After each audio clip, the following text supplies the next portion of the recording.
Hello, hello, hello, everyone, and welcome to the 2025 Super Metroid Community Relay. My name is MMT Nest Cartridge. I'm one of the organizers, along with Total and Fuzda, who's not here. Total, how are you doing?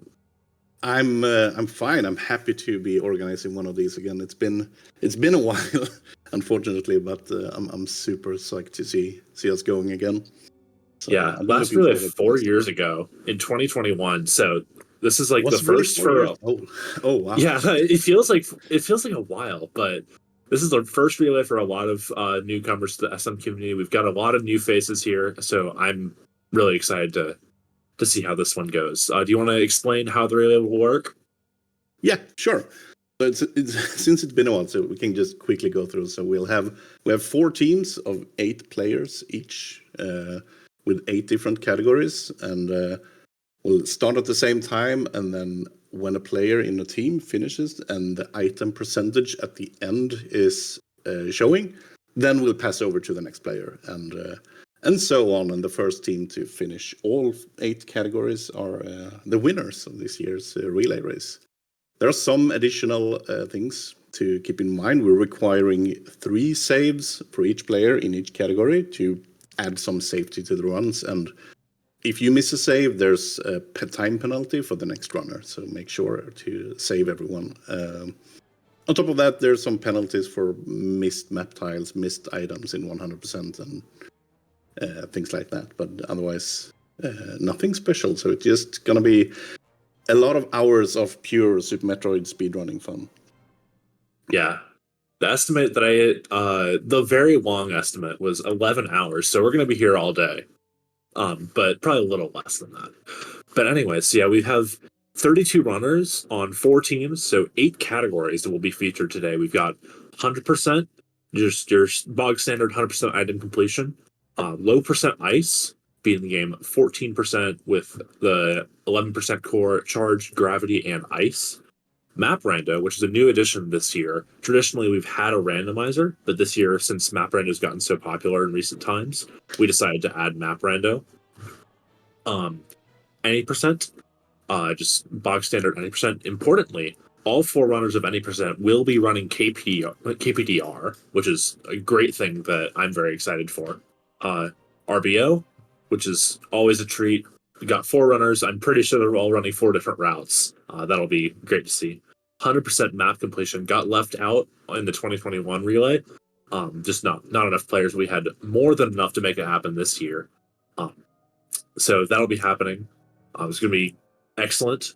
North Korea percent back for the second time after its introduction in the 2021 relay, with some solid runners, and that's gonna be a great showcase. And then finishing the relay with GT Classic. It's just always a solid category. And then we've got 8 commentary teams as well to cover all 8 categories. So that'll be excellent as well.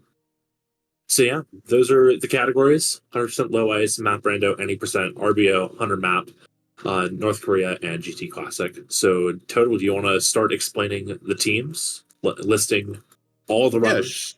yeah, sure. We normally we'd have some nice graphics for this, but yeah, we didn't. We ran out of time. But yeah, the first team is Happily Ever After, and the first runner for 100% there is Timon.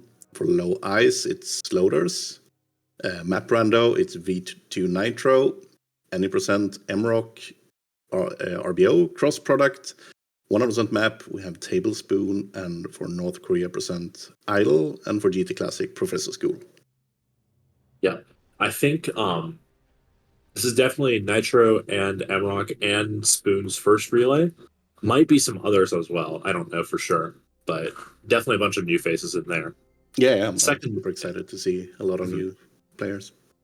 yeah. Second team, Bottoon's Hitbox, 100% is Total. Don't know who that is. Low Ice is E Holden. Map Render will be Zeb316. Any percent Rakoja. Reverse Boss Order Diggy Diggy Dang. 100% map is Sunflower.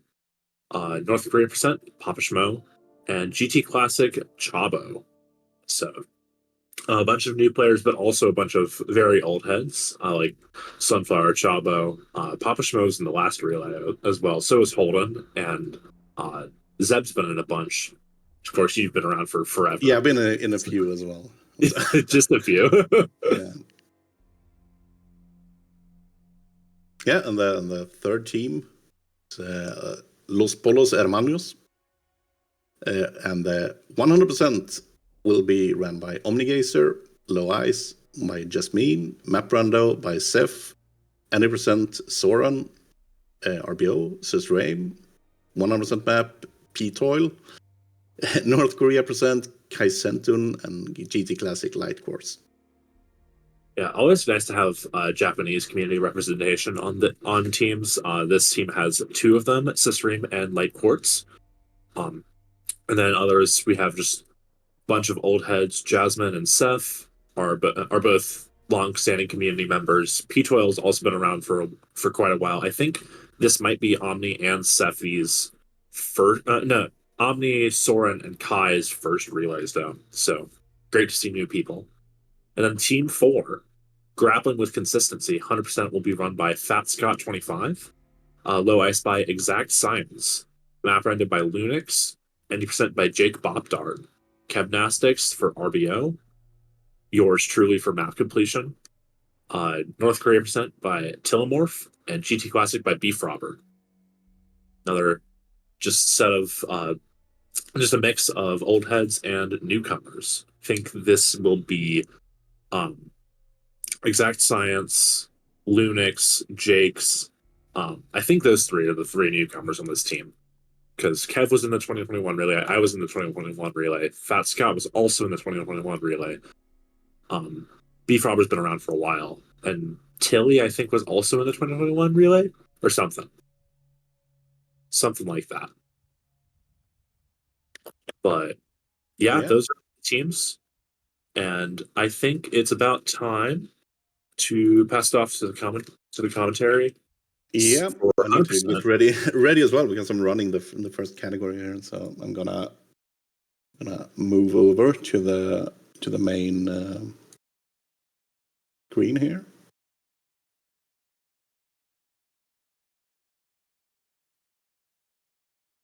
And let's see here. Hopefully everyone is ready to start here.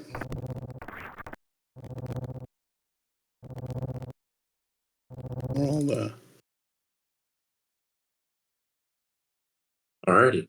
So yeah, in just a couple seconds, we're gonna pull in the commentary for 100% Jake Bopdart and Emrock. Yeah, and I'll leave you for now. All right. Good luck. So yeah, hello, welcome Jake Bob and Emrock. This will be the commentary for 100% first category of the relay. So yeah, good luck to you all. Thank you so much. Oh, and they're gone. Good morning, good afternoon, good evening, Speed Gaming 2. Welcome to the Super Metroid Community Relay Race of 2025. I'm your host, MRockstar20, or you can just call me MRock, M20 Rocks, whatever you want. And my co-host for the Hundo race, Jakey Bopdart. Jake, how you doing? I'm fantastic. I'm ready to watch some 100%. As Jake says, we will be kicking off today's relay with 100%. So that means all runners must collect all 100 items. Each item is 1%, I believe, right? Right, Jake? That sounds right. Are there 100 items? I don't know. So these runners have they're off. Running Hundo. Oh, and they're off. So we got 4 teams. You'll see the names there. We have Timon top left. Let's go. That's my team. I'm going to try not to be biased, but it happens. We have Phatoon's Hitbox, where we have Total. We have Los Pollos Hermanos, Omni, and Grappling with Consistency, Fat Scott. I don't think you said your team's name. Happily Ever After. That's a good one too. Happily Ever After. Yeah, I just said Timon.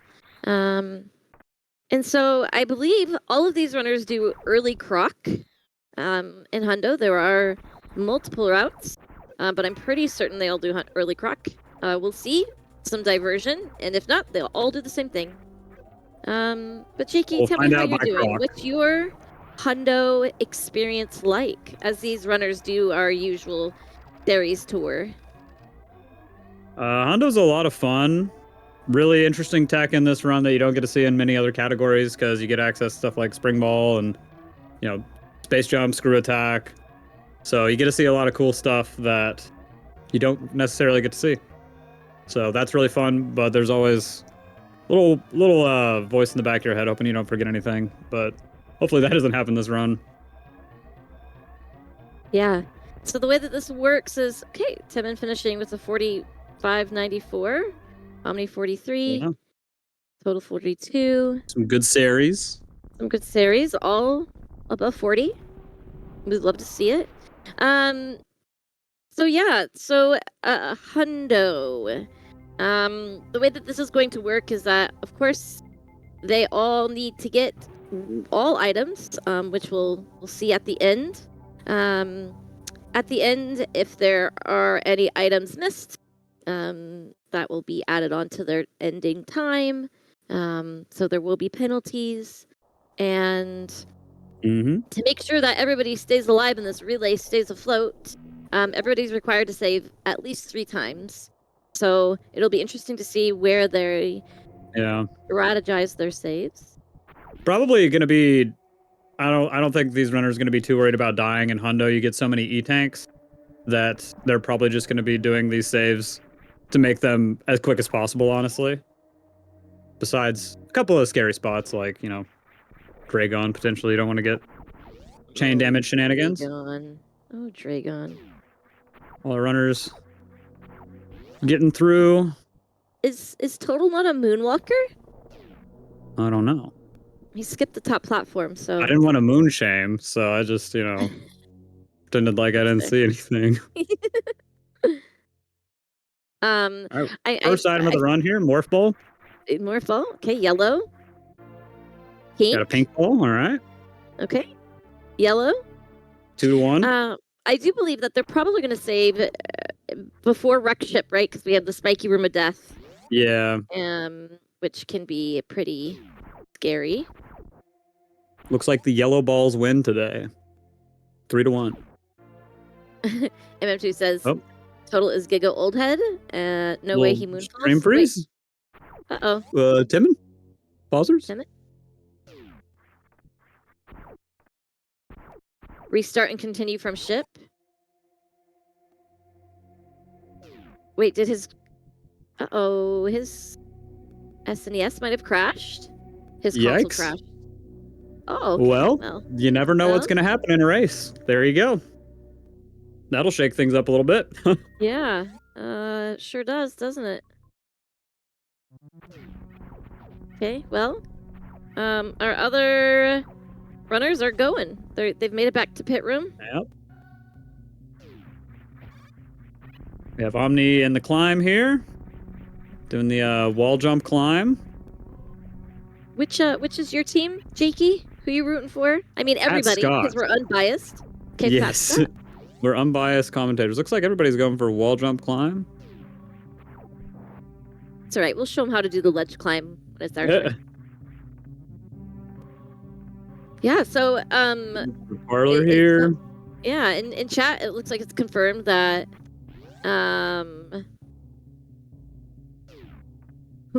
Timon playing with his food right now, to be honest. Sorry, I'm just reading chat. It was confirmed in chat that these are all early croc runners. So what does that mean, Jakey? What is early croc? You want to tell us? Yeah, so optimally you would go fight croc a little bit later. Whenever you go down to that area, Norfair, you would have, stuff like space jump, screw attack, spring ball. Lets you go a little bit faster, but makes things a little bit safer if you go fight croc a little bit earlier. You get grapple beam. You don't have to do any ice clip shenanigans and Meridia, so a little bit of a safer option to go with early croc. But you know what? I do believe to kind of put my biased hat back on. Nice Alcatraz. While that was a minor setback for my team, I'm confident we'll pull back. It's fine. It is Timon after all. But we're getting some good You guys are Alcatraz. picking up an energy tank here. First energy tank of the run. Total kind of Maybe many struggling more of with those. that Alcatraz. I have been there when you break spin and you don't get that wall jump animation. But Yeah. he makes it up.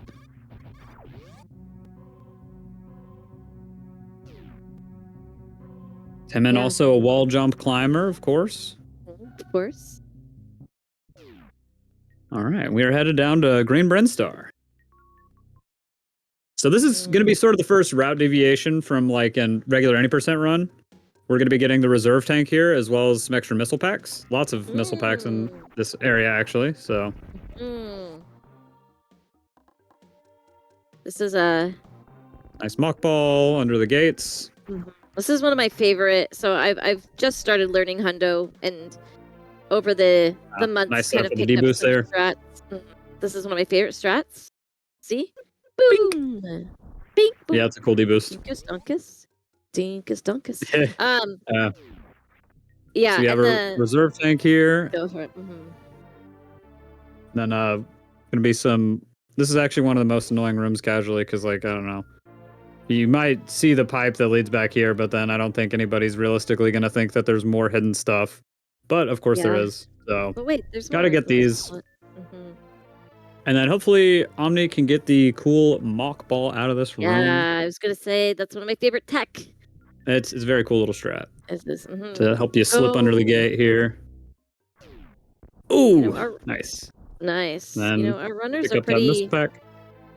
neck and neck. I mean, Fat Scott and Total aren't too far behind Omni. Scott And got the mock continues ball as back. well. Nice. Nice.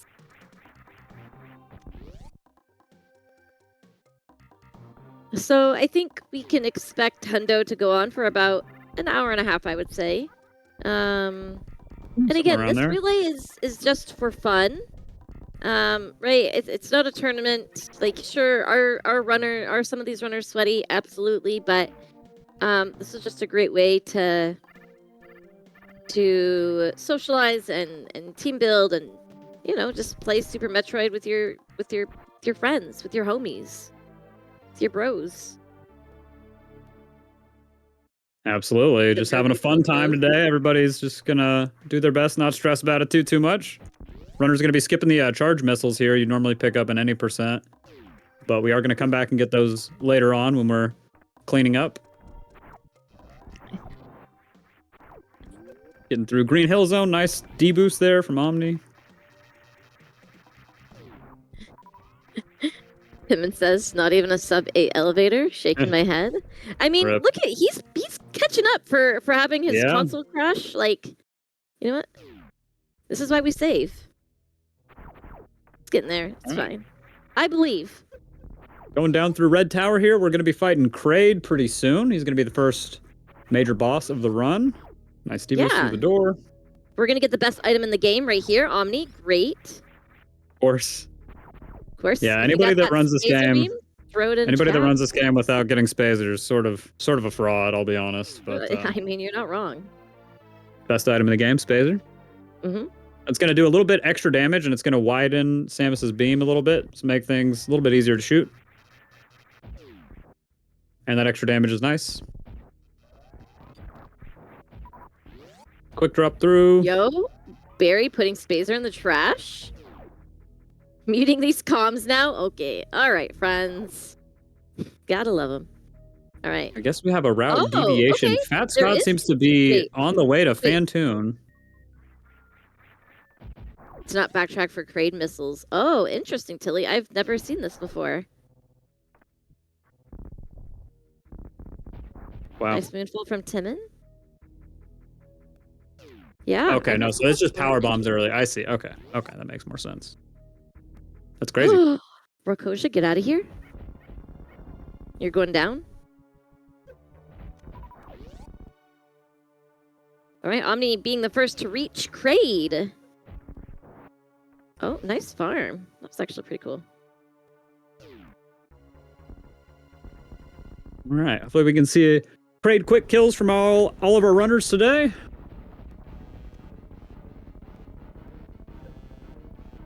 Doing the 15% lag speed mitigation there by rolling into the spikes. Oh, Very nice. All right, missile, quick kill. No, charge. Did you see the charge? I missed. I'm trying to read chat. I need to No, it put was chat over missiles. here. It was missiles. Okay. I was like, Omni doesn't do that. I do that. All right, this is interesting. So Fat Scott has power bombs. Yeah, and so chat's saying it's to not have to backtrack to clean up Kraid. Oh. Yeah. Okay, yeah, that makes sense. Yeah, because you have to go back to Kraid with the early Croc route normally just to get one missile pack that you need power bombs for.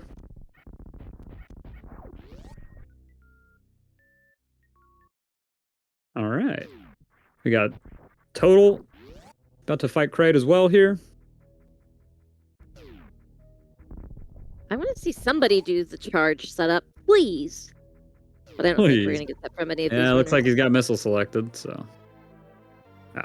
Unfortunate. It's pretty tight DLC. trick. Pretty easy to mess up. Total did, hop in as a backup, which we are very appreciative of, so that the... And then you see Fat Scott got the missile pack there that we were talking about, so. I see. That is an interesting route. And, getting some DLC Kraid, we get to see him in all his glory. I call him the resident Fingy Flicker. For obvious That is what reasons. you call him. That is what You I hate to call see the fingy flickies, but it happens sometimes. him. It'll be interesting. It's gonna be curious to see how much of a time save going and getting those PBs early to clean up Kraid's tank is. Yeah, feels like it's a good 45 seconds or a minute to go and grab it later on, so Yeah. it'll be interesting. All right, Omni's getting high jump boots here. The real best item in the game. I mean, Spazer's the best item in the game.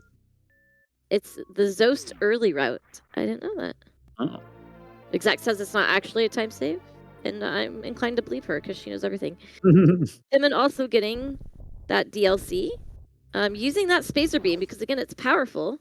That's a great beam. Oh, his health. He's being mindful of his health. He's taking it nice and carefully here, trying to avoid disaster. There we go. There we Easy go. peasy. All good. It's fine. Spacer beam, best beam. All right, we have Jazz, you Omni pick up that entering beam. Cathedral here. Pick up that spacer if you want it. Did Gonna you go know down that here there's to an get item this right here? Yeah, missile like pack. Yep. Classic Super Metroid. Super indeed. Yeah, Timon does get health bombed. Oh, that's right. That's another reason why he was collecting health to avoid the health bomb. But you know what? I believe. It's fine. He's gonna be fine, y'all. He's got Spacer Beam. Look at that! Look at what Spacer just did! Look at that! Derp, did you see that? Did you see how great that was? Nice Spazer snipe there and Bubble Mountain from Omni. Oh, with the D-boost. Beautiful. That was a great Bubble Mountain. Derp, I saw. All right. I love your enthusiasm. Yeah, so...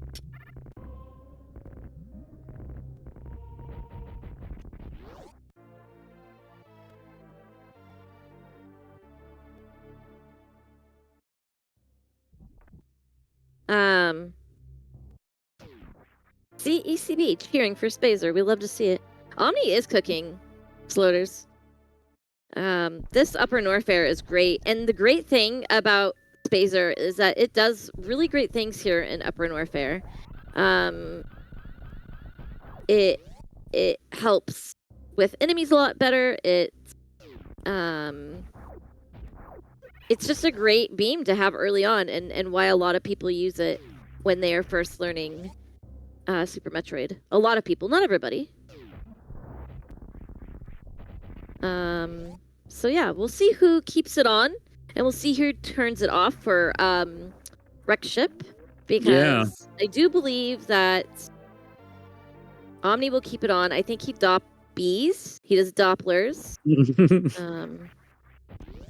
So Nice yeah. down grab there Hmm. to wave beam. And Next item check. And this is the great thing about Spazers. It allows for these item checks too, because it hits the items as you're coming through the door. that is true. A lot of items are slightly annoying to grab without Spazer. Well, exactly. I know that at least one person is going to be disabling Spazer for Phatoon, so we'll see.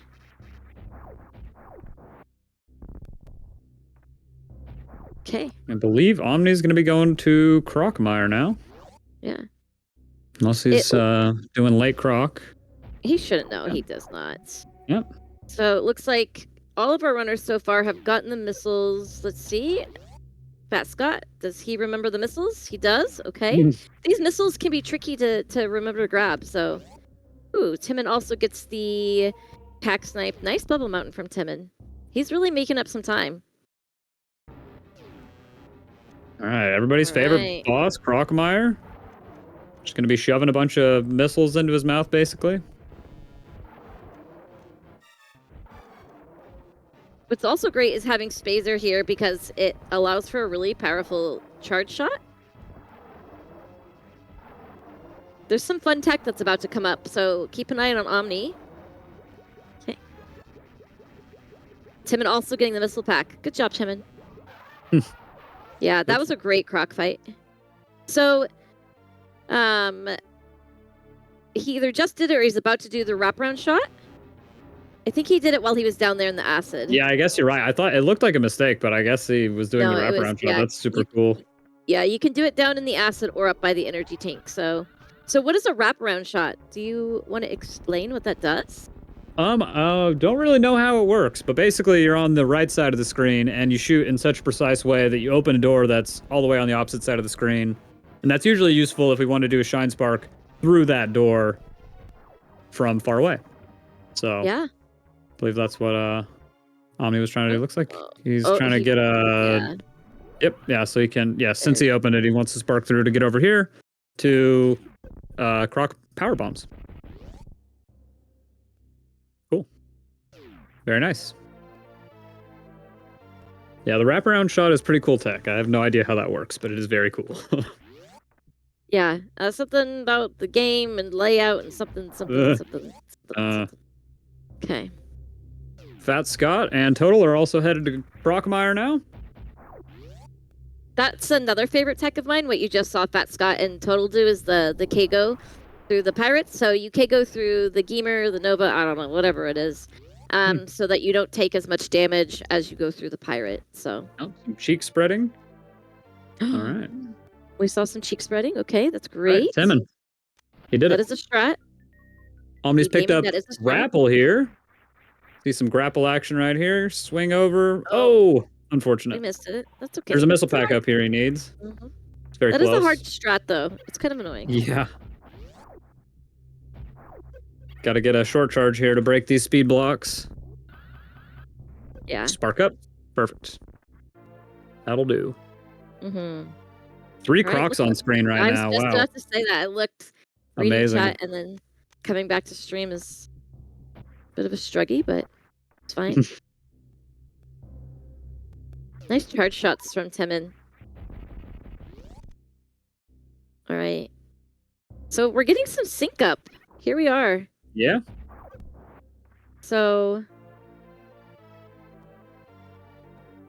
let's see. Okay. Look at this. All right. Here's Timon. It's so neat to see Yeah, look, the there's a order of wraparound these shot rooms. right there. Yeah. So there, Timon's doing that wraparound shot. So you can do it from there or down below. So I've actually never run Hundo. I'm going to start running Hundo after the relay because I'm doing any percent today or start learning. And I only know a lot of these rooms because of map randos. And so it's always interesting to me to see the order in which they actually show up in the vanilla game. So, all right. We see some other Shine Sparks across post-Croc grabbing those PBs. Omni is just cruising. No. Oops.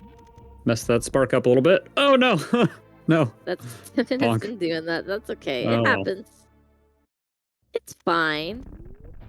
All right. Oh, And God, Omni's that going to was be nice. on their way out of Upper Norfair. He's like, bye. Going to be Fat going Scott had a Phatoon great now. down back through. I don't even know what that room's called, but the room before this room. So Yeah, I don't know. The big tall room is what I would call it. the big tall room. Mm-hmm. Jake Bop Dart 2025.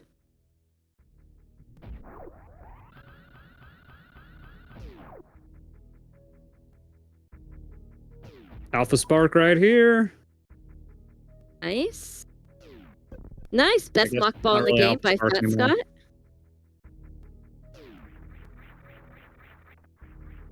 Very nice.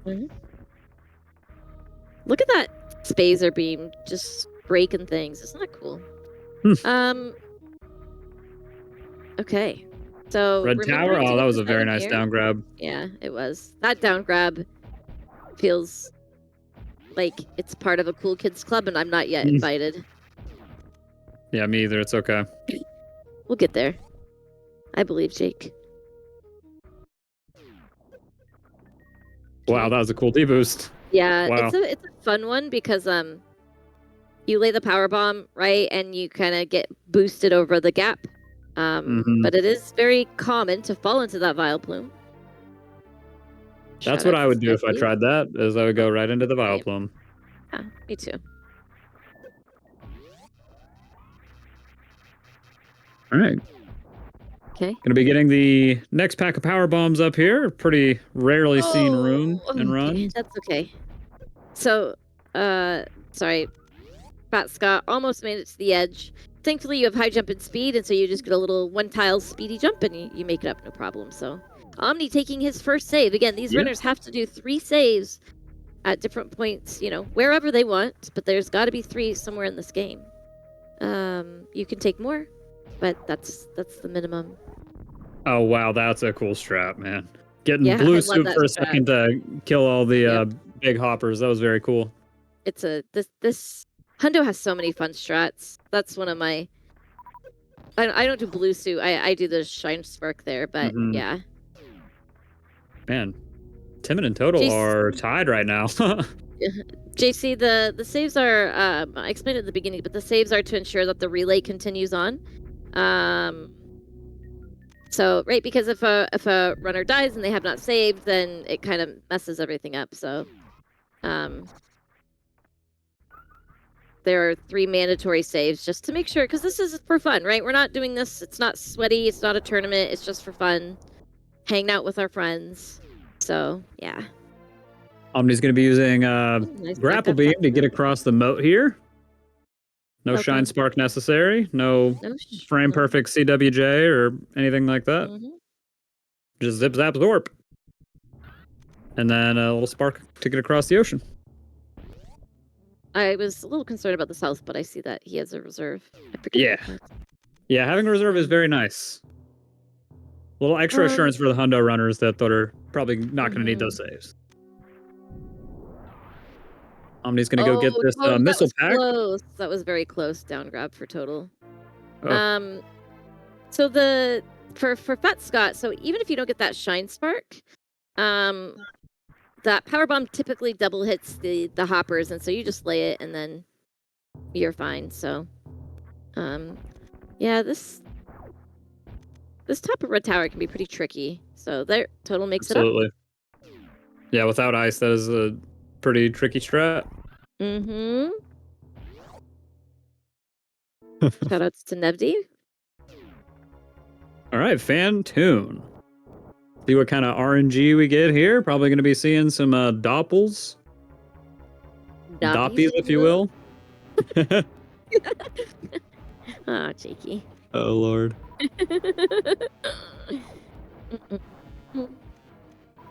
It's like Phatoon's giving Omni a slow here to get things started. Pretty classic. Oops. Yeah, we got ourselves an ocean fly. Is that what Irian saw? Focusing on all 4 at the same time is pretty tough. So. So hard. Looks Ocean like this is Fly gonna is get slow. I think it's like a 3-frame perfect trick. A 3-frame window. Yeah. Oh. It's like they shot too many missiles there, a little too fast. Yeah.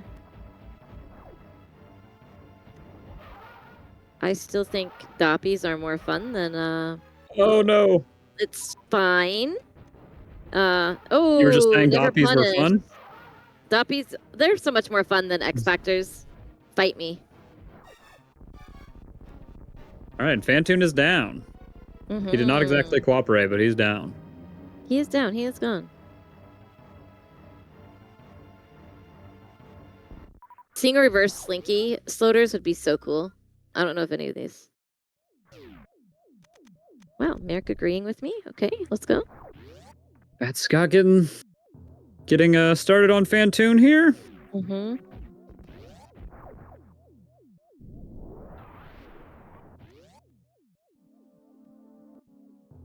Phatoon really seems to like giving the slows out today.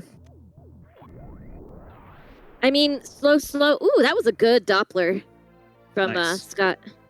Looks like Total's opting for and the then a- ship save here to get the HP back. Pretty smart. Sorry to interrupt, but that was a great 2-round by Scott. Yeah, that was awesome. He got a great Doppler first round, and then he got a slow fast. So that was good. Very nice. Mm-hmm.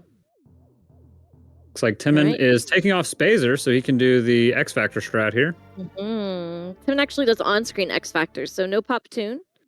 But cross product, that would be pretty cool. Okay. Well, never lucky. It's fine. Omni's going towards the spiky room of death, as it is affectionately called. This is a pretty cool room. Get to do some Nice. D-boosts. Yeah.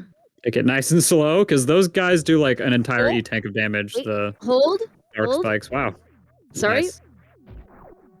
Getting another 2-round. Slow fast. On-screen.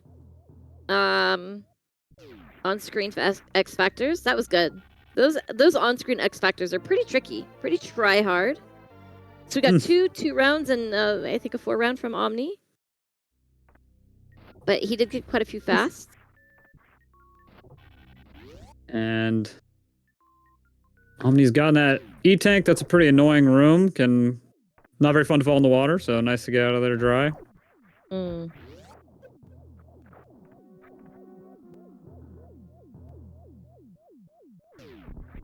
Okay.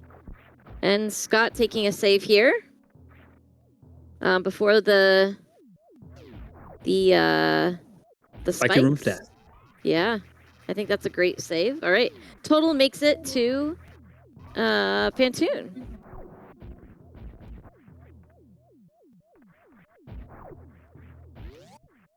All right, let's see. Some attic here. Very nice. That was great. That was Pretty clean. impressive stuff there. Yeah. And the mock ball through. Beautiful. Mm-hmm. And then the intentional, I think, right? Nice that X grapple Factor from was... Total there, by the way. Oh, nice. Everybody's at different places. I know, and they're all doing good. Yo, Total on-screen X Factor? Nice. Okay, that was sick. Dang. All these old schools doing these on-screen X Factors. Some sweaty business going on. All right, Timon enters the nice D-boost. Spiky Room of Death. That was a great Spiky Room of Death by Timon. And no, that's not biased. Sure. Oh, nice return by Scott. Sure. Yeah, that's a cool ball boost through the atomic there. So many cool things happening at once for my little ADHD brain. Very nice jump. That jump is a little tricky, but makes it up there perfectly to grab the missiles. And, oops. Yeet.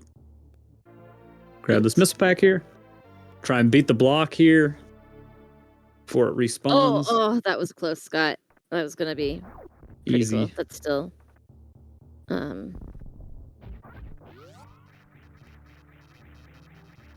Nice return, Timon. Nice D-boost from Omni. Oh my gosh, all the D-boosts, they're so fun! Except for when they don't work, and then they're not very fun. So this, where you're seeing Scott, and this is a fun strat that I've recently saw, is where you take damage to Kago through the robots. It's pretty fun. So nice deboost from Total. Look at It's all like these Omni deboosts. also did a robot flush where you. I don't really know how it works. It looks like you shoot the robots through the upper part of the floor and then Yeah, lay a you'll power see. bomb. So you can just You'll run see. through. Very impressive. Don't know how it It's works. frame perfect, so we'll see. You know Of course about it is. those frame Why would it not be? Why frame would it perfect? not be? Why would it not be? Okay. Total taking the spiky room of death cautiously, getting through. Robot flesh. Flesh. All right, did it work? Let's see. It did not, but it was a good attempt. The power bomb did go off though. It did. So could someone explain why that speedy jump in wreck ship area here is, or the sky missiles, is called baby tears? Wait, baby soap? Baby soap. Baby soap. Pixel fairly precise, I see. Oh, that's map completion? Oh, long story, okay. Steffi says technically it counts. He did hit the robots. That's Scott attempting robot flush here. Very nice. Okay, we'll see. Baby We will shampoo. see. Oh, okay. Okay, MM2. I'll wait patiently. Baby soap. I don't know. It's like it's Golf Spark all over again. Okay, thank you, MM2.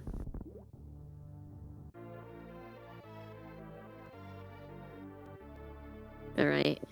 Oh, Timid going Speaking for of Golf Spark. Rolling Spark. Very nice. Golf Spark. That's what I meant. That's what I had called it before. It's fine. It doesn't matter. It's fine. Ooh, nice mock ball Omni. Yeah. Oh, look at that! Scott got the flush. Wow, very the nice. robots are flush. Let's go. Give it up for Scott. That's a pretty cool trick. How much time does that trick save? That was a great question. Chat, come on. Use your computer brains. Okay. Nah, exact. I called it the golf room because I couldn't think of the word bowling, so my brain called it golf. It's Wow. so 3 days. Oh my gosh, 10 minutes. Okay, now I think y'all are just BMing. It's fine. Got a pretty cool strat coming up here on Oh, Omni's screen. He's going to be doing a wraparound shot to open the door on the left side of the room and then spark through it so you can Oh yeah. skip Oh, having we to heard use a it. ton of power bombs and stuff. Yep, you can hear it open. And then while he's falling, he's just going to change his beams up so he can do some X factors as well as pop that reserve because he was a little low on health for the spark. Is it gonna get across? Let's see. Oh, yeah. Just, oh well, almost. Oh. Thought that was But enough. he having the power Very bomb close. selected for this next room, that's Yep. at least not landing in the maw. That Didn't would get grabbed by the yapping maw into the acid, so it's okay. fine.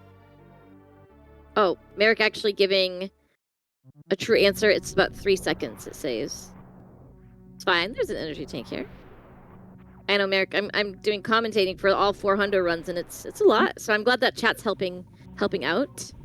So please continue to help out. All right. I didn't see. Did Scott? Oh, I heard it. Wait, I heard a door. I don't know if that was the door, but I heard a door. No, he's still getting the power bombs. But doesn't he open the door? Oh, you open it when you come out, duh, because or else it would be closed. It's fine. Y'all. Also, by the I way, woke up Omni at doing 7 a good a.m. job getting both these missile packs, not making any Oh. slip-ups.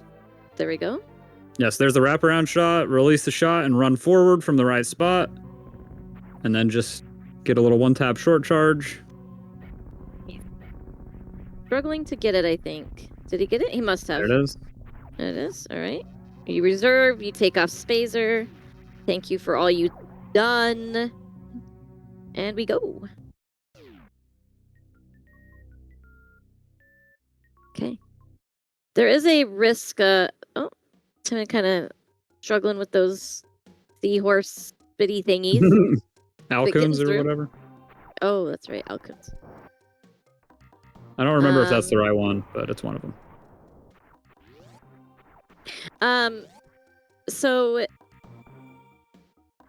Timon going for the wraparound shot. I was gonna say something. Yeah, and since Timon actually already has Spazer unequipped, he actually had to do a pixel perfect lineup for that, so a little bit tighter than the regular lineup with Spazer. Oh, Scott missed the right side. Oh, that's unfortunate. Yeah. So You this hate to is see it. Yeah, and this is the risk of that quick drop is just getting yeeted to one of the sides. So he's gonna have to remember to grab that on the way out. So it'll be fine, y'all. Okay, chill out, everybody. Calm down. Okay, calm down. But we're seeing some great. I love that deboost. Yeah, these deboosts are pretty cool. That Timon does. Very nice. Lays the bomb and then is able to deboost through. Our little friend's teaching us how to wall jump this late in the game. Doesn't make sense. Taking a nice, nice and careful there. Was that careful though? Was that careful? That was pretty careful, you know. Was it? That gave me a little bit of a heart attack. It's fine. Anyways, Omni's doing a great job with this Brain Brinstar cleanup. Basically already done with all this stuff. Got the animal E-tanks and the super missiles and the power bombs, so very nicely done.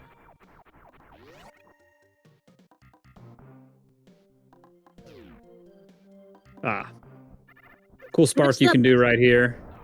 Penalty like for skipping an item. Oh, MM2's got it. Never mind.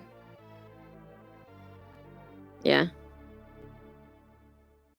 Yeah, because there's a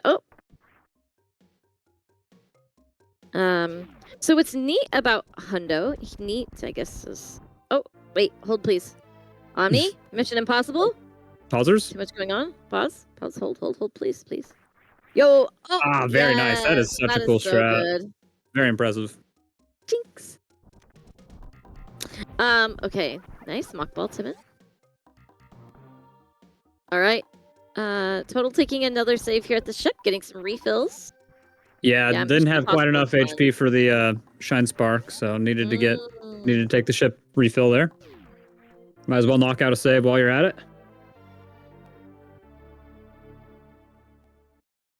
And then you can just spark from the ship.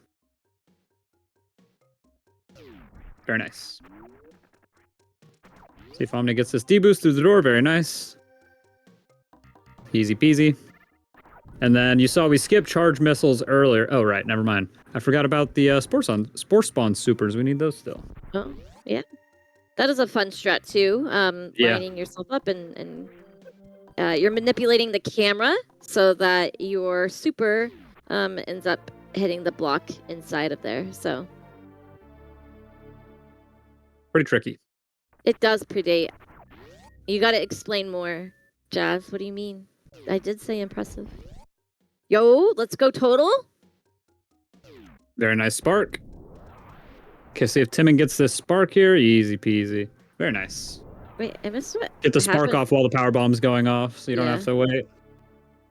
Scott did something. He deboosted in the room, but I missed it.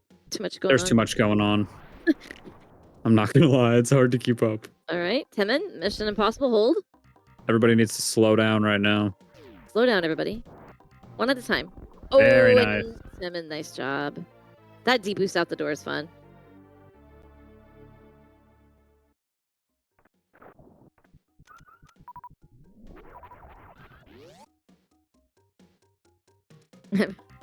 And Spore Spawn is never mentioned after everyone picks up those supers. So true.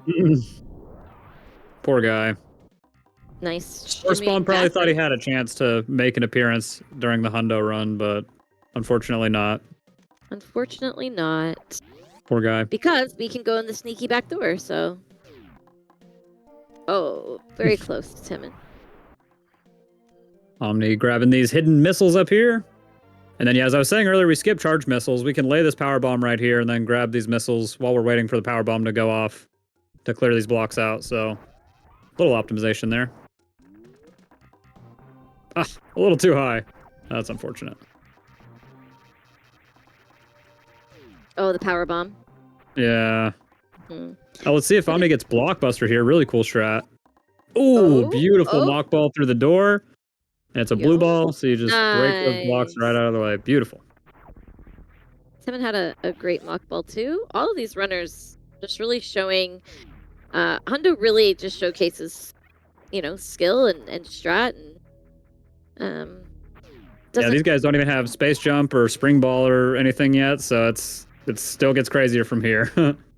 Yeah. All right, Omni is on his way into Meridia here.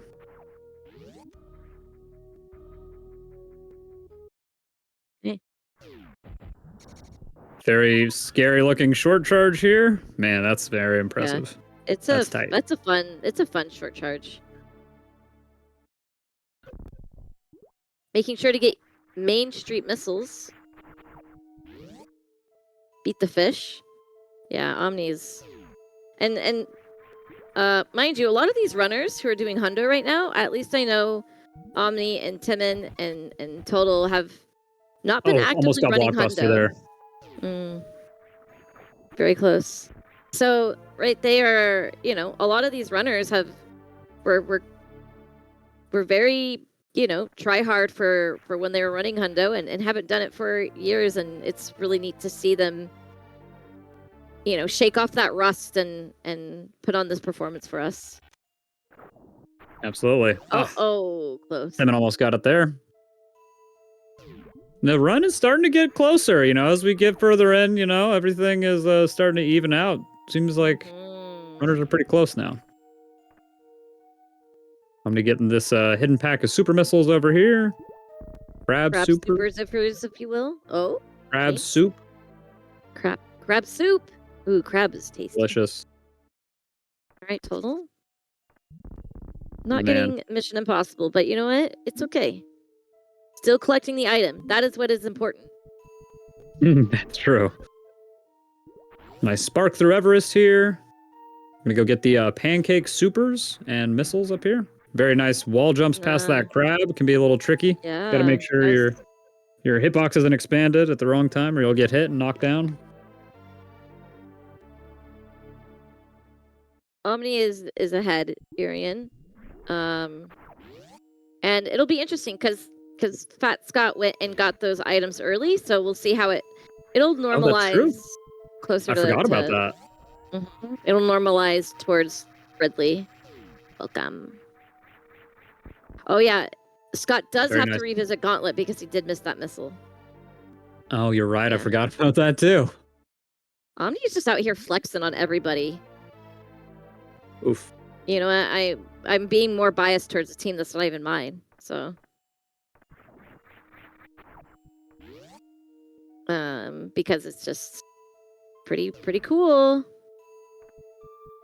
Oh yeah, and because Total doesn't have Moonwalk, he kind of has a different setup there for Spore Spawn. That makes sense. I was like, what's going on? Oh yeah. He does merit. Yeah, you need to be in a slightly different position based on where the camera is. So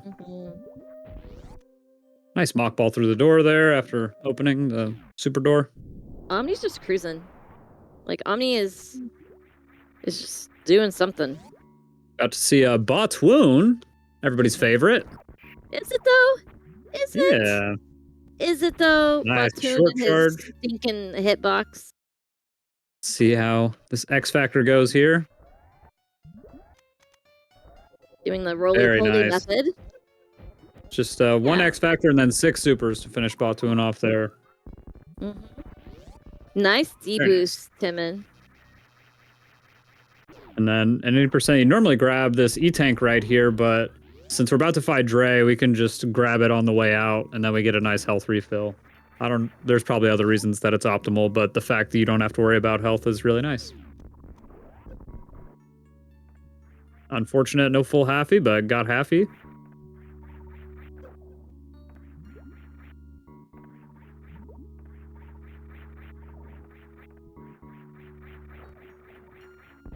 Okay. Taking a save here. Yes. Definitely remembering smart. to take that.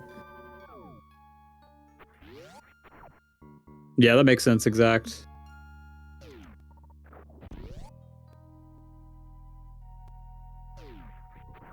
And then the precious missiles, of course. Do you know the reason why this room is named Precious? I do. Yeah. Okay. Do you want to tell the story? Or do you want me to tell it? I thought we were just gonna not tell chat, so they don't know and they get FOMO. Okay, you get FOMO. Sorry. Jake has spoken. Sorry, if you don't know what the other one, baby soap, if you don't know why it's called baby soap, I mean, you gotta be fair. Baby shampoo. Baby shampoo. All right, Omni is not doing X Factors? Oh, grapple. Yeah. Is he? Oh, he is. Okay, no, he's doing the other. Okay, never mind. It's fine. Yeah, War. 3 saves are required. Mm-hmm. That's an interesting strat. They're charging the X Factor in the middle of the short charge. Very nice, though. Looks like all those particles hit. Nice super there.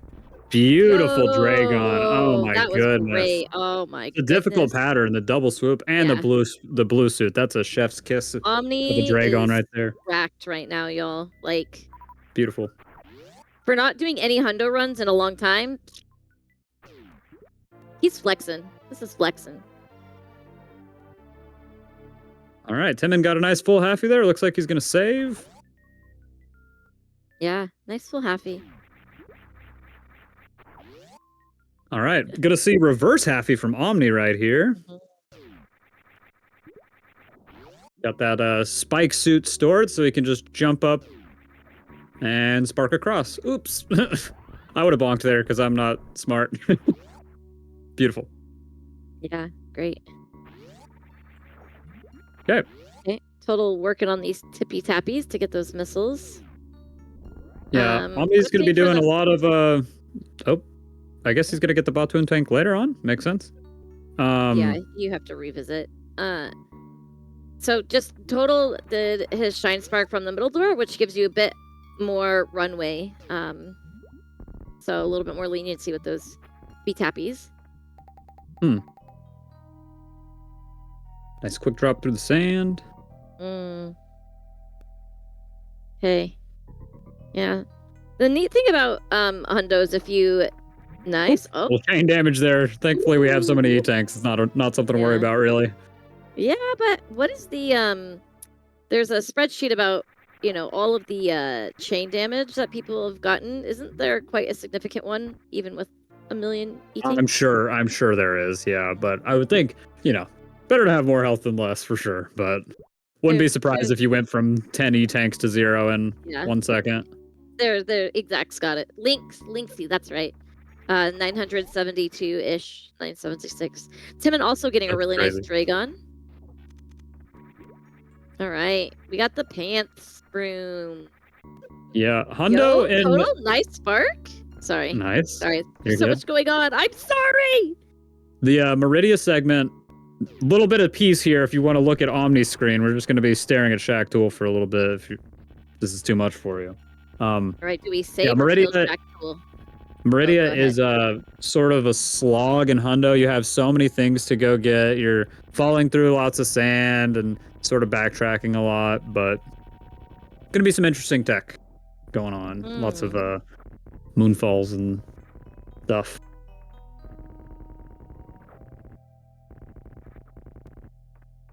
Okay. We'll see if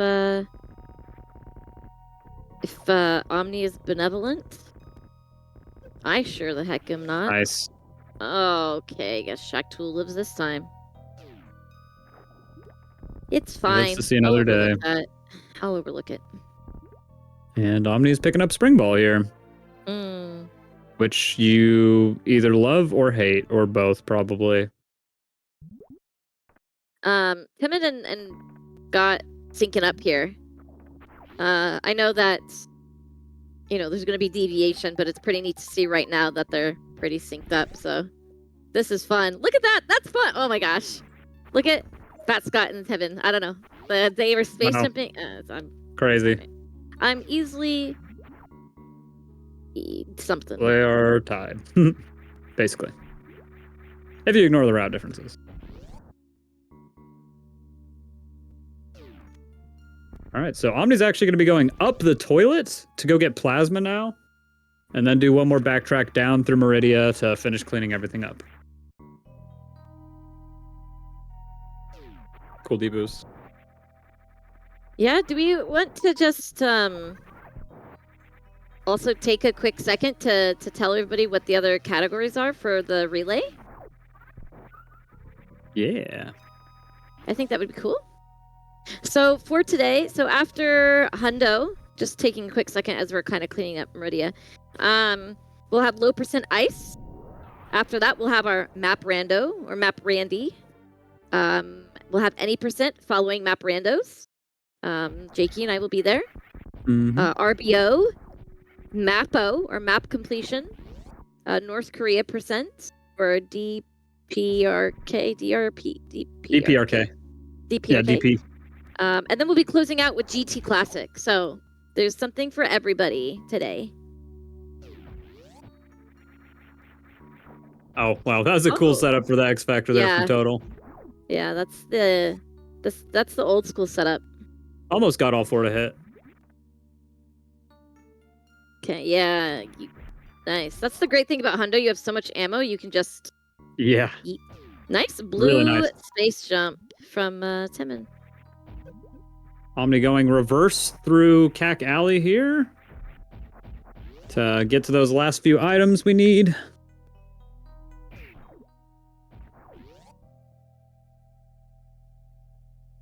And now is when we get the Phatoon tank.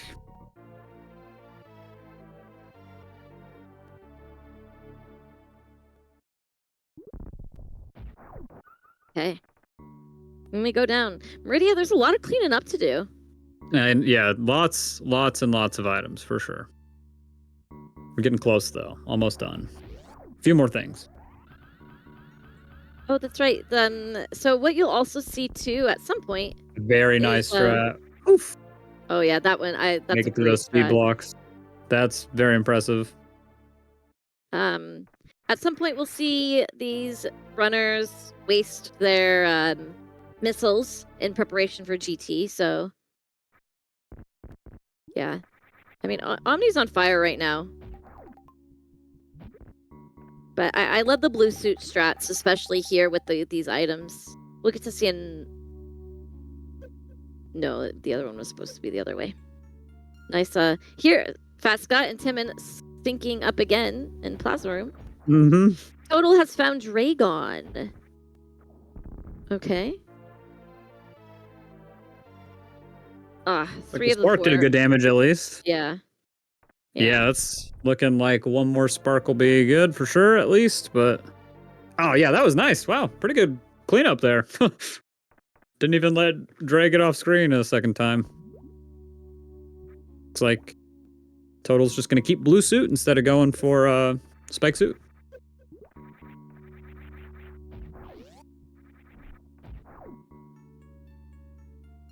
All right.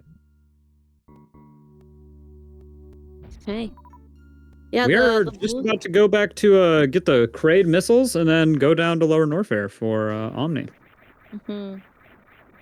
So the blue suit,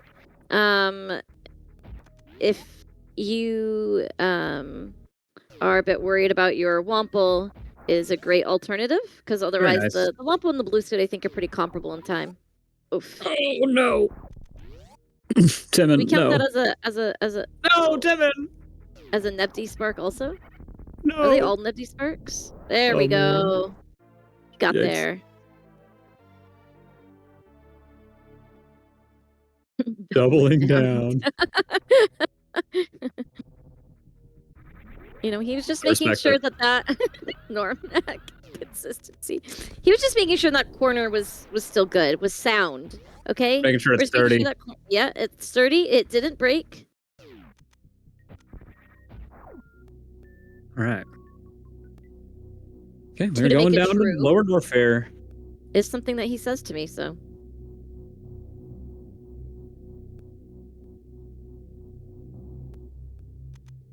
Okay. For early Croc, you do get late ice, so gonna be getting ice beam here. We're gonna see some space jumps. Ooh, that was close. No. I miss the days of early ice. Not gonna lie. Almost got that D-boost. Yeah, me too, M-Rock. We'll go back, don't worry. We'll go back. Don't worry. Soon. Yeah, Goop Spark, a Nebdi Spark, a Carl Spark, you name it. We've all been there, right? Some of us just unfortunately get our names tied to infamy. Zenny Spark. Yeah.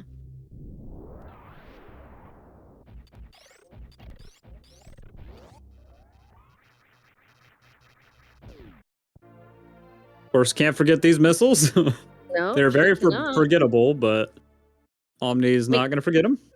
In your Nice Hundo deboost. runs, Jakey, have you were there any items that you had to really make sure to remember? I actually somehow didn't. I don't think I ever ended up finishing a run with 99% or anything. I think Oh, I look somehow at did a this. pretty good job because I was so paranoid about it. I was so worried about forgetting something that I was constantly thinking about it, which helps, I think. Nice nice space jumps from Omni. Nice mock ball. See if we can get chronic boosts. A little bit harder. Oof. A little bit harder without or with spring ball. Almost. Nice backup deboost there. Yeah. I need to practice that. Okay. All These right. runners sure make deboosts look very easy. Mm-hmm. Nice missiles from Fat Scott there. Mm-hmm. That was fun, Blue Suit. Space jumps are fun. All right. Mm-hmm.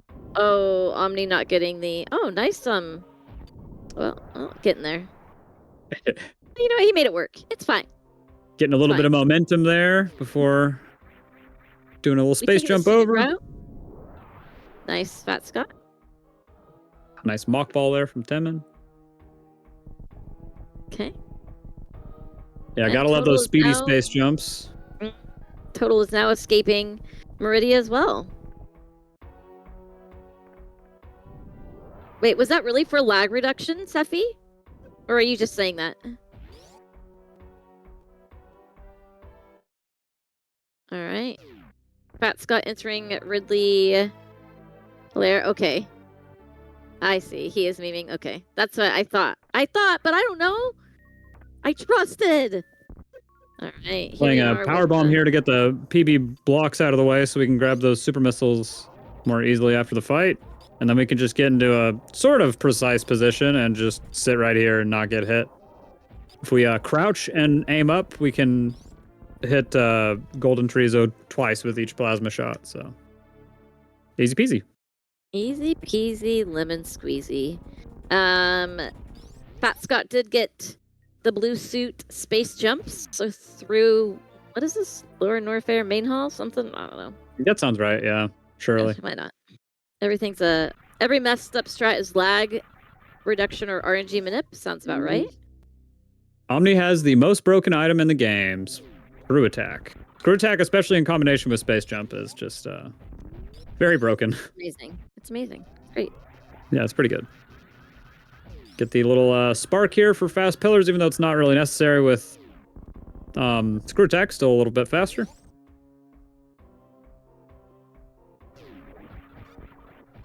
And yeah, very nice to just be able to screw attack through these pirates in worst room in the game. Very satisfying. And we're going to be going to the Mickey Mouse room to get a missile pack here for Omni. And that's why it's called Mickey Mouse. You know, you can see like 75% of the reason why. Probably more than that. What is there it exact? Call it copyright something mouse. There's something that she's called it. Copyright infringement mouse? Something like that. There's something clever that I am not clever. So copyright compliant. Oh. That's good. All right. So GT is fun because there is this spot that you can be at where you avoid all damage. And depending on when you shoot him with the plasma beam, you can double hit him, so it makes it a bit faster. So Fat Scott cruising and moving and cruising. I was gonna say cruising and bruising. I was like, wait, that's not what the kids say these days. Getting the power bombs of shame for Omni here. Though in Hundo, they are not shame. They are required because the shame would be if you missed them. Well, then there's still the power bombs of shame. Oh, you're so right. Oh no. A little too slow on that K-Go. Yeah, and Those spikies. The screen can kind of get scrolled down a little bit earlier than you're expecting when you get the PBs of shame sometimes. So close. Nice backup, Omni. get a little speed for the screw attack space jumps through Flower House here. Very nice. Right. Such a broken combination of items. Oh, Total is still cleaning up Meridia. I thought he was leaving, but he came back. No, he just had to go through that room to get up Oh. through the toilet for plasma and everything. I like how he just slowly sinks in the sand, just taking a little break, getting that D-boost. Nice opener there. Taking a He's little got acid plenty of bath. supers to play with here, so can kind of just let him rip. Let them rip. And Interesting yeah, close. enough that they didn't. There, Ooh, wow, nice very quad nice. jump. Timon didn't unload his missiles, but still avoided GT's laser beam. So interesting. And that's why when you go to kill BT in the beginning, you always want to be mindful that you don't have 5 missiles because he gets a little angry when you do. And yeah. Beyblade, let it rip. Ice-Zone, that's so true. Does that only matter if you only have 5? Like if you have 10 and you're going with 5, does it matter? Because Yeah, it's just 5 or Weird. more. Yeah. Weird, I didn't know that. I Yeah. never noticed from like my RBO runs where I picked up the extra pack. Mm-hmm. Interesting. Mm-hmm. I became very well acquainted with that because the map Rando is nice. Metal Pirates from Timon. And Nice Fat Ridley Scott from Fat finishing with Scott, me. just Mhm. shoving a bunch of supers in his face. You know what? Easy Why peasy. not? Here, have the super sandwich, Ridley. Dork. Okay. You got Total him. grabs the crate, whatever is in the wall. The crate thing. The missiles. Missiles? Energy tank. Missiles. What does crate hold? What are we talking about? Kraid fingy flickies? Yeah, when you clean up crate, is it missiles in the wall or is Missiles, it an energy yeah, tank? sorry. Sorry, I map rando pilled. No, you're good. Nice supers from I'm like, you get Varia from Kraid. What are you talking about? I don't know. Nice. Nice. Timon. Alright. That is a fun strat we just saw Omni doing. That I love Firefleet. It is fun. Speaking of cool strats, hopefully we get to see very cool blue ball spring ball combination here. The Hota Ruby special. Let's see if Omni can get it. Ah! Yo, oh, Didn't quite get the missiles. Close. Very close. That's pretty cool. That is a tricky strat. Very close. Rakosha, okay. Alright, you silly gooses. Yeah, gooses, not geese, okay? Thanks for making that clear. Well, chat was giving me a hard time earlier for it. So I just wanted to... Not even giving him a chance. You're shutting that down right away, huh? I sure am. You tell him. Alright. Nice speedball from Timon. Gonna start making his way up, cleaning up the rest of Norfair. See if Fat Scott can get the Hota Ruby special here. Ah! Oh, good attempt. Got the blue ball and everything. There you go. Jazz gets me. I've never felt more seen. Thank you. Maybe when I had my swoopy bangs. Okay. And now Timon grabbing the Fire Fleet tank. I got you. Thank you. Omni got the last item in Lower Norfair, the Musketeers, the 3 Musketeers missiles, and yeah, they're out of here. Nice. So we're getting kind of close to the end here. There's a little more cleanup to do, but Mother Brain is sort of getting scared now. Okay, let's see if Timon can get this here. He doesn't go for that strat. Hota Ruby, I see. That is a cool strat, actually. That's really cool. The screw attack into the wall jump. That's cool. Wow. Yeah. Okay. And now here is Total making his way to GT. A flyer fee. A flyer fee.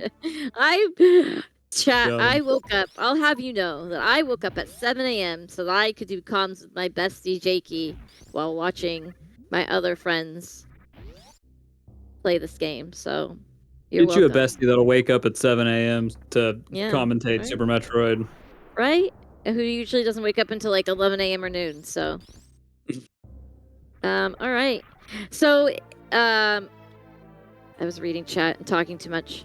One of my favorite strats is here in Bubble Mountain Return. We'll see if Fat Scott goes for it. I didn't see if Omni got it.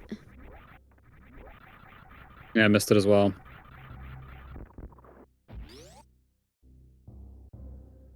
Okay. Let's see. We'll see. All right. And Omni's out of there. Does he take the safe here? Okay. I want to watch. Watch. Come on, Fat Scott. Do it. Do it. Come on now. Got the power bomb selected Okay. there. Bounce. Very Oh, nice. nice. Big old D boost. There we go. That's fun. And another D boost over to the missiles. Very cute. All right. Total grabbing that screw attack. Little gap skip. He's gonna. Very He's nice. gonna crunch the things now. Do they crunch or pop with screw attack? Do you think the noise? Imagine the noise. What are we? Who are we crunching? Screw attack. The noise that it makes when it goes through enemies. What does it do? Crunch or pop? I'd say crunch. Yeah, Blort. like popcorn. Oh. Oh. Oh. Omni saying Grabbed hello. by all to the yapping. mall. Grabbed by all yapping maws %. Nice speedy space jump from Total through there. All right, Timon playing power bomb. Boo! Nice, Timon. Nice. Nice. Omni on their way to get X-ray. The most broken item in the game he's going to get. Unfortunately, does not get to use, but it's there for show. One of the cool strats you get to do in late Croc is get a spike suit and then just spark across this entire room. Nice. Are you dabbling in the late Croc? Oh no. Definitely not. No. No. And the division of early Croc and late Croc continues with the next generation. Yeah, it's not a huge difference in the time save. Not for me, at least. So, yeah, no thanks. Okay. It's a sizzle. Oh, it's a superheated sauce, as exact. Okay, so Total is now here in Lower Norfair, making his way to Ridley. Wondering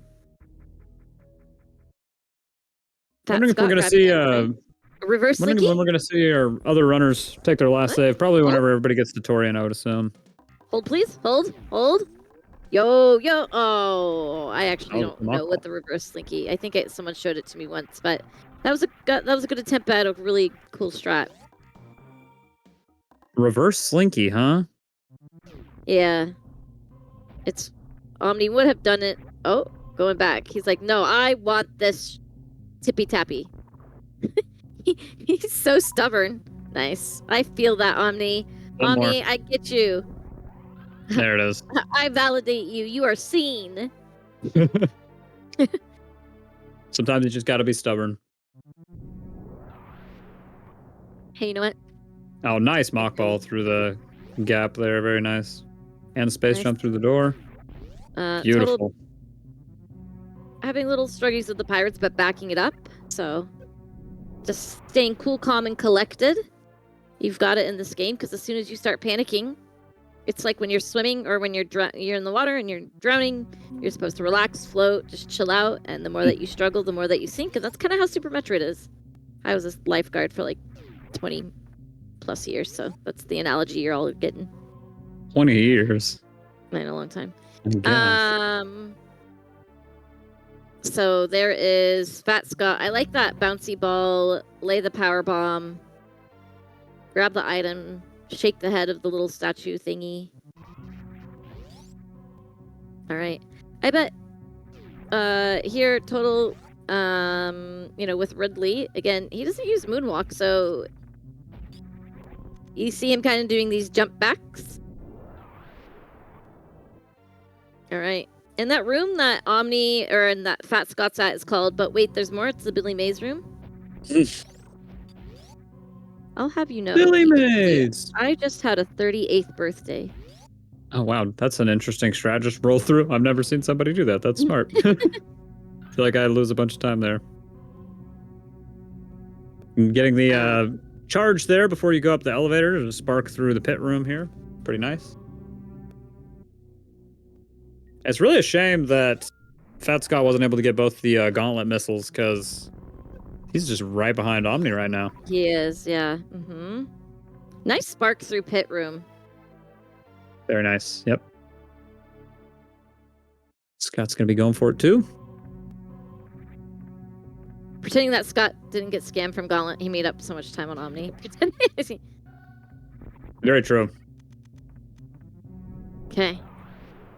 So once these runners get to Turian, our low ice, that was smooth, Omni. Our low ice runners will be queuing up, passing the baton. Don't ask me to commentate on low ice. I mean, I can make things up. That's fine. We can make things up. Unlike Jakey, I have only done any percent and map rando. So I guess I did the... Oh, Timon. He's going back for it. He's like, no. Okay, it's fine. We're sparking. We're having a good time. And this should be the last missile pack that Omni's grabbing right here. I believe that is the last item. Yeah. The 230 missile. Nice spark, Timon. Yeah, 230. Since a little hard to tell since they're not full right now, but don't believe that I've seen any of these runners miss anything besides the gauntlet missiles. I like that deboost from Total. Nice Deboosts are so fun. They're annoying to miss, but they're fun to get. All right. Timon cleaning up the whatever this area is called. Climb. Criteria? Criteria. We're in Criteria, right? Criteria. We have made it to G4. All right. All right. This is Omni spreading cheeks. This is, again, these runners have not ran Hundo in quite a long time. Scott, not forgetting the missile, he's back. So it's impressive that they're doing these strats. So even if you see some struggies, the fact that they're, showing up and having fun, hopefully having fun, but showing up and putting on a show, and even if there's little snags and snafus and whatnot, that these are still impressive runs. So can we give it up for all of these runners, chat, please? Absolutely. All of them. Don't be biased. Don't just pick one. All of them. Please cheer. We got Tim and Everybody's Total. on a great show. Scott. Everybody is. And also shout out to Scott for remembering which side the missiles were on. He did not go on the wrong side, which is a mistake I may or may not have made before. So. And then you had to go around again. Oh no. Fat Scott is on his way to Torian, just basically synced up with Timon now. Yo. All right. Wow, that is wild.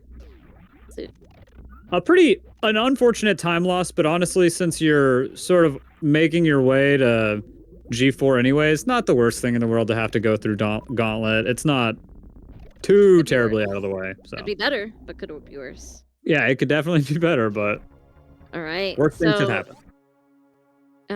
Our low ice runners are getting set up.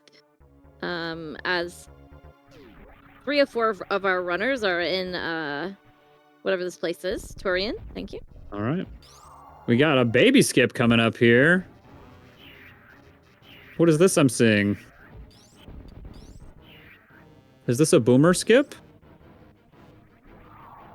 It's the he told me that he practiced this. It's a spring ball. Oh right, I forgot. Yeah, that's actually crazy. Yeah, spring ball baby skip. Of course. Yeah. The Timon which is very, very fast, but looks pretty tricky. The the Timon and Fat Scott sync. So Metroid Room 1, just seeing Timon there, he jumped, right? And he jumped holding up because Screw Attack bounces the Metroids off. So he held up so that he could, get the Metroid. So that was a pretty cool Metroid 1 room. Fat Scott right there. And we have Total cleaning up Upper Norfair, Bubble Mountain, Buble Mountain, if you will. As some have called it. Yeah, derp. And Fat agree. Scott are both just headed right towards Baby Skip. Let's see. We're probably going to see some. I would imagine we might see a couple of attempts at a Spring Ball Skip. Maybe not. Let's see. Okay, looks like we're going to get the regular Stachio Skip. Okay. So Fat Scott damaging down. Yeah, that's probably for what's it called? Oh, is he just going to get grabbed? No, he's going for Spring Ball. Yeah, we need to get damage down eventually for stand-up glitch in a bit. Unfortunate. Timon gets grabbed at the last minute. Okay. So he's going to take this time to turn off Varia. Do you know why we turn off Varia? Yeah, so we turn off Various Suit because Rainbow Beam actually does 600 damage to us if we have Various Suit taken off. So we're basically going to use that to get our HP down to a range where we can get knocked down to where we have just enough health to where we don't get hit with the Rainbow Beam. Mother Brain wants to start attacking us for a bit, and then we can run into her and she'll start to hit us with the Rainbow Beam, and that's how stand-up glitch is done. So I'm not sure exactly why Varia is helpful besides the fact you take 600 instead of 300, so you don't need to get damage down as far, but anyways, I believe we're going to be seeing Omni do a stand-up glitch right now, basically. Because it's just 20 shots on Mother Brain, so he's about done with Mother Brain. Yeah. Okay, so damaging down here. Quickly as he can. About okay. 70 tanks. Yeah, so the stand-up glitch. Okay, good. Timon taken save. And then, you just press up to stand up and then take damage one more time so you don't get hit. Oh. And then, gonna have to make sure to not soft lock here. Gonna need to be in the air whenever the baby comes on screen. Oh. To avoid soft locking there. Which Omni did easily. Okay. And I believe you also want to be in the air when the baby detaches, so. Oh, look at that. Fat Scott damaging down before Mother Brain stands up is pretty cool. Like, taking advantage of that time. Yeah. And then, the point of stand-up glitch is we can damage Mother Brain while we normally would just be standing there for like 2 minutes. So these are not going to be as powerful as Hyper Beam shots. But if we get enough in, you can actually kill Mother Brain with just one shot afterwards. One Hyper Beam shot. That is pretty hard to do. I was gonna say something that I forgot.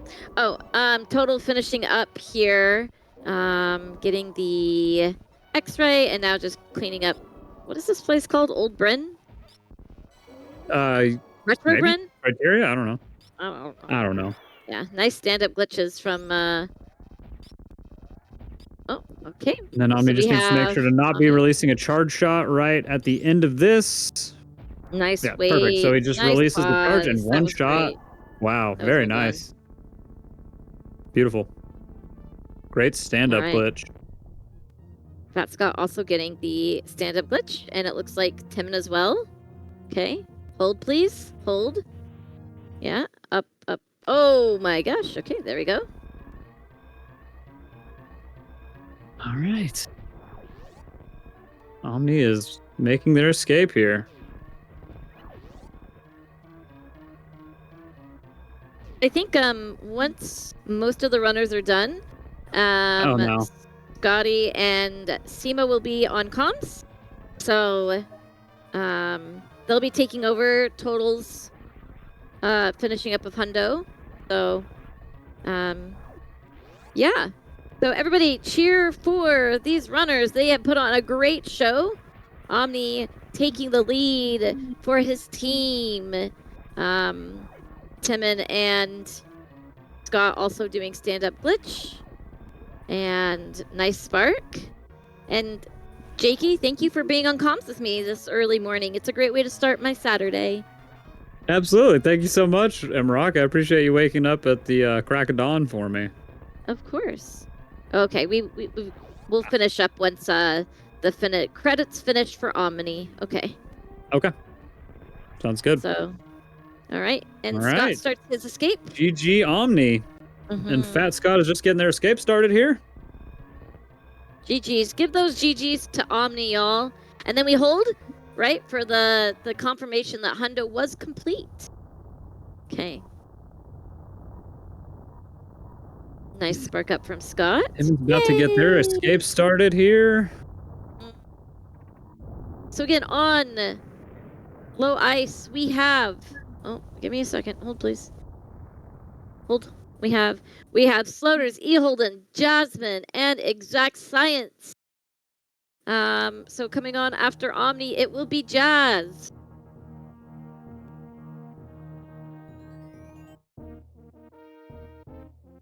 Very exciting. Low ice is a very Alright, fun nice. category to watch. Yeah. So Timon actually turned off Screw Attack for his what is it called? Ice Zeb Skip. So Yeah. he doesn't get to crunch through all of the pirates, but that's fine. All right. You got this total. All right, let's give the GGs up for Scott. GG Scott coming in second. Very nice. Yeah. Very nice. All right. Timon backing up the spark. All right. What will the credits show? Let's hope that there is that 100% that we see. Okay. And Timon making his way into the ship room here. Very good runs all around. Yeah, absolutely. And nice. You know, Total cleaning up and Total hopped into this Hundo race just this morning. So pretty you know, grabbing the cold controller. So I give him kudos for absolutely doing what he needs to make sure that this relay race goes off without a hitch. So yeah, very cool of them to do that. Can we get some more GGs for our finished runners and our runners still going? All right. What do you think, Jakey? Do we think Omni got all the items? I think so. I think I'm pretty impressed with the play here. You know, it seemed like a pretty good run. I don't think that missed anything. Omni seemed like they were on top of it the whole time. So don't think there's a chance for anything to slip through the cracks.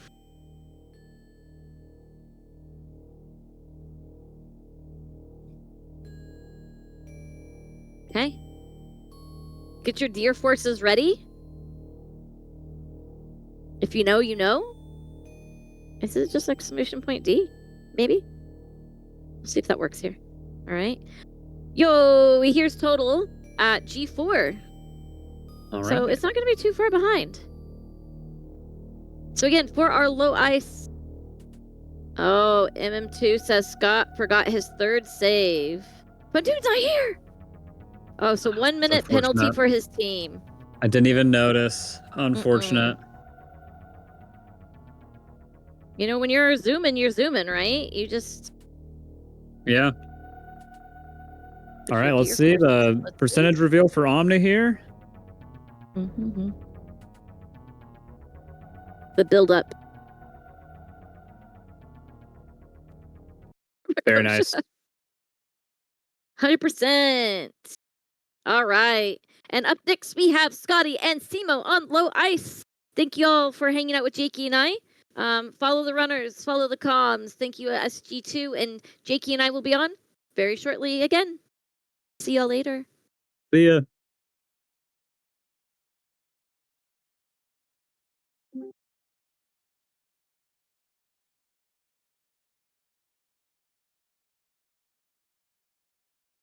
Thank you so much, Amrock and Jake, for the commentary in the first part of the race for 100%.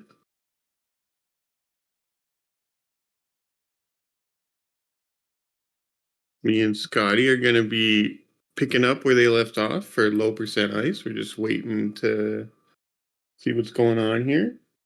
First, we have Jazz with Los Pollos Hermanos. What's up, Speed Gaming?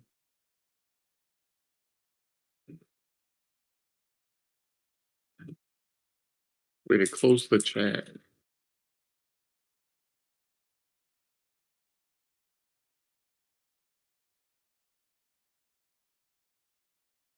So we got a really close race already right off the first category. Yeah, we're gonna have 3 people like starting real close to each other. I think that's pretty exciting.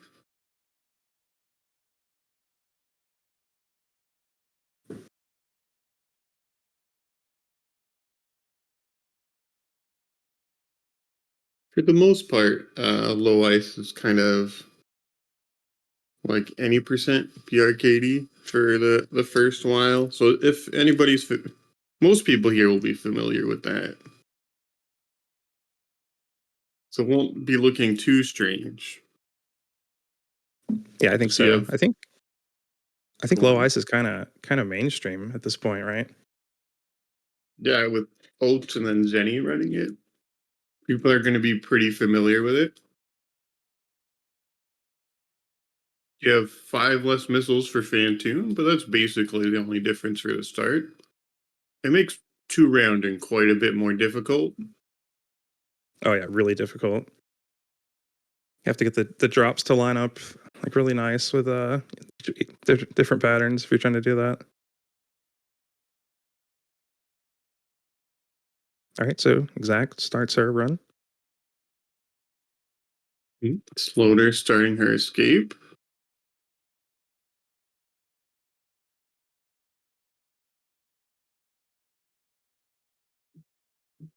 I'm not sure what happened to Jazz yet. I assume it's just technical difficulties.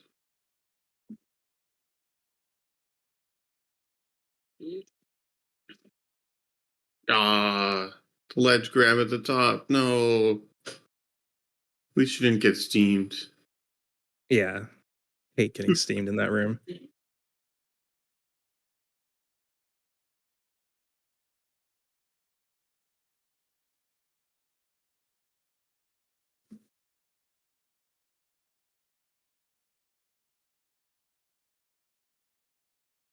Yeah, it is Yeah, tech issues. when they get things set up, I think it'll be fine with Jazz.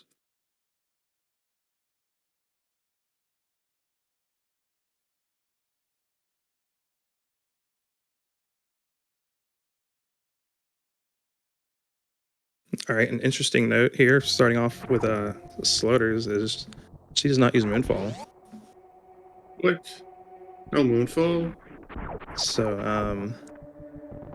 gonna be taking the scenic route down the climb.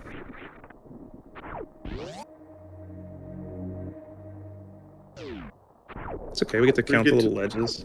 Yeah, 3, 4, 5, 6. You use the shots to help counting. Mhm.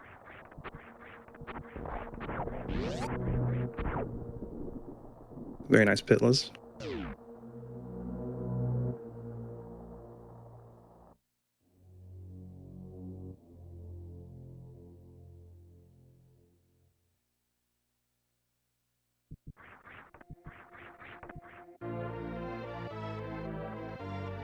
Exact coming down parlor climb. We're gonna see this Moonfall here. No counting.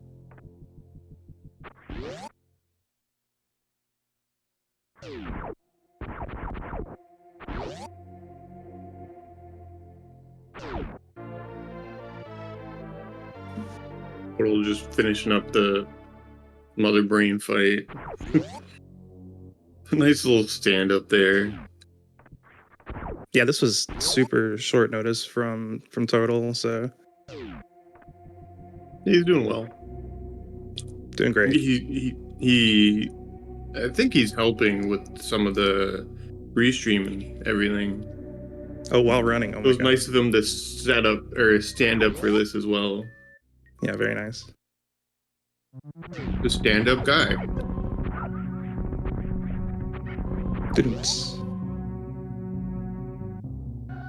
So yeah, most of the early game is going to be the same for, every Super Metroid speed run. But big difference is we have to skip certain missiles here. So did we explain exactly what low percent ice means? All right, so I guess we can. Low percent ice is 14% ice. You get 2 missile packs, 2 super packs, 1 power bomb pack. You get both suits and the charge beam and the ice beam. And that's it. What that means is you have really long boss fights with Ridley and Dragon and Mother Brain. As well as before each of those boss fights, you'll see a lot of farming, and that can actually slow you down quite a bit if you get unlucky. All exact with a nice little right side parlor. Very nice.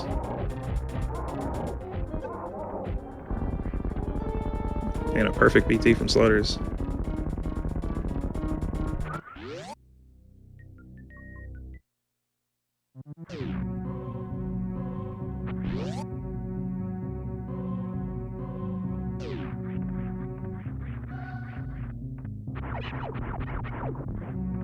And GG's in chat for Total's finishing up for his team. We're gonna wait to see the credits before they switch over. Hopefully we got 100% there. All right, nice BT from Exact as well.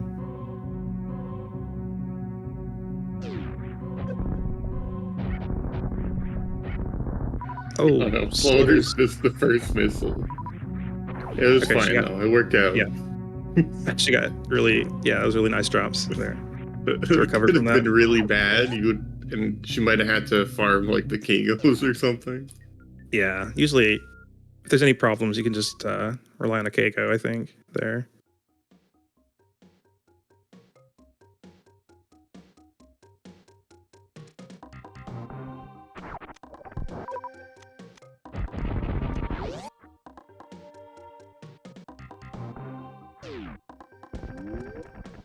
All right, and Jasmine joins us.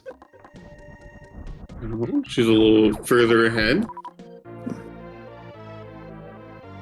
Looks like it was a unfortunate time to rejoin. Looks like she shot a super up in the air, but should be fine. It's always unfortunate. Once you fall in Red Tower, everything gets out of sync. It just gets very, very frustrating. I think some people would even prefer just resetting the room if it gets too out of whack, Just for like their own mental sanity, Exactly. Nice. Loader's successfully skipping the charge missiles. So these runners actually have to save 3 times. Do you think they're going to save more than 3 times in this run? They're saving here, probably. This is probably a very common save. Oh yeah, definitely for low percent. Where else you'd want to save pre-Ridley? Maybe even pre-LN. And I could see a lot of them going for 4 saves here. Yeah, I think Mother Brain and Ridley are definitely 2 must saves. And then, Ellen Elevator. Yeah, I don't know. There's just so many. I expect them all to be doing PK already, where they do Crane second for the extra E-tank. But yeah, I also would think that they'll be doing that. Maybe someone's gonna go wild.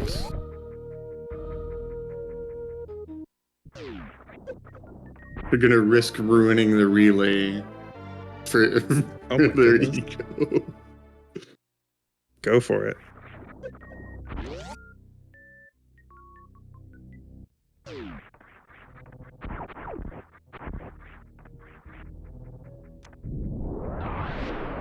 Did Jasmine go for a CWJ or yeah? That would be the only reason she fell in, right? Okay. Or it wasn't a missed bomb jump, right?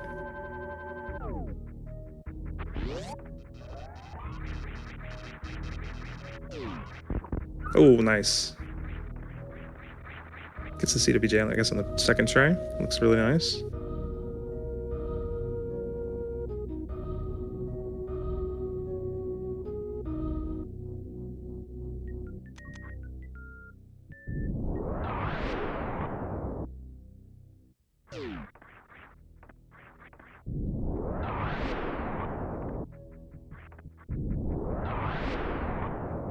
Okay, so I mentioned farming before bosses. That's a definite for Dragon, for Ridley. It can be an option to do that for Phatoon, but Jasmine did not. Okay, she's grabbing a little bit of health from the orbs there. That's good.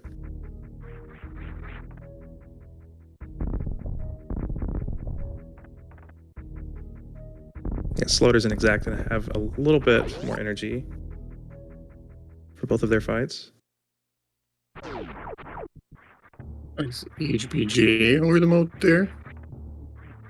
Very nice. I find the HPJ more consistent, but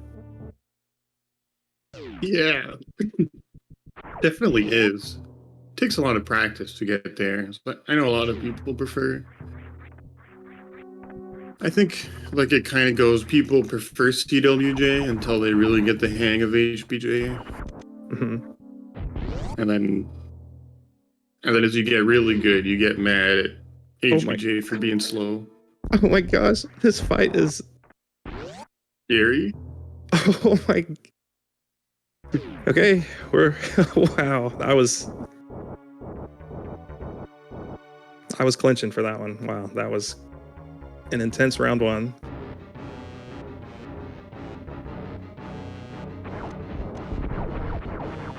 Okay, see that's what she's looking for. Unfortunately, the first round she had an eye closed. Oh no. Okay. Oh god. What a smart Tactical pause. What a Very smart smart. pause. Very smart. Farming here. No energy.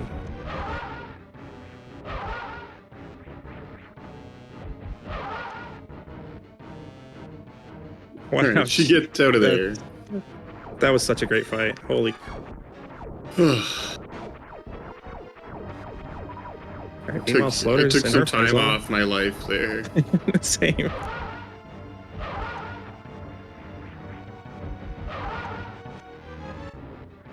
Not sure. Nice If that was a 2 or 3 round, but Floaters. very nice fight. We were looking at Jazz. We were worried. I don't know. I assume it was 2 rounds.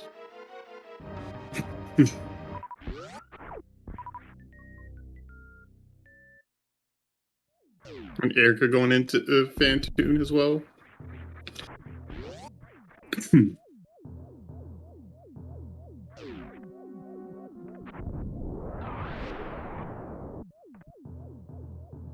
Here's the second super pack for everybody. Almost all categories pick up this super pack. Unless you're doing one of the weird boss orders. Mm-hmm. Ooh. Oh, another hit.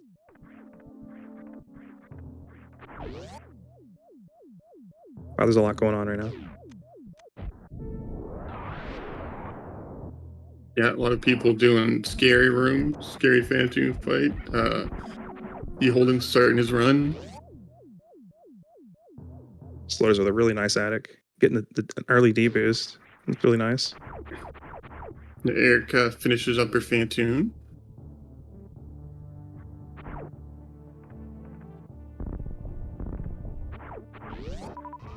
Still not too far behind. Floaters and Jazz basically tied at this point. Oh. Floaters took a hit, needs to do a little bit of farming here. Synced into bowling pretty much. Very nice sync. This is nice.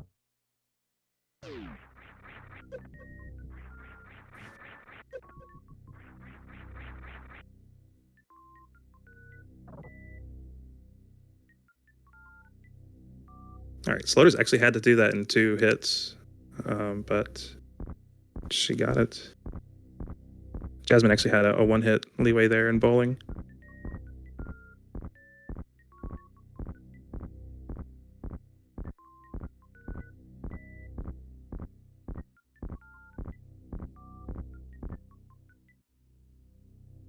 That's the exact added here. Oh, going for the double super strat? It's deep. Not quite. Pretty clean BT fight from Holden as well.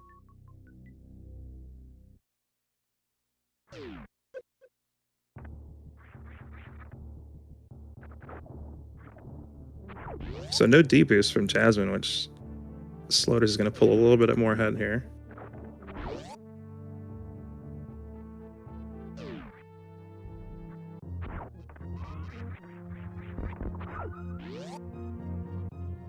And yeah, Exact's at full energy for bowling, so she should make it across no problem. Ooh, with the D boost too. Very nice. Love the little mock ball into the hand.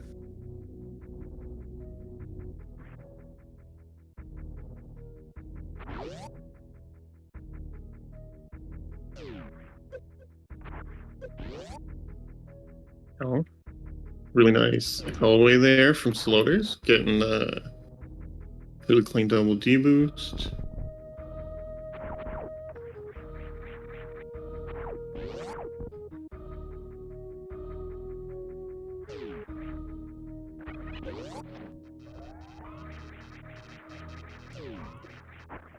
Eric is smart to stop on top of the gravity suit and not just run out the door.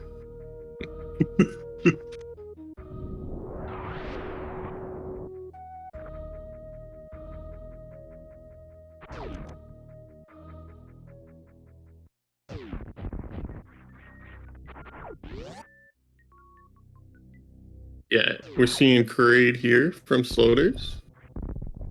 Yeah, this is really the only safety there is to this category, is doing Kraid before Ridley instead of after.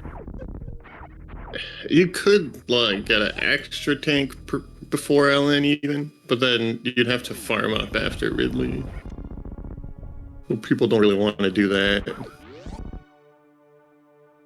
Yeah, it actually doesn't really save that much time doing Kraid after. Yeah, the time's entirely just in how long it takes to farm. You could even get like really nice RNG from like Ridley drops or something and not actually lose any time between rounds. Yep. Great share.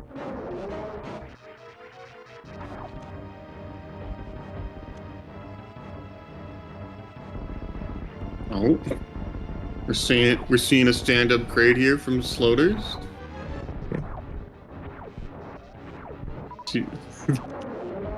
Kraid taking a bit of time to open his big stupid mouth. Classic.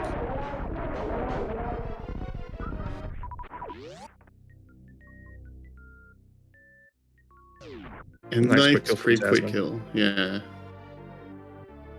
See, Kraid was actually closing his mouth a little bit, so.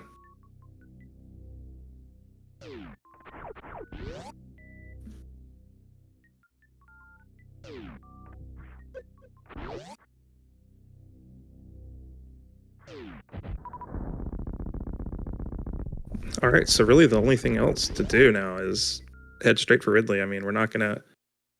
Like we have the ice team. Why would you want to do anything else? You know, just do Ridley on the lowest possible resources. Why not?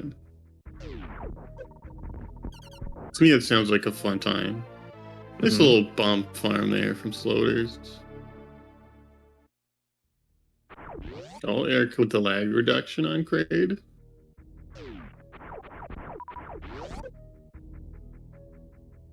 A nice Kraid quick kill from her too. Holden going into the moat.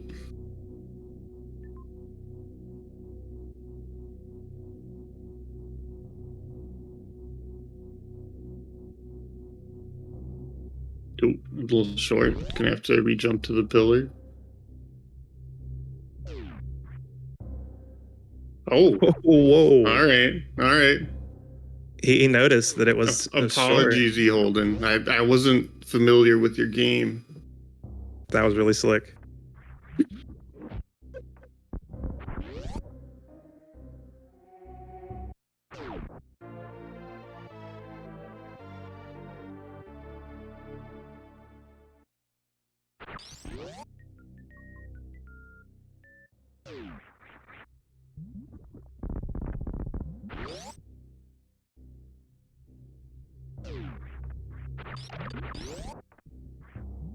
You only need one tripper to get that ice escape mock ball.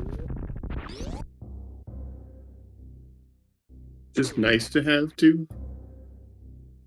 Yeah, I think a lot of runners cut the 2 short, a lot shorter than they think they actually do, just to be safe, you know, not to run off the edge.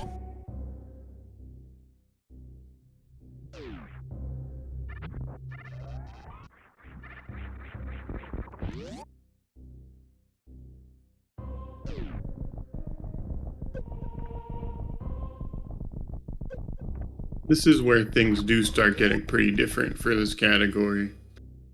You see Sloters and Jazz here doing this little bomb jump. And then in every other category, you're going to have high jump for these rooms. You see that there's going to be a lot of little differences in the room strats going forward.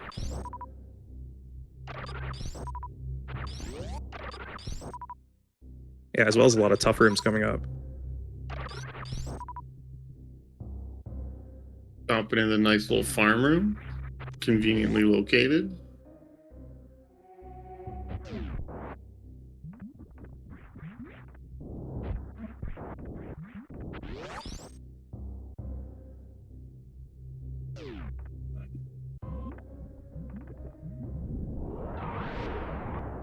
I'm getting a chronic boost. Nice. You can't always actually get a chronic boost in this category. Mm-hmm. Looks like Jazz actually didn't have to farm as much as Slaughter, so she kind of saved a little time there. Like, she just get better resources from Crate, maybe? Or Yeah, I think so. just better drops from the farm. Yeah, Jazz Slaughter's- opting not to go for the chronic boost here. Yeah, Slaughter's taking her second save. So she's through Lava Dive, Gravity Jump. Jazz is going for her attempt. Nice. Because none of them have high jump, they have to jump on the wall there below the Namahe. So Jazz opting to skip this save. Erica going ahead without full resources, which is fine. This is enough supers to keep going. It could be a bit slower depending on the farms later and what you get for Metal Pirates.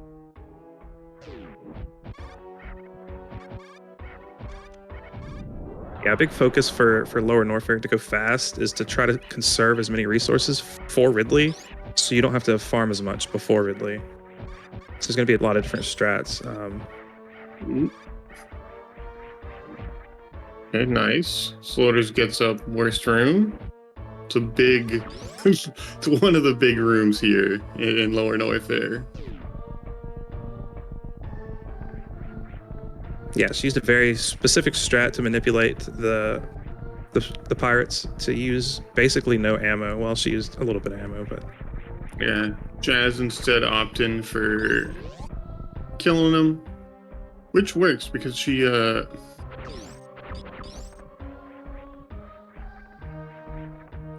the extra resources from doing the farm.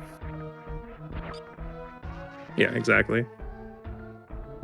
Erica going for a newer. Oh, okay. Yeah, she just resets the room. She's going for a newer strat here. So is the anti-matter horse strat. Yeah, it conserves a super missile over the the older strat. Ooh. Oh, Jazz. And a I'm little. just gonna have to- Okay. Oh, that's scary. So The well, she's in health bomb, so that's quite bad. She's gonna lose. Assuming she makes it to the save room. okay, nice She's morph okay. over that All last right. one. She's gonna lose some time having to. Oh, she. Interesting.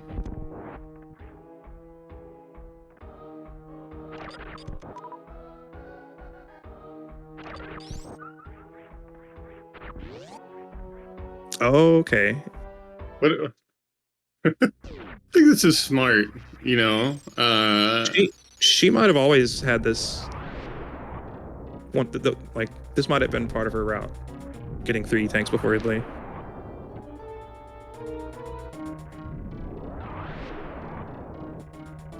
The air cut, getting through worst room.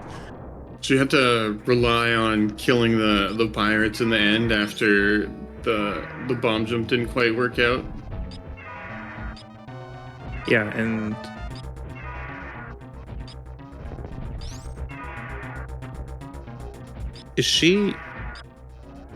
where is she gonna get resources? Where's she gonna get her super that she needs to open the door? I don't know. And then kill this metal pirates. Uh, Just charge shots, I guess. don't save. Don't. She's thinking about her supers right now. What's she gonna do? What's she gonna open the door? She can't get to metal pirates. This is interesting.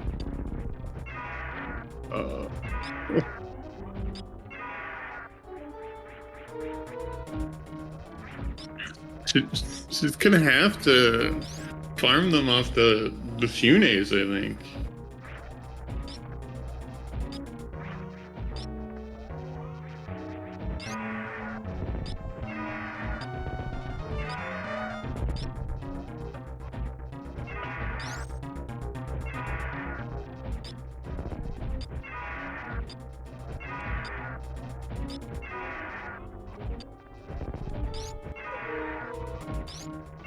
Okay, that was actually While a slow.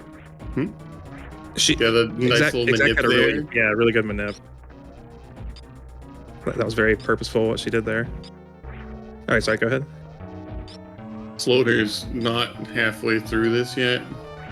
She's waiting for Ridley to start changing colors before you kind of progress into the second phase of this Ridley fight. If all things go well, the fight is about 200 seconds. So, you know, a little over 3 minutes, 3.5 minutes.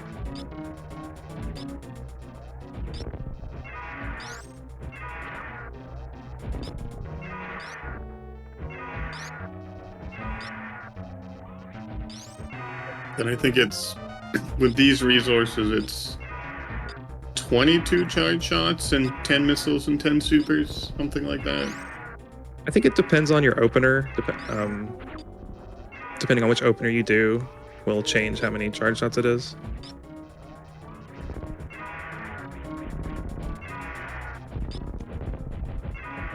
And then, you know, counting on if you're double hitting in the opener as well.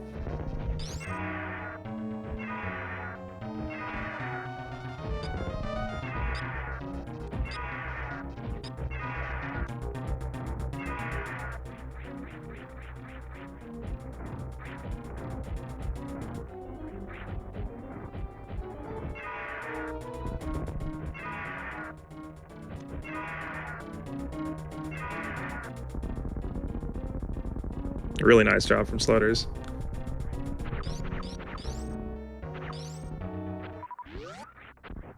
Yeah, gets through the fight without too much trouble. Gets that E-tank that Jazz isn't going to be able to grab. Jazz Seems to be playing it pretty safe so far. I know she's played low percent X Ice a lot, where you would be doing this except with Varia instead of with Gravity. So I'm sure she's very used to this type of fight and how to take it safe. Yeah, she's been doing great this whole run so far. I mean, actually, all the runners have.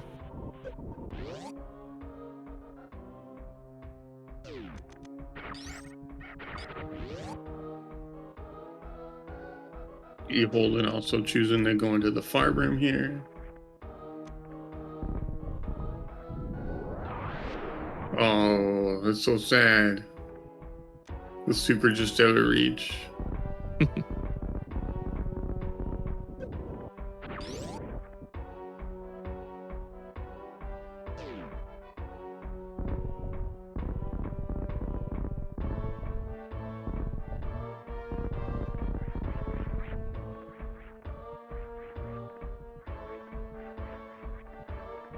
Nice manip from Slaughter on the stairs.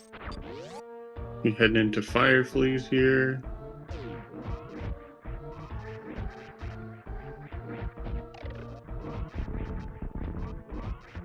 Been getting bad luck so far trying to drop a super. I know it's a pretty rare drop though.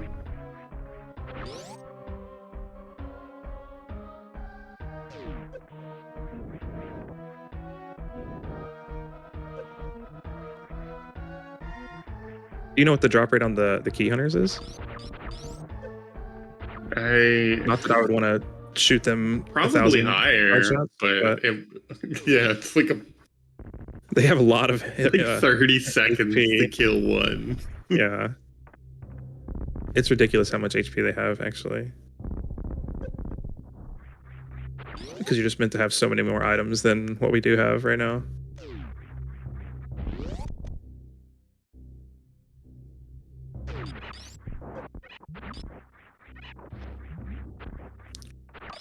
All right, so you can see here Sloters is doing the farm. And the only reason you do this farm is because we did Kraid second. If you do Kraid third, you can just actually skip this farm. This is pretty much the only time loss from this category, Yeah, this route. The only difference in timing is having to do this farm. Yeah. Since you need these resources going into Botch Moon here, or it's going to be very slow. All right, you hold him with the old setup for Morstrom. Gets a first try, nice. Yeah, I think that was Static. Maybe Static 9? Or at least that's what I've heard it called. We came up with that strat. Yeah, I like it a lot.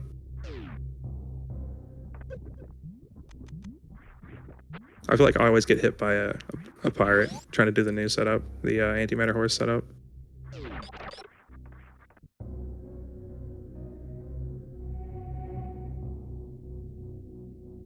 I mean, the new strat now is just doing the crazy stream bomb jump. Oh, it's true. I forgot. Right. What everybody's doing now. Yeah.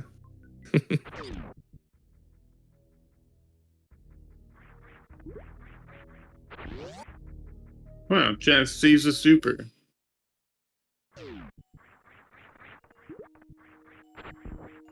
And nice job from Jazz. Finishing up Ridley.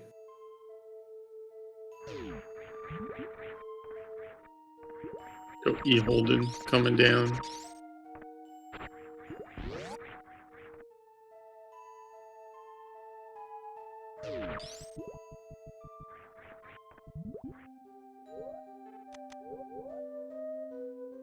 All right, Slaughter's making her way through Meridia. We're gonna have to do it. Not Didn't quite. get quite enough height there, but she can wall jump. Oh, nice. Yeah, she saw that she wasn't gonna make it, but yeah, we're gonna abuse a little glitch there called gravity jumping to get through a lot of the rooms in Meridia, a lot of the taller rooms.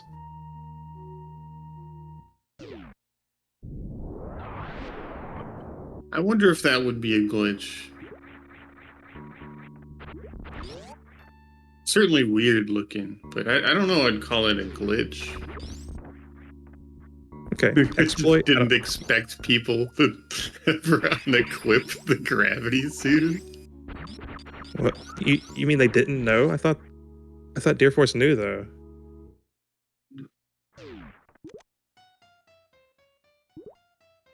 It looked like E. Holden had a really quick farm pre-Ridley, so he's going to be starting his fight. There's 3 missiles there to finish up the Phatoon fight.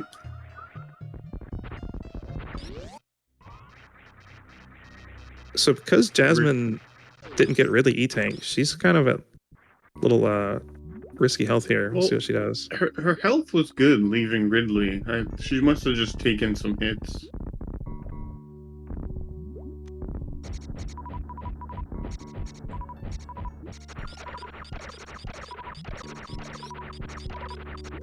I'm pretty sure Slaughter's hates this specific farm that she was at, but she got through it pretty quick.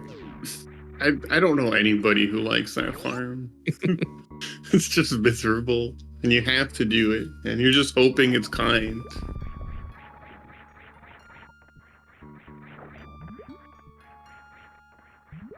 Nice. Okay.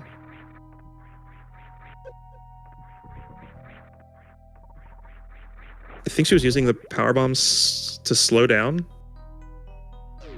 to like slow time down. But she made it. So good job, Jazz. Holy crap. Just don't hit the orb. This don't hit the orb right. This whole run for Jazz has been Oh yeah, insane. just taking it safe here.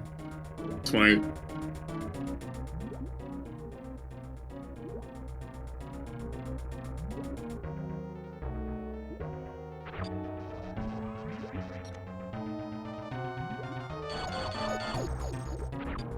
That little ice shield opener there.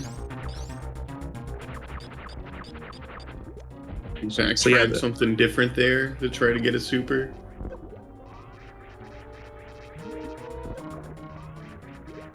You're gonna see Slaughters Strafe use fight. Come a on. lot of different techniques here for Dragon. Yeah, there's a lot going on in the low ice fight here. You're mixing in ice shields, you're mixing in pseudo screws. You kind of want to farm all these goops real well, so you get a lot of missiles.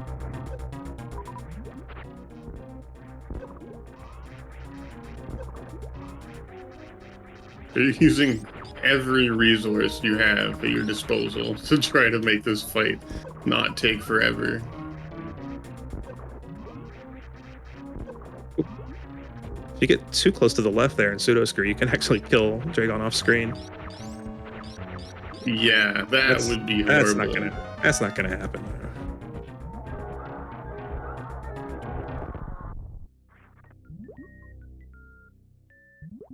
All right, good fight from Slaughters. Yeah, made it look easy.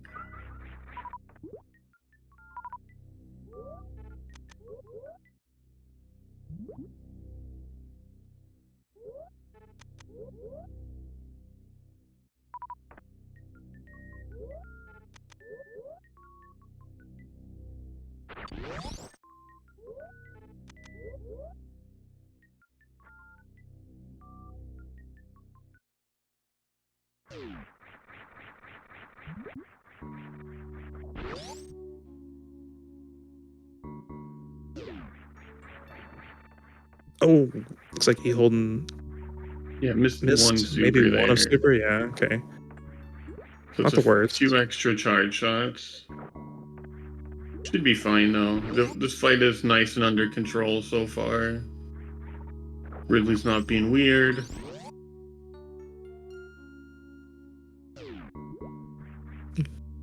That's kind of a shocker There, he actually. was being a little bit weird, but he's going back into swoops. Oh. Okay.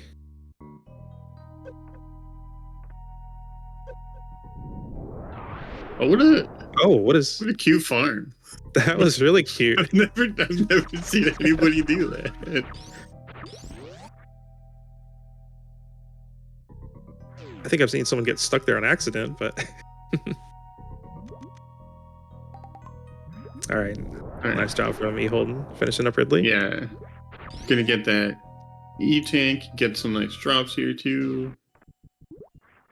Yeah, Holden's well set up here for the LN escape.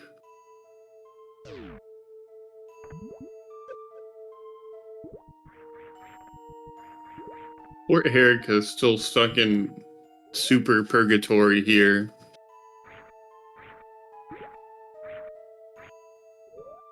Doesn't look like Soldier's got that. Yeah, gonna have to redo this gravity jump.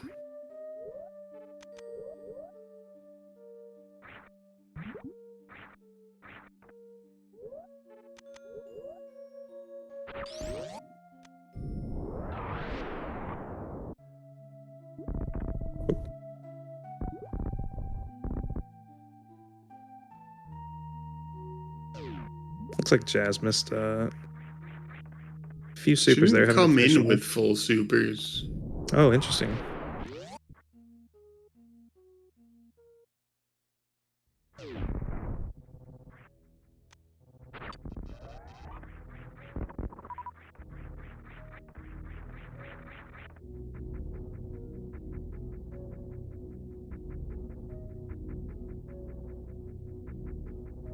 Jasmine making sure to skip the Phatoon E-tank. She's only allowed 3. That's a tricky one too if you're not paying attention. Forgetting to go underneath that. If you're used to doing PRKD, it's definitely very easy to just jump into that E-tank. That's just the way you're used to going. Mm-hmm. There's actually a pretty cool strat you can do to like fly into that little tube pretty quickly.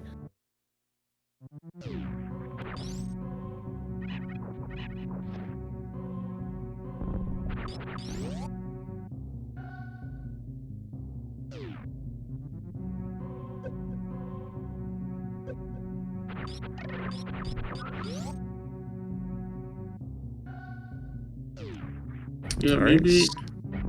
maybe you were right, Erica. Could have tried just shooting each bee hunter 100 times. I would have. I think that's what I would try. I'm not even. So you get supers from them fairly often in any percent. Yeah, that's what I was thinking.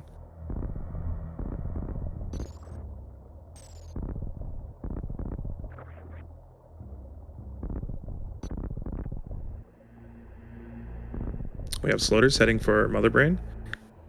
Would you say that Mother Brain's probably the biggest hurdle for the route or for the category, or? It's the great equalizer here. It's definitely a big hurdle. Like you can get extra E-tanks for Ridley, but there's absolutely no safeties you can get for Mother Brain. I think the Ridley fight is obviously more complex and harder to do safely. Just you have a lot less leeway with Mother Brain. Yeah, exactly. It's just 99 energy, 100 energy, whatever.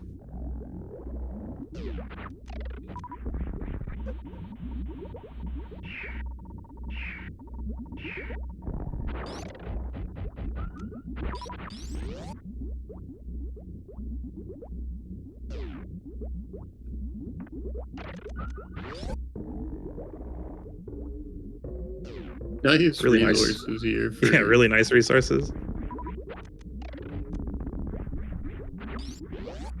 It's exactly what you want to see going through these rooms. Is pretty much full on missiles and supers.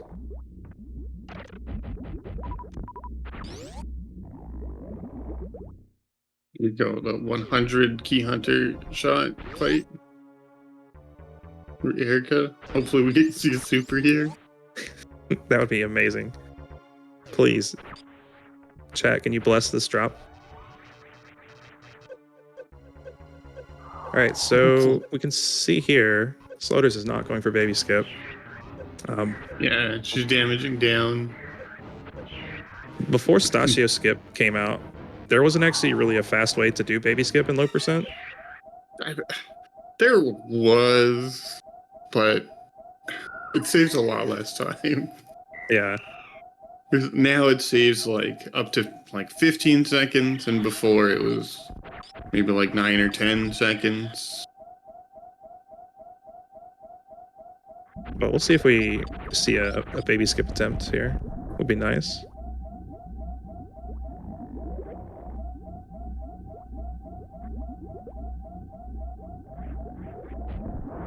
It is definitely a newer strategy. Ow. Rude Key Hunter.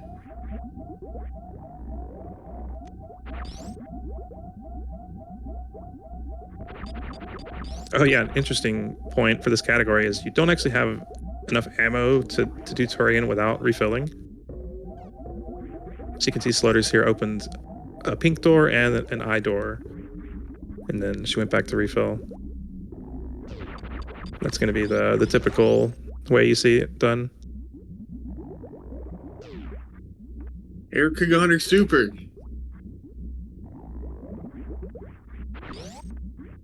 That was actually pretty quick for the key hunters dropping, right? So that's awesome. Flores accidentally selected no on the save.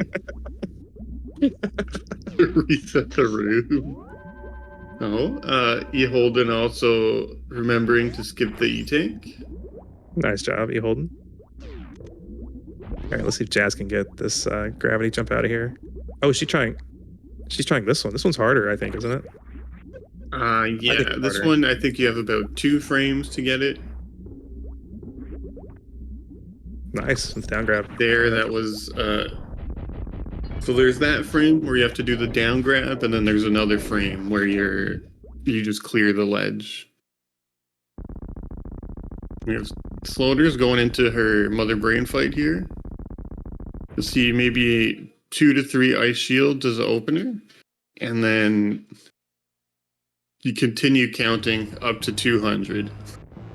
It's great. Or 151, really. Oh no, That's exactly. 4, Please. 8, 12.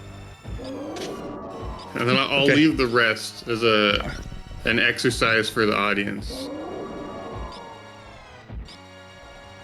I don't think Exact had saved after getting the super, so she was really close to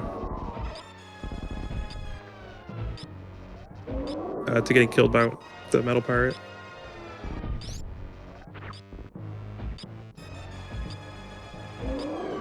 Jazz having to go around the little pillar here.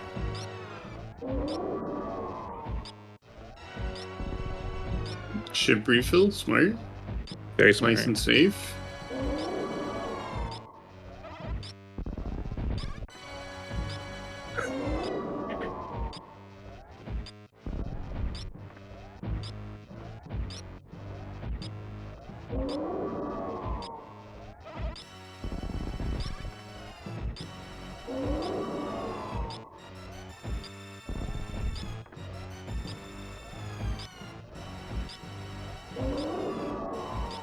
This Mother Brain fight going real well for Slaughter so far.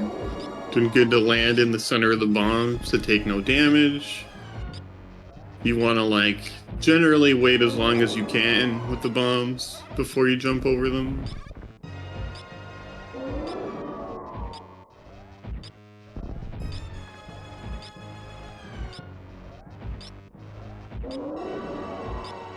The rudest thing you can kind of get here is, like, onion rings just as you're jumping over it, and they kind of, like, pin you up against the wall. Yeah.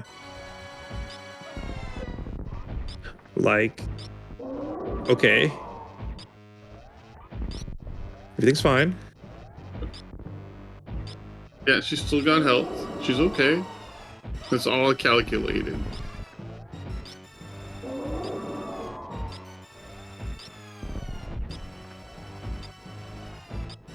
Just taking those hits for entertainment value.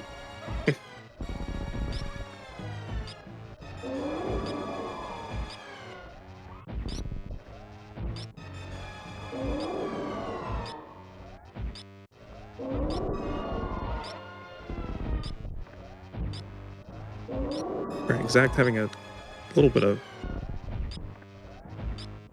troubles on the opener, but now I think she's, yep, everything's good.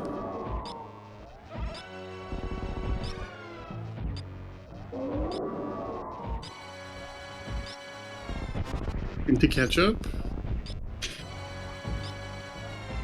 So how many more shots is it?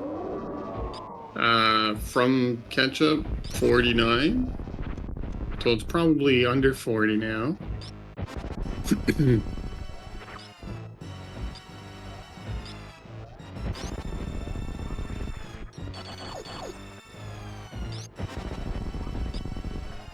One for a cheeky little ice shield during the ketchup. You can save about a second if you get every particle to connect. Yeah, that looks pretty scary, but it's actually kind of safe if you know what you're doing.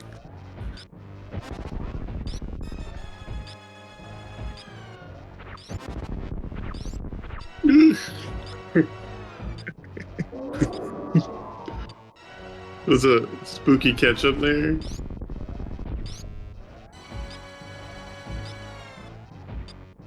And she gets through. That's through. We were Wow. never worried. Never.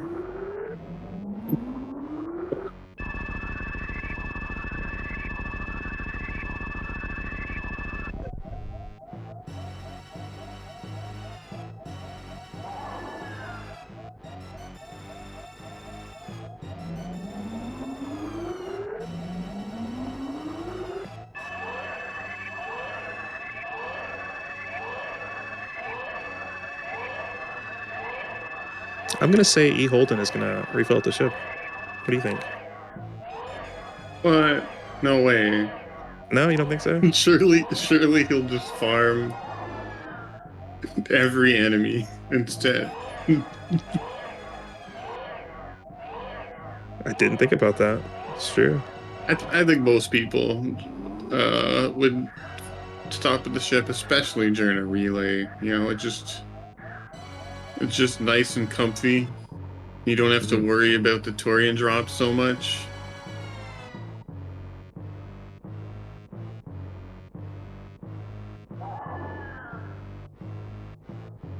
I love these crouch jumps that Zach's doing over Ridley. It's pretty You should be tight. really careful with the crouch jumps over Ridley, actually. Like, a lot of people don't know that if you're like holding an angle when you do it, you don't jump as high, so you're making it harder on yourself.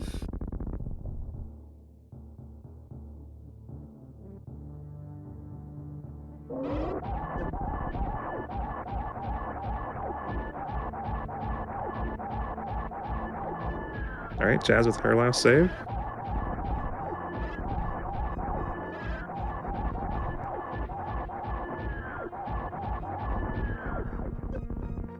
I feel like Mother Brain 3 is kind of easier with this loadout. It can be a bit annoying to really get her into the same pattern, but it's definitely, you just jump and hold angle up and shoot. Yeah.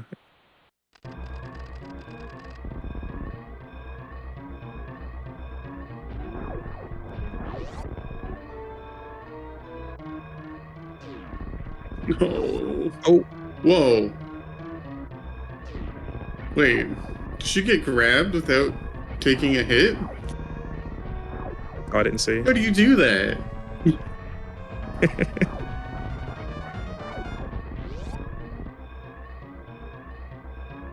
All right. Exact also through. Wasn't worried at all. Okay. Just has to make it to the safe room when she's done with purgatory here.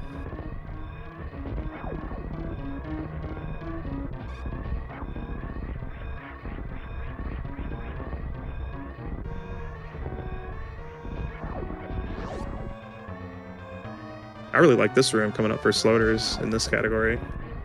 Doing the left side wall climbs is, I don't know, it's really fun for me.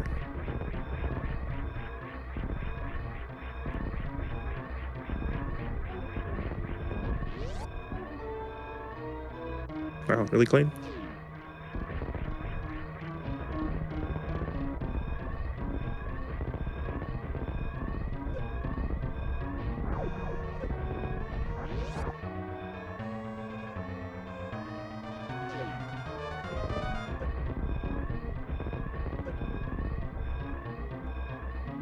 getting on the ship. Floaters with a absolutely phenomenal run here for a relay and just crushing every boss pretty much. Made all of the hard parts of the run look easy. Yeah, she did great.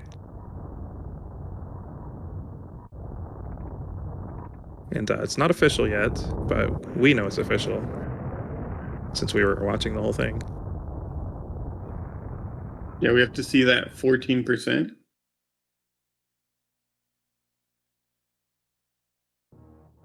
Okay, going for that little manip again.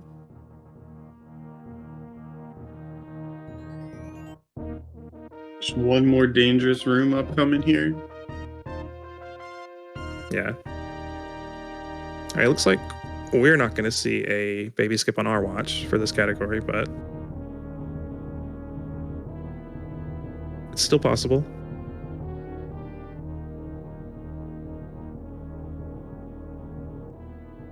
All right, well, I guess we need to say our goodbyes here because they're going to boot us out when the percent comes out, right? Yeah, but it's so tense. So,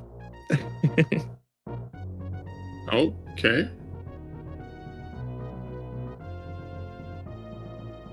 Zach going with the nice and safe strategy here. Took a couple hits, decided not to risk it. Just wants to get out of here. yeah. Did she skip the save after Ridley? I don't think so. She went in the room because of the manip I saw her doing. But GG's to the runners. Relay's always really exciting.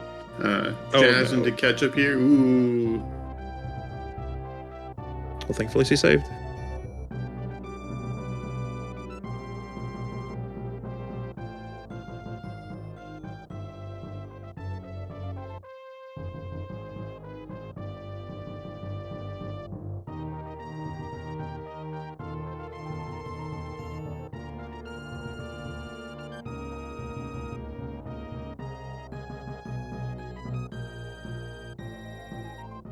Up next, we're gonna have Derp and Spiffy Thomas on comms for Map Rando.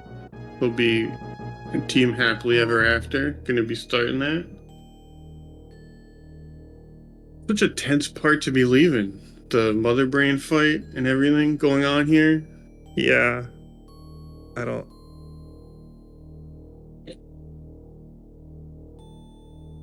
Well, thanks for good luck to commentating with me. everybody. Yeah, happy to. That was really fun. Exact can do this. I believe in her. Oh yeah, she's a very talented low ice player. Just having a little She bit needs of some time to reset her brain, maybe.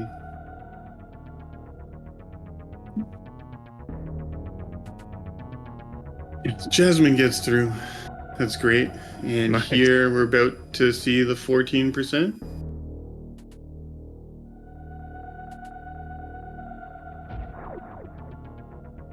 All right, GG's.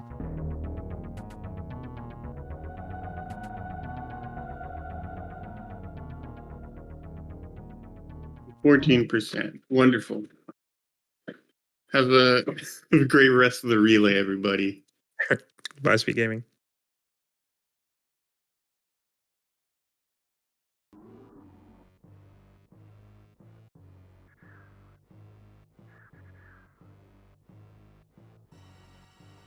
Howdy, howdy, y'all.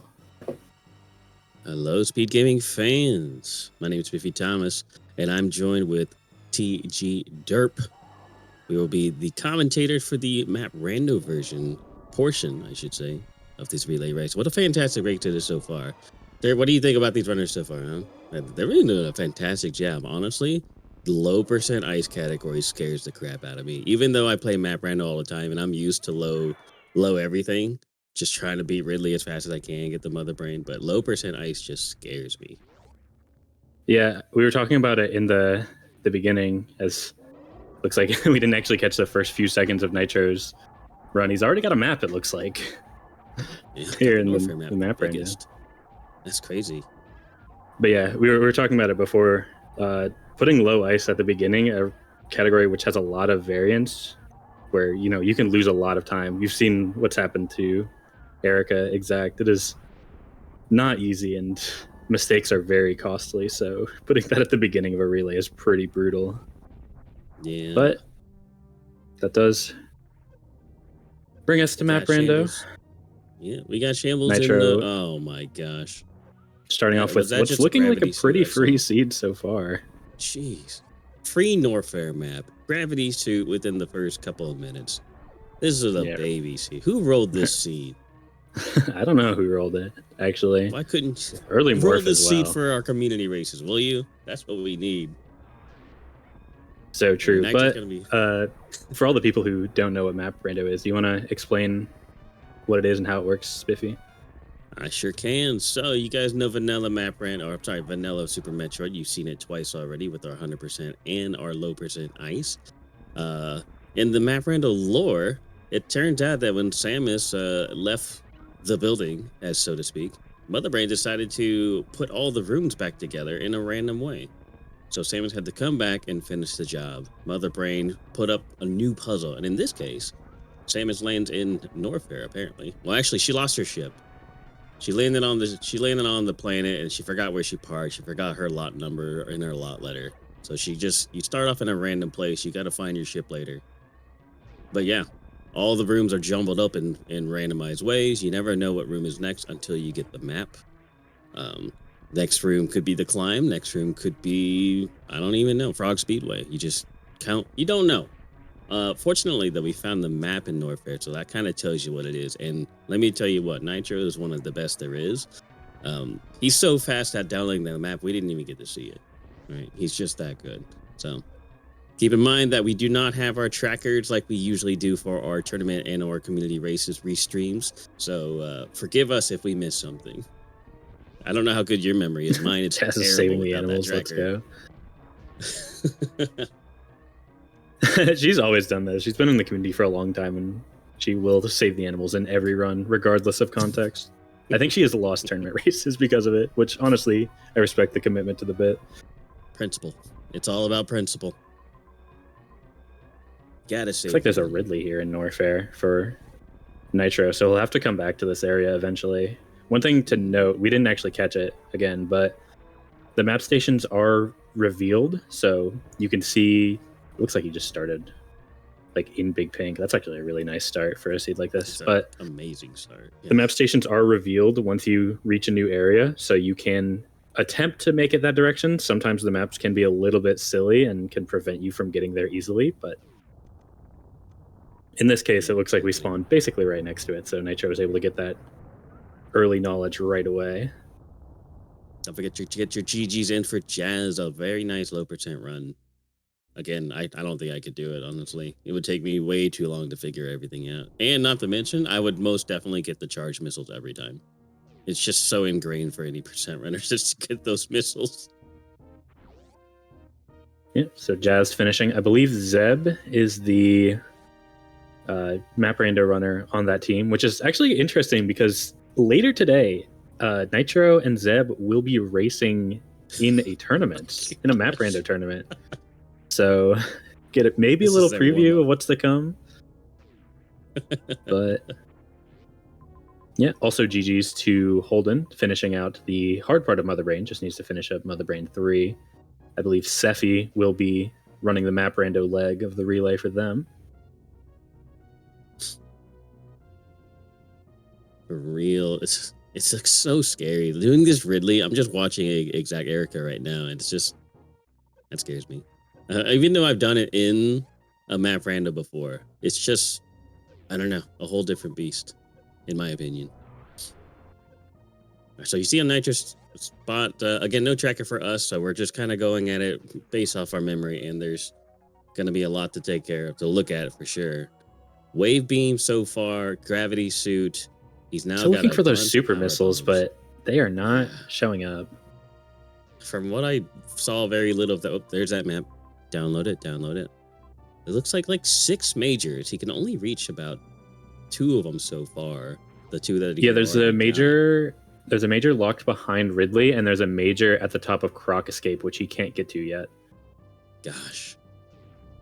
So, Yep. For those who do not know much about Map Rando, in Map Randomizer, there is a quality of life setting that changes the items icons in the map and mini-map to what now is a 4-tier system.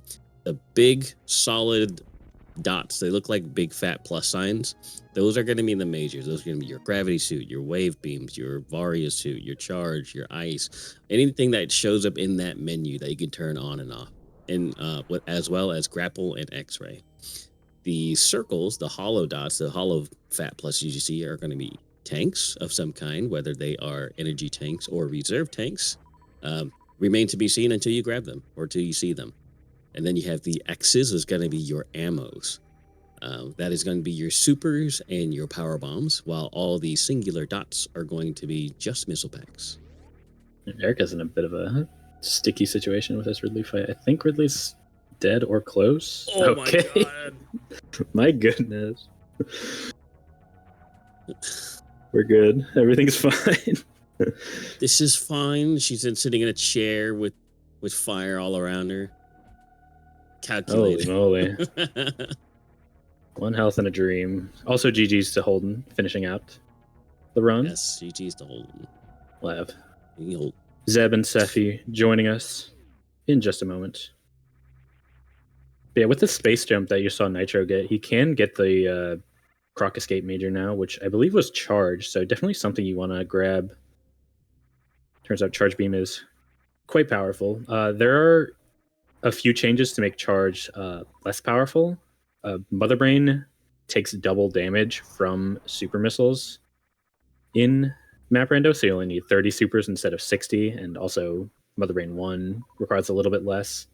And also there's a few more supers in the pool. It's an otherwise vanilla item spread, but there's 4 missiles that have been replaced with supers. I'm actually kind of interested that Nitro isn't grabbing this charge right away. But yeah, if you find an early charge, you definitely want it. Because that just means you get to avoid all of the ammo grabbing. Yeah. Well, he knows he still needs supers, so he's hunting for those X's because the ammo doors still do exist in Map Randomizer, and it's different every time. So like he's still on the 20th hunt for power those bomb. supers. Goodness. Yeah. All the power bombs. So you see Sephi on the bottom left-hand side of your screen. He has begun his Map Rando journey. Yes, I believe that is a start in Big Pink itself. Actually, the energy room. The energy refill right next to Big Pink on the top right-hand side. Yep. So yeah, basically a Big Pink start. It's fantastic. So Nitro, knowing that he'll have to come back for Ridley anyways, he can probably safely leave that charge behind, as it doesn't really help speed up anything else at the moment, except for maybe like going in the Brinstar and finding Dragon right away. Mm-hmm. But the chance of that happening is usually pretty low. This was the major I was saying was locked behind Ridley. Nitro actually found a way to get to it from the other side. So we'll see if this is anything good. Old? It is. Speed booster Speed can booster. be very important. There are a lot of rooms that require speed to get through, so not having to worry about any speed locks is definitely nice. You say that, it's just one of those things that's like, it is very important. And those speed lock rooms do exist. Rock Speedway, Decora Shaft. And it's also a can fly because they don't have bombs yet. Well, they have space jump, but you know, it's just like a lot of those seeds don't actually require speed booster to beat them because those rooms could be just off on dead ends, only holding missiles and stuff like that. So it's kind of volatile. A lot of the times you'll see people, especially in the Map Rando tournament, oh, Sephi in trouble here. Once those things knows he's got the gravity suit, wants to keep it, but just can't right now. So he's gonna have to take a reset back to the start. Yeah, good news is he didn't make too much progress, so he can just get right back to that. Definitely wants to go back for that gravity suit too. Absolutely. But so yeah, like another speed, thing, I think 50-50. It's really nice for just moving fast though, so it's always great to see. Yeah, another thing worth mentioning, you see Sephi's game looks a lot different. This is another cool feature of Map Rando. He's actually using the, I don't know exactly what the setting is called, but the tile set for each room it corresponds to the area. So because Sephi's in Norfair, this big pink is got the same tile set as like the post-Croc Norfair rooms. Mhm. This is a really cool setting. It does make it a little bit harder to tell what room the runners are in, but it is still the technology behind little? it. The fact that it works is really awesome, honestly. Just a little, huh? You must be better at recognizing the room than I am. I if I'm not playing vanilla map tiles, I take at least an Ooh, extra Steffi's gotta 2 hustle seconds per to get room.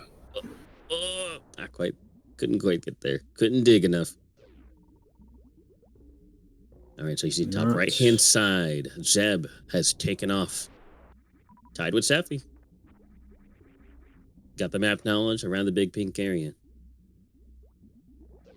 Yeah, Zeb's capture not maybe not perfectly cropped, but that's okay. We can tell what's going on.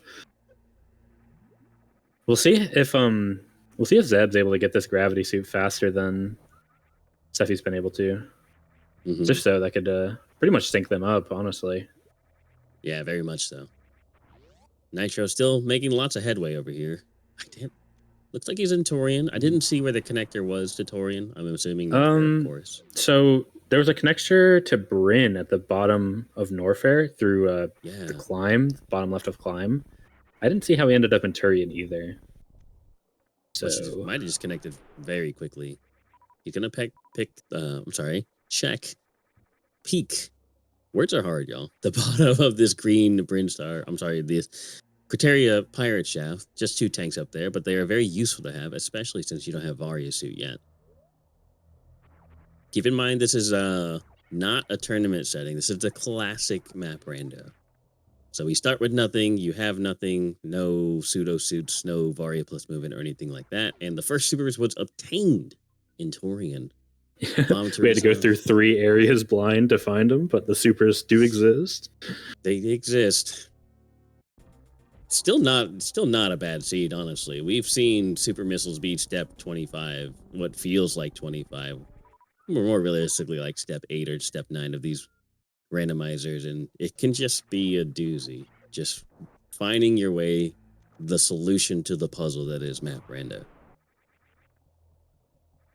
So we actually see Steffi has to go back for this a second time, was able to successfully get the gravity, but didn't get the missile pack, so actually had to do it a second time, while Zeb also failed keeping those items the first time. And you see, like, Nitro was able to do this first try. That is very tricky, but also, like, just a show of how good Nitro is at map rando. I think he is probably the favorite of the 4 to finish the fastest. Obviously, it's not a total race since they're all starting at different times, but Nitro is very good at map rando, and you're seeing that already in these early goings. He has a reputation of downloading the map to his brain. We think he might just actually have photographic memory, because every time I do commentation for Nitro or just watch him, his map menu times, and we might see that at the end in the credits there. The credits are going to be different for map rando. It shows where the items are, logical progression and stuff like that, but it also shows how much time you spent in the pause menu. Uh-oh. Stepping in a little trouble. Gets out just fine. So yeah, and Nitro's pause menu time is always very low. Yeah, you're seeing they're still taking a lot of damage with this gravity suit. It has been changed so that obviously you still take environmental damage. This is a pretty common rando change, but you also take more damage from enemies. I believe gravity suit reduces everything by 50%, and it's getting both suits that gives you the full 75% reduction. Yeah, exactly. So those Metroids did a lot of damage to Nitro. I actually had to just bail from the room to avoid dying. Yes, indeed. If you're familiar with the practice hack, it is the progressive suit setting. So yes, one suit, whether it be Varia or Gravity, will reduce damage by 50% and then an additional 50 for the second suit. Varia still retains its property of blocking heat damage, though, and Gravity still retains its property of free movement underwater.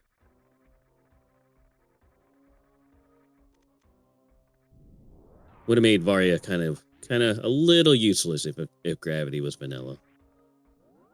Yeah, well, it wouldn't be useless, but it would make Gravity a little bit overpowered, perhaps. Yeah, a lot. Which, to be fair, that item is kind of overpowered in the vanilla game, but oh, absolutely is. I mean, in a way, it's actually pretty overpowered still, because You get that Varia suit in the beginning, you have zero worries about any water room in the game now. And as you guys know, Meridia is where tragedies happen. Imagine if you don't have gravity suit for all of that. In Map Rando, there's a lot of tech that requires underwater suitless, gravityless movement. So all of that is simply eliminated with the gravity suit found in the bottom of Big Pink. Well, Looks like Nitro made it back to Norfair and is actually going through a different portal from Norfair into Meridia. This one already looking pretty promising. See a screw attack here at the bottom of Bubble Mountain. Also a nice refill. Nice, since Nitro was at about half health, excuse me. Man, Norfair has been just like the middle of the world. We had Brinstar, a big region, North Spire being the beginning and the largest region, and then Meridia being another large region, all connected to each other. Torian also found, remember, Ridley is still back in Norfair, so he knows he has to come back. I actually don't know if he grabbed that charge yet either. Nitro still doesn't have charge, I believe. So yeah, I think what he's thinking, this is actually a really sick optimization. Like, I don't think a lot of people would do this because he has to come back for Ridley anyways, and charge doesn't really help for the other bosses. He's just going to save that charge for fighting Ridley, essentially. Yeah, you got to be He's careful just gonna though, because not worry about it. Other than boss killing and firepower, charge does have a few logical steps in progression that may or may not occur. Now that he has screw attack, he has an answer for them. But if you don't have morph and some other stuff, the charge being pseudo screw is a very common strat to get through Metroid rooms. If you're holding a charge in pseudo screw, the Metroids cannot latch onto you. It's something you almost never see, if ever see, in the vanilla run. Did Nitro check that map? I didn't see it. I don't even think he checked Look it. like it. Looking at the mini map, it's still unclear. It's worth noting in Map Rando, the room that Phatoon is connected to will also be connected to the Phatoon map, and that map will be turned off. So I think that's what Nitro is betting on here, that room is the Phatoon map. So he wants to go to the top of this West Ocean area. Oh, exactly, needs to hold on a little longer. Get some health bomb goops. Heal up. Yeah, a whole lot of health. We're fine now. But yeah, Nitro's just betting on Phatoon being somewhere here at the top of West Ocean. And the fact that that save dead-ended, meaning that this little cubby here is a one-tile room, that is somewhere that Phatoon likes to hide a lot. It's his second home. I swear he's there 80% of the time. And well, if he's in West Ocean, 80% of the time, he's in that cubby. Yeah, it's definitely not as common as it was back in the day. Like during earlier iterations of the Map Rando map pool, it felt like Phatoon was there like all the time, but yeah. So yeah, as you mentioned, this optimization with Nitro's routing here, it's actually very, very good, because keep in mind that the map room wasn't actually connected to Big Pink. It was connected to a shaft to the right of Big Pink. So that is one left door map room that is eliminated. So he's got a 50-50 chance of this being Phatoon, and knowing that it is West Ocean, of course, Phatoon's going to be here. Yeah, here's where not having charge actually does mess him up a little bit. Could have been able to do the X Factor Phatoon strats like you see in like old route, but instead just gonna have to use some Dopplers, so not a huge deal, depending on how quick this fight ends up being. Yeah, he also gambled because he didn't have a whole lot of missiles. He just made the really snap and quick smart choice of just assuming it was Phatoon. If it wasn't, he'll still get the items from the top half of Ocean and being really. And if it is Phatoon, suddenly he has the 15 missile he wants to fight Phatoon very easily.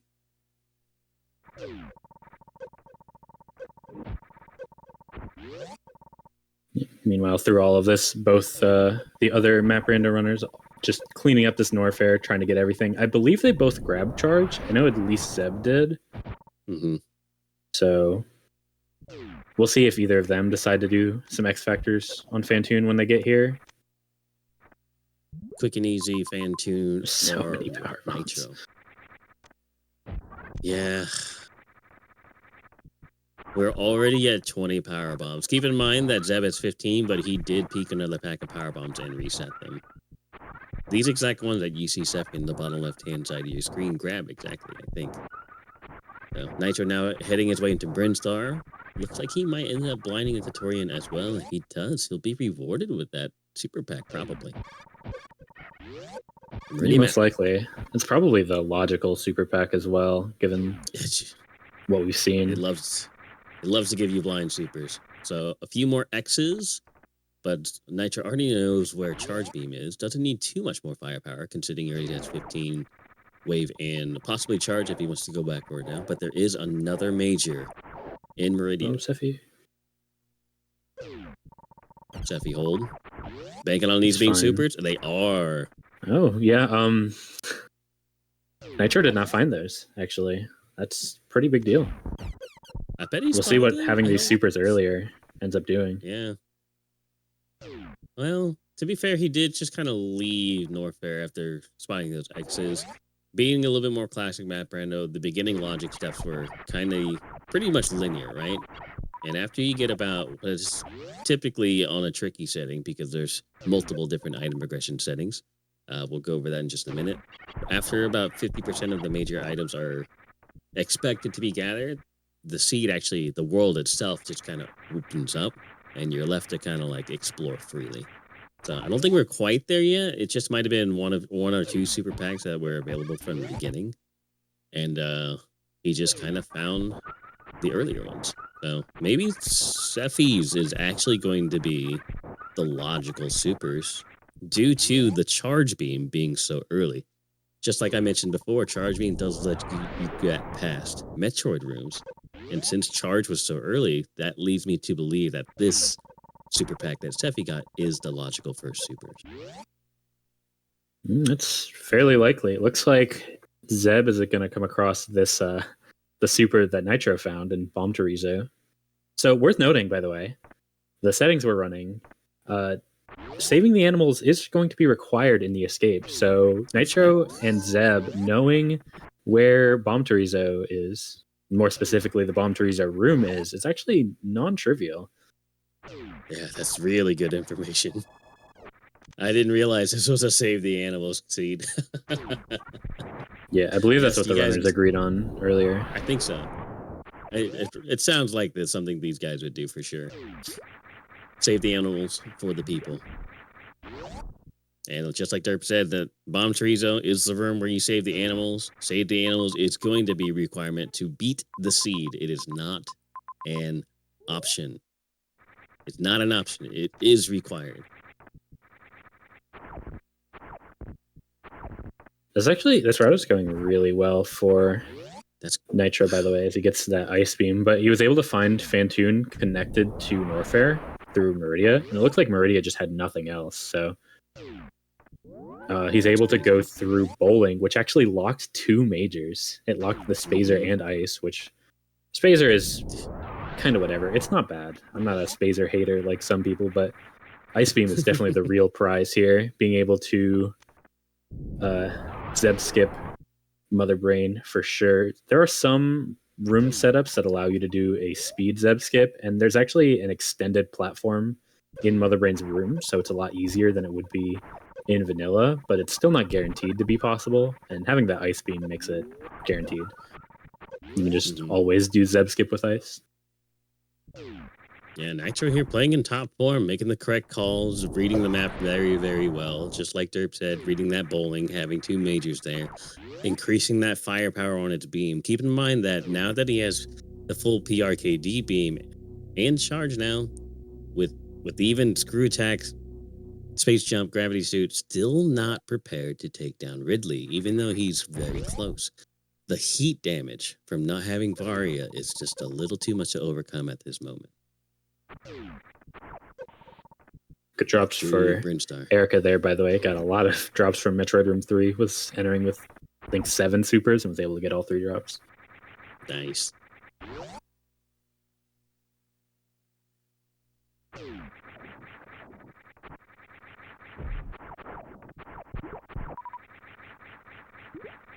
Cat in the chat. I don't really get the whole Spazer hating, at least in that it has early game utility, just like Plasma has late game utility. Very true. And in Map Rando, there's tech that requires Spazer. Only one I can think of off the top of my head for the hard, tricky settings is the bottom of wrecked ship, because your beam would then be wide enough to go from the bottom to the midsection of wrecked ship without any kind of bombs or spring ball. Still requires morph, though, of course. That Turian map is not super easy to get for Nitro. We actually might see somebody else get to it first. It looks like Sephi's down there as well, although I think Sephi might not survive this current trip. Ooh, that reserve tank that's is a actually risky kind of play. tragic. Very risky play. He's going to be farming these creds for 5 years. He might. Yeah, he's That is- not gonna do that. That's a tragic farm, folks. You do not want to do that. Nitro, though, going back to Torian, grabbing those 2 extra tanks, maybe looking for some more tanks or supers, and we might get a Varia-less Ridley fight on our hands, folks. Yeah, I don't think that's what Nitro's going to do. It kind of looks like Nitro's just playing majors, which makes sense. He has a lot of the majors, and he knows where charge is, so as soon as he finds Varia, then the game just ends. Or at least Varia, honestly, he's able to I beat the think game. If he finds Varia, like another pack of supers, he's good to go. Well, no, he doesn't even need the supers, right? But just a couple more extra E-tanks. Give him the 3 E-tanks. I think he'd go for Ridley. There's another super pack. Very Maybe. If it gets to high 30 advantage in supers, this is actually a pretty reasonable Ridley fight. Yeah. 5 very plus much so. 2.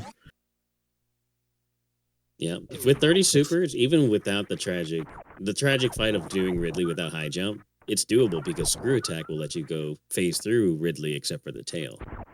Oh, the C20 map. Mother Brain, a Kraid, 2 more majors, 2 more tanks, and, just a Cryptaria entrance. He came here through Cryptaria?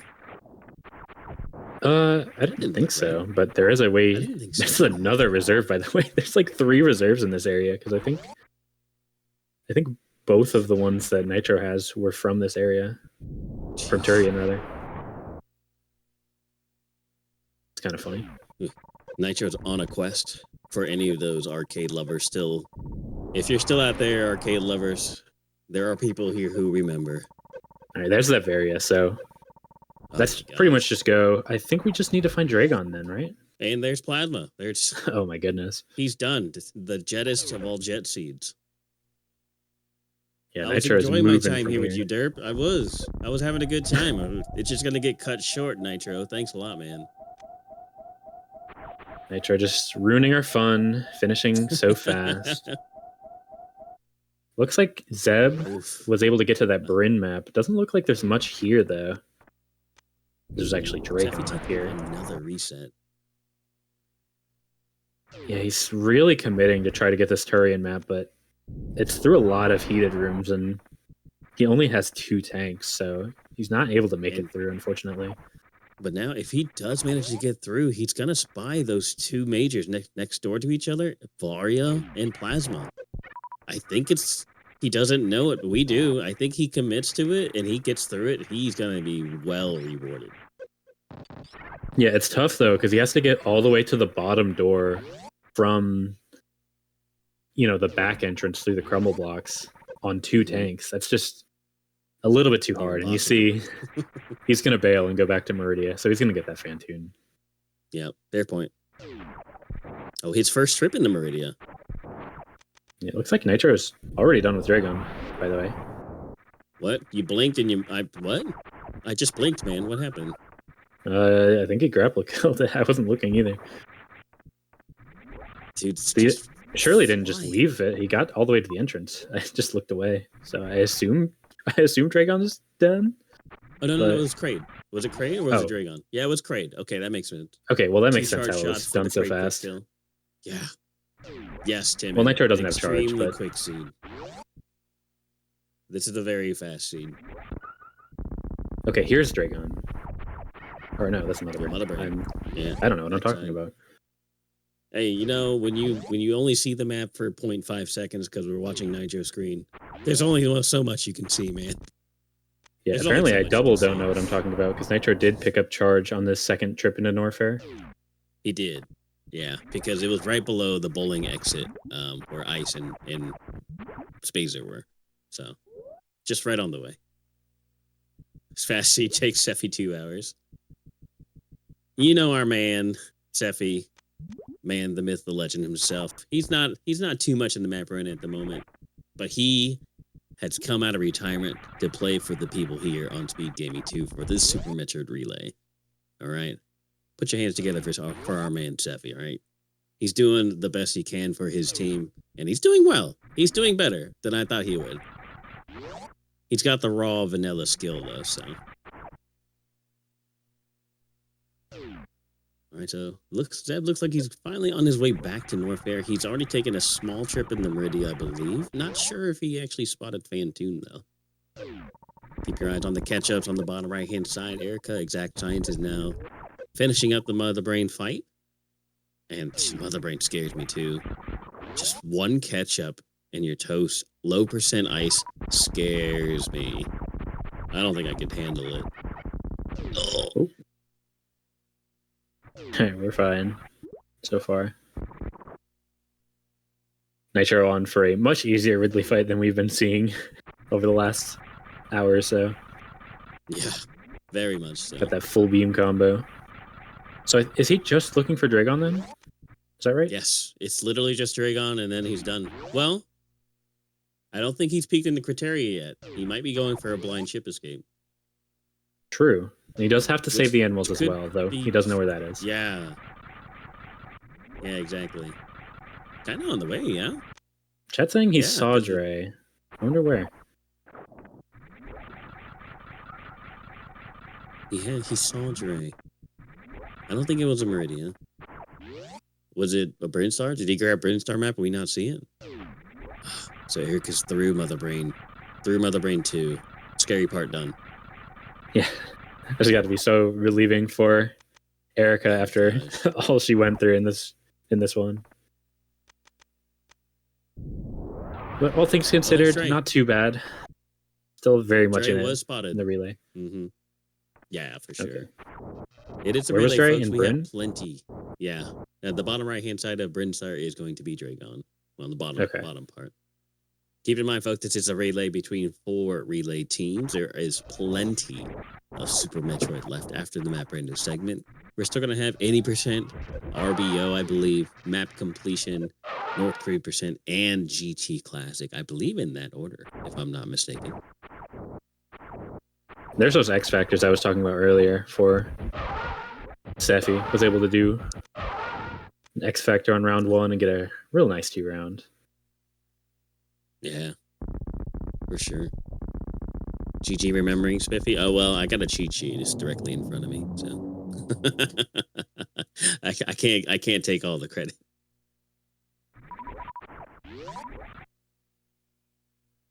So, Phatoon Dunsies for Seffi.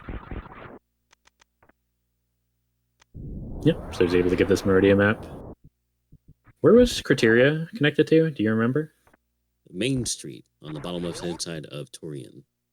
Okay, that's actually really good because we have to go pretty close to there to save the animals anyways. It is in Turian. Exactly. Mm-hmm. Exactly what I was thinking. There was the one major in Meridia that I think Nitro skipped. I wonder what that is. At this point, it like has to be high jump X-ray. or X-ray. Yeah. I don't know if we've seen Something bombs or not too spring. useful. High jump Not is that much nice, for that. especially without speed, or with speed, I should say. Speed no high jump is a little bit awkward movement, but It's very definitely not a Don't let him required fool item. you, y'all. If you're a rando player, you know the tragedies of speed booster and no high jump. It is atrocious.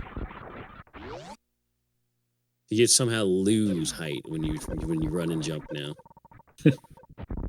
It's counterintuitive. It is. It's one of those things that is very unique about the Super Metroid physics engine and how the mechanics work and stuff like that. I love it personally, right? I don't love it in the moment where I get short jumped but I love it as a principle. It's something that you have to know in order to utilize it well. Yeah, with that space jump, you still have fine movement. Like, it's especially bad if you don't have space jump and you just have this really awkward low jump to try to control. But with space, you're mostly fine. So Nitro is absolutely cruising. This is such a fast seed. He's flying, man. He's flying. Meanwhile, the Sephi is going over for this Meridia Major, has to go through Spore Spawn. That's a fun. You get to see the Spore fight. Could we tack on a Spo speed run at the end of this relay? Just grab 4 random runners real quick. For the people. The people want it, I'm sure. We got some Spo fans in the chat. Press 1 in chat if you're a Spo fan.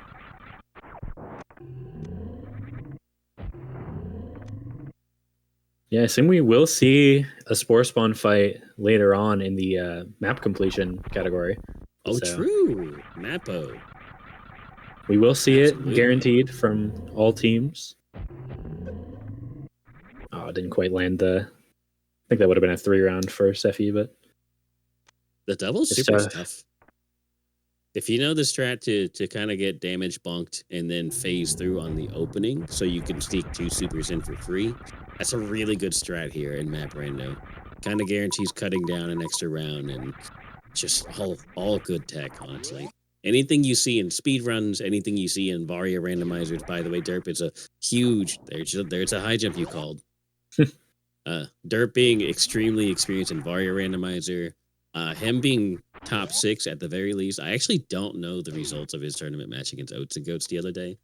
So yeah, chat don't spoil. There's a banger series from what I remember. GG's for Erica. Get your GG's in chat.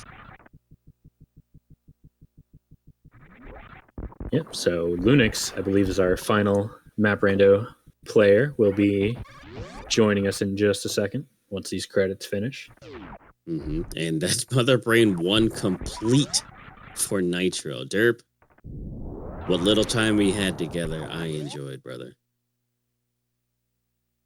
Yeah, I'll be interested to see like what the pause time and the final time are in the credits. Nitro is going to use all those supers. Again, they do double damage to Mother Brain and Map Rando, so it is worth to shoot them off. Also in Map Rando, we aren't going to be seeing Mother Brain 3 once Mother Brain 2 is finished. The game will give you every item you don't have already, every major item at least, and the fight will end, your health will start refilling, and it's on to the escape. So we'll see how Nitro is able to handle that. We can hope for like a 3.5-minute escape and just make Criteria huge. It's only 155. All right, well. Yeah, there's a lot of slush time added because of Save the Animals. I think that adds like even more than you might be used to. Very much, but yeah, for sure. Yeah, it's gonna be a pretty quick escape, I think. Yep. First Nitro has to go over this way. Actually, he has to go this way anyways, but gonna have to go up here to get to the Bomb Teresa room and save the animals, where he got those first supers. So it's fresh in his mind, and it's on the way to Criteria. So just everything works out so nicely. Man, what are the chances they lowered the leniency for escape time for us? Any chance at all? I wouldn't count on it, unfortunately. I just want more time on the comms, that's all. Our time was so short.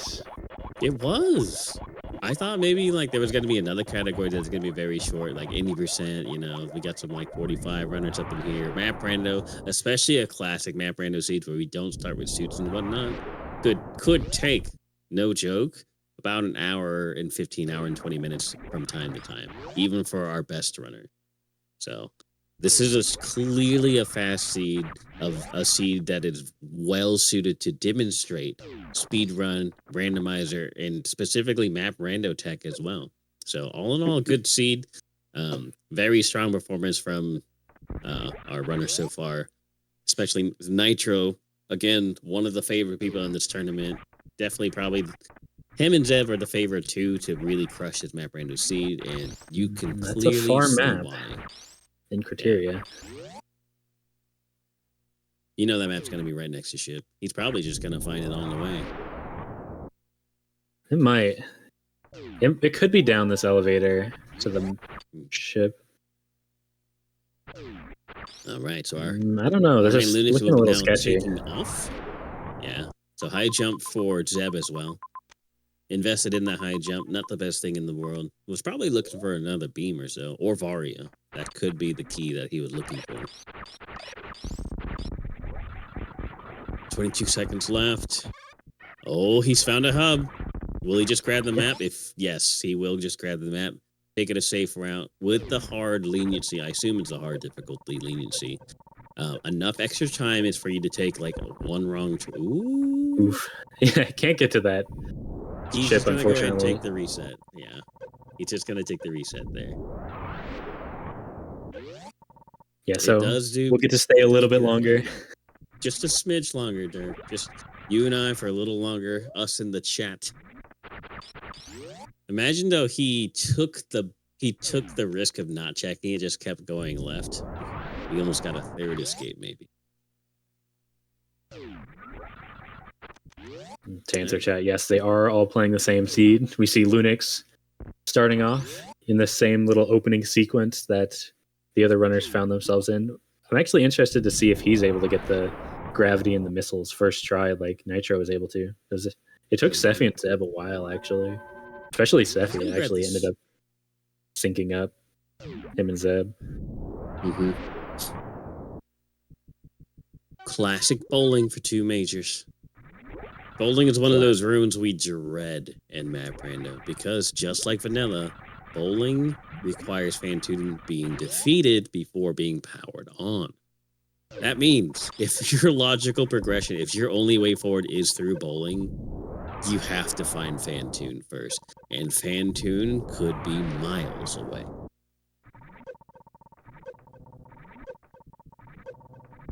Yeah, I know we've talked about it already, like how fast the seed is. It has to be said, Nitro really routed this one well. Like, yes, going back to Meridia after not being able to get Turian map, got the Bryn map on the way to get Dragon knowledge, got the Phatoon knowledge, and then once he was able to get to Turian map, that's just the rest of the bosses. So he's able to skip criteria until the end. Obviously, that did cost him a second escape, but I think he'll take that for sure.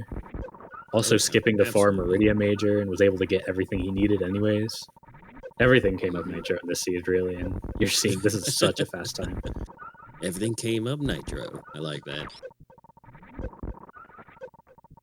Now, folks, get your GGs ready. Surely he won't mess up with 36 seconds left on the clock. He finishes on the ship facing forward, just like Zinni always says, it's not over till Samus is facing forward on the ship, and there she was. A very fast seed from Nitro. Just because it's a fast seed doesn't mean you can perform well. He did some very difficult stuff, some difficult heat runs, dodging Metroids and whatnot. So yes, give it up for Nitro. Now we get to see logic progression. As I mentioned before, these credits are going to be vanilla for a smidge.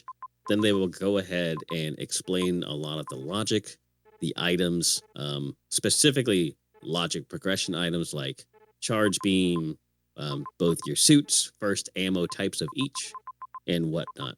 And it'll give you a logic number to the left-hand side of what sphere it expects you to collect it in. Now, those of you who are familiar with randomizers, note that the spheres are logical spheres that if they're the same number, you can collect them all at the same time. You don't have to collect them at the same time, but they are all available on the same step. And then sequentially, the more spheres typically requires an item from the previous. And on the right-hand side, it'll show you how fast he got those items. There's gravity for Lunix. Got 100 health left flat. Can he get back out? Looks like it. So he's also going to get this first try, I believe. Oh, okay. He just almost took a jinxed little hot him. bath real quick. Yeah, just a little dip in the hot tub. Nothing too bad. This is fine. All right, so Safi working his way towards that major. So the thought does go ahead and spot that Dragon as well, I believe. 2 tanks coming out for Zeb, 1E, 1R. And there we go. So if you see on Nitro's screen, that is logic progression when he got him. It's fast. Yeah, there's no way Gravity Suit was going to be expected right away. Yeah, once you have the space jump, that Norfair Reserve is in logic with 2 tanks. Mm-hmm. So we did break logic to get that. And that speed But booster, it was Chet's worth saying, it. I don't know if Sephi and Zeb have speed, actually. I don't know if they grabbed I it. don't think It was they pretty do. far in Norfair, if I remember correctly. Mm-hmm. It was like behind Ridley.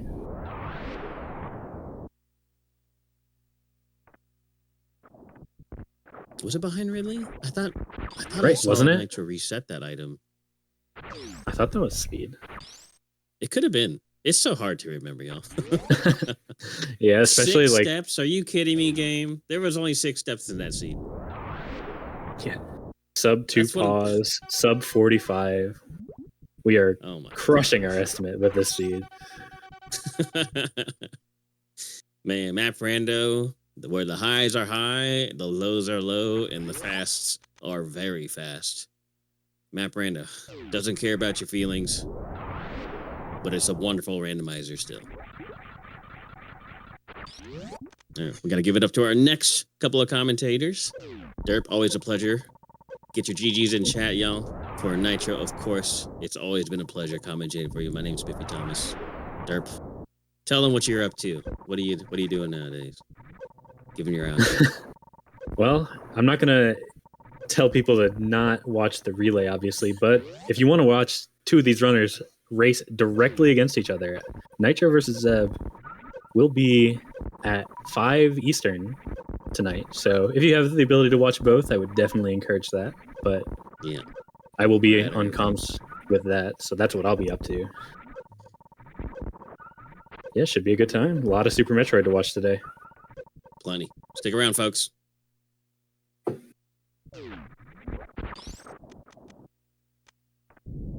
Hello Alright. and welcome.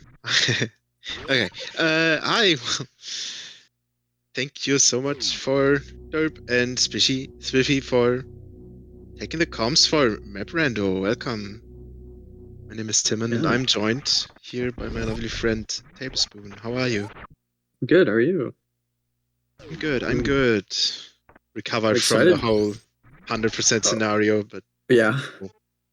time for I hope your 70% console recovers. someday. Yeah. I'm really excited for some KPDR. I think you're like the best person for a KPDR race, so it's perfect. Yeah, we have when it happens, a 4-way KPDR race, so to speak. All 4 runners do KPDR this run, and starting off on the top left, first team, happily Avier after Nitro finishing the map rando, starting with Mrock, our first runner to go into the any percent realm. Yeah, through series, looking good.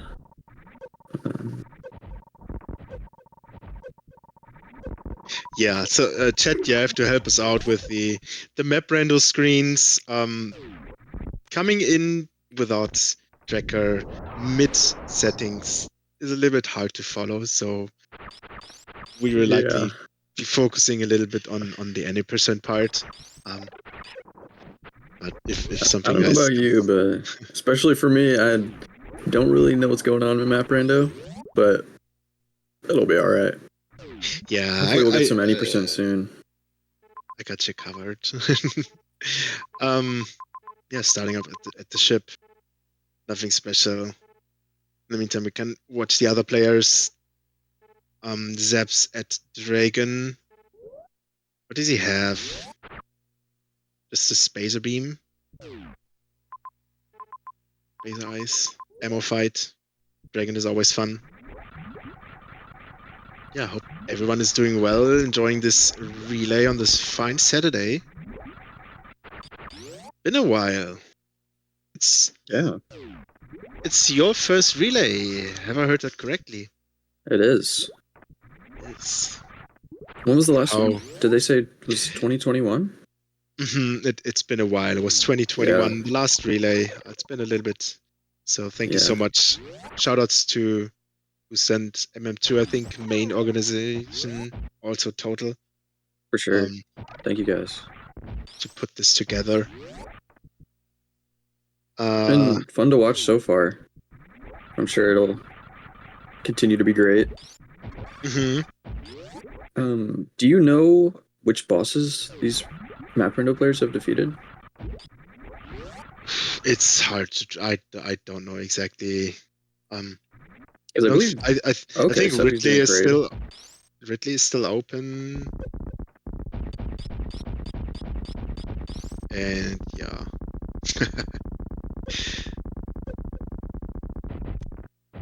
But yeah, any percent. So what we will aim for? Let me pull up the teams. We have Emrock on the top left, and then there is Rakoja, Søren, and Jake also joining us shortly with also any percent.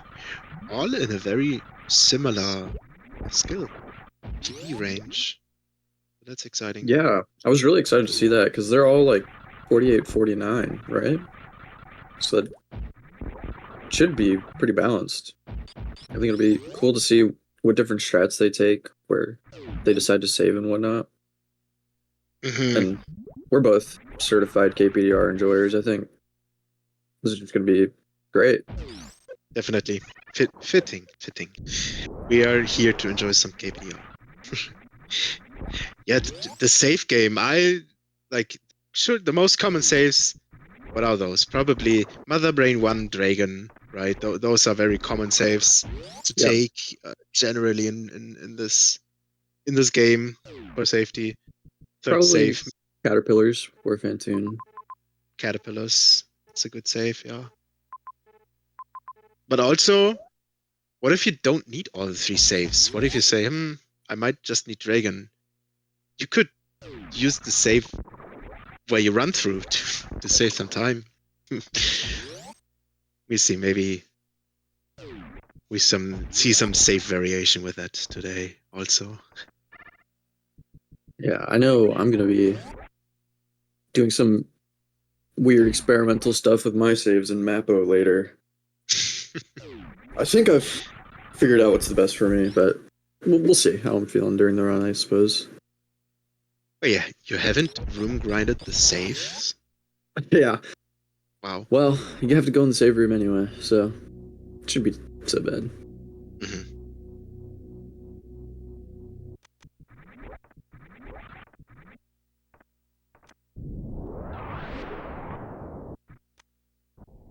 Coming down Terminator now. The pirates, as we know in KPDR, we take damage. We have the spare energy for crates. We don't need full health.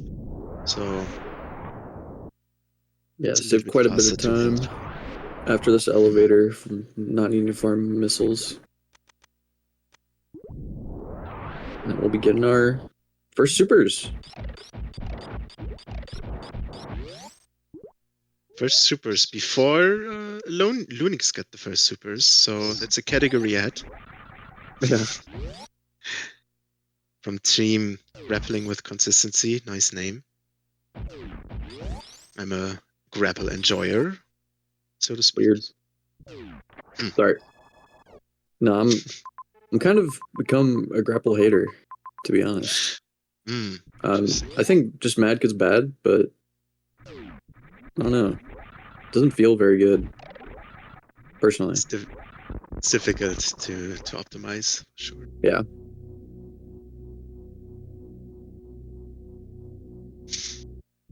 Nice smoke ball. I haven't seen any, like, it looks pretty smooth so far for MRock movement, going cleanly through, coming into big pink now. Nothing special. Oh, got some interesting audio.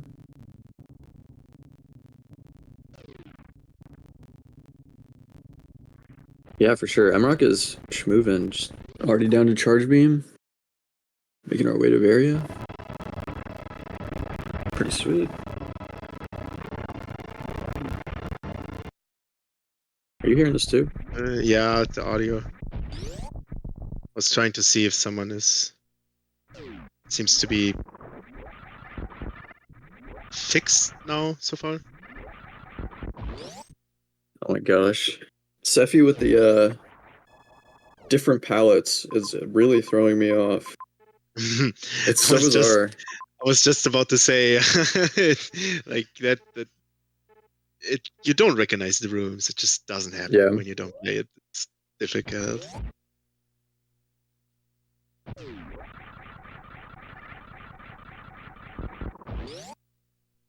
It's something that's always kind of thrown me off with Map Rando and kind of pushed me to not watch it a ton. Nice CWJ down Red Tower on the ledge. Did anyone see that? I did not. Really? Oh my Yes. god.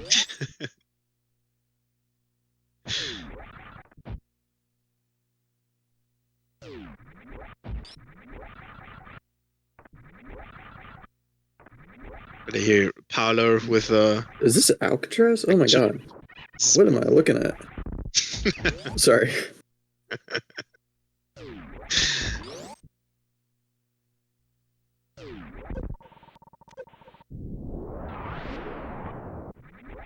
With all 3 map random rounds in 3 different areas. I think Lunix started last, so it's a little bit behind. Also, looking at the items.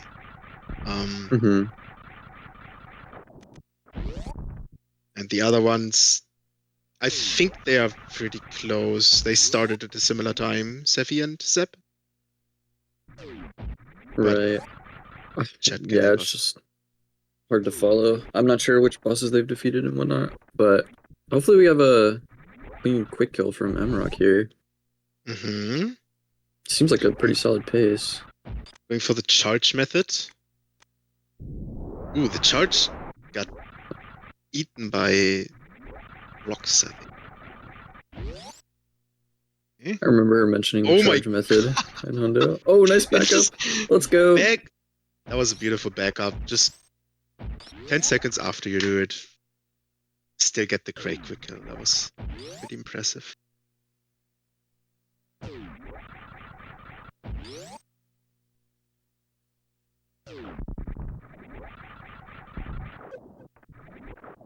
Alright, now we're headed to Upper Norfair. Get tons of movement items and things. It's a pretty difficult section of the game, but I'm sure Emrock will make quick work of it. I'm assuming we'll be getting a great tank here. Definitely good safety. I think we're gonna see great tank from all of our runners today. It's a very big thing. Do you know if we're going to be seeing early ice and Spazer? Oh wait, no. Obviously not Spazer. Has Emrock completely switched off that? Unless she surprises everyone, I don't think we will see early ice. I mean, we don't have Spazer, so yeah. I think it's in combination generally. Maybe Jake. I wonder. Yeah, I'm curious to see if other people go for that.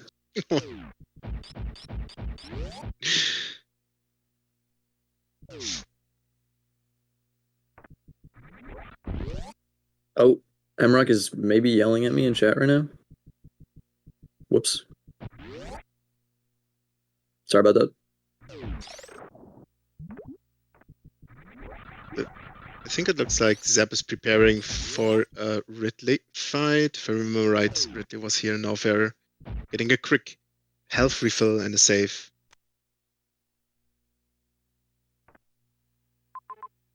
And Ridley is down there.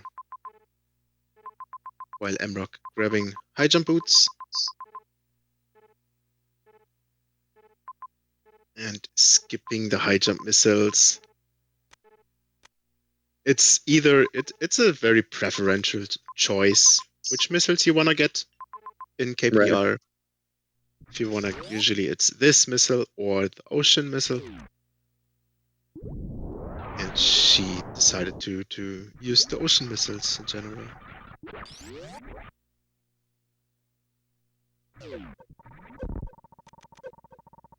Right. Varialist fight on the top right from Zeb. We have 70 tanks, 25 supers, also charged, but ammo is obviously faster. With that beam combination. Looks pretty good so far. I don't believe he's taken any hits. Mm-hmm. Unfortunately, get a swooping pattern. We like to see pogos, then you can unload the supers. Quite nice. Oh, Hit by the tail. Has no reserves. this.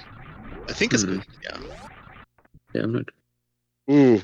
It's gonna be a little close, I think. Holy cow! 10. Nice. Nicely done from Zep. Yeah, good Surviving job. Ridley with 10 energy. A little sketchy. I'm assuming that's probably his last boss before Mother Brain. I know that they've done Dragon for sure, and then Kraid and Phatoon are obviously much more accessible with these items. Mm-hmm. But I don't know Oh where my Mother god. Brain is, so we'll see. Emrock, one farm out of speed booster. Look at the super missiles. Those are some What? resources. That's what you're That's a looking Sephi for. farm. That's a Sephi farm. 5 supers, Yeah. so we got every super 9 we missiles, need. 5 supers, and max health is pretty impeccable at this point.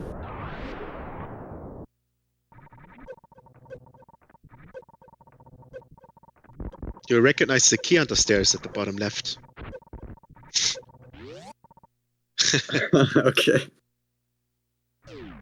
Is that BM coming?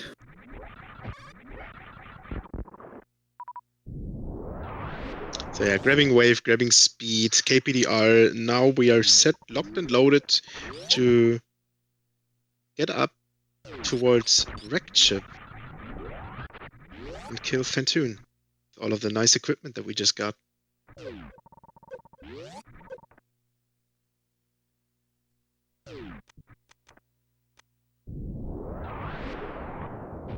It looks like Sephi still needs a little bit more resources. Also no Varia, but just 4 E-tanks, 10 supers. So there, Sephi's Ridley fight is still a little bit to go. Right. I assume he's just playing for Varia, because I've seen him skip some E-tanks, which you would, of course, want if you're going to be Varialist for a Ridley fight. Maybe, yeah. But, like I said, I don't really know what's happening. So, we'll see. Wow. Yep. Max health 15.5 going up back to Brinstar is crazy. As if we are in the practice rec and practice hack and pressing refill. Yeah. So now going up Red Tower, we have our first spark. Yo, an Alpha Spark? Preparing here.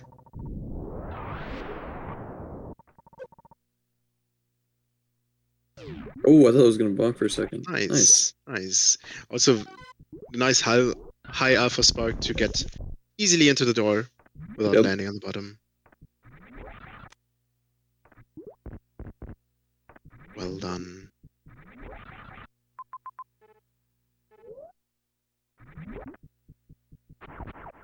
And into a hero shot. We jump up for the hero shot. Nicely done. Tiny bit to trigger a Ripper. Perfectly done. Clean hero shot. Hell is certainly not easy, but no Vile Plumes, all good. Lunix fighting Dragon. And nice cleanup.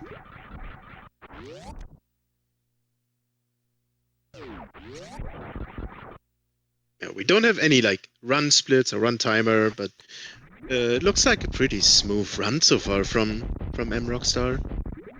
Haven't seen any big hiccups or anything. So very nice. For sure. Resources are still looking great, which is always ideal before Phatoon. Opting not to take that Caterpillar save before Phatoon. So, feeling confident. There's Varia for Zep and Plasma. Ooh, Sephi taking... Oh no! Is that a chain damage death? I only saw it in the corner of my eye, but that is unfortunate. And another spark. There you have the ocean missile. Nice spark from Mrock. Part 1. Health looking really good. So even after the spark, we are still very comfortable space for the next boss fight. For sure.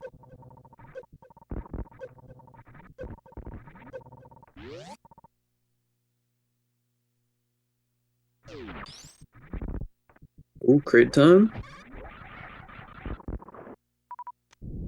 Which quick kill do we have? Oh. Plasma? Interesting. That's a quick kill. That is a quick kill. He is dead. Oh, we got the speedball. Wasted Nice. basement speedball. That's a cool strat. Like, That that's is a cool very fun strat for sure.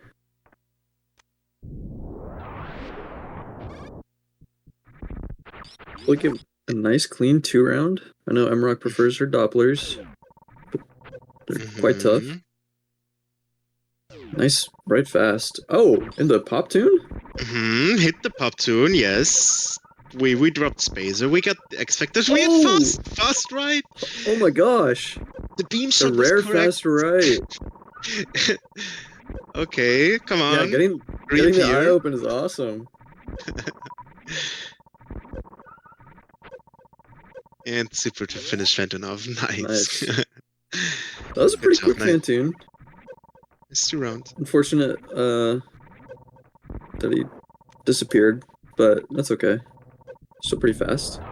Just hitting just the beam shot on a rare pattern to kill the flames is a win itself. Like, oh yeah. Also going for the missile is it's tough. Yeah, nicely cleaned up. And it looks like Zep is onto Mother Brain. Yeah, nice down back. Team Butt Wounds hitbox in number 2. I'm really excited to see this attic. Attic in KPDR is such an interesting room because there's so many strats you can do depending on resources and what you're comfortable with. So it's always interesting to see how different players approach it. We have good resources, good health, good ammo. Not sure. I think that technical sound is a little bit. I guess we won't be seeing. Never mind.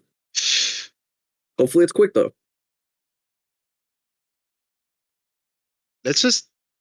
We know we just saw an Edic, a hybrid Edic spark perfectly executed from. Wonderful job. Look at that. Wonderful job. Nicely done. We have I think someone was just 209 trolling me. We have 209 HP, so we did spark. So Great super count. Even better. Everyone. A 4th power bomb would be great. We can get one from the crab later. Not necessary, but would prevent Phatoon RNG mishap. Otherwise, I mean, yeah, these resources are just incredible.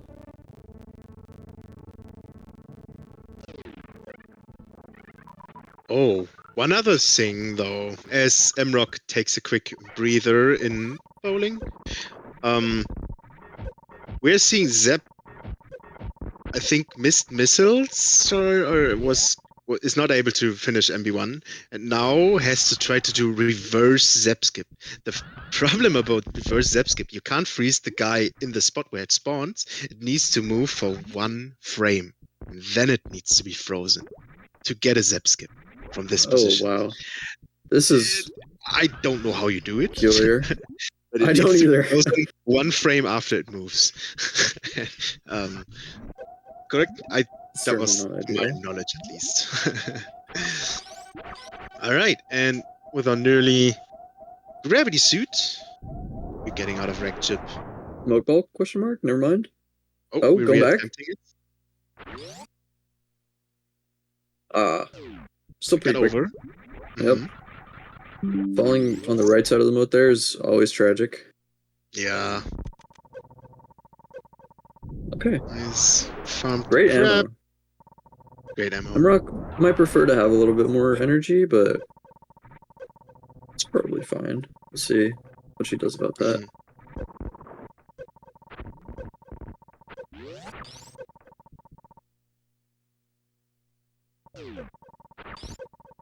Okay, opts to farm some energy. It's a good idea. Play it safe with Phatoon. Some patterns some hard patterns about when you never know, you might take a hit or two more. For sure. And then I always would say one of the most satisfying rooms. Going down Red Tower. I don't know. It's like just you're falling for half a minute, kinda.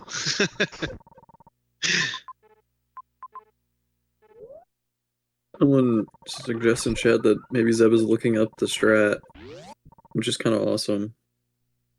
Hopefully he can get it soon. I guess his save is very far, or just not worth resetting for. Yeah, maybe he's so confident that just didn't save anymore. Oh. Have you seen Emrock take a save yet? Not that I know of. I don't think Did I've she caught save any in myself. speed after Speed Frog Way? Did I miss that? I think she wanted to save there. Potentially. Yeah, After Frog she Speed. saved. Okay, she did. So she's taken one save so far of 3 that are required.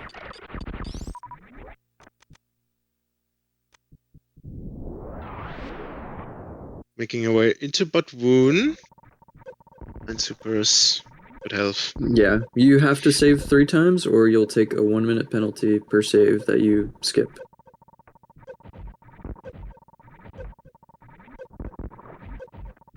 You could Spiffy, but you also need to leave the room and enter again to save again. So it doesn't matter too much. Okay, so X Factor setup with a morph setup. Hits it perfectly. Well done. Top pattern. 1, 2, 3. Nicely done. 1 round on the tough pattern. Nicely done from Emrock. No super drops. Stingy Phatoon. Hate that guy. But I'm sure she can make 2 with 3. Oh! That would have been scary. I don't even know what you would do there if you quick turn into the sand. Fall down. Just Yeah, loop around. go all the way back around forever. Yep. It's like 40 seconds, I think. Oh, really? That's much. It's right at quicker than I Aqueduct, expected. before Phatoon, where you end up. Right, it's not too Right. far. And get a halfie. Nice halfie. Comfy. But not so comfy. Zep in the Ridley fight. Oh, doing Ridley again. Was I see why quite he did not bad. want to go back to his save. It's been a while. Mhm. Certainly a setback.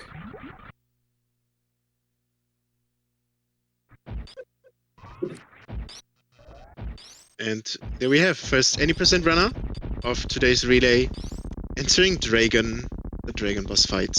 I'm happily ever after. Steffi doing Going for great the again? left side. Oh, right. He died to Dragon. There we go. This map rando seems, it's giving some trouble. Opening spark looks good. Particles all hit. Was a really good opener from Emrock. Couperan. Super in. Extra hits, Very, not quite very- dead. Should very be very close to low, death. though. Yeah. Nice. Nice. Some chain damage, but she still has enough energy to And a spike suit. reverse halfie. Yeah, first try spike suit, just the goat. Pretty Everyone, good Dragon round of room. applause for Emrock in the chat, please. There we go, space jump. Some may say the best item in the game. Normal Right. people will not say that. Right, Hope Road?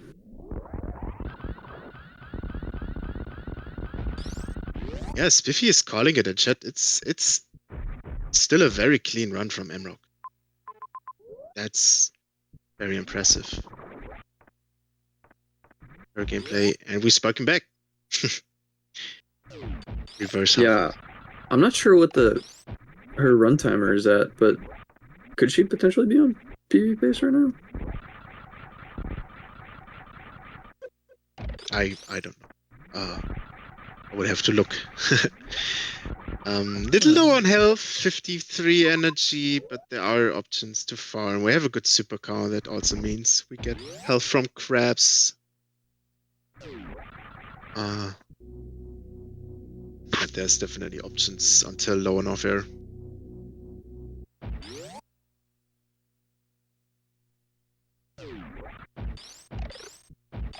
Zip into another Ridley fight. Yeah, that definitely costs quite a bit of time, especially with this tough Ridley fight in between. Seffi's catching up. Right. So is Lunix. As mentioned before, he'll be sure to count his ammo this time. Make sure that he's good to go. Plasma room coming up. Play the power bomb. The new strat that evolved in the past year or two. Yeah, honestly, if someone was on pace and said, "You know what? I'm not taking these saves," I understand. Get that PB. Yeah, for sure.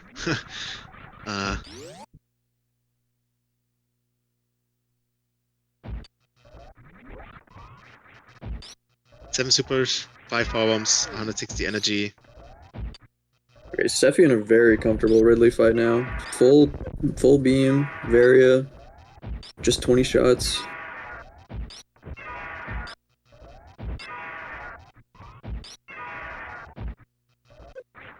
This is looking good for him.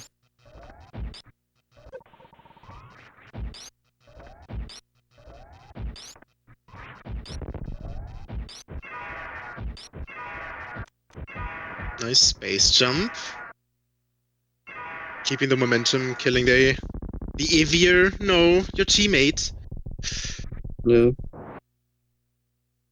Can't kill the Aviers. It's pretty messed up, but what can we do? More CWJs. We know that. Those are the best.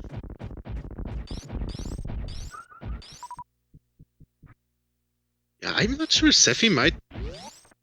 Is Seffi ahead at this point? I don't know. I believe he has to go back and do Dragon again. That might be wrong. I'm not really sure, man. Hard to see. But yeah, KPDR gets late ice. There's options. You could get early ice or late ice, two both options. The faster one is late ice in this category. So we grab it just before Norfair. On the way down. I wonder if we'll see any northern routes in any of these any percent runs.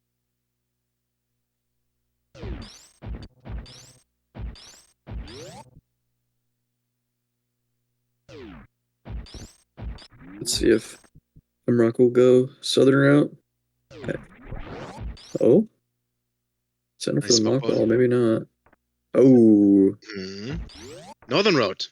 Hey, it's a nice route. I like it. I like it. I ran it for many years. Northern route is fun. Yeah. Honestly, I have never tried it at all. Okay, there's another save. This, like, second save. Just we are in the room. It's just safe. Yeah, very efficient. The efficient variant, exactly. Just save the time. The two door transitions really cost a lot.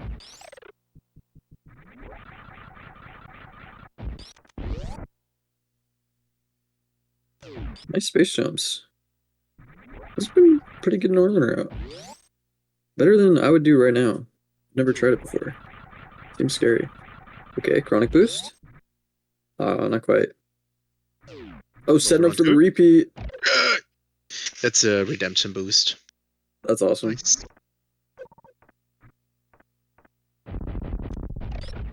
Into lower Norfair. And there is it, clear as day. Seffi. Oh, there's Varia. Brain. Sephi about to have the time of his life with Mother Brain 2. Super easy fight with Plasma. Okay, for any percent top left, we have fast pillars coming up.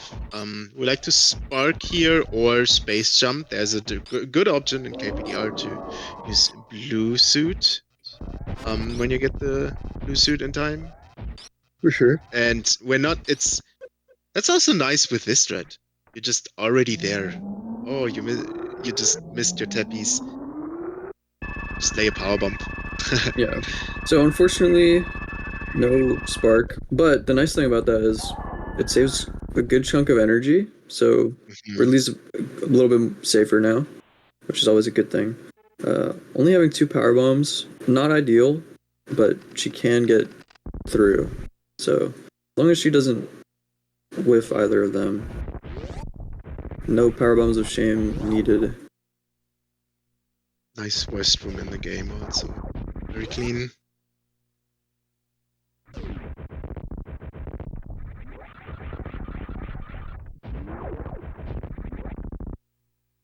Nice. Good super drop. Okay. Good thing she remembered to bomb spread instead of using power bomb. It's always a sad sight to see when people enter this room and realize they don't have power bombs.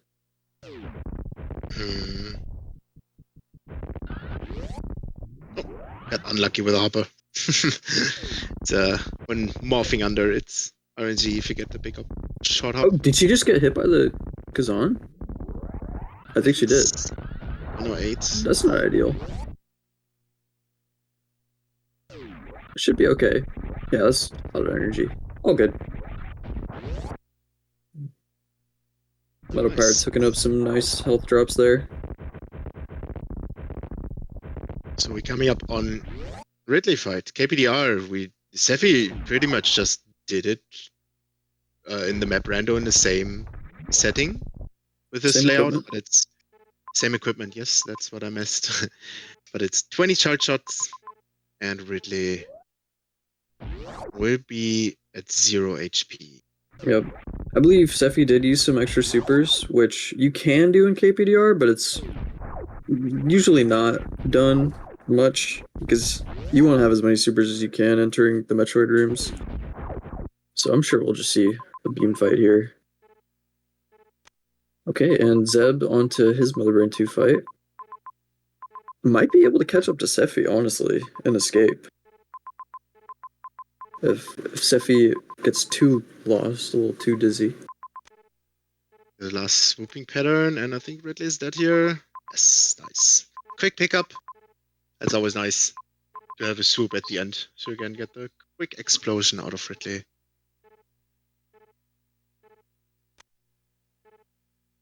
Resources-wise, I think Okay. she's comfortable with it. Like it looked, there was no hesitation to even look at the E-tank. So Yep.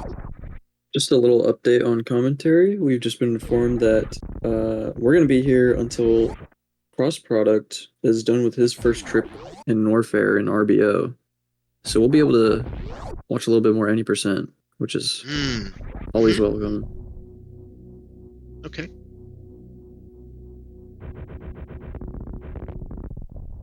Oh, how did that shot miss in Wasteland? Nice speedball. Nice speedball. Sephi coming up. Wait. Oh no.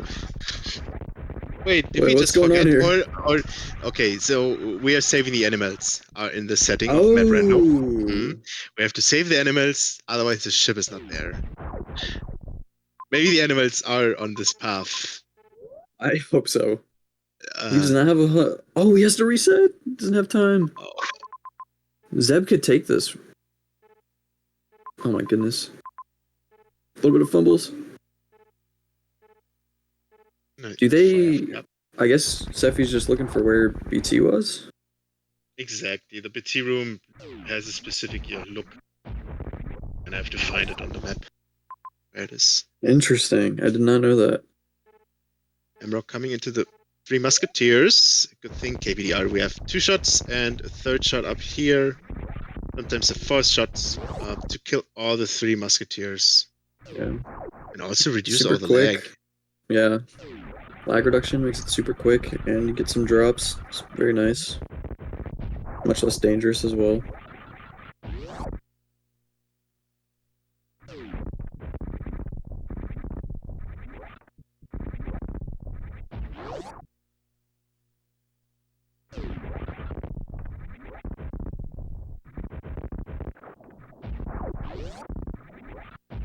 That's it with low and off air. Now we choose the fastest path to Golden 4, which is through Meridia a little bit. Space jump helps a lot. All right. There's a lot Getting of fun saved. rooms, I think. Yeah, for sure. Backtracking, it's tough from nerves when you're on pace, but it's a lot of really fun rooms. Didn't take the 3rd save here, and say maybe we save at Mother Brain, but we see. Yeah. Always a good idea. Getting a stray double hit from Ketchup would be tragic, so. Hmm. All right, But Zeb, onto a new escape attempt.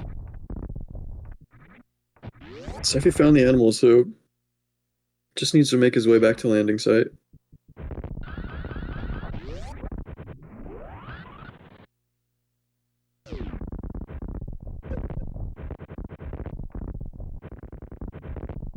Some nice space jumps from Emrock. Nice. Very clean. And taking the 1 farm, why not? It's the one farm with the bomb is not too bad at the end here in Meridia. It's a nice and quick farm. Get. Definitely. Especially in this kind of environment, playing it safe with resources is never a bad idea. Seffi with 10 seconds left. Uh-oh. Yeah, Can good the thing goat elevators and door transitions don't count in. I think it's next Okay. room. Yep. Cutting it close, Seffi, but GG. Good job.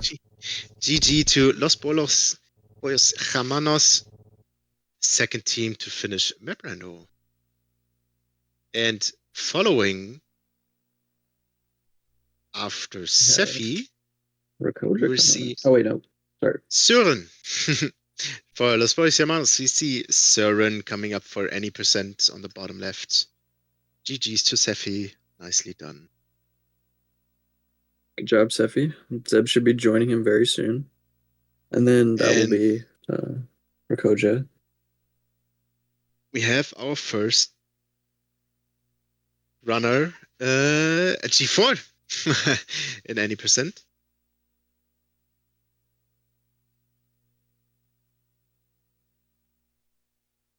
Nicely done, Zeb. GG.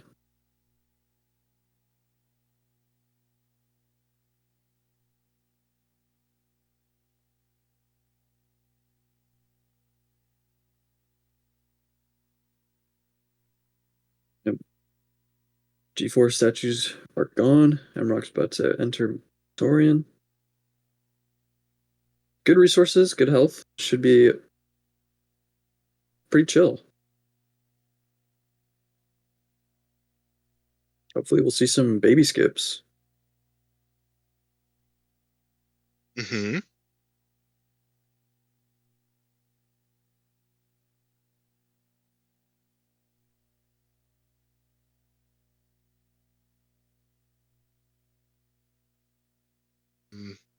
Metroid run. Nice. Get the grouping still after the 2nd Metroid wasn't attached. Yeah. Well done. Ammo's looking great.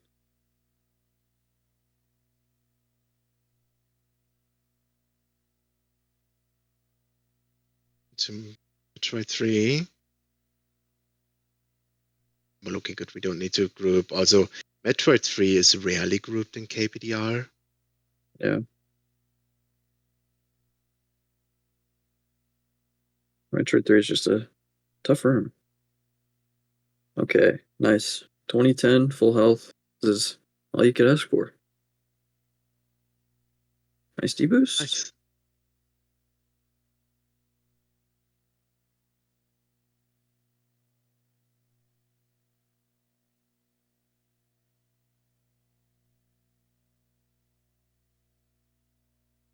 Preparing for the baby skip, we have Starship skip in this.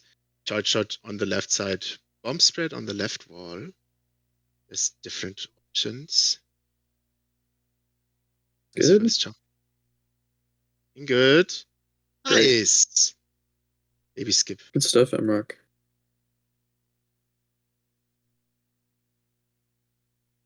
Looking clean. We see the save here. Yep. Mother Brain 1 Hopefully she does not forget.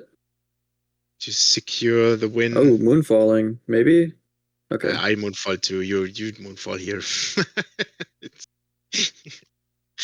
Thinking about not moonfalling there is impossible. Really? Yeah. Maybe I'm just used to it because you have to go there for Mappo. So I'm Oh, used to that makes sense. not doing the moonfall. Skip. First try. Good Zeb skip. Nice. Nice.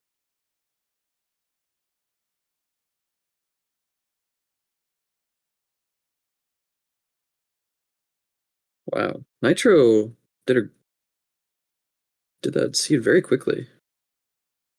I wish I understood more of what he did differently to make it so quick.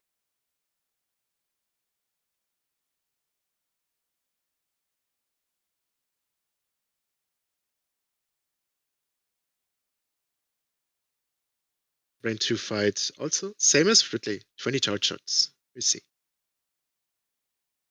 All right, After Lunik setting up for Dragon. 15, we get Ketchup. Have to watch out a little bit with one E-Tank to spare.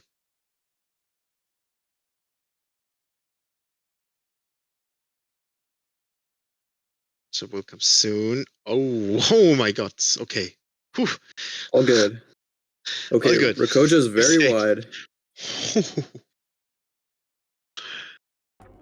Oh, that was close. Good job okay, and Storm's surviving. joined us as well. GG's. Good stuff, Mrock. All that's left is the escape. Well, Mother Brain 3 and the escape. So, looking good. Soren and Rakoja just working through series. This will be nice. They're pretty close together. Mm-hmm. Rakoja's still pretty wide, but that's okay. So I understand what's going on. There we go. Oh, there we go.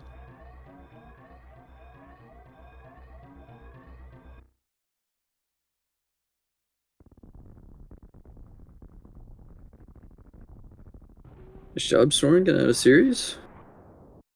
Hopefully we see a clean escape from Rakoja as well.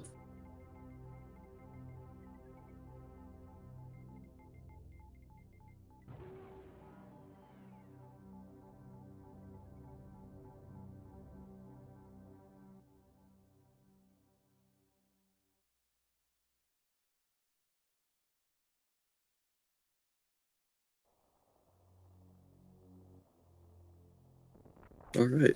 Started all the series enjoyers, but thank goodness we were out of there and onto Zebus. That place is miserable.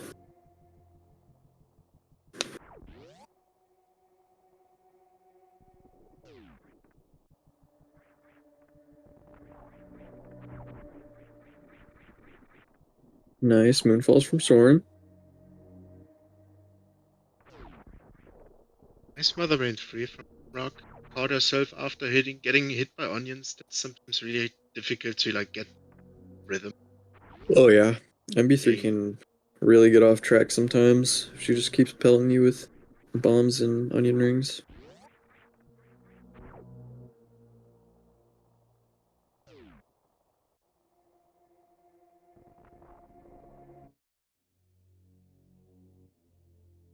And onto the escape. Nice, perfect 3 minutes on the door. It's what you like to see.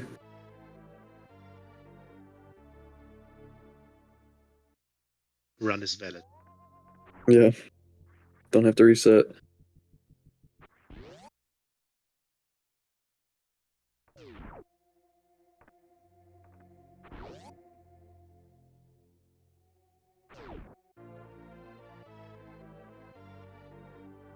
Full.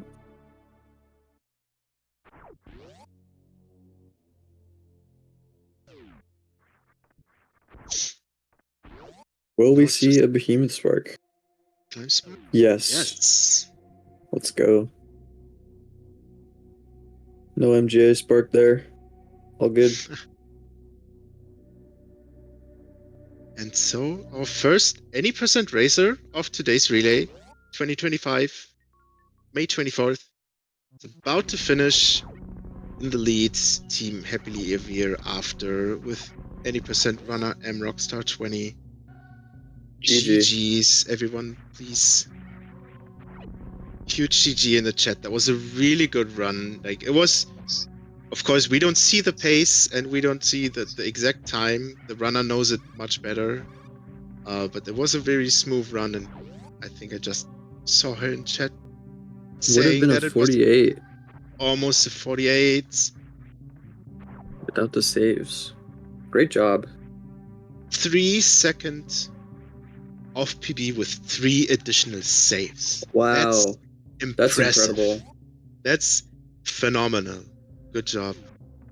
Those saves, it's got to be at more than 15 seconds for sure. Definitely. So Everyone. that's round of pretty applause. crazy. Great job, Emrock.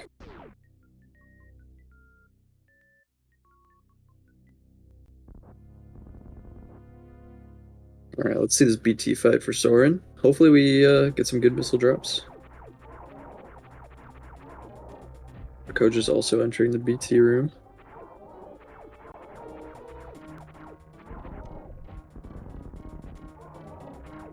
Oh. Decapitated. That's okay, though. Making quick work of him.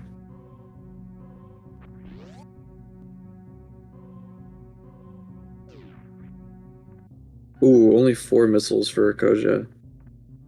It's unfortunate. Still a clean 2-round, though. Good stuff. On our way to Brinstar. Yes, so we have the double amount of time of any percent today. Yeah. That for anyone who didn't see, we will be commentating a little bit longer. The cross product is at a certain point in RBO. I believe once they finish their first Norfair trip in RBO, then we'll be switching commentators. Let me just double check that. Unix seems to be a bit not sure. Thinking where to go, checking something. And Soren making his way into the first mock ball. Probably not the first mock ball, but first required mock ball to sequence break. Supers. Yes. Nicely done. Poor Spore Spawn has not been seen yet, but we'll give him a visit in Mappo later.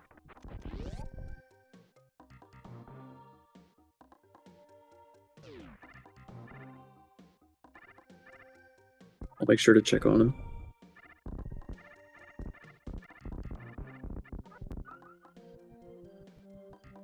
Nice little energy drop from Lurio.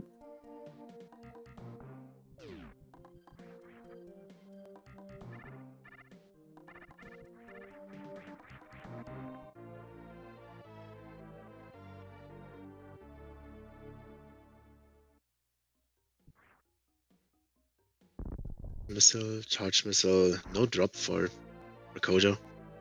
Never lucky. Yeah, I think this displays something I really love about Super Metroid. Just the little difference in what health and ammo they have just 2 missiles can change what strat decisions you make in Kraid's Lair and whatnot. At least for how I approach some of the rooms, and I think it's so neat. Yeah, there's a lot of little variants if you really want to effectively optimize every scenario with the resources. And the top left, we have our first runner for Team Happily Ever After for RBO, which is cross product. Reverse boss order. Very scary and difficult category. As someone that has never tried it. Lower Norfair and Meridia seem extremely tough.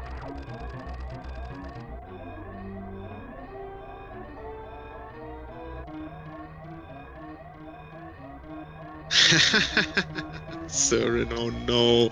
Why do you do that? Soren, I hope people close their eyes. I didn't even notice he went up to... We did some taunting, Soren. Oh boy. Now Rakoja's taking the lead. Yep. It's also what you has get. much better ammo here. So he's able to get away with using the 3 super entry to create an even larger lead.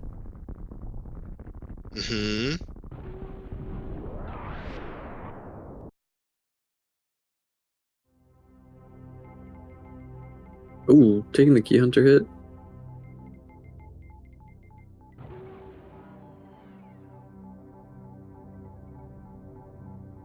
Stealth is still definitely good enough for doing the lag reduction if he opts to go for that.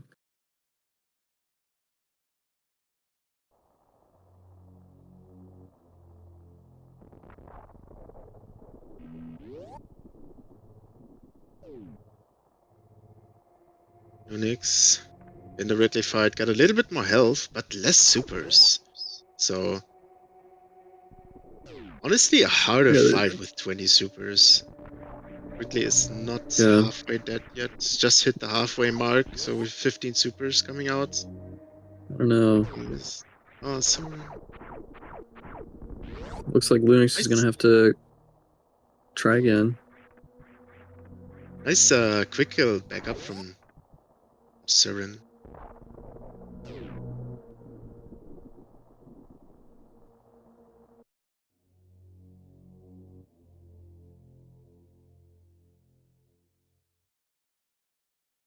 No missed quick kills yet for any percent. Pretty hype.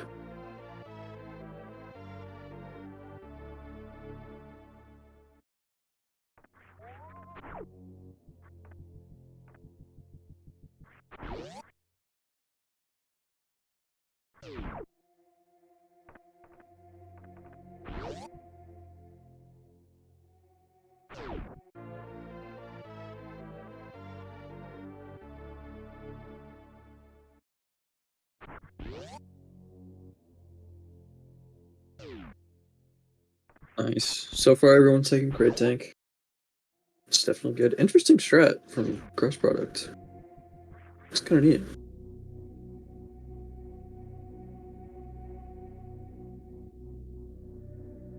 Alright, Lunix back in the Ridley fight. This seems really tough with this beam combo and super count. Do we have wave? Yeah, we have wave. Okay. But it's still, I can't do the math right now, but it's still plenty of shots additionally to all the ammo. Oh yeah, that very fireball hit. Fight.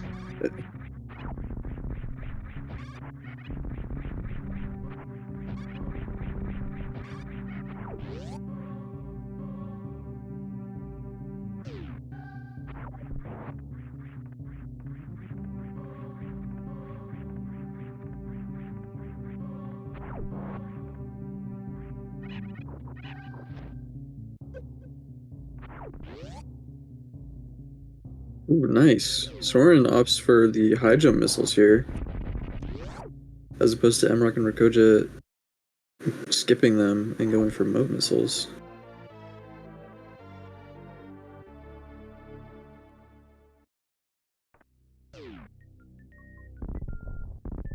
Doesn't make a huge difference. However, as you can see, what Rakoja just did there, he over-menued because of the lack of missiles, throwing off his missile memory. So that's one thing that people like about high jump missiles. Just oftentimes, you don't have very many after Kraid.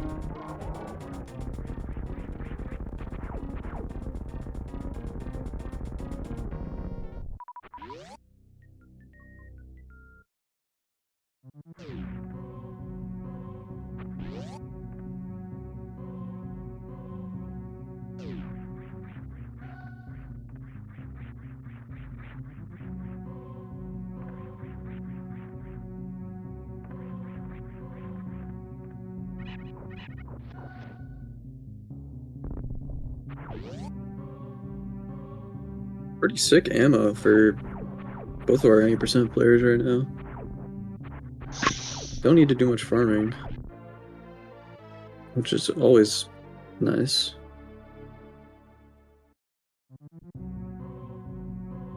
And next attempt for Lunix on Ridley, starting with the 5 supers, keeping the 15 supers for the red phase.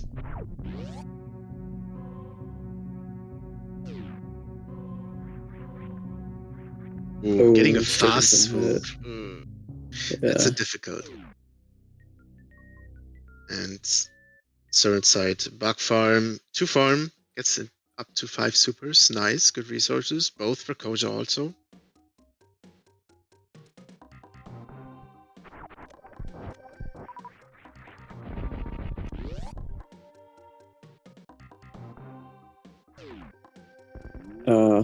It's unfortunate. Making progress though, Lunix. This Ridley fight. I don't know if I'd be able to do that. It's kind of impressive what these map random players can do to Ridley with the resources they have. Yeah, sometimes in these scenarios of map random, it's hard to judge after you tried Ridley a couple times because you thought, oh, I might be able to. And then you do it a couple times, then doing the decision, trying to find things again, which could be a lot out of the way, right? Sometimes you just get stubborn and try again. Yeah. Those decisions are, I guess, would make a great map rando player. Just thinking about so much while playing at the same time is so difficult. Nice first mock call from Cross Product. Sorry to cut you off, but no. I think that's pretty impressive, especially for Cross Product. It's not a like he runs. He mostly runs, I think, like special categories. He doesn't do like active any percent grind. It's like RBO and all this challenging things. So that's pretty impressive to see. Yeah, reverse mock call is tough. Very annoying at times.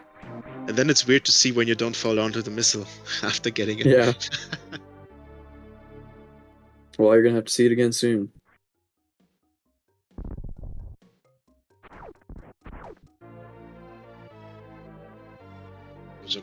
Tower. Getting a farm. Nice and complete farm. Oh! Full resources.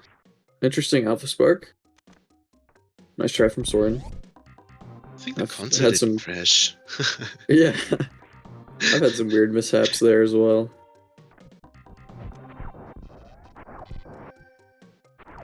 Yeah, Rakoja, Søren, since start of the game, very close together. Both also in the 48 range. PB, if I remember correctly, Søren is also 48.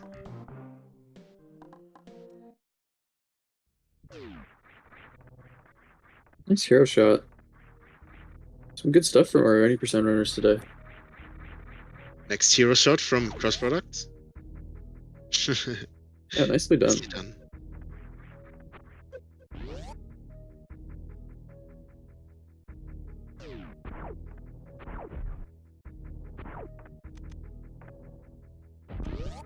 Rakoja's resources are so good. Oh my gosh. He has so much health.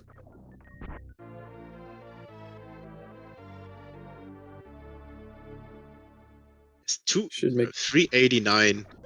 yeah. Max Crazy. health going into Ocean Fly. Yeah, that's comfortable amount. Okay, so wait. Did I miss again? Did we see just the save here in the tower? I think we have. Have we? I'm not sure if Rakoja did. I know Soren did not. I don't believe Soren's taken a save yet. This is one save. Could be taken. Oh, beta Never know what bombs. happens with Phatoon. This room is pretty terrifying. All good though. Mhm. Makes easy I work think with the we have one. hoppers. I think cross product is one hit at this point. They do a Right. hundred. They do 100. Oh, okay. All good. Nice. Surin also coming into wrecked chip. With a spark. Also very comfortable resources as well. Only about 10 seconds between them or so. It's pretty close. Pretty good. Ooh, Lunix. You have to keep Oh spinning. my gosh. Okay. Oh wow. That was Okay. that was something. Was very close, but we have a crystal flash. Nice. Nice thought of Lunix to see the crystal flash. Phatoon. You turned off ice beam? Fast. Yeah. Interesting.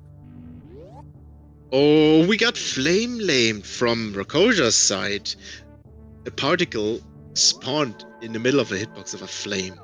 So we need a little bit more ammo here. I'm not sure if he did notice it. It's probably very confused right now. Why? What happened? But yeah, it's 300 health left. Okay, It's good Phatoon Surin. setup. Nice. Nice. This is probably gonna even him out nicely. Rakoja gets a fast remove. That's very unfortunate for Rakoja. I've not seen Yeah. flame laming in Phatoon a lot at all. It's really rare to happen. Looks like Soren had an eye close. That's okay. Still finishes off the fight. Hopefully. There we go. A little bit shaky on the item select there.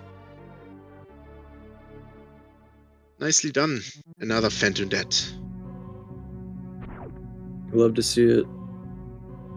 Goodbye, Phatoon. Cross product now in this room, early game, no suit. It's scary. The acid does so much damage. It's a very scary room. Mm-hmm. Without gravity, you're not able to move. Right. All good though. Still full health.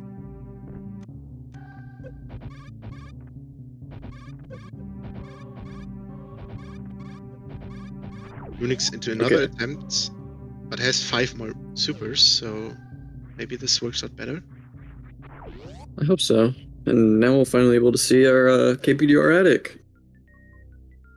Oh yeah, Looks we like didn't see Rakoja's the setting attic. up for a power bomb. Looks like a hybrid spark. Okay. Nice. And Soren also Surin. setting up for the power bomb. Entry. Nicely done. Ooh, oh! Presses down after turning around to shoot the atomic. That's unfortunate, but... Oh, he can't hit him! Oh god. Oh, this super count is very rough, but hopefully he'll get hooked up in the farming room. The health is not great either. So, I wouldn't be surprised if Soren decides to sit here and farm for a little bit. Mm-hmm. Nope. Nice for Koja. Surin farms up a little bit more. Gets a super drop out of it. Okay. Pretty fortunate. Cross products. I think he has still the whole big pink area. Yeah, there's still a lot of E-tanks and not a lot of things before it gets heated in the RBO category. Is that door blue? Now it's blue. Wait, was it blue? Why Should was be it blue? green. Am I going insane? Maybe. Oh, and Unix beats Ridley. Oh, nice. Has a Nice. reserve. That's the Okay. strat for Rando. You have 100 in your Oh reserve, my gosh. and you just have enough. Yep. It's All right. calculated. Nicely done, Unix. Surin at Gravity Suit. Rakoja slightly ahead. Now already going down the elevator towards Brindstar. Resources looking really nice for Rakoja. Doing probably some comfy farms here. What you're used to it. And we are still in a relay race, so there's nothing against extra farming. For sure.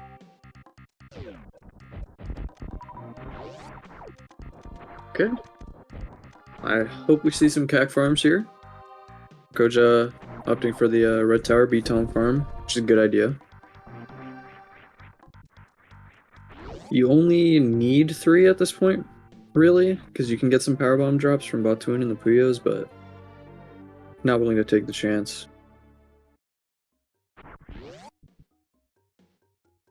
Oh, did you get both yapping mows? That was intriguing.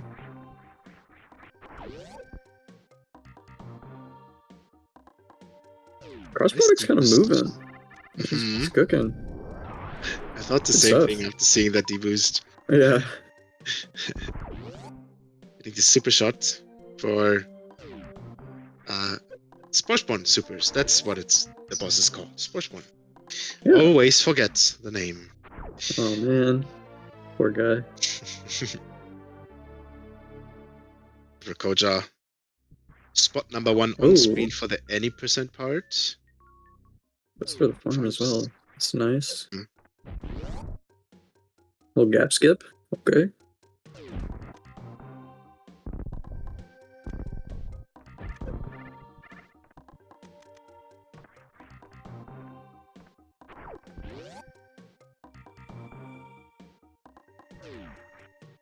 Alright, hopefully we see another clean 1-round Phatoon from Rakoja.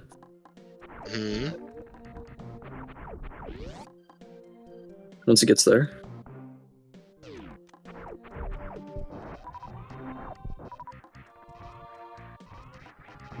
See which setup. Going for the traditional defector setup. Nicely done. Nicely. Perfect. Good stuff.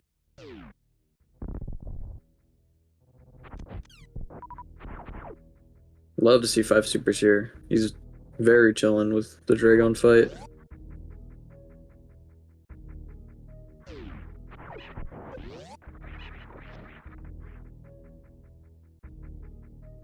And now Surin coming up right behind, also on Botwoon. See which setup Surin is cooking for Botwoon. Botwoon has evolved a lot over the years, and we see a similar defector setup. Okay. Oh, 2 missed supers She's on and the then health cleanup. bomb. Yeah. Oh, Wow. this is rough. Hopefully... I'm sorry. I think it was just a little scary at the end because 9 HP and you jumped over Botwoon. Yeah. Probably tried to be a little safe there. This 2 round. Curious to see if he goes for a farm here. This ammo is not ideal, probably. Can make it work, but yeah. Ooh, no supers. It's a little bit more supers, but doesn't get lucky. There's a save from Rakoja before Dragon. Good thinking. I believe that's 2 of his 3, right? Or is that his first one? Should be 2.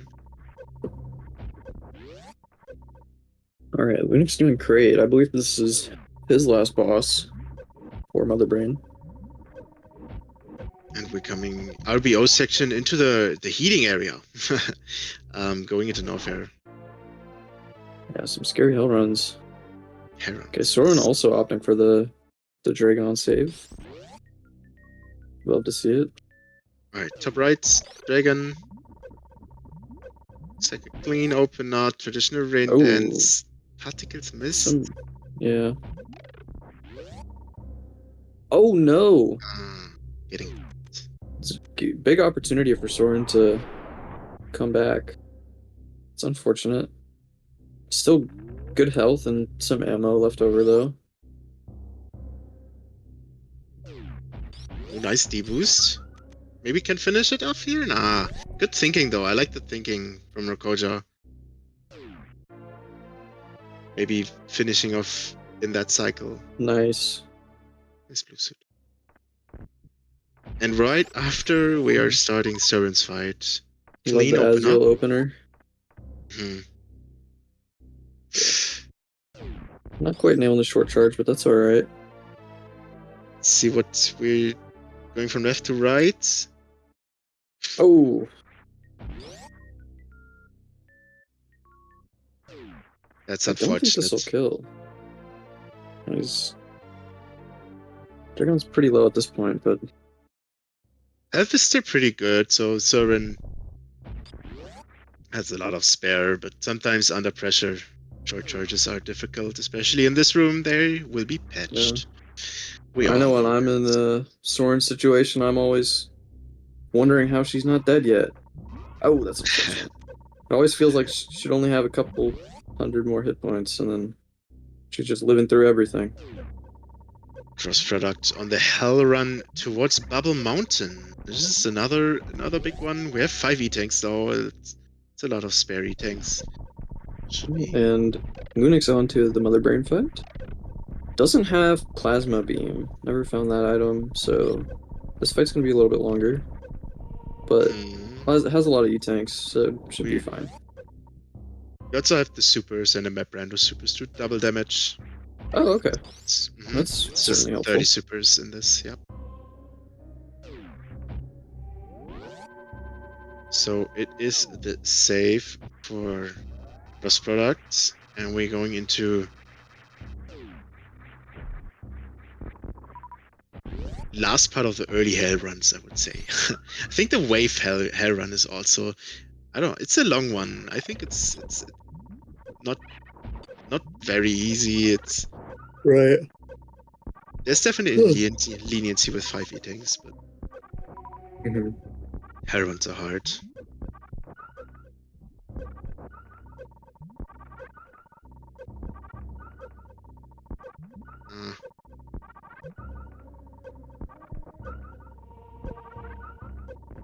Plasma Rune went a little bit off to the side for Rokoja.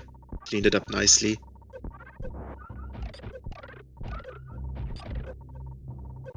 I don't know what to look. Ooh. We have Plasma Room on the bottom left soon.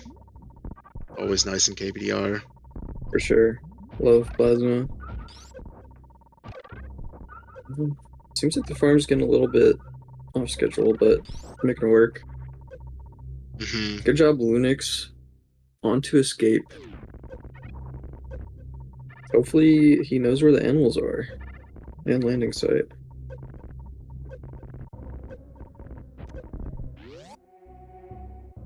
Yeah, Plasma Beam Room is another one of those rooms where there's just tons of different strats that people go for, depending on their preference, and it's always fun to see what different players do.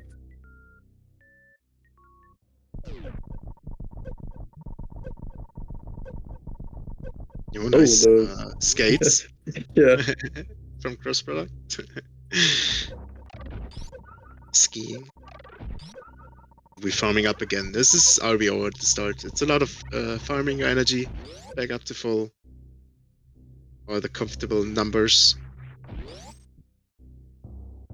And for both of our any percent runners, heading towards lower north, where we have to grab ice quickly and then straight to lower north air. Oh, Cross Product's gonna end up being pretty low here. Oh, right. Forgot about this reserve. I wonder how it's gonna be on the way out. It might be tight. I was surprised by how low. Oh, we have a crystal flash. Duh. We are not smart enough, Spoon. We're not smart enough. We have a crystal flash. That's interesting. Like using a crystal flash that early. I guess it's a time saver. If you want to farm for like 1 minute instead, right?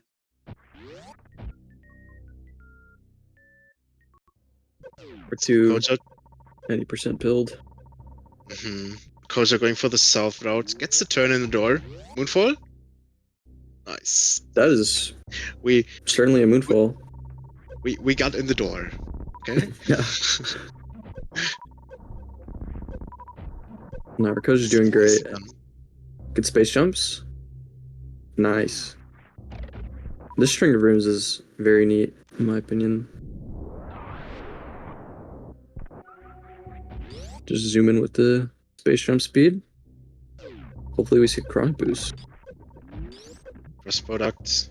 Now going into killing Crocomire. Nice job, Rakoja.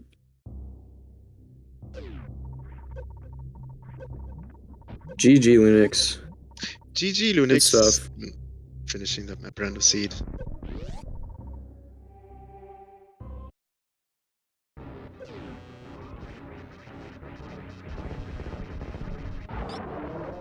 Oh, looks like Soren was arm pumping a little too much on the slope and has to go back for blue suit. It's unfortunate. Crocomire. Oh, bother. Yes, and I had to check, but Lunix is done with map Rando, and for team grappling with consistency, we have our next any percent and our last any percent runner for today, Jack Bob Dart. Another 49 KPDR runner.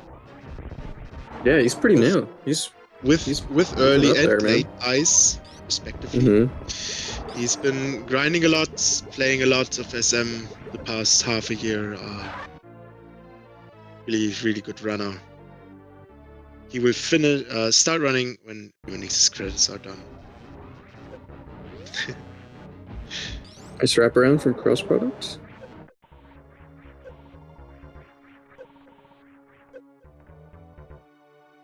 Okay, Rakoja taking the Key Hunter stair save.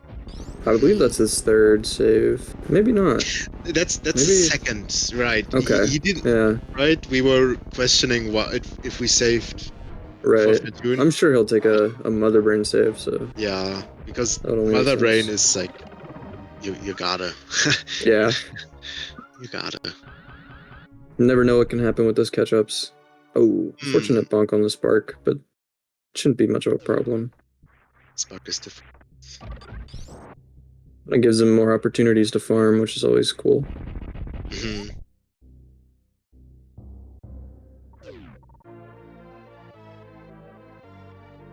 Koja also full eating, so quite comfortable on health right now. Oh, weird deflection from the Metal Pirates. Went a little too early.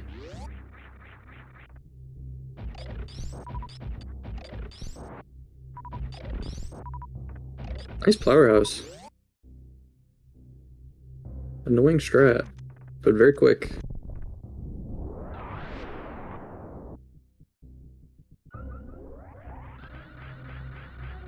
And Ridley fight for Rakoja. 20 shots. Like a good start. Or shot. It's an early pogo, but that's alright.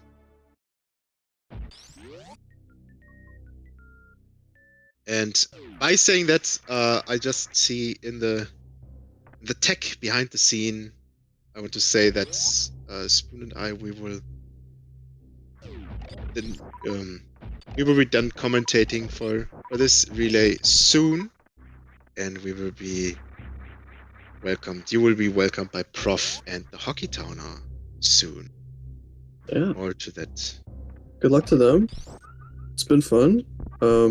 I'll be doing the next run for Happily Ever After with map completion once Cross Product finishes up, so I'll see you guys again soon.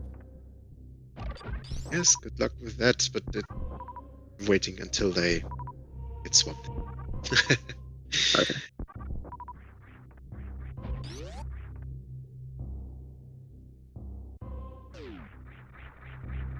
Siren This Ridley fight, also comfortable health. Didn't quite count the shots, but should be dead in a couple. Nice. Okay, nice. Job. Still not a huge gap between Rikoja and Soren. This is a pretty good race. Anything can happen. This... Oh, opting for Ridley tank? Interesting. Mm-hmm. 5 tanks from Soren, so it's pretty comfortable for Mother Brain and just the rest of the game in general.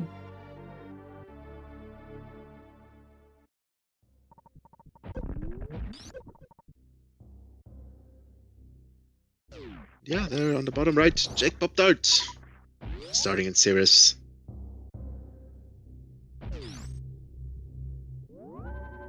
Excited to see his progress in this relay race. Also, new player. So MM2 said it at the start. A lot of new players in this relay because it's been quite a while. So it's been nice to see the relay with everyone. Yeah, all 4 80% players being this. Wait, new relay. are we? Oh. What in the world? Okay, What? that is awesome. Okay. Can't fully explain this, but basically we did a pixel, like a bump position and a pixel perfect morph, crystal flash, spark into crystal flash, and now he has a blue suit. Crystal Very well. Flash blue suit. Yeah. Very difficult trick. Incredibly difficult. So that's that's very impressive to see. I wasn't expecting that. Yeah, but now your we have reaction was very good. Meridia. I'm sorry. I was a little stunned seeing that. All right, and with that, Tim and I are off. So thank you again to M2 Total, everyone hosting this event, and good luck to the runners. Yes, thank you everyone, and welcome in Prof Hockey. Hope you have a lot of fun taking over, starting with this RVO run. All right, well, thank you so much, Tablespoon and Timon. Lovely commentary for any percent. Wonderful to be here with you, Professor School, but I feel like it wouldn't be the same if I didn't say good afternoon, Super Metroid fans. Whew. Let's go. Let's go. What's up, hockey? Let's go. We are in it to win it right now.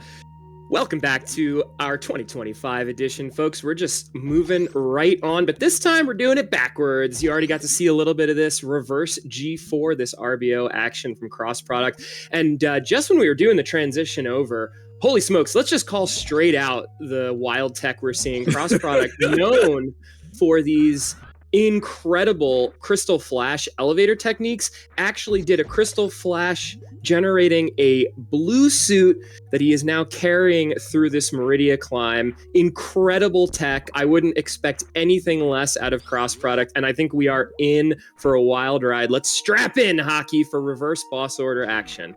Oh, I'm ready. This is really something to see. Cross Product, definitely a veteran Super Metroid speedrunner with a specialty, a penchant, if you will, for these esoteric strats, like you said, Professor School. So Cross still in kind of the item pickup, the preparation period, I guess, Prof, to go down into Norfair, and it's such a terribly difficult part of this route.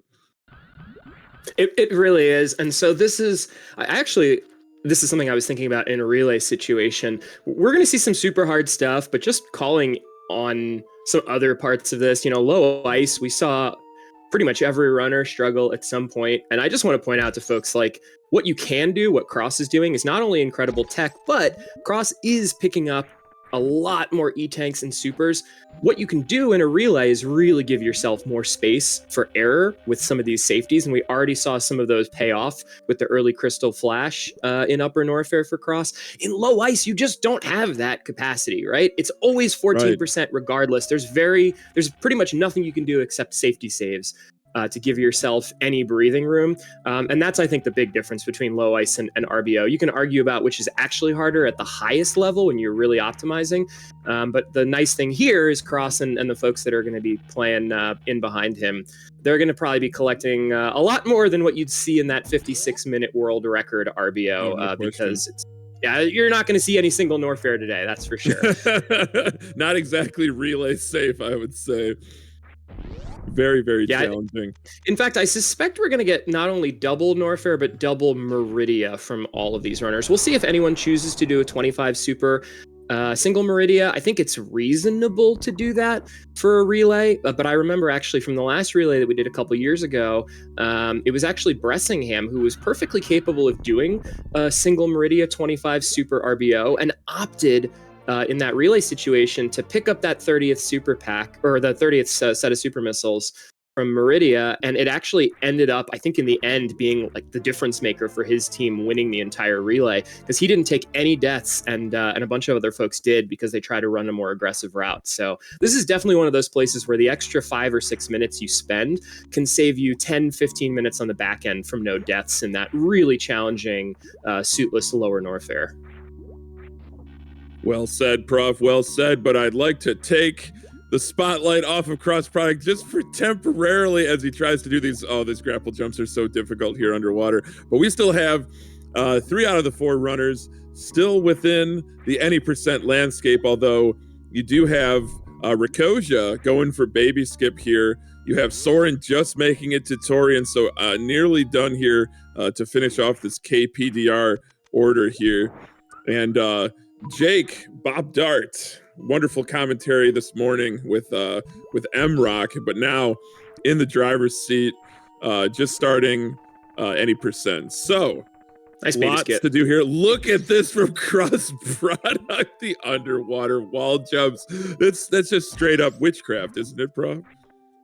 Yeah, underwater wall jumps are not easy. This is one situation where I'd say this one is probably the easiest of the set because you can just mash jump in that single tile gap. But yeah, I mean, the stuff that you're seeing Cross Product pull off is the product, no pun intended, of just years and years of skill from his end. This is a runner who has tons of tutorial videos, has done some really wild tech, not just in this run, but sort of throughout his career. So I would expect nothing less from Cross here.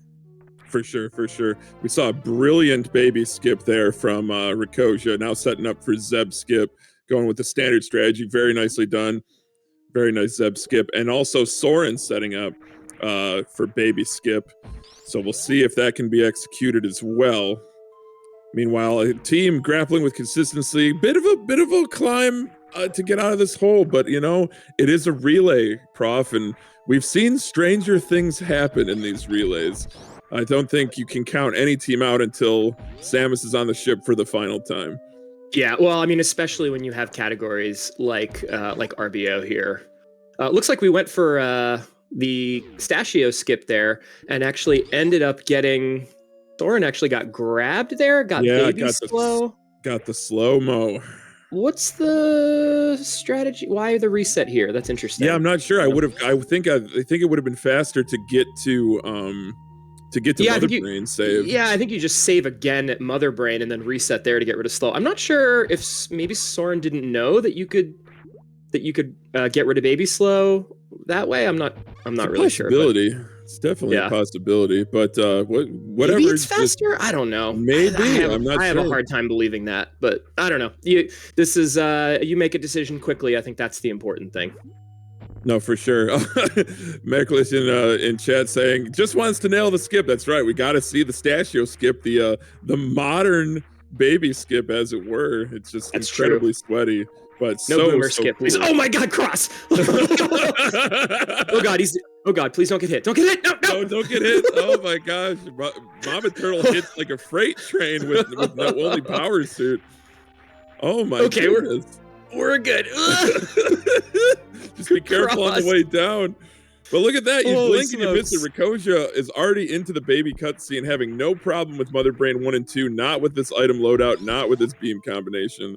But we are going to see the Kraid and keep KPDR from Jake here in a couple moments, while Soren tees up for another attempt here at the baby skip, Stashio style. Yeah, so you see this nice bomb spread here. You're going to get the bomb spread timed with the baby claw action there. That forces the baby down. Nicely done. Little bit of extra lag with plasma. Did that get through? Boy, that was really close. That was super close. We're good. All right. Very nice. Nicely done. Nicely done. Oh boy, yeah. Cross was giving me fits there. I don't know if he was relaxed during that or not, but as you said, the turtle, Mama Turtle hits for absolute damage there. Like, I don't know. It's like 1,000 health per second. Second. I'm being ridiculous. No, but it's really bad. She hits hard. No doubt. No, so someone in chat saying 200 damage suitless. 1,000's not that far off. Let's be honest with ourselves. But very straightforward, very nice shooting rhythm here from Rikoja here against Mother Brain 3 with that hyper beam. A very tidy missile crate quick kill from Jake. So got that Varia suit, gonna be heading down to Norfair to do a little bit of cleaning up. And Cross continuing this RBO route. We've already seen some very impressive shenanigans. Already got the first line of E-tanks filled, got chock-a-block full of supers, but still many more things to pick up. But what's really interesting, Prof, was I think just a couple days ago, Cross had a 7-minute PB in this category. Yeah, I love this. This is the best. This is one of the cool parts of these relays and these tournaments and stuff like this, is just everyone in the community coming together and grinding down their times and preparing new strats. I think that's it's one of the coolest parts of our community, is being able to see folks all put their full effort in. And Cross no slouch, took a bunch of time off his RBO PB, and we're going to see some cool stuff today for sure. Oh, no question about it. No question about it. And we have Rikoja on the escape. Soren not going to be far behind, just needs to finish off Mother Brain 3. And afterwards, we'll have even more runners joining us. It's going to be quite exciting to see more RBO happening at the same time. But yeah, and many more categories to come after that, Prof. I'm not trying to get many more categories to come. Yeah, I still got Mappo, North Korea, and GT Classic anchoring us out. I have to say, I'm grateful to the other runners for all making it into any percent, because by the way, GG's in the top right of your screen to Rikoja pulling in. Nicely done. Just a couple minutes behind is Soren on your bottom left. Yeah, I did not envy the last set of comms there, Tablespoon and Timon, who needed to I think they were comming 3 categories simultaneously. Yeah. I think we had Mappo and any percent and Cross's RBO that already started, which is it's a lot of action to follow just when you have 4 people doing 1 category to have 4 people doing 3 categories. Yeah, it's wild. So really hats off to both of them. It was phenomenal work. Everyone, all the commentators so far have been just absolutely first class, super entertaining, informative, thoughtful commentary. Love to hear it. Love to see the time, the talent, the skill, the devotion of these runners. And Prof, I've got a very soft spot for this Super Metroid community. It's been my home for the last 9 years. And counting. So absolutely. Yeah, absolutely. By the way, shout outs to Cross Product there. That little D-boost that you saw just about 30 seconds ago off the Boyans is not easy. You got to store that spark, get the D-boost without falling into that pit, and then before your 180 frame shine spark timer runs out, getting the diagonal spark up the shaft. Really nicely done from Cross, who's doing more or less like a full clear hair evolve Bryn to get these extra E-tanks and supers. Very smart. And just nice. Look at that blue keep. Beautiful stuff. My goodness, little speedball blue keep, destroy those big old side hoppers. And now just continuing on, marching towards getting every item that he needs here. now with Speed Boost, you're going to be able to pick up this E-Tank at the waterway. And yeah, we got Soren on the escape. Mother Brain 3 falling over like a house of cards. No problems at all. And like we said, Jake still any percent lowering the shoulder. The show must go on. Doing a little bit of Norfair cleanup, getting that speed booster. So speed booster vital to any percent, but is so vital to RBO. I feel like the RBO really hinges on being able to utilize speed booster and some of the more off the beaten path strategies with it, Prof. Yep, absolutely. I think, gosh, I don't know. If we did a tier ranking of the items in RBO, grapple probably comes in number 1. Yeah, just because of the farming ability in RBO. Screw attack is obviously pretty important as well. But yeah, I mean, speed is definitely one of those items that just makes things go quite a bit easier. You need it there, obviously, to get that waterway tank, and I don't know. Well, and of course, in Cross's route here, we get the incredible flash suit turn into a blue suit over in Frog Speedway. So we've seen a lot of great use of speed booster already. No doubt. GG's to Soren finishing up any percent. And we do have to sit through the credits for both these runners, Rikosia and Soren, before they can pass the baton to their teammates. And you know what, Prof? If I had done better show prep, I would know who their teammates are. But, the overlay is color-coded and the spreadsheet is numbers, and I don't know. So it's going to be a surprise to both of us till chat tells us who's going to be replacing them for RBO. Don't you worry, Hockey. I got you. So team 1 here, Evers, Happily Ever After is cross product, of course. And then we've got Diggy Diggy Dang, Sasreem, and is it Kevnastics? Or did that get shuffled? Sasreem's not on Mappo, is he? Or is Sasreem on RBO? I believe Sasreem's on RBO. That's what I've got. Okay. I've got Cross, Diggy, Sasreem, and Kev, which is just an all-star lineup for this category. Absolutely. Yeah, it's going to be great. I expect to see, Sasreem on RBO. Who knows what we're going to get? We're getting some wild stuff from Cross. Kev just had a big RBO PB the other day, and then you never know what you're going to get when Sasreem laces up Samus's boots. He makes Samus do things that I'm not sure the developers ever intended to all of our joy. So strap yourselves in, folks. Yeah, I think not only the devs, but I think most of the Super Metroid community just kind of does a double take whenever Sasreem drops a new strat. And we do see Diggy now on Series Station, so that by process of elimination, Prof, I've been able to figure out who's who. So this is excellent. The deductive reasoning on our parts right now, Hockey, is out of control. It's literally, there's never been a more logical breakdown of the teams in a Super Metroid Relay. Oh yeah, we are Sherlock and Watson right here, my dude. Elementary, my dear Professor School. I gotta point out, Steffi, though, here. Sasreem is essentially your favorite runner's favorite runner. Like, that is, oh my gosh, that is the most succinct way to put it. It's so accurate. It really is. He could do things that bend the fabric of space and time on the planet Zebes. Yeah, I mean, every strat is bigger on the inside. It's a veritable TARDIS here when you watch Sasreem run Super Metroid.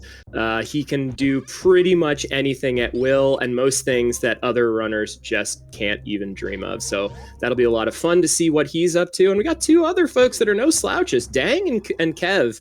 Kev in particular, RBO, one of his favorite, maybe his favorite category. Yeah. So yeah, we've got 4 runners that are going to really put on a show for us in who knows? I mean, it could be the great equalizer. It has been in relays past. This is not an easy category. And what we're about to see Cross go into here, we got that last save after Croc.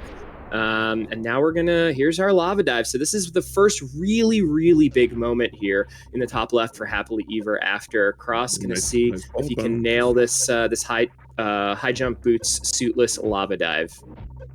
Oh my gosh, your health just depletes so much more quickly when you don't have the Varius. Push it, Cross. Yeah, let's go. Oh my. Okay. Oh my gosh. Okay, first major barrier over, but then you're rewarded with constant heat damage throughout all of Lower Norfair, including Ridley's Lair, which is the same thing. I'm sorry, I just quit my job at the Department of Redundancy Department, but plenty of supers, plenty of power bombs on tap for that Crystal Flash. That's a very, very vital tech for this route. Yeah, absolutely is. Let's see how... Okay, I thought Cross might try to get a little aggressive there. I like this. Just sitting tight and easy and getting the CF. This is definitely the right play here. Get the Crystal Flash out of the way and then just march on. Going to be heading over and grabbing the screw attack, I believe.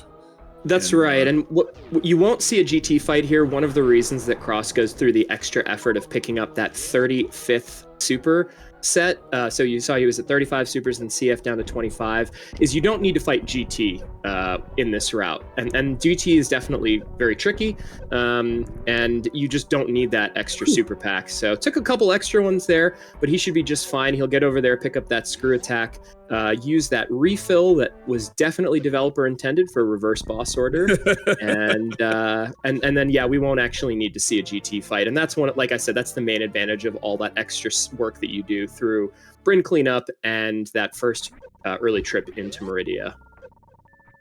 For sure. So very patient here from Jake against Phatoon, going with the X Factor strats. Very nicely done, landing all 4 particles. Diggy heading up the climb up to Criteria, back to the parlor, as it were. Stream, though, just getting off Sirius Station. So, I mean, these runners are full charging ahead here. Really nice cleanup there from Jake on Phatoon. Energy was looking a little bit suspicious early in the fight, but managing to really pull it off there. Nicely done. Well, I'll say Jake was charging ahead. Sasreem and Dang not able to charge yet. They don't even have that item. I couldn't help myself. I am so sorry, Hockey. I don't want you to help yourself. I want more. I'm here for you, bud. I'm here for you. Oh my goodness. This is so wild. Good. I'm used to having 20 or 25 supers at this point in RBO. The fact that that Cross is sitting here at 35 is kind of wild. So we'll see him probably fill up, and then I imagine get another refill here, health refill. Yeah, okay, this makes a lot of sense. For sure. Nice BT fight there from Diggy. Avoids the decapitation animation. I've been waiting 4 hours and 58 seconds or 58 minutes, I should say, to say that. But this is I've always said it myself, Prov. More ammo, more better when it comes to any of these categories, but especially RBO. More ammo, more better. Absolutely. Those 35 supers should help make that Ridley fight a lot safer. That's really the issue that you run into, is you're trying to deal as much damage as possible, as quickly as possible, while your health is constantly running out. You are fighting the clock here in RBO, and those 35 supers and the DPS that they offer with the extra wiggle room of the extra packs, it just makes it such a huge quality of life improvement that you can do in RBO. And fortunately, Cross's teammates got him pretty far ahead. I don't know, 40 something minutes ahead. So those extra minutes, probably losing some time against more aggressive routes. But that's assuming that those folks can actually do that straight up without any issue. Yeah, that's the trick, isn't it? Is it all comes down to execution. You're holding the sticks. You're gonna say Hockey's Super Nintendo controller doesn't have any control sticks. Like, just bear with me, okay? It's like you gotta execute in these very, very difficult categories. RBO, I would say RBO of the mainline categories, I think maybe a tie for first between low percent ice and RBO. Yeah, I would want Zost or Zenny to comment on terms of like what it takes. Right, I mean, if you're talking about like casually finishing it versus like actually optimization, that's fair. It's kind of it's a one question or another. But I will say, both very challenging. Lower Norfair suitless is just hard. It just always is, and you can make it a lot easier for yourself with the resources, like the way Cross is picking up all these extra tanks and supers. Right, I mean, if you want to compare the world record route at this point has 20 supers, 15 power bombs, or is it? No, it's 20 power bombs and 4 fewer tanks. So obviously this is going to be a lot easier for Cross here, having invested the extra time. I will say one thing that Cross has done, even with the extra resources, there's a number of places in this run in Rising Tide, coming out through Double Chamber, and even just there with some spin breaks that he had in Amphitheater, actually just utilizing his experience and skill to keep a level head. He did really, really well to manage a couple situations where his strats didn't go quite as good. And normally you can see runners just completely collapse in the face of pressure, and Cross just not doing that. Every time something goes wrong, he stays calm and he manages to find a way through it. No doubt, Prof. Have to agree with you. Always do. But look at this from Diggy. to the casual eye, it's like, what on earth is he doing? Yeah, so essentially this is what you're looking at is Moondance. You saw Dang bomb out the blocks here in the Decora room in a very specific pattern, such that upper left block next to Samus's head is holding her in place so she doesn't slide out from those other blocks. And you're getting now, oh gosh, I was just doing this for another category and I forget, is 138 consecutive moonfalls. I should know this because I literally just did it, but you do 30 consecutive moonfalls, which puts you in a situation, I should say 30 consecutive moonfalls in facing one direction, that lets you essentially continue to increase your fall speed so that you stay trapped in those blocks. And every time you actually see Samus, if you look very, very closely, she actually falls into a crouch position, into a forced crouch. And so what you're doing is you're doing these moonfalls subsequently, and then every time you get in the forced crouch and you stand up, you do another moonfall after you turn around, and you get all the way up to 100, I think it's 138. Look at that. Oh, 176. Goodness gracious. Thank you. Okay. Yeah, thank you, MM2. And so then what you do is you generate enough fall speed to just fall through that bottom block so that when you do your 179th moonfall, you actually have enough fall speed generated that you clip right through that power bomb block there, which is what Dang is doing here.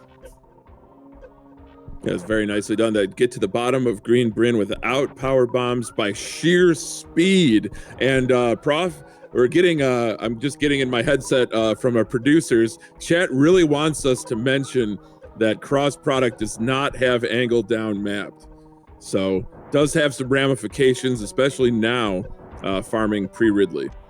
Oh, I did not realize that. That's fascinating, huh? Okay, you see a little X. Was that intentional? I think that was intentional damage there. Oh, interesting. Just going right in here. Okay, no, couldn't have been intentional. And then we're getting Stream doing it too. This is kind of interesting. Well, we'll talk about Moondance again in a second, but let's actually focus on the top left because this is a really critical moment for Happily Ever After and Cross Product. This is kind of the whole category hinges on Lower North. I think we got two super misses there and a tail hit. Ooh. Are we going to be able to finish this? We need 12 or 18 extra missiles. I'm not 100% sure. This is going to be really close. Oh no! Oh, that is really unfortunate. Ooh. That is really unfortunate. That extra flame there. Yeah. Was man. Whew. Well, amazing try by Cross. Does have a save, so gonna dust himself off and try again. But did you see that Phatoon from Jake? That is one of the most aggressively handled Phatoons, just absolutely giving Phatoon the business. Very impressive stuff. So two G4 bosses down for Jake here in KPDR any percent. Diggy into Mission Impossible, still in the item collection phase, and Sistream also utilizing that Moon Dance to get down to Lower Green Bryn Star, pick up some more items, some supers, some E-tanks, and some other things. Yeah, I'll be curious to see what kind of route these two in our upper right and lower left run in Dang and Sistream, because realistically speaking, for RBO, the benefit of doing Moondance is that you can do single Norfair, and I just don't think there's any way that we're going to get a single Norfair in a relay. You need to be able to. You essentially have to get speed booster to come back and pick up a 25th super pack from climb supers. So the only way that you're skipping climb supers is if you're doing single Norfair and you're going in with 20 supers. I just don't think we're going to see that. So I wonder if this is just a chance to showcase the technology. Yeah, perhaps it is. But the answer will be revealed to us eventually. You did see Cross, unfortunately, not getting those speed echoes to connect, going for the Shine Spark strat against those Metal Pirates. So, going to be spending quite some time here, farming up supers and health, of course. So. Oh, I see. Kai pointing out in chat that Dang actually does, I guess, a double Meridia and picks up Crab Supers. So that's where the 25th Super Pack comes from. So that's cool. Then you're essentially gonna save a bunch of time up front in Brinstar, not having to do the whole loop again, and then you actually just trade that back for more time in Meridia. That's neat. Yeah, very neat. Very neat. Also, Spike Suit conversion for Jake here, finishing off Dragon, utilizing the Womple Spark, as I've heard it called. Beautiful movement here as the lone 80% runner still. But yeah, like you said, happily ever after, out to a sizable lead, but, you know, MM2, a formidable Mappo runner, waiting in the wings here to take over the next category, map completion. We still have North Korea percent and GT Classic. GT Classic, arguably the most volatile category ever. So could be the great equalizer in this relay. We'll just have to stay tuned. We will have to stay tuned. Putting a little bit of extra pressure on me, Hockey. I'm actually the anchor for Happily Ever After on GT Classic. So just keep telling me how hard it's going to be. Oh yeah, it's going to be impossible. You know what? This is Cross's second. He's up to bat again here against the Space Pelican Ridley, taking a little bit of flame damage, but avoiding that tail and landing those supers. I think he's only missed one at this point. I'm not sure if that last one connected or not. As Ridley flew away. Got a little bit too high, but might do 12 missiles here just to be safe. Okay, one more. Are we good? Oh, you know what? He came in with more than 30. Sorry. That is amazing. What MM2 throwing down in chat. MM2 is going to install an illegal subroutine into your Super Metroid ROM to make not possible glitch impossible. I'm off the grid. I'm playing from a hotspot. Oh my gosh. Yep. Prof playing from the moon right now. You think the latency would be a problem, but he's got some sort of incredible internet connection there. All right. Well, Cross getting through on that second attempt, probably about a 5-minute time loss on that death is about what you get in this situation. So it'll chew into Happily Ever After's lead here in this relay just a little bit, but again, that's contingent on other folks, Dang, Sestream, and then once grappling with consistency gets through, actually getting cleanly through LN without an issue. So there's an opportunity here to save a little bit of time for the other runners with the one death that Cross took, but still in a pretty good shape here, picking up that extra refill E-Tank from Ridley. And I kind of expect that we're going to get another save on the exit here. It just seems prudent. Yeah. Prudent is definitely the operative word. I think it would be a great thing to do is to remember to save the game. Of course, all of our runners do need a minimum of 3 saves, so it's get it out of the way. So yeah, pretty good here. This is always a little tricky getting past these Kazans. Nicely done here. Of course, with all of the extra power bombs, doesn't need to worry about PBs of shame. Taking it nice and easy. And the good news is Cross already at 11 supers. So even if something goes sideways here, he already has his Crystal Flash set up. Let's see if he chooses to take that easier or that safety save here. Oh wow. Okay. Nope, he's just cruising. I think with the CF, this is probably just fine. Let's see. Does he let himself run down here, or does he take? You just have to be a little careful with this flame damage. If you brain fart a little bit and you don't take this damage appropriately. Okay, so there's one. Oh, there's another. No, he's fine. He's okay because he's gonna probably Well, yeah. Okay. Yeah, you can be a little bit smart with the way that you do this here. Exactly. Yep. Whew, boy. Look at that. Okay, good. Okay, we're okay. The math was mathin' right there for cross product. I mean, with a nick like that, Prof, the math better math, you know? Okay. Oh, come on. Like you haven't said anything that's more groan worthy, Prof. Come on.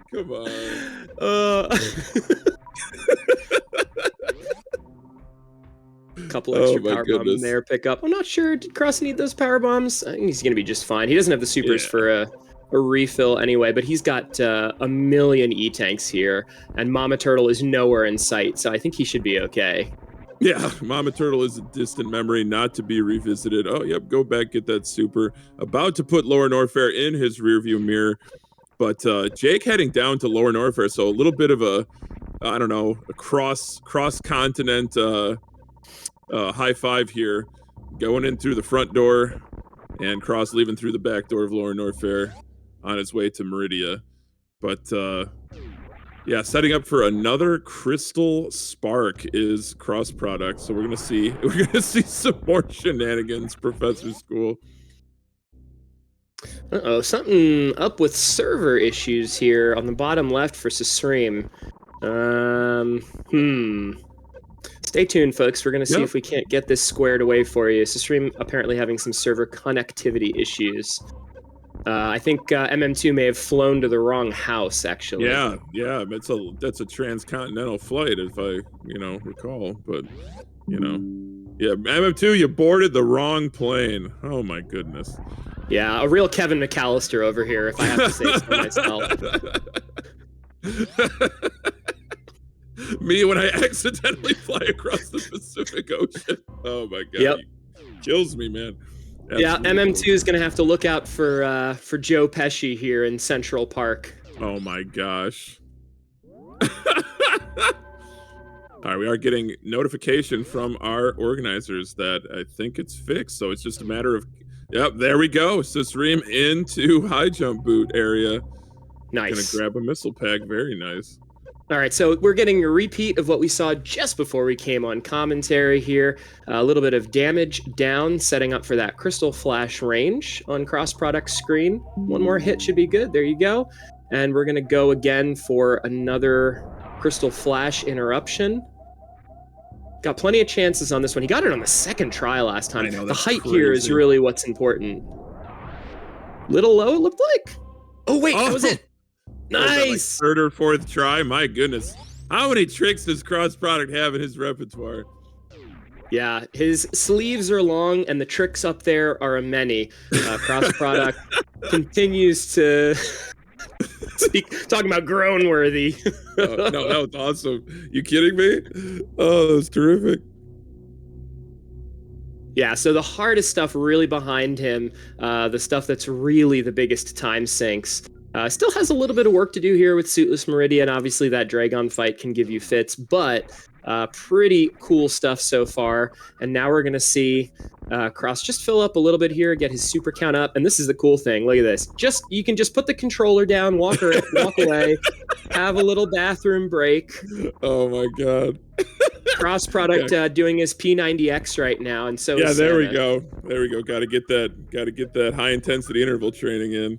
But right. Cross actually in chat saying hello, asking how we're enjoying the relay. Well, you are no small part in the high entertainment value of this relay, Cross. You and all the other runners.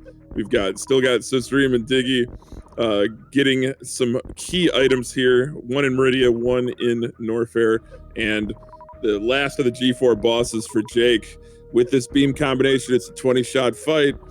Gonna give Ridley the absolute business. Now we'll see if Diggy can have a safer time with Mama Turtle here. Looks to be good so far, utilizing those double bomb jumps, trying to get the rhythm. Very close. But, yeah, very, very. It's very hard to set up any kind of a bomb jump out of high jump boots in particular. You just really have to time that, and you're moving so far. And I'm talking about setting it up at a high jump and going into a double bomb jump. That is a lot of work right there. I think he's got it. Prof. Come on. Nice. Alrighty. We should be able to just morph all the way to the left here. Get out of harm's way. Oh, that was swag. Let's go. The ball blast. Oh my gosh. You love to see it. Oh my gosh. That's the new Taco Bell product, right? Ball blast logo. Yeah. Pick me up one, please. Yeah, please. Yeah, make it a double. Make it a double, Prof. Oh my god. Look at Sisreem flying through the air, skating on lava. I don't know how that's possible, but my goodness. And just I love this. We get even though they're at different parts of the route, we get double suitless Meridias here. Just the elegant movement. It's almost like a ballet, Prof. Oh, okay. So what is Cross doing here? Is Cross waiting for another crab to come around or just resetting the room? So what happened there, this is one of the tricky things of having a blue suit, is you can't touch any enemy because you just kill them. Now, that works great when Cross was farming to the right of Tube there before entering Meridia. The issue here, of course, is that when he touched that crab without having it ready to be frozen, he killed that crab, did not have a good way to then get back up, and then needed to essentially reset the room. So a little bit of a time loss, maybe about a minute or so.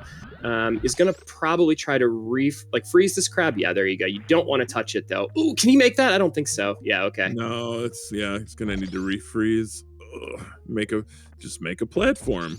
There Why you didn't go. I think of that?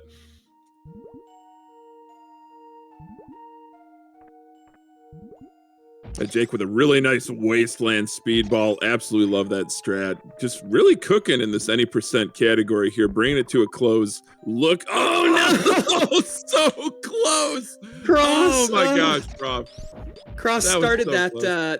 That's one of those one tile gap mashing situations where it's a relatively easy underwater wall jump. You just have to mash in order to get up there. Unfortunately, he started it a little bit low at a point when we already had the fish unfreezing, and so another little time loss there. Just, a little bit of play here from especially Sasreem or Dang could potentially catch these folks up a little bit more happily ever after, leaving the door open just a little bit, but Cross has got this on this go. I know it. I think so too, Prof. I think so too. So Diggy starting a hell run here in Upper Norfair.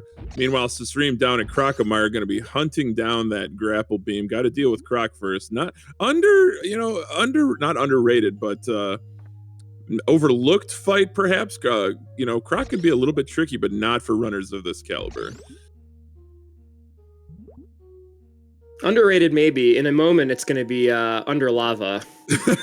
Yeah, just pure moods, pure tissue removal for this poor Crocomire creature.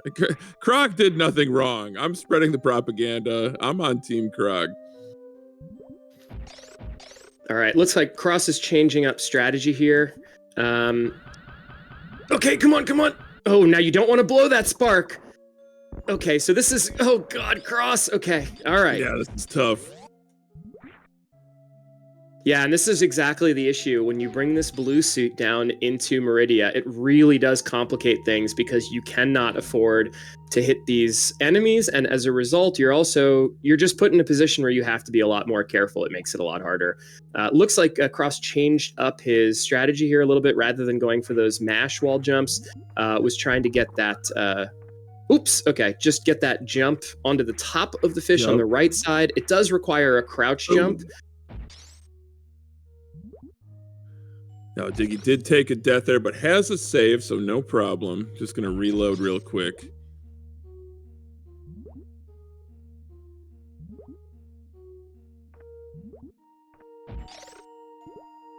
Boy, I'm actually in a little bit of tension right now. Come on, Cross. Come on. This is really close. Get out of there. Oh, gosh.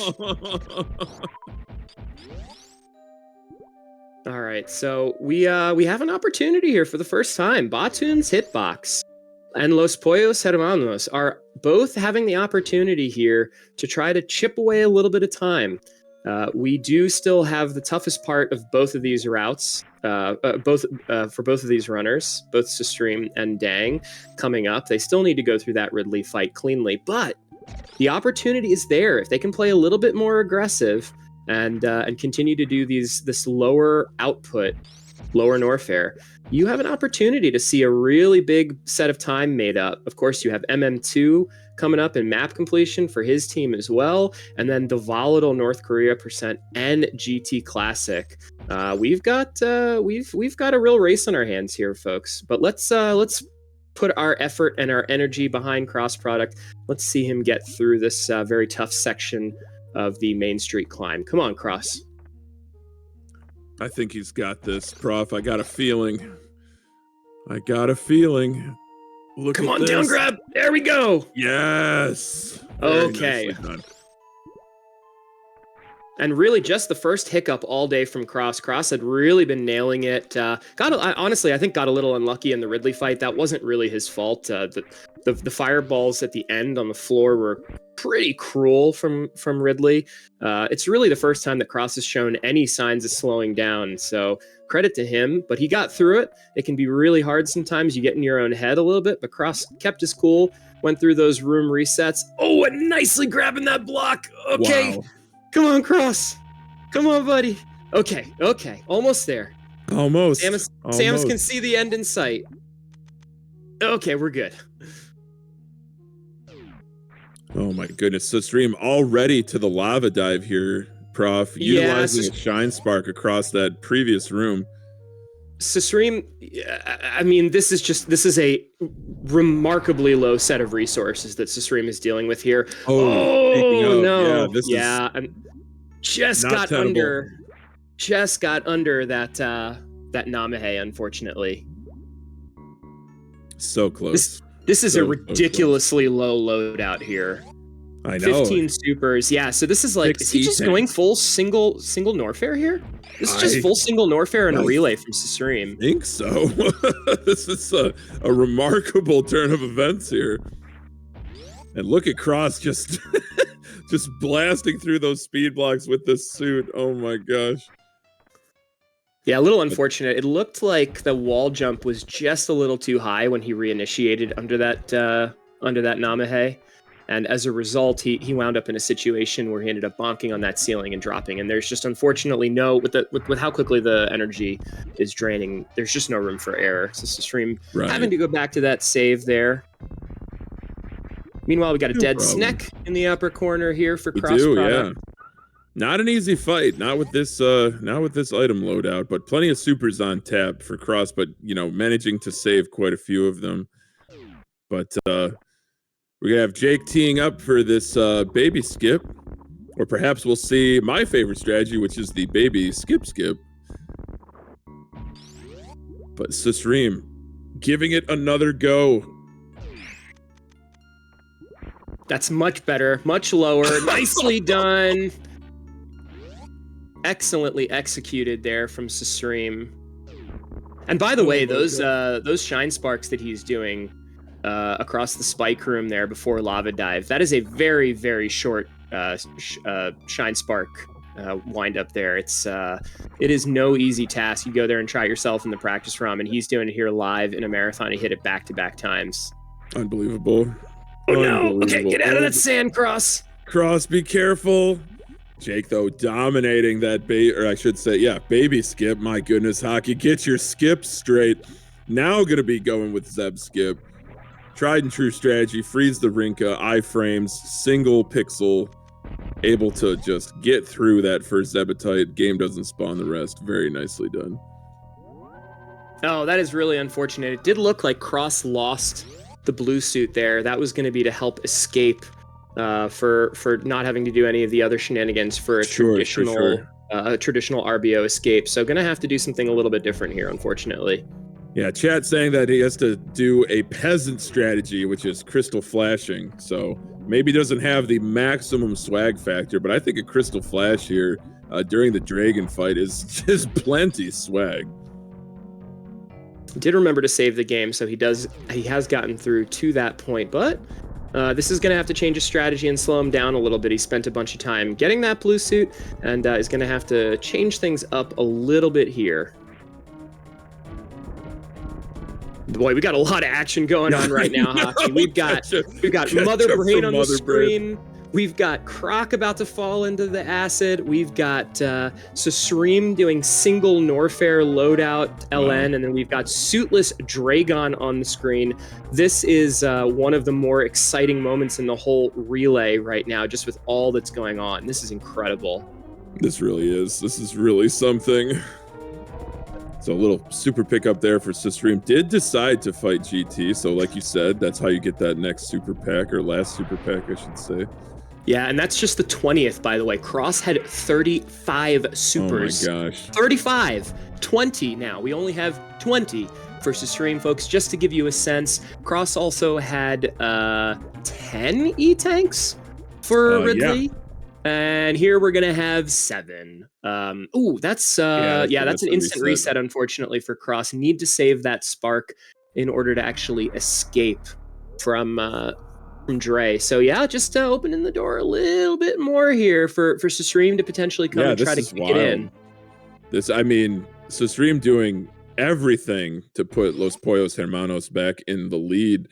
My goodness, he did, and I gotta point out Diggy there. That spark through Croc's room into that heated room with the power bomb. Just incredible movement. You love to see it. And Jake is through Mother Brain 2 into the baby cutscene. So going to be wrapping up, and then Kev Nastix is going to be taking over for the RBO leg of this relay for Team Grappling with Consistency. Yeah, we're for sure going to see some nasty stuff from Kev Nasty just coming up here in a minute. But folks, really keep your eyes on Sasreem now. This is the hardest part of the run. Sasreem on this single Norfair loadout. If he can pull this off deathless, he is going to have the potential to make up a huge amount of time. And not even because of any small hiccups that Cross had, but just because this route that he's running is just gobs of time faster, but it's just so much more dangerous. So really keep your eyes locked on that health bar right here for Sasreem. Has to get to this Firefly tank. Very difficult room. Hold on to your butts. We are getting very close. Gosh. Okay, that's good. He's on top and doesn't even pop the reserve, and that is really important. That reserve is really critical. Is going to hold on to that full reserve. A huge job from Sasreem there. Incredibly well done. Cross has got the crystal flash, but did not get gooped, did not get grabbed. That is just bad luck for Cross Product. Yeah, oh gosh. Goops and Dragon, let me tell you, hockey, it's a whole thing right here. Getting gooped is a little bit of skill and a bit of luck sometimes, depending on what Dragon decides to behave like on a given day. And Cross kind of getting the short end of the goop here, unfortunately. I'll say, that's just terrible luck there. He had everything set up perfectly, the right amount of health. They got the crystal flash off, and Dragon just said nope and just went peace out. Straight up vertical movement off screen.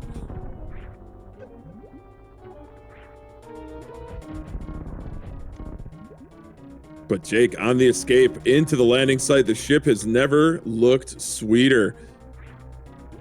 Gonna be sending GG's. Sending Grappling with Consistency into the RBO section. Yeah, and dang here needs to get under. Oh no! No. Last wall jump. Oh man. Oh no. So close. Oh. But look at this from Sasreem, Prof. Just saying the heck with it. Single Norfair. Beautiful Pirates room. Very nicely done. There's so much going on right now. Holy smokes. Cross Product really makes it. Oh gosh, such an unfriendly tail swipe there. Come on. Does he even have enough health at this point? No! Oh, goodness gracious. He's got 39. I think did he move?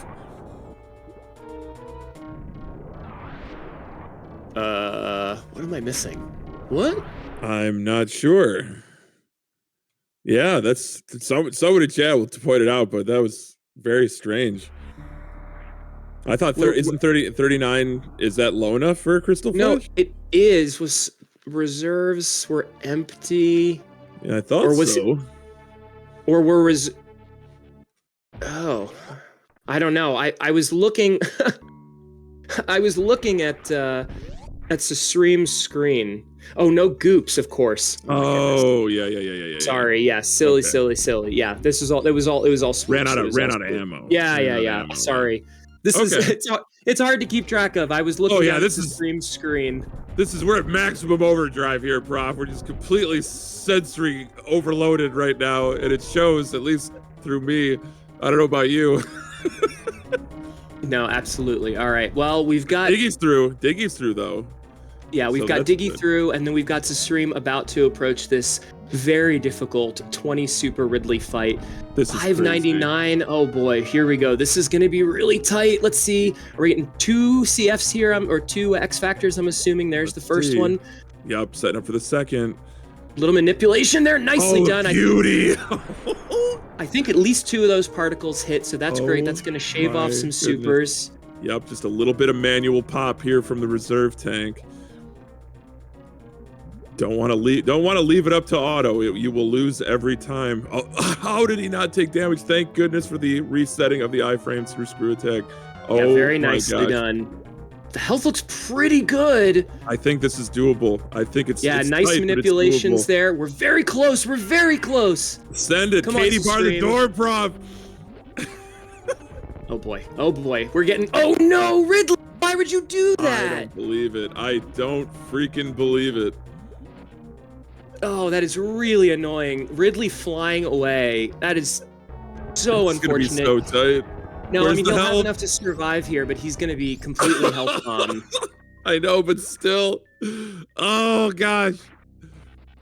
Yeah, so Courage this under is fire. Ice water it's gonna in his slow him veins, down. Sasreem. He's gonna have to really farm up here, but he did survive. Exceptionally well done there from Sasreem, especially in the face of a complete jerk move from Ridley there at the end of that fight. Meanwhile, believe it. gosh, too much action to call here, Hockey. Cross is through Yes. to Space Jump finally after a rough second go through here, Meridia. Hopefully he can clean stuff up here and be able to finish off the easy latter half of this run. For sure, Prof. He's got what he needs. He's got that suit. Just needs to grapple escape out of here and pop that spark to get out of the precious room. Look at the movement here. Wonderful stuff. Diggy also now into GT here to grab that super pack. So Cross, I feel like this is a double Norfair, but with a twist. Or am I wrong? Is this straight up single Norfair as well from Diggy? You know what? I am embarrassed to say I'm not 100% sure, but I'm fairly certain, given the number of E-tanks, that this is Yeah, it's gotta be double. this is double. Maybe single There's Meridia? been so much going on in the left side I of our know. screen between Cross and Sasreem that it's really hard to keep everything. I think I know. technically this has to be double with 7 tanks. Oh, a high jump and ice and then left and came back. Yeah. Okay, thank you, MM2. For sure. And we are now welcoming in Kev Nastix for Team Grappling with Consistency, going to be starting his RBO run here on Sirius Station. Welcome in, Kev. Good to see you back in fine running condition. So big shout outs to Kev. But successful fight there for Diggy. And Sasreem pushing it to the absolute limit here, popping a Crystal Flash here in the Red Key Hunter shaft. And I don't think there's any more opportunity to get more health back. So this is all Sasreem has through Lower Norfair. Yeah, I mean, Sasreem is really just the Eagles in 1975 here. He is taking it to the limit one more time. Goodness. Holy smokes. To steal your line, Prof. Holy smokes. Oh, look, got a little bit of bark action going on. Sorry there, folks. This always seems to happen when I'm on commentary. Pennywise is a little bit too excited here about just how well Sasreem is playing this single Norfair. Let's hope that Penny's mom can get her outside so we don't have too much barking going on for the rest of the commentary here. Oh my gosh.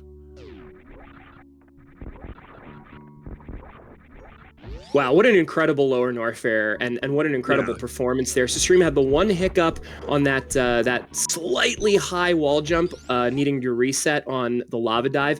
But other than that, it was absolutely incredible from Sasreem, executing at a very, very high level, surviving in a very tight situation there, just barely escaping with Samus's life from that Ridley fight. And now it's just going to sit, chill, and do a little bit of farming here. So Sasreem going to be making up a lot of time here for Los Pollos Hermanos. Crazy amount of time. But really nice fast pillars there from Diggy, and an even better, oh, I spoke too soon, but a very, very tractable worst room in the game, not taking hardly any damage besides heat damage. and going for it. I don't. Yeah, it has no choice but to go forward here, Prof. Yeah, I gotta say, death. There ain't no damage like lower Norfair heat damage. It just saps you of all your resolve. And this is one of my favorite parts of RBO is the Forgotten Highway East Ocean entrance into Rex ship. Just going the. It's not the long way. It's actually the short way, but it's just so interesting. I didn't even remember that this was here. Yeah, most people don't unless they're like map completion propagandists. But we don't have any of those involved with this relay. No, not yet. Anyway, although we're coming, crickets. We are coming. They can't all be home runs, bro. Yeah, sometimes you just smack one into the side of the green monster. It's okay. Yeah, exactly. Sometimes, yeah. Sometimes you do, sometimes you don't.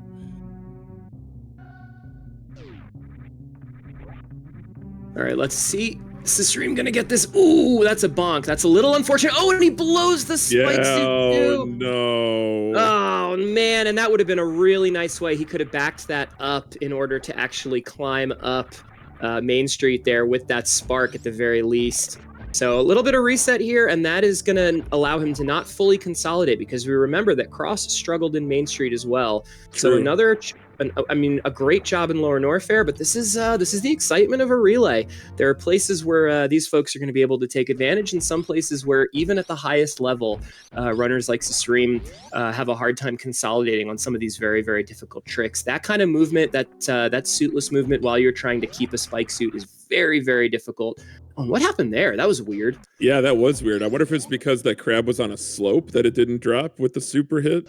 I'm not really sure. Oh, okay, so that fish unfortunately was not freeze ready, and Sisrim needing to reset there. That's costly, unfortunately, here for Sisrim. Can we also point out that Sisrim is, it's virtual console. Like that's incredible. Or not quite virtual console, but you know what I mean. It's just incredible. Nothing can stop this runner. It's just remarkable to watch. Okay, this is post. Okay, that's right. Okay, good. This is just back here that he got the extra save. I couldn't remember when the last save was. That's very, very good. Okay, meanwhile, we have a GT fight on the top right. It is just too much right now. We are overloaded with all of the chaos that can happen here. The chaos. In RBO. We must create order from chaos, Prof. I'll leave that to you, Hockey. Yeah, good luck. I'm like Sephi, I'm an agent of chaos, but someone has to do it. It's an honest living. But Plasma Beam Ghost fight here for cross product. No microwave capability, but still tremendous damage output. All right, and we have a dead Phatoon, but let's not pull a Ponk here. Let's remember that we have a fourth boss to defeat. This is reverse boss order, and this is not based on a PRKD. It's based on a KPDR. We do need to go pick up Kraid here. Hopefully Cross does not forget. Oh, it was Feral, excuse me, not Ponk. Ponk would do it all blindfolded anyway and wouldn't need to worry about it. That's true. No, I think I remember seeing a clip of Ponk like doing either RBO or co-op RBO and just going and killing Kraid and grabbing Varia's suit at the very beginning, which is just a legendary sequence of events. Yeah, it was Feral, of course. Yeah, MM2 knows what I'm talking about. He just said the same thing, basically. We get more underwater suitless Meridia action from Sisrim. This is looking very, very... Again, as soon as I say something, commentator curse kicks into high gear. But no, quick recovery from Sisrim, getting to the top of Main Street into Mount Everest. Meanwhile, Diggy back into worst room of the game. So Lower Norfair giving a little bit of a fit here. Very, very, very difficult section, unforgiving section of the game. And Kev picking up some items in Green Brinstar, just, getting equipped with what he needs to complete this route.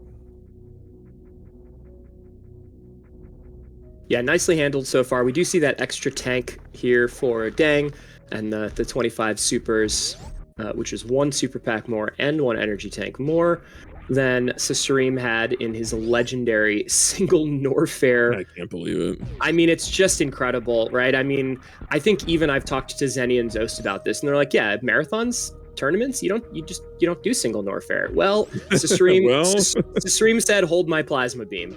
That's right.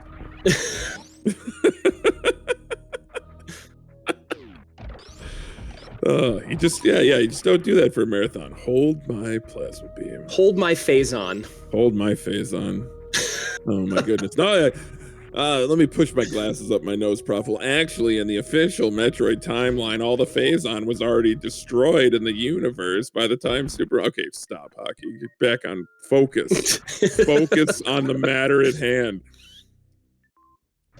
The matter at hand is these are 4 incredible runners, all at very different moments in time in this route. We have Cross Product in the sun setting in RBO here, going to be fighting Kraid in no time at all. Phatoon fight, beautiful 1 round from the stream. That was very nice. Absolutely cruising right now. Sasreem putting on a show. Are you kidding me? Yeah, just a clinic, just an absolute clinic. It's wonderful to see.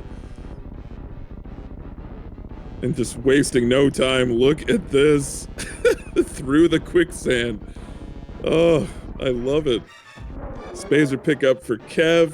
And yeah, Diggy about Cross Product. Raising Kraid, rise from your grave.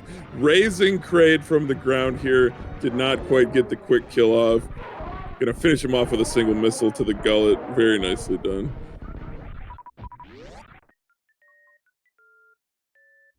All right, and that is 4 bosses down in reverse order for Cross Product. Happily, Ever After going to be moving on first to G4 and Turian.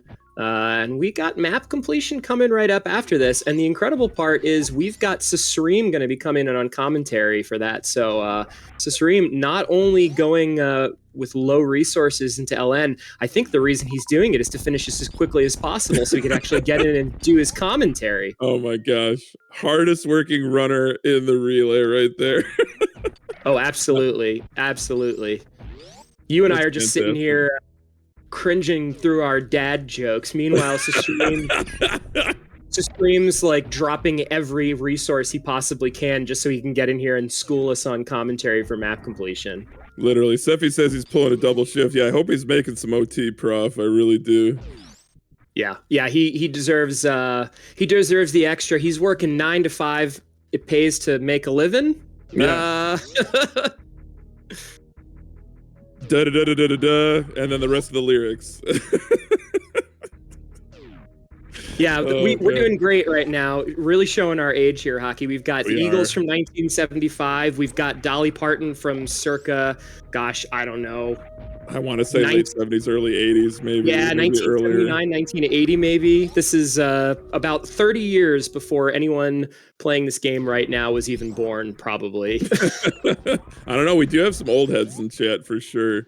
It's nice to see just a community with representation across all generations, and it's wonderful that there's a whole new generation that's interested in speedrunning this game.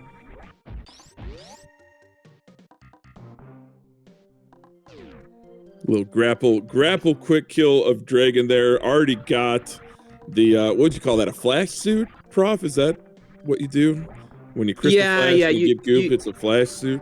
Yeah, and then you convert that into a blue suit, so you don't have to worry about the very, very tricky flash suit grapple escape. Much easier to hold on to that when it's just a blue suit. And sure. I mean, Sasreem a couple hiccups along the way, but what started as I think something like a 40 to 45 minute advantage for Ever.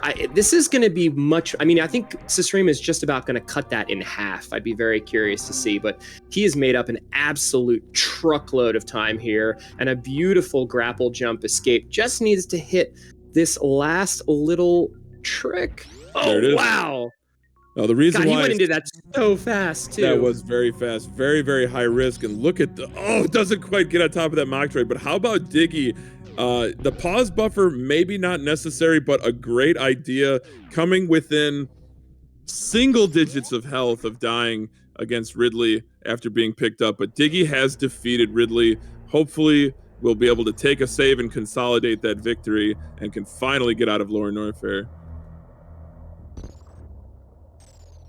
Oh, Cross can finally just chill for a second. Hasn't had the opportunity to do that since his blue suit farm strat before entering Meridia. It's been an absolute non-stop showcase here from Cross Product.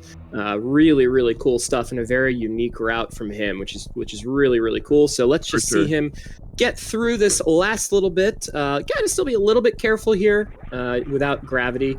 Did end up going and electing to pick up the Varia suit for a little bit of extra safety. Wasn't necessary with all the E-tanks, but I think it's a fine relay safety to take here. No, for sure, for sure. All right, Kev, it's first Norfair dip here, getting the speed booster. Still quite a few items need to be picked up before he can make that journey down to face Ridley. But Diggy, as we said, on the escape here in the Wasteland. Just, beautiful speedball there. Very nicely done. And Sisrim going to be picking up that plasma beam. But yeah, Cross bringing it on home for Happily Ever After, maintaining their lead that was established, I believe, in the very first category. And if not the first, then the second. Well, I don't know. Just call me a small town girl here, but living in my lonely world. But I will not stop believing in Happily Ever After and Cross Product's ability to get us through this. It's so wonderful that your city has mass transportation and you're able to take the midnight train. You know, it runs at all hours, so et cetera, et cetera. But I am not going to stop believing either, Prof. But it's really, given the disparity, there's still so many more categories, and they're all very, very challenging. And with steep penalties, like I imagine in map completion, if you miss a tile, that's got to be minus an hour if you miss one tile. Yeah, something like that. I mean, you could really say that we're going on quite a journey today, aren't we, Poppy? Yeah, we absolutely are. We absolutely are going on a journey. And so far, that journey is from 1975 to 1980 to 1981. It's worth it. It's absolutely worth it. So if we get to 1994, that would be pretty appropriate, actually. I mean, yeah, it would. It would. Got to find a way to work Pearl Jam into this relay. Oh, very good. Yes. Or Coolio. Yeah. Why not?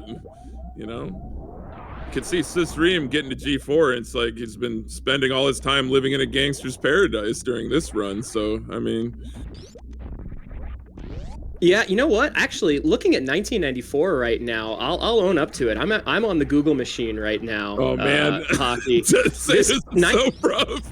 Listen to this, 1994, the year of love. Boys to Men, I'll Make Love to You. Elton John, Can You Feel the Love Tonight? An Endless Love by Mariah Carey. I can't. All co-released with Super Metroid. This is truly a game of love in a year of love.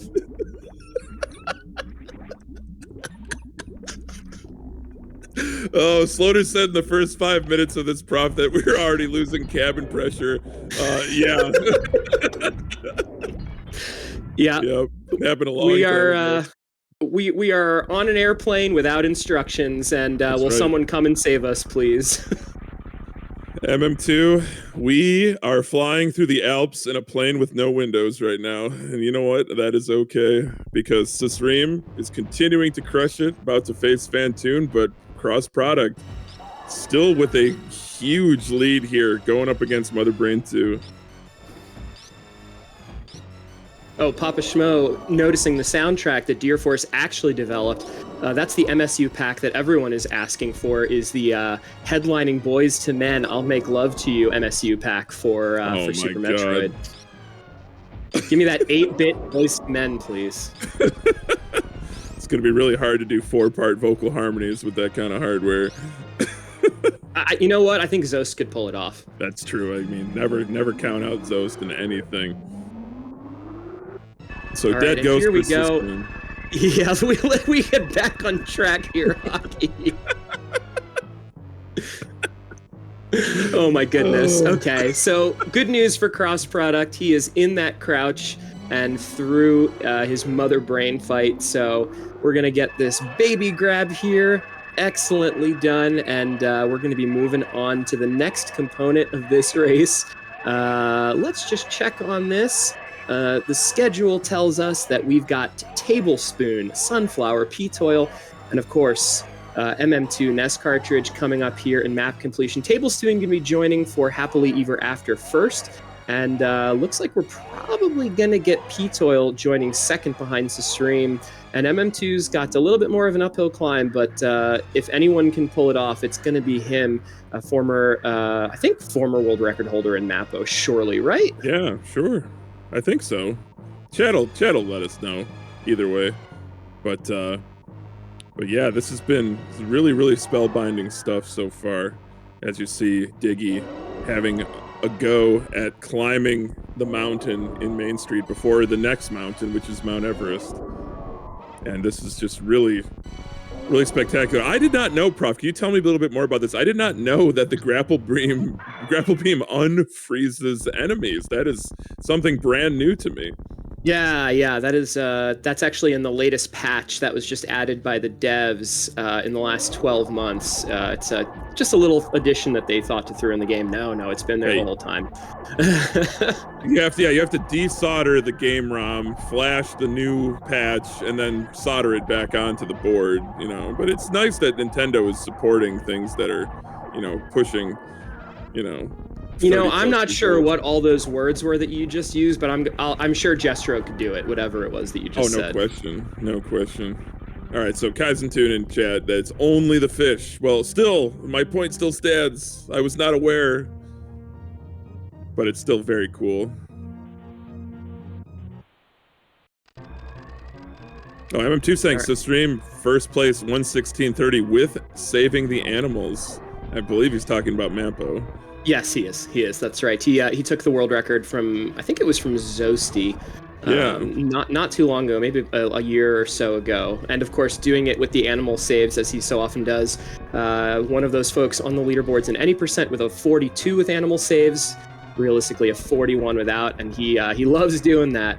And he does an incredible job, not only playing this game with swagger, but managing to continuously save the animals and still get incredible times. I know, that's crazy. Great quick kill there. And we did see an ice clip to get to Phatoon from Diggy, now facing that annoying water sausage with charge shots, maintaining that ammo. Very nicely done.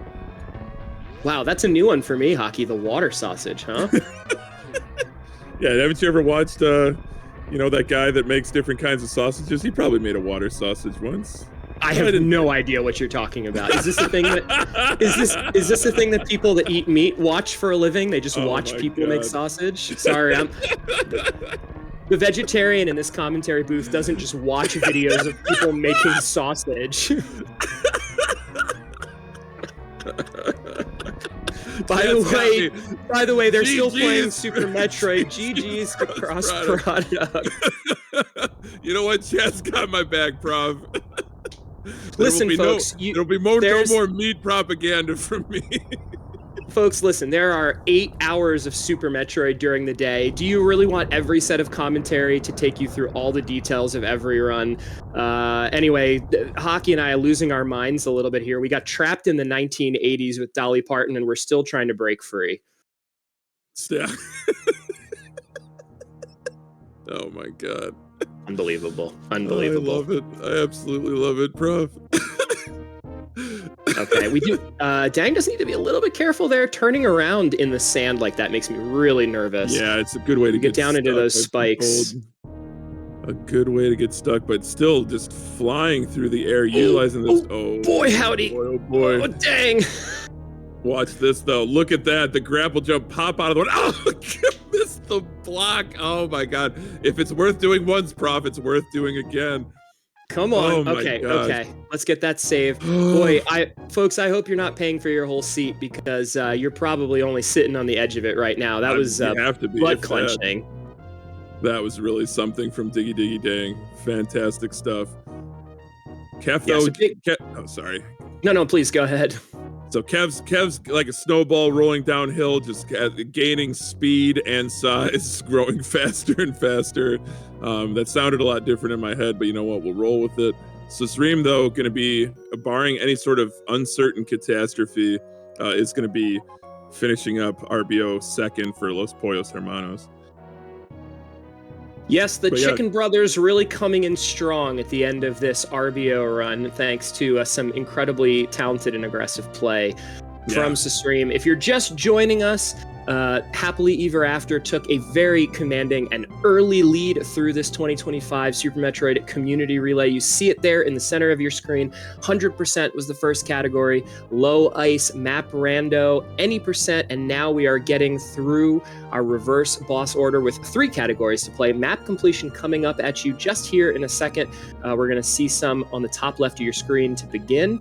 And then North Korea and Anchored by GT Classic. I'm Professor School. This is the Hockey Towner. And we're taking you through some beautiful reverse boss order action right here, right in the middle of this relay. It's been a lot of fun so far, Hockey. You said it, Prof. I definitely have had a wonderful time watching these runners and commentating with you. We did see Diggy pull off that flash suit using the crystal flash, getting gooped, picked up by Dragon, grapple quick kill. Very nicely done. Health and resources looking phenomenal ahead of leaving Dragon's Lair here. But Sasreem just having a go at these Metroid rooms, flying through the air, taking no prisoners here, Prof.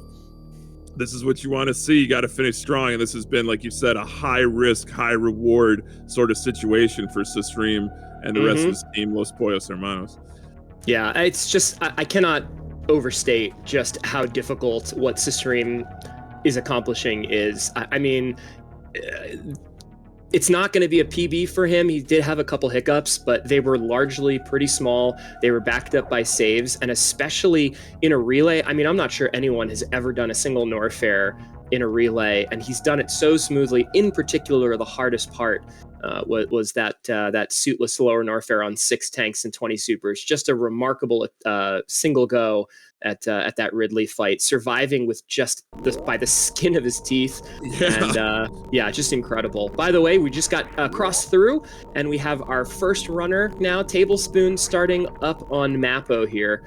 So that was at just about 5:57 flat that started. And look at this, we had about a 45-minute change, and Sasreem made up, gosh, a half an hour or more, it seems like. My goodness. It's so crazy to think about that just through sheer will has managed to do that. Just it's more than just route, folks. It's literally like I said, the time, the talent, the determination, and just the will to do something like that.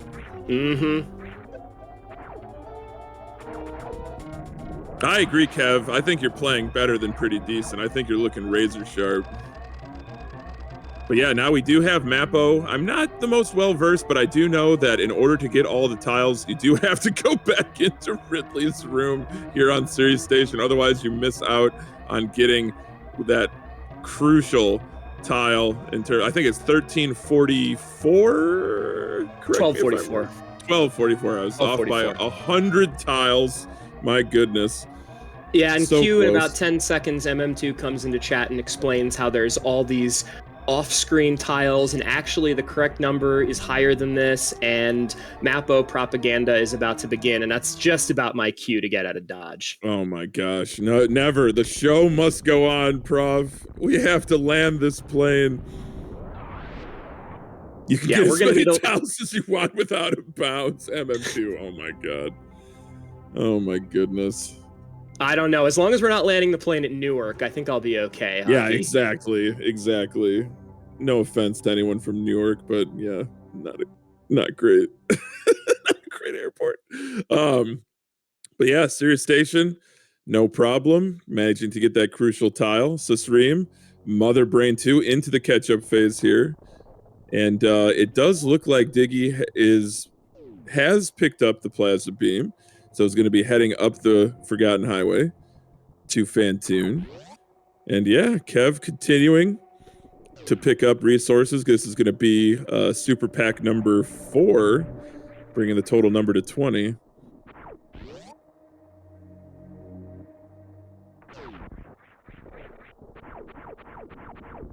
And actually, it's kind of nice that we'll have Sustream on commentary here. Not only is he the world record holder for Mappo, but as you saw just now, finishing up an absolutely blazing time. One of the few people in the world with the capacity to do sub-hour RBO. And the cool thing for Kevnastics here is Kev is going to be he's going to be deep into this RBO run with Sustream on commentary. So Sustream should be able to guide us through, once he takes over on commentary, not only his in-depth knowledge of Mappo, but he'll also be able to give Kev his due as Kev goes through the trickiest parts of Lower Norfair and Sulis Meridia.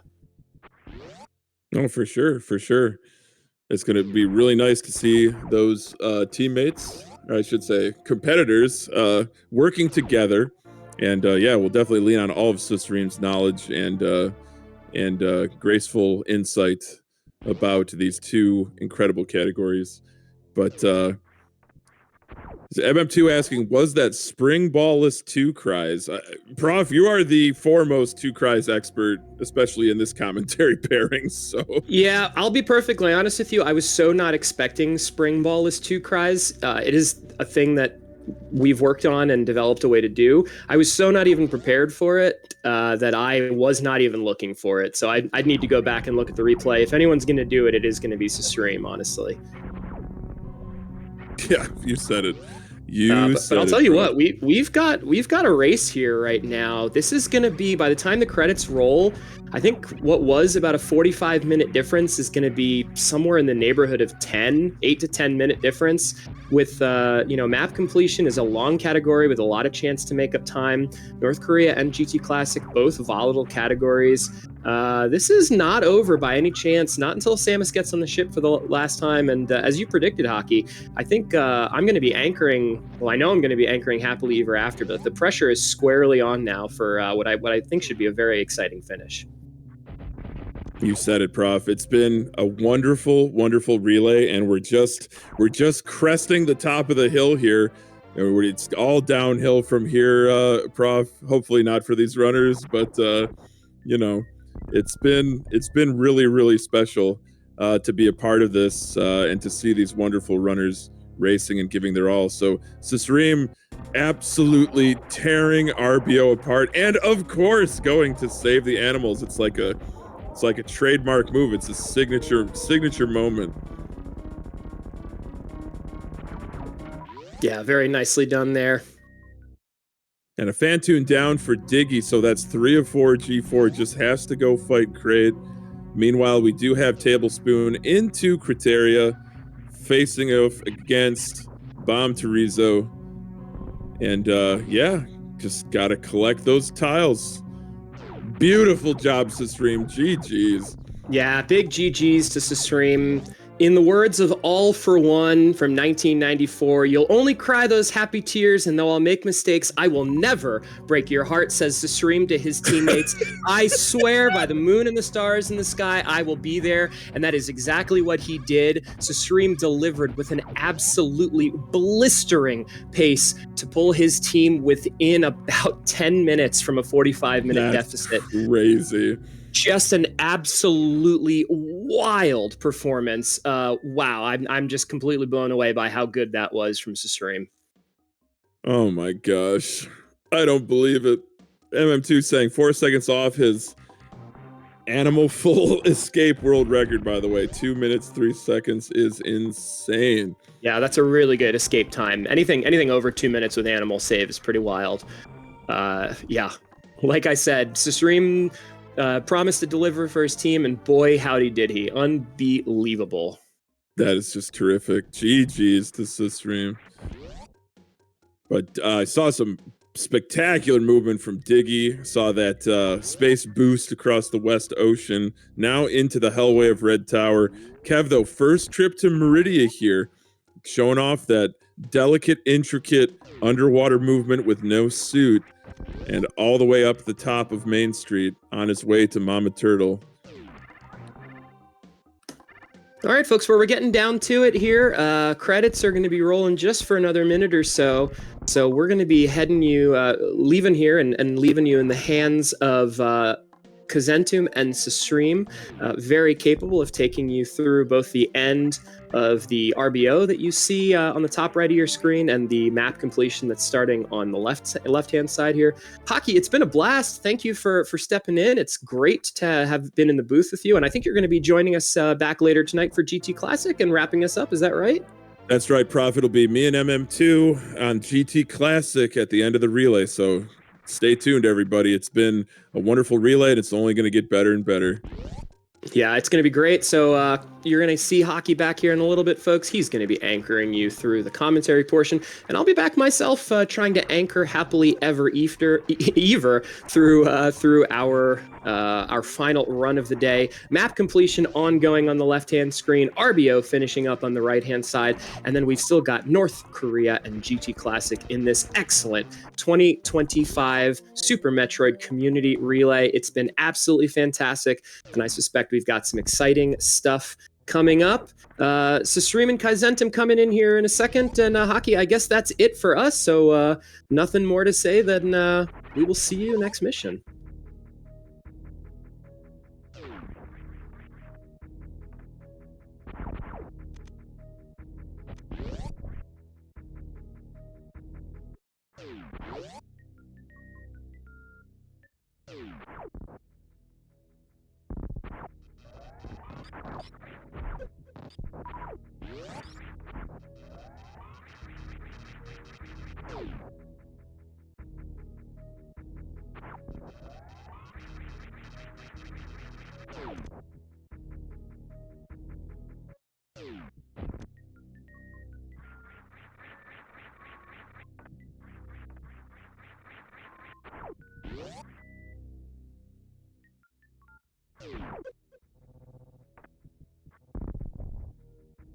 Prof, it's not over yet. Psych, right. folks! Psych. I completely forgot that Sasreem is not only on commentary, but still finishing his run. So it looks like we just needed another minute to put us through. We should have had another set of lyrics ready. Sorry about that, Hockey. Yeah. I was a little too quick to sign us off. Well, Prof, it's not the same, maybe not the same time period, but I don't want to wait for our lives to be over. I just really want to hear Sasreem and Kaizenton do Mapo comms. You know what I mean? Mm-hmm. So I think now is the proper time for us to sign off. Take it away, Prof. All right, folks, for real this time, it's been a blast. Kaizentum and Sasreem coming your way. Enjoy the rest of the relay. And for real, we will see you next mission.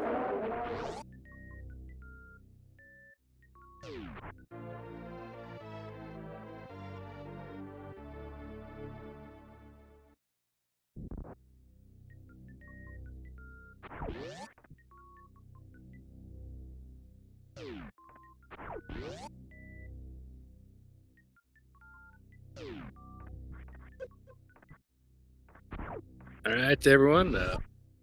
We're here for the Mapo commentary, but we're also very interested in Kev's Lower Norfair and RBO.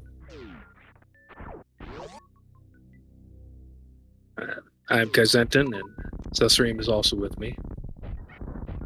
Hi. Yeah, this will be a map completion. Very, very complex category. Hopefully we'll do it some justice with the commentary. Well, I've done a couple of runs that collected all the map tiles, but they weren't exactly this route. I was missing a couple of items. I'm familiar with the places where you have to, say, aim down on this specific tile so that you get the tile below you. Yeah, there's a lot of that you have to memorize for this category, and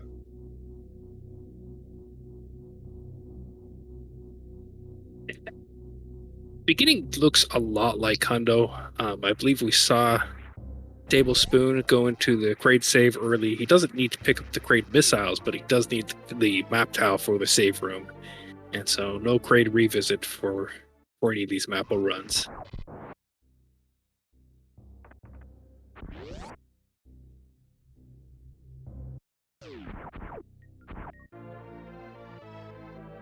So in pre-cathedral and cathedral, we're going to see a couple of extra jumps to collect some tiles up in the air that you wouldn't normally pass through during other categories. And there's a couple of pits in the speed booster hallway that you have to jump into.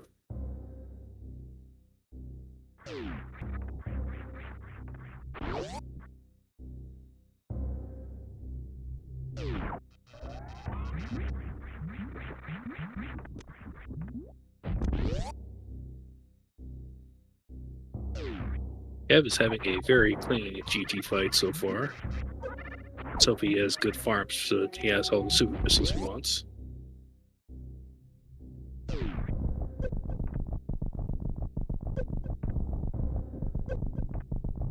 Dang is also having a good Torian.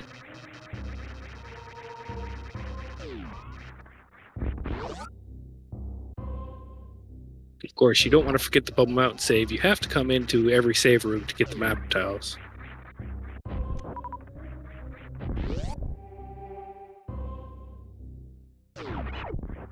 Yeah, Kev is low on supers. This is a bad super count leaving GT.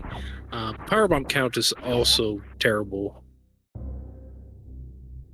I expect him to go up from Farm the Rippers like twice and then come down for another energy refill. See Tablespoon getting those 2 pits in the speed room. Very nice. You have to fall into those pits to get those map tiles. If you don't fall into pits, you run over the map tiles and you come back later and you see 1242 and you're very sad.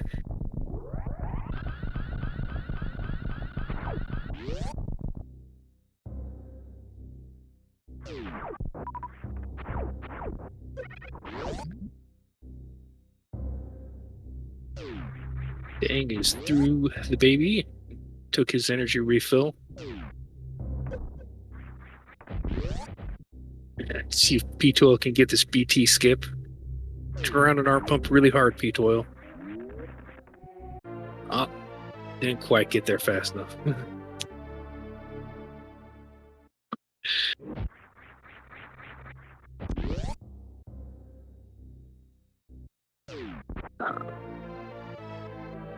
So now Tablespoon is actually going to leave through a route that you'd normally see in New Route.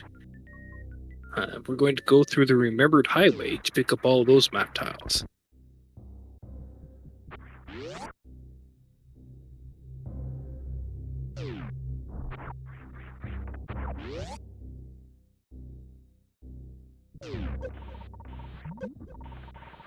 Kev is out of worst room, sets up his position very carefully for this amphitheater so that he lands exactly where he wants to. If your position is wrong on the amphitheater, you can land on top of the pirate's head, or you can land in the pit, and it just kills you.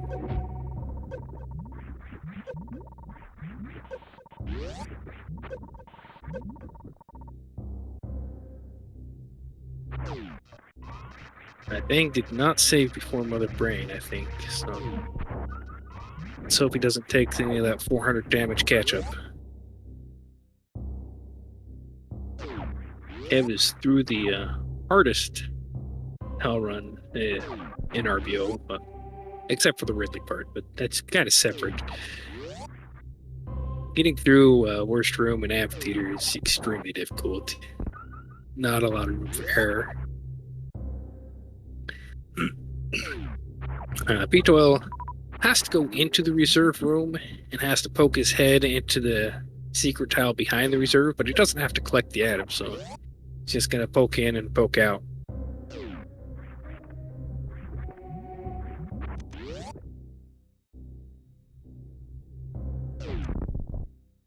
Looks like Dang is through the Mother Brain 2 phase onto the safe part.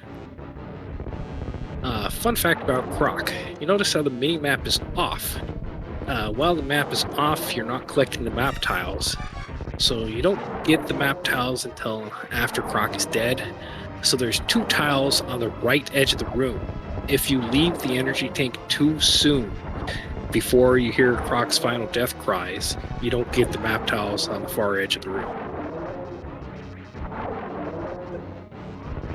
So you're going to see Tablespoon stop at the E-tank and wait for a bit in order to make sure that he gets those map tiles.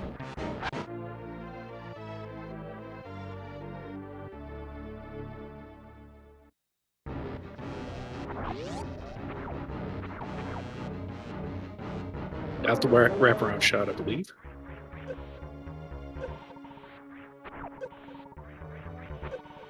Got the map tiles. There's nothing worse than being late into your map completion run, running above Croc and looking down and seeing a blue tile or a missing tile.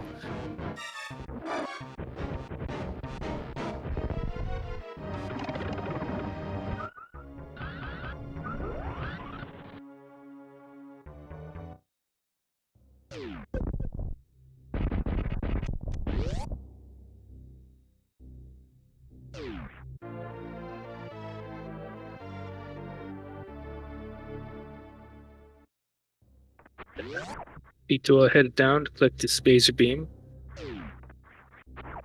Going for an early Sloater's refill.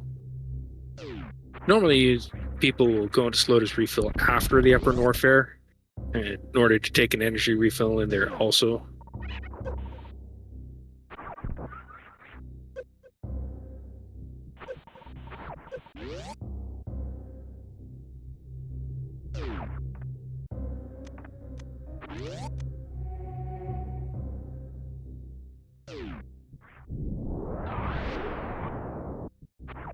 In this grapple jump room, you have to make sure that you go all the way to the right to get enough of that tile over there. And you have to jump over to the left and then back to the right again to make sure you're actually getting all the tiles here.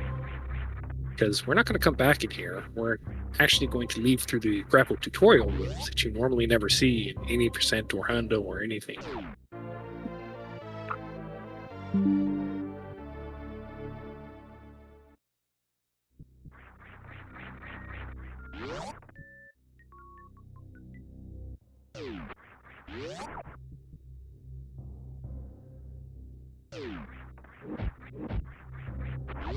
Yeah, Kev is safely through his Ridley fight. Oh, that's a terrible powerbomb count. 3 powerbombs is really bad. Yeah, this is a case where you pick up powerbombs a shame. You farm the 5 orbs in the Brew Ridley room, and then you go pick up powerbombs a shame. That'll put you at a total of 13, which is just enough to get out. Meanwhile, Tablespoon picking up those tiles that are underneath the water.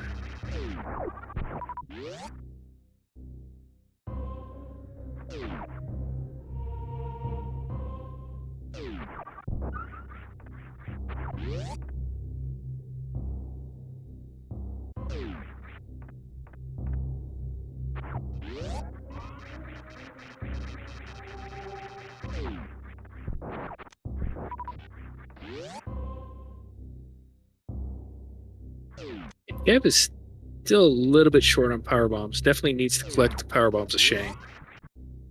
Susrame is having some technical difficulties.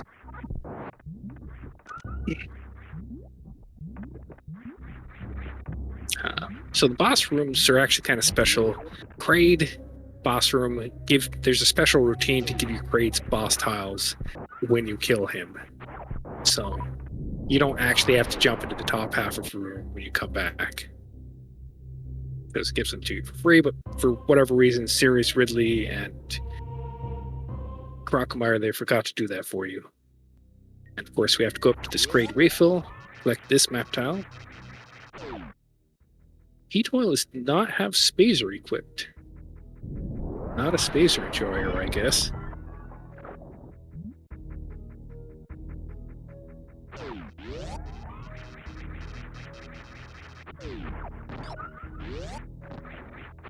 Okay.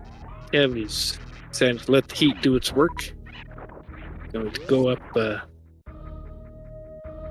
to go up this Firefly's room very carefully because the boulder does 40 damage and the flames do 60. So he decides to take it safe and just Crystal Flash here.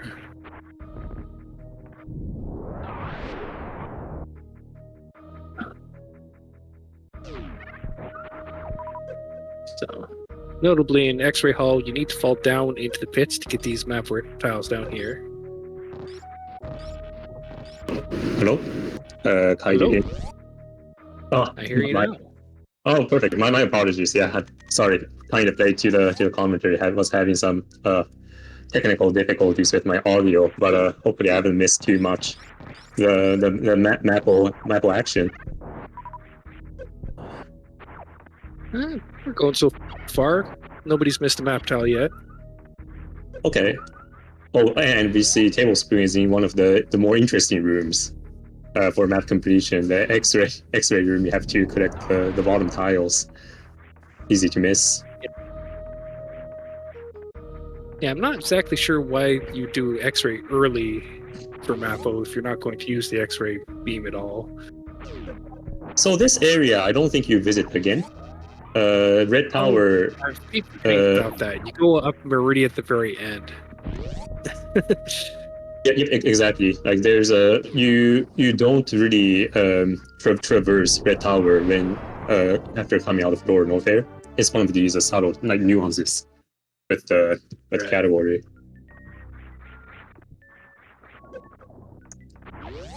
So Kai, did you get a chance to talk about the route for map completion? This category. The what?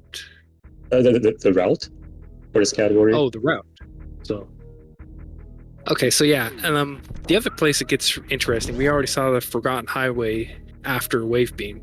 So the other place is after we kill Phatoon, we go pick up the gravity suit and we exit Wreck Ship out the back, go through the Forgotten Highway, directly into Meridia. We go through Meridia kind of a different way than Hondo does, doing a gate glitch down there by the tube. Yeah, and you have a. Yeah. Right, then you have like a Green Brinstar cleanup in the end, along with a gauntlet, kind of like how Max Percent GT Code does it.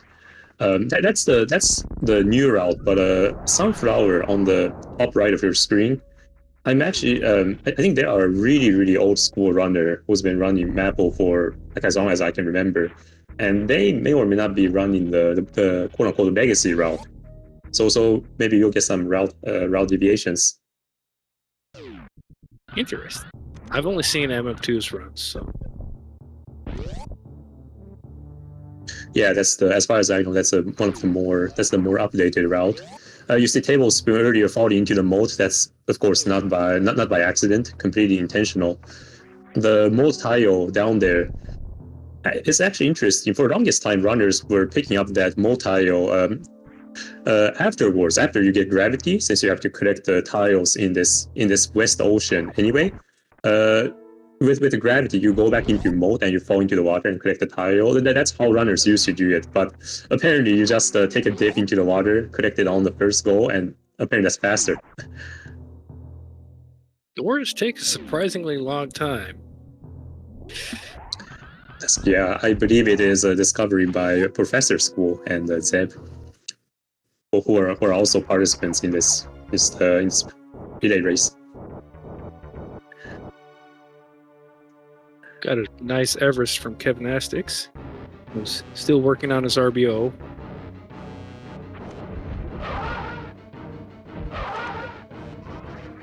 Meanwhile, we have Tablespoon entering Phantom. Looks like he got a fast. Oh no!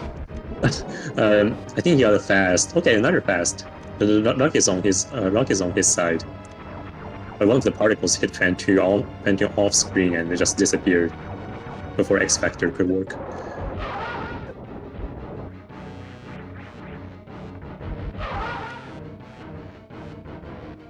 Yeah, Tablespoon just gonna switch to Doppler to clean it up. Meanwhile, Pitoyo in as you mentioned, the Forgotten Highway after Wavy. Yeah, that was Remembered Highway. I said the wrong thing earlier. Okay. Forgotten Highway is after Phatoon. Right. Yeah, it's funny because the rooms with all these lava, there's just no real good way to traverse them other than just tanking all the damage and slowly getting through. The funny thing about that volcano room is it's not heated from that direction. There's only the lava, not the heat. Oh, is it heated from the other direction? If you enter from the other direction? Yeah. So like the room where the lava rises, if you come in from the left, it's heated and there's lava rising up. If you come in from the top, I did not know. That's it's not heated, that's so and the random. lava's already up. It's weird. Yeah, that's so random. That's why we love this game.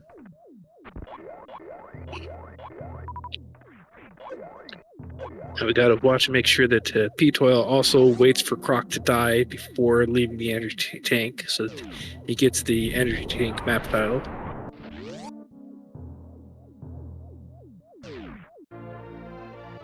Yep.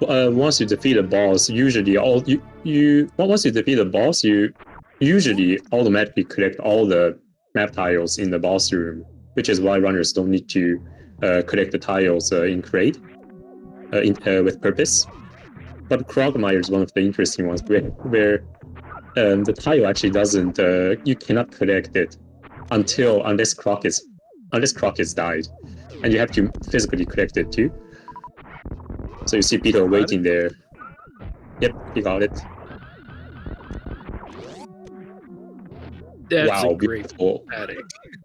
Yeah, beautiful attic by Tablespoon.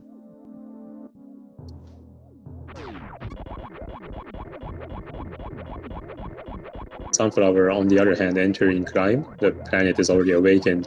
There's not too much different. Going on here for Maple. The early game is roughly the same, but you're gonna start seeing some deviations after they enter Greenprint.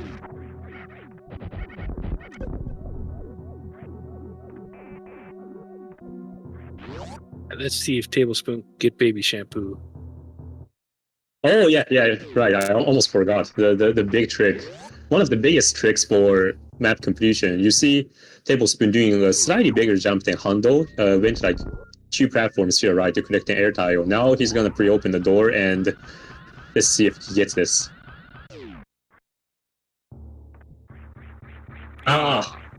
Unfortunate. I never did figure out a good backup for that, but that's about as good of a backup as you can get. Right. As far as I know, this trick, people call it baby shampoo. There's no backup. the backup is precisely what you just saw. Tablespoon do. It just feels like you're losing so much time whenever you miss it. Yep, does not feel good. Meanwhile, P-Toil in one of the trickier rooms. Yeah, collecting these map tiles are you sort of you don't look at the mini map on the top right to collect them. You sort of in your mind have a visual depiction of a route that you want Samus to follow, and you sort of just retrace that route on your screen. So as long as you might want to have a few visual cues on like where Samus should touch, what platform Samus should land, and then these movements will automatically get you the map tile, so you don't have to look at the mini maps. It seems like all the trickiest rooms are in Norfair. I actually think Meridia in map completion is a beast.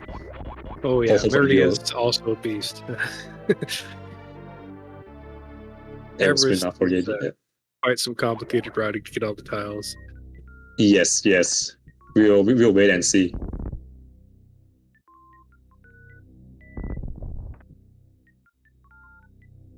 Of course, when you have gravity suit, it's kind of easy mode Meridia.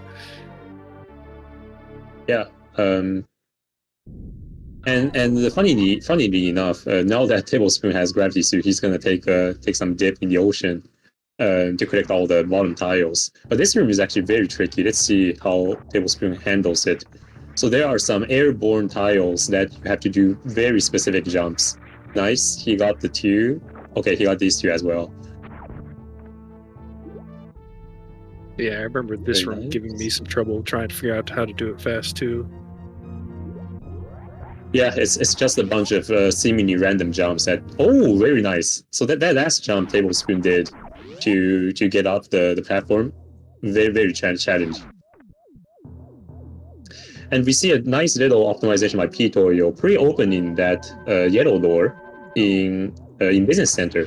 If you do that, you get to save a power bomb in late game. And I would have to. I hate to say this, but power bombs are actually a really hot commodity. And unless you're very careful, not hard to run out of ammo in late game. Some people will actually go into that map room early, even though it's a few seconds slower, because you're opening up the door. Why not go in? It also looks kind of cool to just open it up and be right in front of the door to run in as it's opening.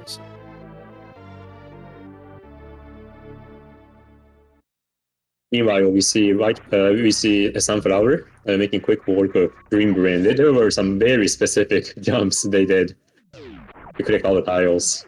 I was watching closely, and I believe they got it. I have had a run where I missed one tile in Green Hill. Yeah, we've all been there. Oh, Tablespoon gotta go back for that tile. Yeah, nice one. So that tile that Tablespoon just, yeah, good thing he saw it. Like, if you want to have a really good queue, you can just do a mock ball on top of that sponge, and then you automatically grab that tile. So these are the kind of queues the runners are looking for.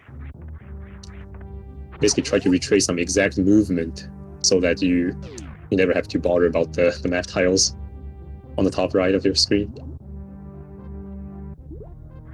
Whenever I play it, my eyes are just on the minimap all the time.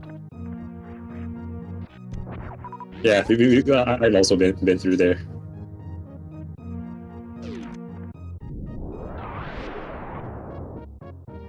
Yeah, and Tablespoon going through one of the rare rooms in this game, Forgotten Highway. Although you just saw them in RBO. They are like the only two categories. Yeah.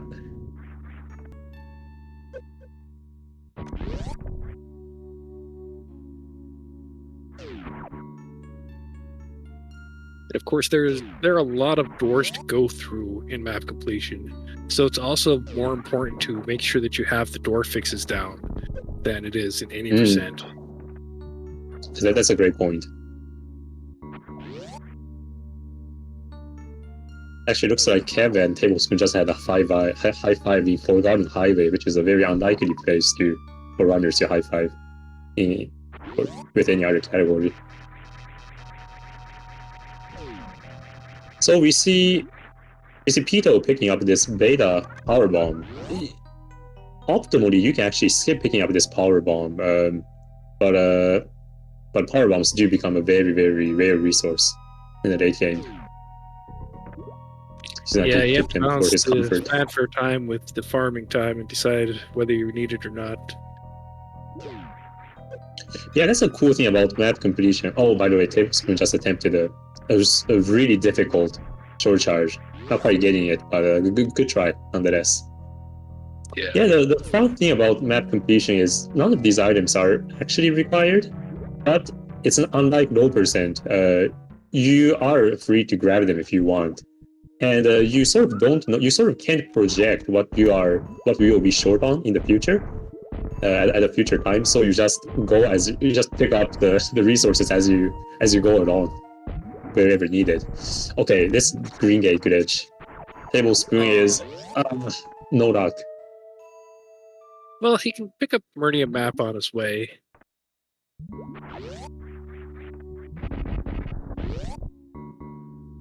Man, very short on resources already. Yeah, this is the thing with map completion. It's just like all the doors and all the areas you have to go to.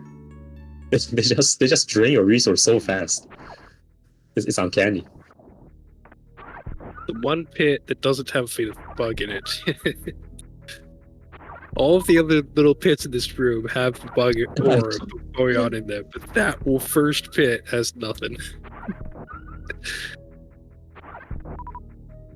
Yeah, so let's see. So Tablespoon does need to stock up on some resources. Namely, he will be entering Mama Turtle's room, which requires an additional super or 5 missiles.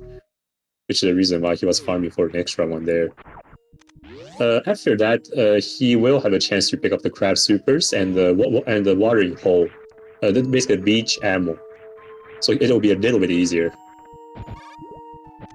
Yeah, there are a couple of places in Fish Tank where you do a kneel in one spot in order to get one of the lower map tiles without going all the way down into it. It was really a very nice spark. chat. Yeah, very precise. That spark is almost completely blind, so you have to have really good cues for it. And this room, there's this last tile you want to do aim down on the platform, then you automatically correct it. Very nice. Now, of course, Everest, very nice, morph into the hole. Okay, over they will there swim making up his way into over to pick up Crate. the- Yeah, I think these super missiles are good. Like, he needs super missiles for Aqueduct Door and getting into fighting Phatoon, so...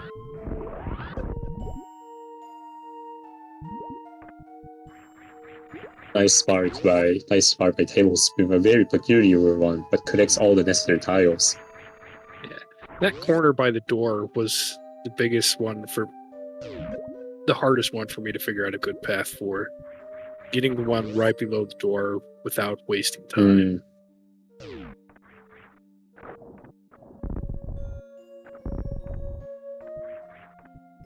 Sunflower is entering Hubble Mountain.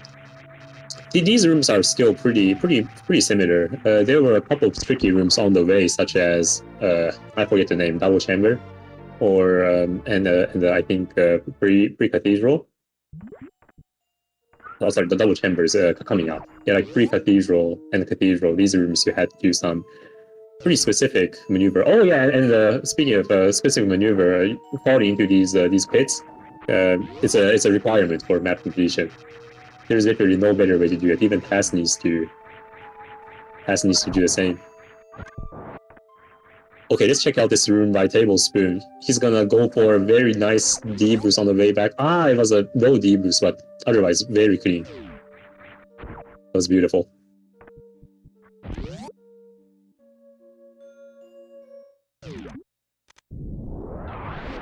And Kev unfortunately getting great stand-up. Oh. I wonder when Tablespoon is going to start taking saves. Because you have to save 3 times the run in every category, so... I mean, he'll have plenty of opportunities because he will be entering every single save station. Yeah. Just gotta remember to do it sooner or later.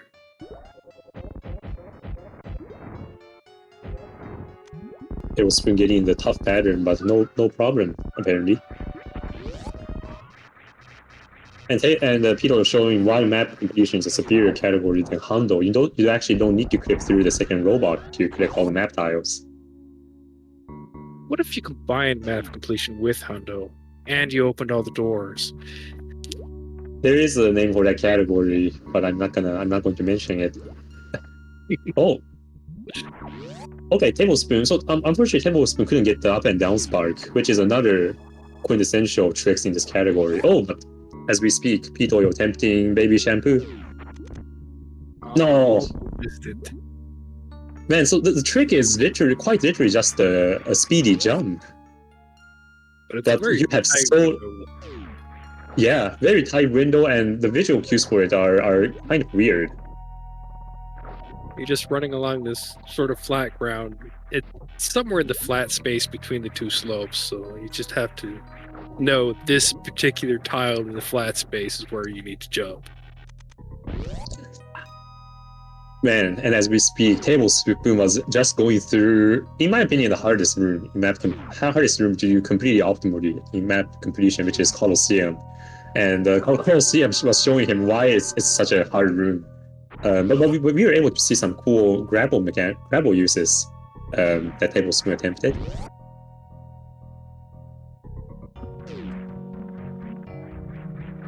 I saw Kev passing through the Dakara room, and I was about to mention visiting the Dakara, but that's not for a long time yet. Yeah, it will happen.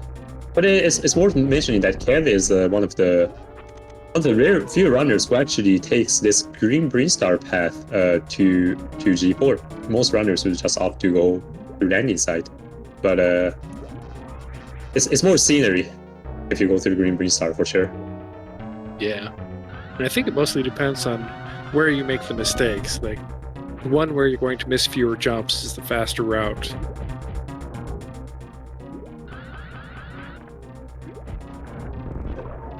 Tablespoon working on Dragon. Perfect, beautiful fight.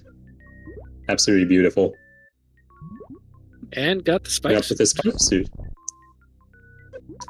Impressive. Man, these runners are so good.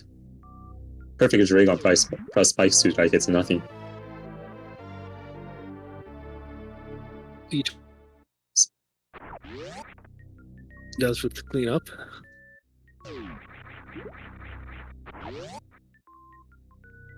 Sunflower on the other end. Yep. Making sure to wait for a tile for Quagmire. Nicely done.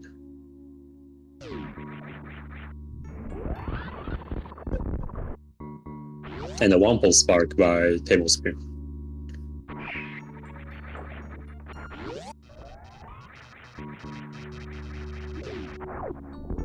Yep, Pitoyo just choosing to take a stop on dime to make that ass jump a little bit easier.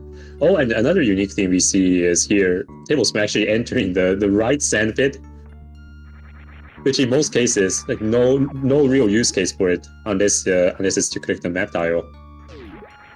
Yeah, that sand pit is actually 2 tiles wide, and you need both tiles. So.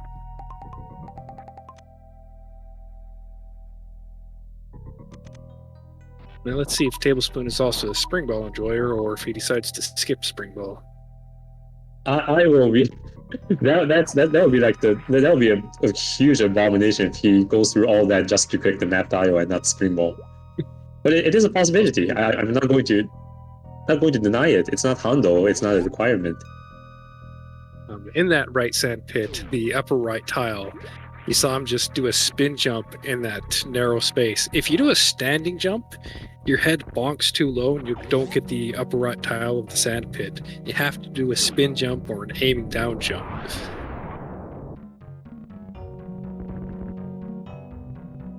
Yeah, good note. Tablespoon entering his break while Kev is about to enter one of the more important tricks of the round, baby skip. Sunflower cleared out the post-croc jump room. Got all those tiles.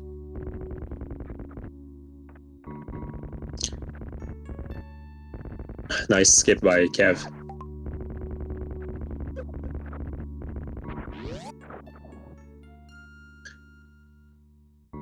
Alright, we're about to find out what Tablespoon chooses to do.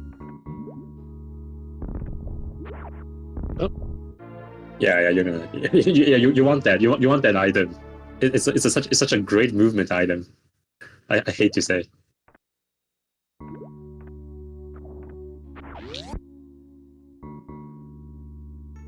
Sunflower trying to navigate this grapple tutorial rooms. It's definitely a rarity that you don't see outside of Maple.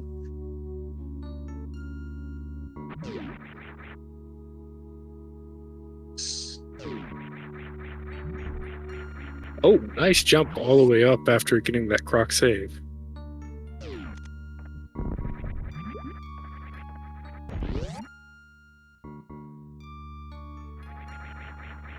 Yep. Of course, we also have to save outside of croc. Tablespoon and Pitoyo in the same room, but Pitoyo collecting the bottom tiles while Tablespoon collecting the upper ones. It's bizarre what the Maple route makes you do. Pito gonna attempt this very tricky Shine Spark. Oh, he got the charge. Very nice. Got it. Beautiful. Sunflower is going for early Norfair map room. Yeah, good call. But before you forget,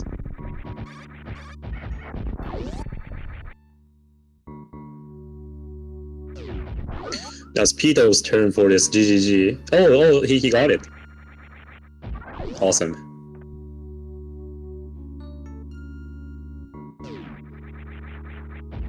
I think that GGG may be part of this new route for map completion that surfaced in recent years.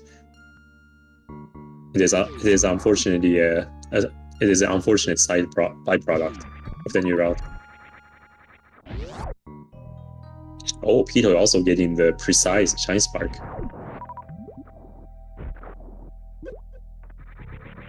And this is another fun room for Tablespoon. Nice. Yeah, D boost onto that cack. You have to aim down where the cack is, or kneel there if you didn't aim down soon enough. If you just stand there, you don't quite get the bottom tile. But aiming down or kneeling is good enough.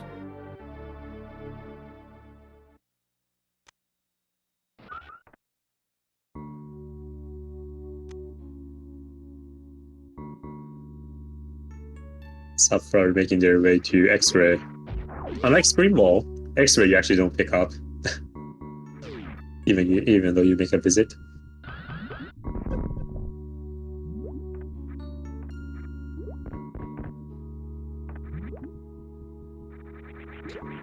Oh, Tablespoon opting to forego that super missile. That's interesting.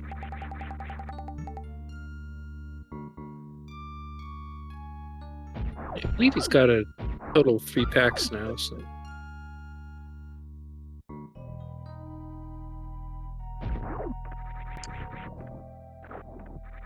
Some are making their way up Red Tower. Red Tower is one of these pretty narrow areas. It's a very tiny, like, small area in the game, so there's not much you can do to miss the tiles.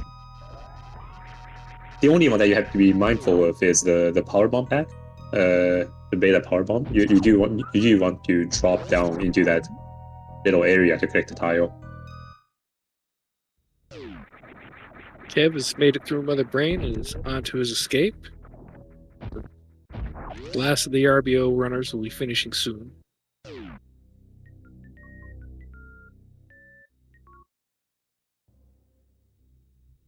And Tablespoon is out of Maria for now. But it won't be the last time he's going to enter. He's going to explore Meridia. Ah, yes, we're about to see the very rarely seen Ice Beam tutorial rooms. Where after collecting Ice Beam, you have to loop around the top. Yeah, then there can be some very interesting strats if you opt to go for them. Oh, Kev, it's like a catch yourself.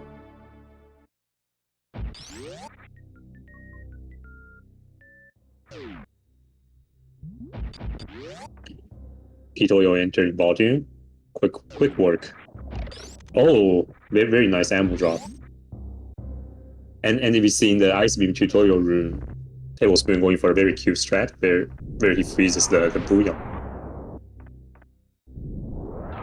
Ah, that powerbomb was too high. And on the bottom right of our screen, GG's to Kev from Team Grappling with Consistency. That's a good name. Great name. So our fourth Maple runner about to join.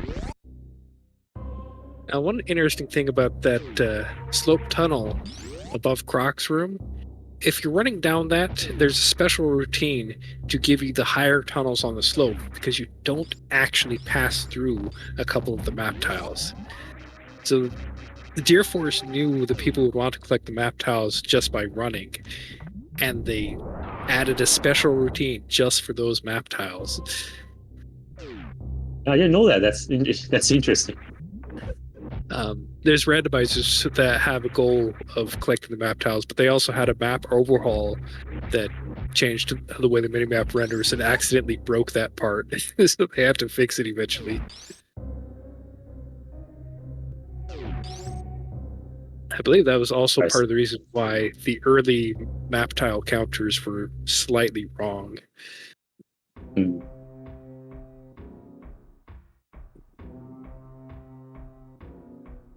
Right, Peter getting not forgetting the precious tile. And Sunflower not forgetting the wreck ship map station tile. Alright, another rare area we're gonna see Tablespoon entering the bottom Mickey Mouse room. From this side. Oh, he got the cool trick. This is gonna kill the pirate right here. He may or may not choose to spark. Okay, he's gonna space jump. That's cool. That's cool. Space jump is faster.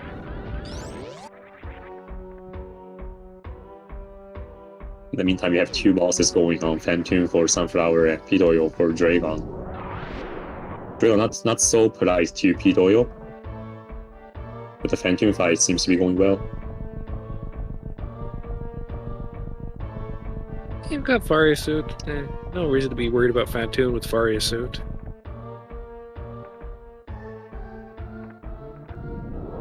Make sure you get the lower right of the acid stash at your room after it drains. You just drop straight down the hole, you miss a tile.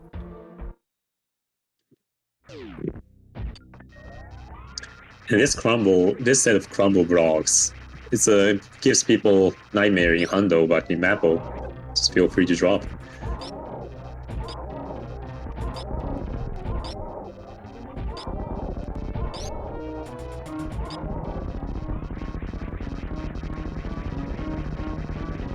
Pit Oil's energy is a little bit low, but he will have a chance to collect Phatoon E-Tank if he so chooses.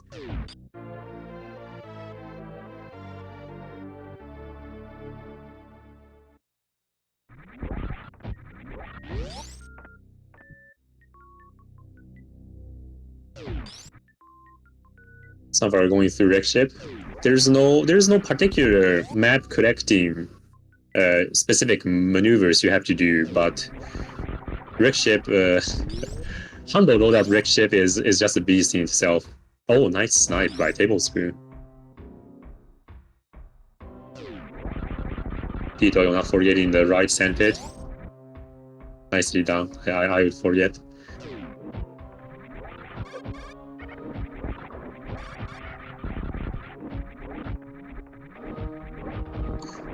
Now for Amphitheater. Amphitheater gave me nightmares in my runs. Yeah, the room coming up. Coming up for Tablespoon. This room, I swear you have 1,000 ways to go through them. See what Tablespoon chooses to do. Only one right way.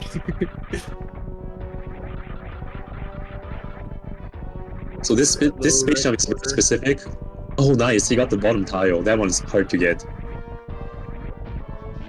That looked pretty flawless. Nicely done. Yeah, that was clean.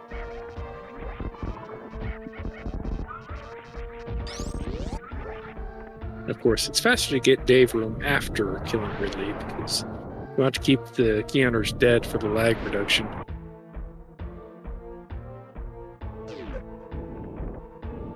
And on the bottom right of our screen, MM2 starting. And yeah, I believe he did get the starting Ridley room tile, which is if you forget that, just no coming back because Ceres, you can't enter Ceres anymore. So good job to MM2. Oh, Sunflower going to attempt the big trick. We have yet to see. Oh no. Okay, MM2 will be our last resort to see the fabled baby shampoo for this relay.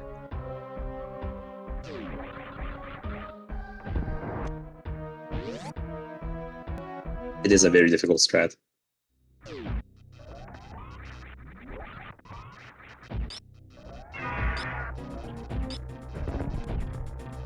Yeah, I suppose if you found the right place to use space-time beam, you can come back to series, but then you're no longer a no major glitches run. So. Yeah, that's right.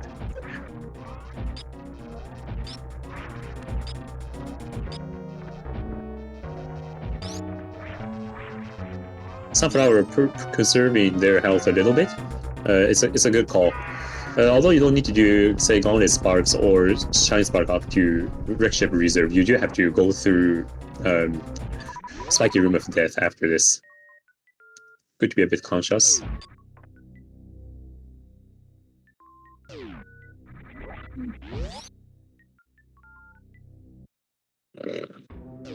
Yeah, Kazans only do like 50 damage if you get hit by one. Got four extra hits. With gravity, it's not they're not a huge threat.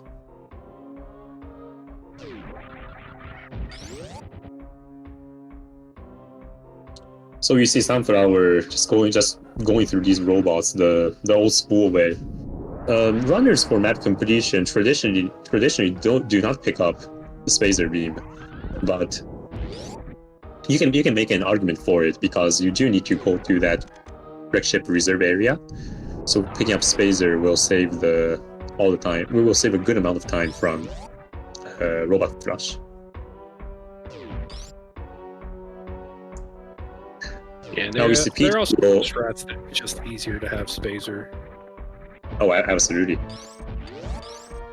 We see Pito making conscious decisions to go to the right side of the room. If you just do the KPDR strat or the Hundo strat where you use a power bomb to trigger the right side pirates and finish them off on the left, you actually miss the top right tile in Plasma Room. Davis being very careful to get the Fire of the E-Tank tile. We'll actually have to loop around through the jail room in order to get those two map tiles also. Nice Hoda Ruby special. Doesn't need the missile. Yeah, there you go. Another reason why Mappo is superior to Hundo. Hoda Ruby special actually becomes a possible strat. Yeah, the thing I missed whether Pito got the up and down spark, but Sunflower will be coming up to it. Yeah, I missed that too. Wow, nice mock ball by Tablespoon. That one is tough. Oh yeah, because you're in that one tile gap that you broke with the screw attack, and then you have to mock ball in. Or you talking about the earlier one? So you have to maintain your space jump, going through all these like up and down obstacles, and then do a mock ball like at the end of into the little tunnel. Like it's a very tricky, very precise mock ball.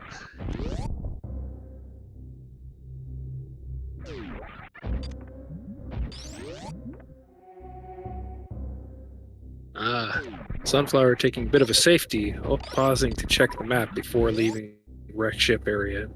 Make sure that the oceans are filled out. I completely admire this the presence of mind.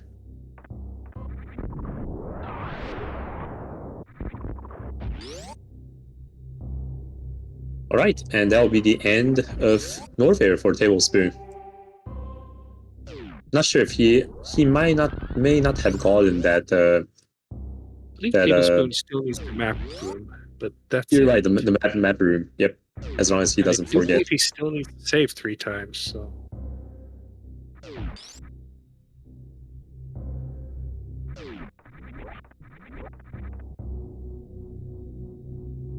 It's up to MM2. Well, I guess it's up to Total to keep careful track of whether he used the save room at all. Yeah, one of our organizers, MM2, actually running on the bottom right of your screen. One of the top runners for this category, actually, with a 118, I believe. Number 4 in the world. So we'll sure be seeing some very slick battle strats unique to this category from him. Well, at least see him attempt.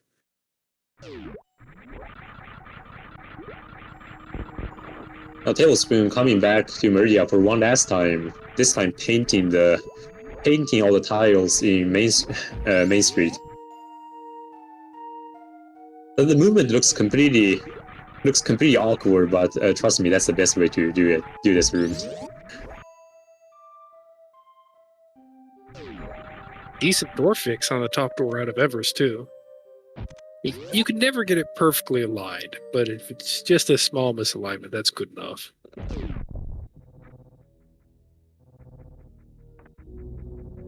Oh, and Tablespoon getting the what do you call that? Foosball? Is that foosball? Yeah, that's the foosball. All right.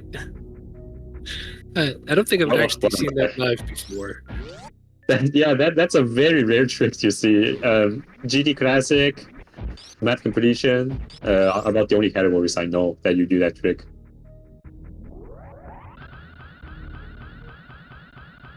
Sunflower will be attempting their BGG with only 3 supers, so wish them luck. Come on. Nice! On the last, got it on the last super, but they need more missiles. Either missiles or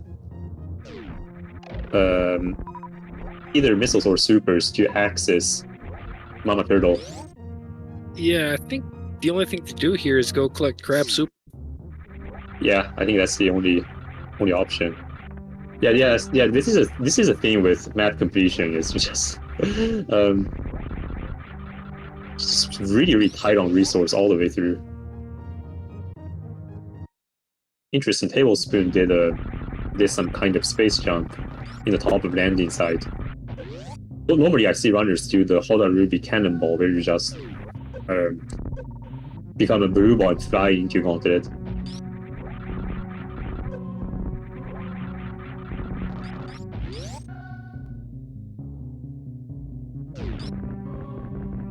Now with the supers in hand, Sunflower coming back to Mama Turtle, you think? Oh, and MM2 on the bottom right of your screen actually choosing to pick up Spazer, which means we'll be seeing an attempt at Robot Flush from them. I think he just prefers Spazer for some other strats and not necessarily for Robot Flush. Like there's Robot Flush will probably be the biggest time the saver. hoppers in pre-cathedral. It's easier to kill them if you have charged Spazer. That is very true. Missiles on it. We saw a nice strat by Tablespoon killing the red gamer and collecting the drop with grapple.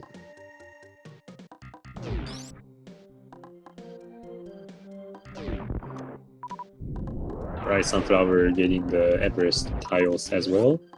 Looks like Sunflower is actually doing a very similar, maybe just the same route as what the other runners are doing, which makes our life easier to track. Yeah, this green brain cleanup is where you spend all of your supers that you've saved up, because you've got so many red doors in the middle, one after another, just each one taking the super away. Yeah, and watch out, Tablespoon actually collecting invisible tile. You'd miss it if you didn't pay enough, didn't look quick enough. But there's one tile that does not light up even if you touch it, physically collect it. But the tile counter still keeps track of it, so you do need to collect. Tablespoon making sure to collect all the power bombs that he needs. They're important resources. And we saw a very nice beach mock ball by, in fact, the beach speed ball by Sunflower. MM2 cannot forget, did not forget this crate recharge room. Yeah, some really slick movement, by the way. Really clean edge grabs. See that down back where he shot the chop blocks with Spazer. I'm not sure if that works without Spazer. And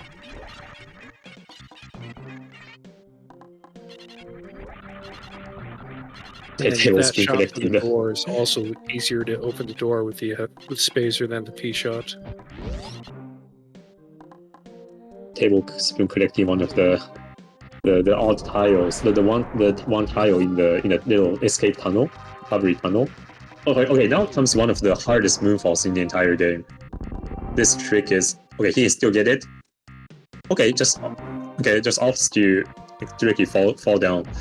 There's what's called Edeku moonfall. The Korra moonfall, which you can attempt there. Super hard, but super slick. Yeah, you have to break a couple of tiles of the speed blocks and then land on the edge next to it and then quickly moonfall through it before the speed block comes back.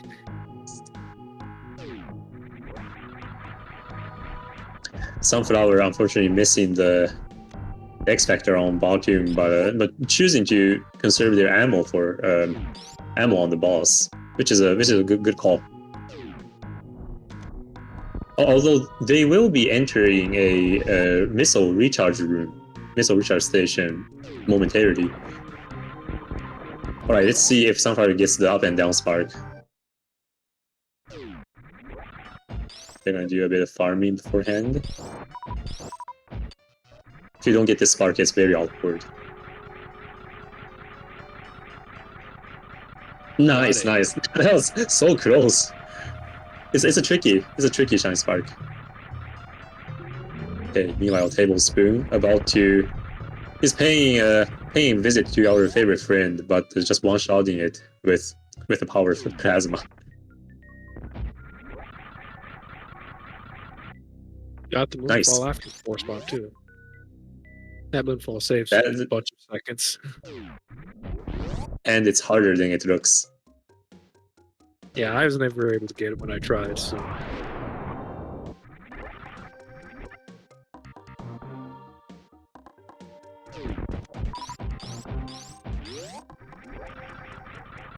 Oh, angle button, come on. Giving Tablespoon some trouble there. I think that right after you turn, you'll shoot straight just for a frame or two before your angle actually applied, but I'm not sure on that.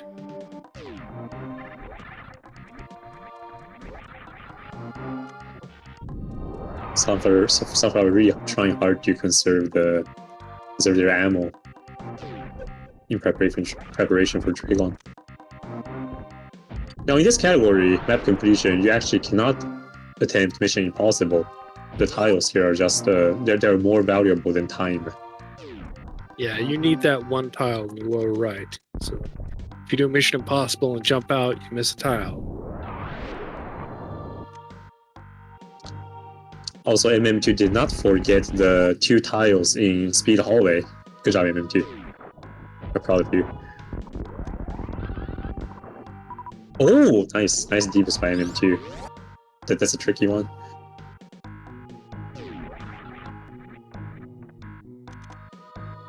There's too much going on. I haven't been able to look at MM2 as much as usual. Oh, they're definitely killing it. One of the favorites for this category. And one of the historical Maple lovers. Alright, Tablespoon is done with the green cleaning up. From here, the route is more or less the same as Hundo, which means it's going to be very hard because Retro Green Star is very hard. Yeah, the one big deviation is going into the criteria map room, off to the right of 230 Missile. And of course, visiting the Torian save rooms, which I hope he uses because I'm not sure if Tablespoon has been remembering to save. People are unfortunately not getting a Polarity special.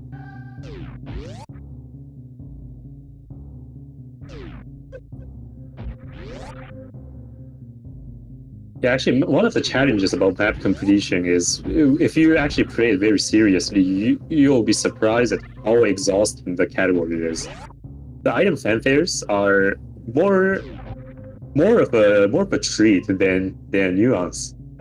Once you play map completion, because you're just doing very, very precise action non-stop, while also paying attention to the map counter, the map tiles on the top right, to a mini map. Yeah, it's a brutal category. You essentially got more movement than Rando and less breaks. Exactly. It's longer than Hundo, and it's mostly longer by IGT. Your IGT is way longer than Hundo, even though your real time is close. Ooh, nice debuts there by Pitoyo. Very effective tile.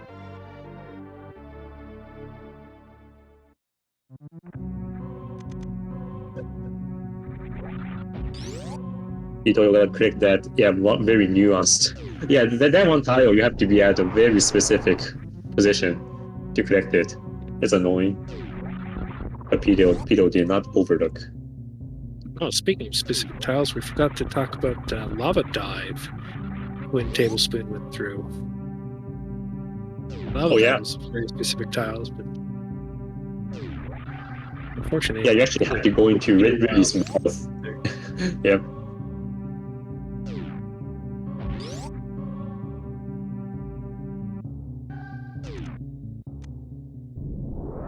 Good movement from all the runners. From all 4 runners all around.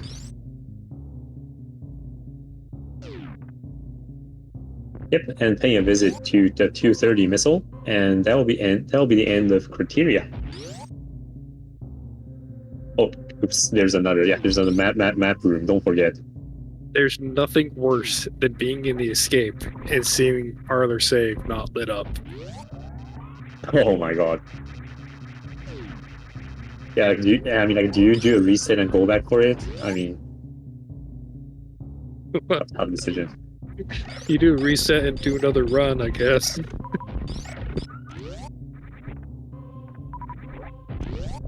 Alright, Pito, you're making sure to not miss any tiles here. So Main Street is a pretty annoying. Main Street, you really have to pay attention to the mini map. The visual cues are virtually non-existent.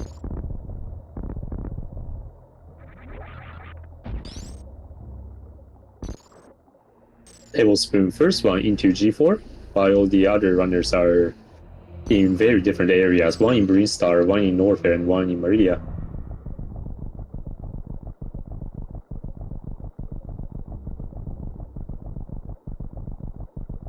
Yeah. MM2. Doyle has all of Green Brand and Retro Brand to go through, so quite a ways behind. Still a lot of that lead that opened up in the first couple categories is left to be made up. So.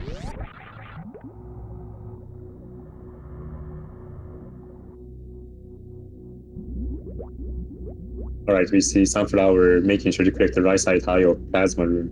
Very good. Now the movement here in the Grapple tutorial section that MMG is going through is very, very sick. In fact, you can keep a spike suit from Crocomire and use it in this room where you fall down into the pond, and after clicking the tile, just shine spark out. The tiny optimization. That says hard. Yeah. Because you have to grapple while holding. You have to do this angle up grapple while keeping a spike suit. Yeah, the only way to do that is to do a morph and unmorph. Because if you angle up after out of normal jump, you just spend your spike suit. Interesting strat there by Sunflower. Collected all tiles nonetheless, so that's the important part.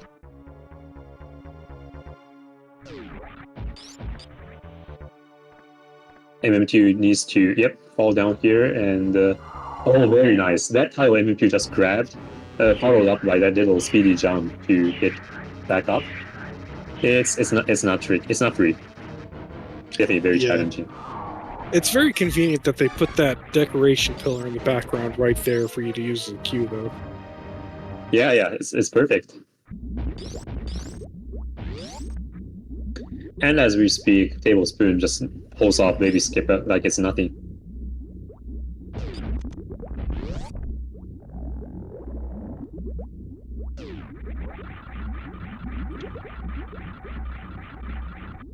Sunflower has all the map tiles in Aqueduct. Nicely done. And Pitoyo will be entering one of the hardest areas in this round, which is Green Star. Okay, we see a save from the Tablespoon. Though I'm not sure how many saves he's done, but there's at least one. Yeah, that's kind of the least useful save if you wanted to actually go back and get map tiles outside of Torian. Kind of hard to reach map tiles other than the landing site once you pass this point.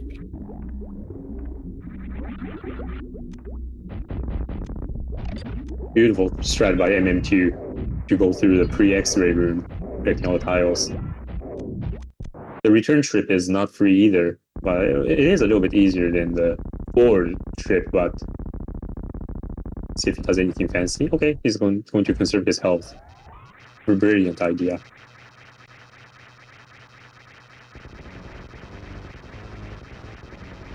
I missed whether Pito got the invisible tile, but I believe in my teammate. Yeah, I'll believe in him too. He's actually been racing MM2 for practice the last few days. So. But there you go, the runners start putting in work.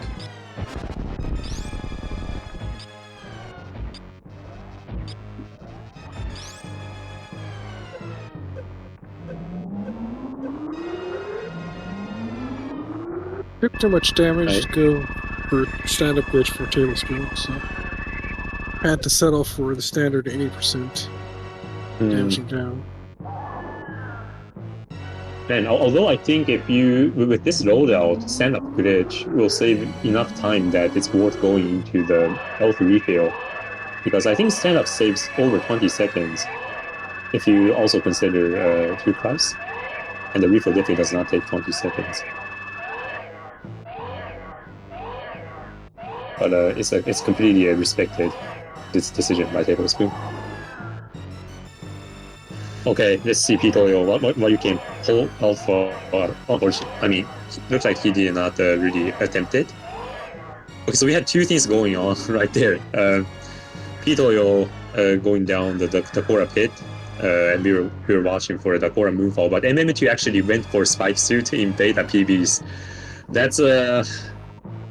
That Spike Suit is super hard, one of the hardest Spike Suits, in my opinion. Because the spike is on the ceiling, and you have to do an air ball to attempt the spike suit. But if you get it, use Shine Spark out of mode, and it's a concrete time save. Oh, Sunflower is doing what you described earlier, Kai. The getting that specific tile in the Ridley mouth.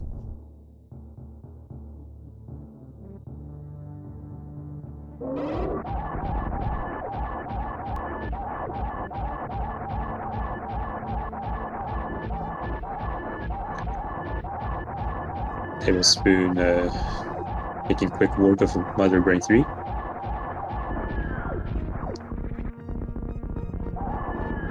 I hope Pito pays a visit to, again, our best friend.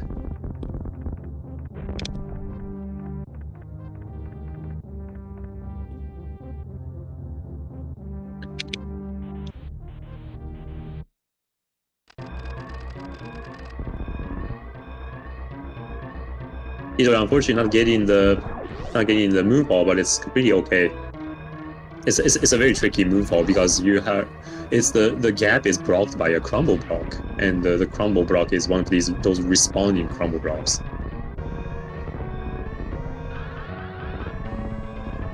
Here we see Tablespoon collecting the escape tiles like it's nothing. You really have to pay attention, otherwise.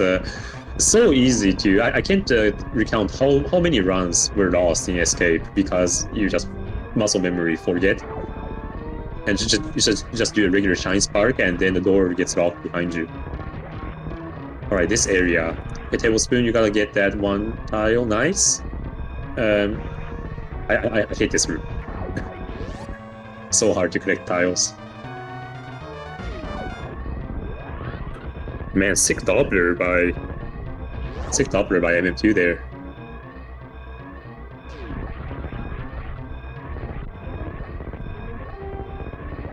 Now we're coming up to the end, but it's still not over. Tablespoon still needs to collect the landing site tiles. He'll be going for a very specific Shine Spark. Oh, okay, he's just gonna space jump up. But space jump being space jump, it's just gonna get dropped in halfway through. Yeah, there's no visual cues to tell you when you started falling. Do you see the 1244? 1244. All right. Perfect. GG's tablespoon. That's impressive. That's impressive. Wow, Pitoyo got the. Did Pete? I think Pito just got the charge beam clip with screw attack on. That's a huge flex. I saw MM2 do the charge beam spacer strat for the bottom of Rex ship shaft. I thought normally he doesn't go for that, but maybe he changed his mind.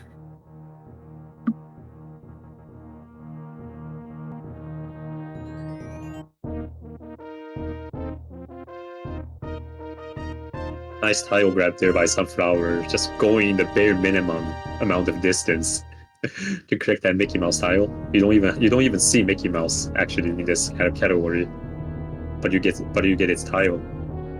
Okay, this room. Nice. The aim down there was meant to grab the tile. Oh, interesting. Doing a crouch jump. I'm not so familiar with that setup, but it worked. Yeah, but was just a little bit too far left to get the top right corner and had to dodge a bit right to get it.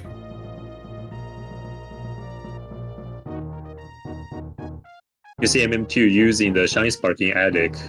Completely very, very, very viable option in Maple, especially considering that you're so low on ammo and you have a GGG coming up once you enter Meridia.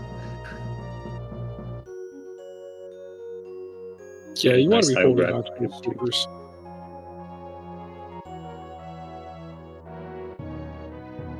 You see so many of these intricate tile grabs from all the runners. Pitoyo dropping down into Old Mother Brain, just enough to grab the missiles. Just enough to grab the tiles. Oh, this is the worst. This is the worst kind of thing that can happen here. So you can kill these guys with 3 supers, or just sit down there and cry. Oh man. And these guys have so much health. Alright, M2 got the baby shampoo for it. M2 got it, yep, that's baby shampoo for you. So when you see, when you actually nail that strat, this room just flows it just flows so well. But when you do not pull off that strat, the room becomes a disaster. There's no way to correct it. Oh, we see an attempt at the robot flush.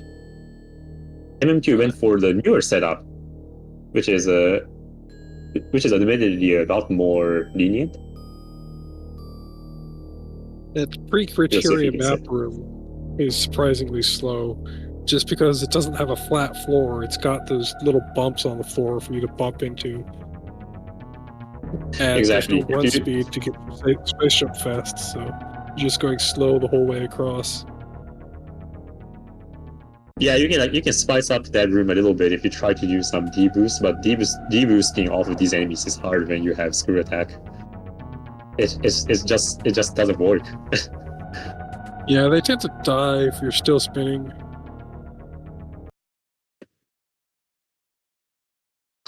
All right, GG's to Tablespoon finishing the first runner to finish off map completion, and our time is unfortunately coming to an end here, Kai. We'll soon be our NK percent commentators will be joining us momentarily. Yeah, I also have to bring my stream up because I have to do one of those runs.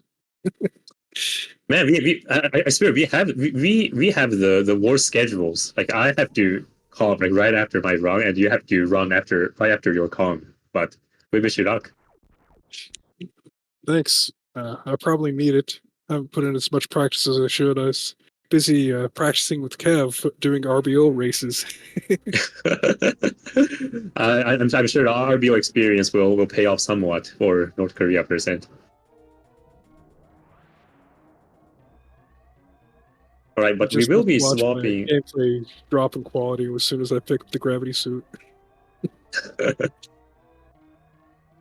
we will be swapping out pretty soon. We see the The North Korea percent runner for team Happily Ever After has started. Idol.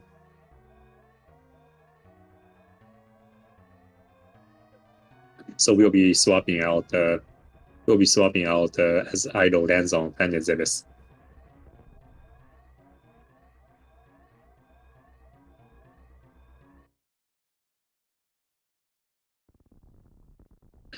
Still plenty of Maple going on the right half of your screen, but definitely stay tuned for the Maple strats that MM2 and Sunflower will be attempting in Brinstar and Meridia.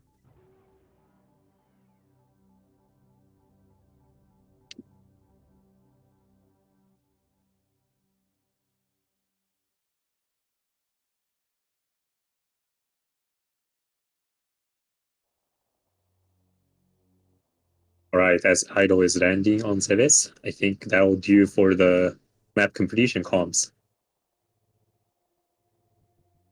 Good luck to all the runners in the remainder of the relay. Let's finish this one off strong.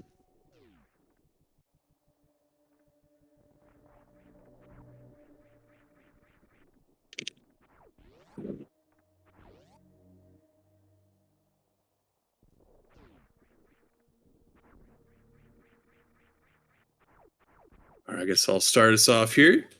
We got some North Korea percent here. Stands for DP RK.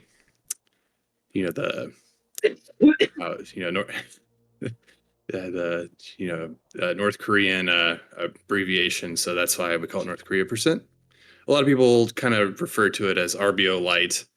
One of the main differences is you don't go down to Ridley until after you get gravity. So it's a good way to introduce yourself to the category and kind of learn the Meridia portion of RBO before taking on RBO. But at the same time, it's a very good run in general. I was introduced to it in the multi-category tournament and had a lot of fun running it. And I believe you and I raced that category together. Yes, we did. And you definitely you beat me there. The other cool thing about North Korea percent is like they do call it RBO light, but the Meridia is actually much harder. You have way less E-tanks because just like RBO, when you're trying to stack up to beat Ridley, DPRK or North Korea percent is all about getting ready for Dragon. So you're getting the most minimal items that you want. Hey, this is how little I can beat Dragon with. And then you go from there, and then it's kind of like a super stacked any percent after that. But it's a really unique run, and I'm very happy to see it. I wish I could comment on the exceptional Mappo that's going on here on the right side of our screen and finishing up on the left bottom at Mother Brain. But I don't know too much about map completion. All I know is that it is a category that I really, really, truly enjoy to watch, and I absolutely hated to play.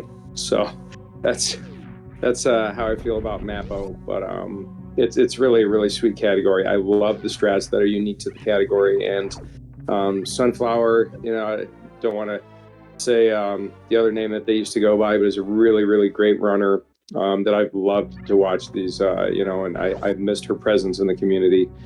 Just an exceptional runner of Mappo, Hundo, and a little bit of any percent. And MM2, of course, like Mappo Legend, Mappo Ganda, Perpetrator, super great. And P-Toil, just, if there's a Mappo race going on, P-Toil's like, hey, I'm in, let's do it. So really great to see these runners finishing up, getting the last of their tiles. MM2 might be able to catch my team up because, MM2 is like a Mappo god. But no, it's been a fantastic relay so far, and I'm really excited to welcome Idle Child here. Going through the climb, Idle did go back down to get the energy tank, which is a safety you can do. And to be honest, even though I do 2+1, 2 energy tanks plus 1 reserve for RBO, for North Korea percent, I like to do 3+1. And that's just because I want to have more energy going to get Ice Beam and more energy to get into Meridia. So without that extra pack, I feel like the route that I take with the early hell runs without going back down. It just makes it significantly harder to have good energy going into Meridia, where you really need it. Completely fair. But yeah, so I'm not sure if any of our runners here today will be doing Moon Dance. I know Kaizenton did it in his PB, so we might see that there. But that's one of the other kind of route divergences you got. That's kind of similar to RBO. Yeah, but I also wouldn't be surprised if Kaizenton did that as a lark, just because. Me neither. You know, just like, hey, I'm gonna just do this order with this route today, just because it's fun. And that's, I actually can't wait to see what route Kaizenton does run, because he's just on a whim will just say, hey, this is going to be really fun. I want to do it this way and see if I can get a better time. And he's got a lot of really comparable times with a lot of very unique and interesting routes. Tillamorph, I expect, will get X-Ray Beam, has been known to get X-Ray Beam in the category in North Korea %, so, we'll see Tillamorph later. P-Toil is on the escape. Becky's doing a little bit of the green Bryn cleanup for tiles and map rooms and so forth. Yeah. Oh, look at this Mappo escape. This is a very unique escape because you have to get all these tiles. I had to reset a PB run that was like minutes ahead because I missed a tile in the escape, and I had a pre-Mother Brain save, and I still PB'd, but, I lost like 4 minutes. Oh, man. Yeah, one tile. Like, it's crazy. Oh. Yeah, I feel like I would never main this. I might do like a one-off.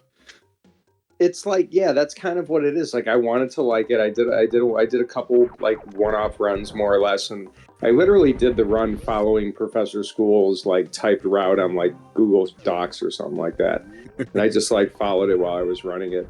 And I had people in chat that are like, "Hey, you missed a tile here, you missed a tile there," and I'm like, "Okay, cool, I'll go back." I didn't really have any strats, so it was interesting, but. It's like the same thing when you start running Hundo, you're going to miss an item every now and again, or, Max GT, you're going to miss an item every now and again. It's just the same thing is going to happen in Mappo. You're going to miss some tiles. Look at that Coliseum by MM2. I mean, really a grapple legend right there. And P-Toil getting the last of the tiles in the escape. Meanwhile, Sunflower continuing to clean up Green Bryn. Idle Child picking up that reserve, which is going to be important in the hell runs that we have going on. I believe that Idle will pick up Spazer Beam. Spazer Beam makes the Upper North Fair hell runs a little bit easier because you can one-shot a lot of enemies. You don't have to use missiles. You don't have to do 2 or 3 P shots. So it's really great to have that access to the Spazer, and it makes the Meridia counting for shots to freeze the fish and the crabs. I think it makes it a little bit easier. Oh yeah, because it's the same beam combo you would typically have in an RBO run. Yeah, that's definitely the reason I get it. It just makes that whole ice climb a lot easier and more reliable. So. And it looks like we did have a valid 1244 for P-Toil. And P-Toil also said that they have forgotten to take a third save. So that will delay Kaizenton by a minute if that is the case. And really good Dragon kill right there from MM2. Of course, just a multi-category pro.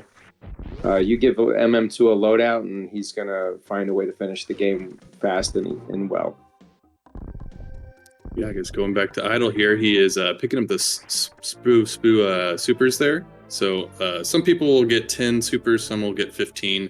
The other common pack that people will pick up is the crab hole supers. But I think getting those Spo missiles is super important. I think it's really good. You definitely lose upwards of 20 to 30 or more seconds going to get the crab supers. But you can lose that time or more trying to rely on Metroid RNG for a super. But Metroids have a fairly decent drop rate for supers, so sometimes it is worth a risk to just decide, say, hey, I'm going to do this. Totally. And getting some catharsis there against, Ospo as we're talking about his supers. He takes double damage from charge shots, so a charge, full combo will knock him out in one shot. So Idle is a well-known Rando runner and does a lot of fantastic work on our practice ROM. Shout outs to Idle, creating better generations of Super Metroid runners by being so awesome at programming or whatever it is that he does there. Oh yeah, I mean, I feel like Super Metroid running in randos and everything wouldn't be the same without the practice hack. So definitely shout outs to him. Yeah, shout outs to everybody who worked on a practice hack. I mean, categories like RBO or North Korea percent, I would have taken me like months longer to figure out how to do if I had to just keep going, like with save states or just, I'm at the save room over here. It just really cuts the learning by so much. 100%. All right. So I guess with all the other runs, it's the ending credits and everything is when like the timer will start for when Kaizentin needs to start. And I guess like you said, he's got a one minute penalty as well.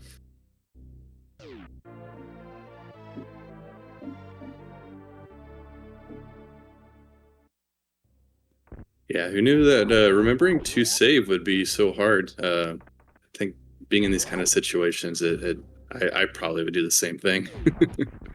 Yeah, 129, good time there for P Toil, and we're gonna have Kaizentin starting very soon after the penalty is finished, and gonna have a hard time catching up. But it is North Korea percent. Idle Child is gonna do some Upper Norfair hell runs to go get Speed Booster and highly likely Wave Beam as well.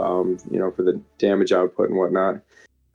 So we'll see that soon. We'll go to Croc, get the Grapple Beam. So really 3+1. I mean, right here we'll see if Idle takes a save. Does not. Okay, yeah, probably just wanted to make sure his reserves were full before taking the save. Yeah. I think this is a good save if you have to have 3. Yeah, Idle is getting late Ice Beam. Late Ice Beam saves you on a pause, or saves you bomb farming. Because it is actually very annoying to have the Ice Beam on here in Upper Norfair. But if you get the Ice Beam later, you're doing the hell runs with no E-Tank until you get to Meridia. So, where's, the Phatoon E-Tank. So, me personally, I go faster and I prefer early ice, even though I don't think it's optimal, but I prefer early ice for that reason that I get to enter Meridia with much more energy. Yeah, I do the same thing. It just it feels nice getting that refill too, right there, and yeah, at the same time, yeah, like you do have to turn it off, but it's not. Ooh, yeah. Ooh. No, that's it. That's yeah. It's trade-offs though. It's like, do I want the energy now? Do I want it later? How fast can I move? Because when you're doing Croc Escape on, 4 energy tanks in a reserve, I mean, you're coming out with like 1.5 energy tanks, with your reserve maybe full. Yeah, and it's a fairly tight hilt run for Ice 2. I think like a little under 2 tanks is usually what people burn doing it. So I mean, you do have speed as well during it, but it's still not the easiest. All right, let's see if Idle can get through it this time. Gonna pre-fill his reserves. It's an interesting place to do that. Maybe, because Idle does Upper Rising Tide, that's why. Idle is a good any percent runner. Looks like prefers Upper Rising Tide. So, and that was the problems before, because if you get a little off pattern, you see you got those Alcoons. Oh, come on, Idle. You got those Alcoons. You take one hit by those Alcoons, and I'm sorry. Yeah, and at some point too, like if you take too much damage, even if you make it to Bubble Mountain, just the time you lose having to farm up to have enough health to get to the speed farm room can take quite a bit of time as well. Sometimes I almost feel like it's faster to reset. Yeah, in this position right now, if I am Los Pollos Hermanos, I want Kaizenton running this category. Very few runners in recent times have as much experience with Hell Runs and Sueless movement than Kaizenton. Where he lacks in speed and power, let's say, he makes up for with very, very good consistency, and is always workshopping, coming up with really, really neat and new strats. Really taking suitless movement in a better direction. It's kind of neat to see the stuff he's come up with. I hope Idle could make it through this time. You got to watch out. See if you're off on like one jump. Oh, jeez, get out! No, Idle, you. I think he had enough. He was through. I feel like maybe his hand must have slipped off the controller or something, or maybe he just got crouched. No, it didn't crouch, so it's not a crouch lock. That was a little weird. I think if he could have jumped back up and made it through. Yeah, this is a pretty rough Hell Run. Definitely. This is like probably the part I grinded the most, besides maybe Dragon when I was learning in this category.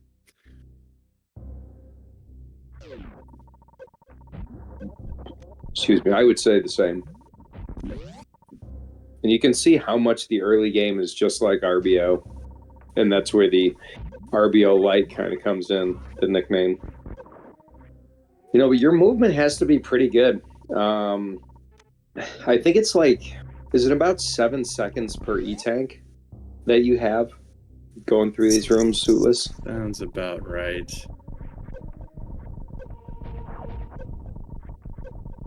Let's see if we can. Idle having a little bit better luck, getting some really good drops from those sodas. Big energy is nice, and look at that coming out, seeing that's and that's what Idle's capable of. Is just sometimes you have just one of those runs.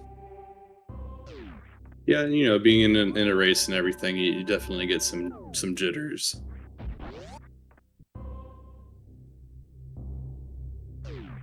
Yeah, probably another smart save. I think the only other save you might take is maybe like the bot wound one, or definitely before Dragon.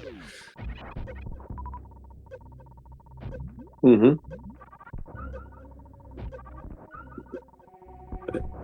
I might skip the. I would skip. I got so many years of running that I would skip the pre-Phatoon for the most part. But you definitely want to save before Dragon. You definitely want to save before Mother Brain. But the thing is sometimes in this game, like you don't save before Phatoon, and you're like, oh no, I fell in the sand and I can't get out fast enough. And now the last time I saved was my Upper Norfair Hell Run. Yep. Yeah, the Coliseum suitless is surprisingly difficult. It's such an annoying room. Even like when it goes well, you're like, yeah, that's really great. And then that's like once out of every 300 tries because that room sucks. Yeah, if you just like turn the wrong direction in the air, like when you're that's where you're yelling, who designed this game? Air Force, what the hell? Oh no. Sunflower gets grabbed. Sunflower putting on a really good show. I wish I knew a little bit more about Mappo to talk about her strats. Yeah, so, from what I understand, is she was running the Legacy route, which is pre-Zost world record. I think maybe it's similar to like what Oates first ran when Oates had world record. That maybe it's similar to that route, but I'm not entirely sure.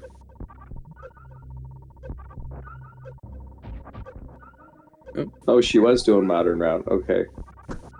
Thank you, MM2. I listened to a little bit of the Mappo commentary earlier, and I heard somebody say that, but thanks for setting the record straight. Gaming and setting it straight. And running the show along with Total. Thank you, MM2 and Total and everybody else involved. This has been a spectacular day already with our last two categories. And a little bit of Mappo left. Yeah, I definitely had a lot of fun watching the Hundo. Sometimes I forget just how many different strats there are and how amazing they look whenever they're executed well. And I thought it was like absolutely fantastic how many different routes were showcased in different categories. I thought it was cool that any percent was all KPDR. Hundo, you had a couple different routes going on. Total had a really kind of old school play. Map Rando was pretty exciting. Any percent. RBO was good. I actually want to go back and watch the RBO. I heard Sisream had a hell of a run. I kind of missed it because I had to do my run at the same time, and I'm like, no, I love watching Sisream.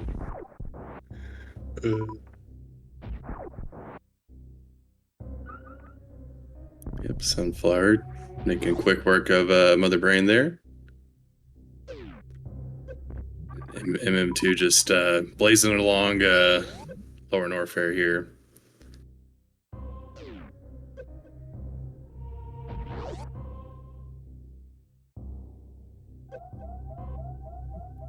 Kaizentin. Ooh, yeah, just one missile shy.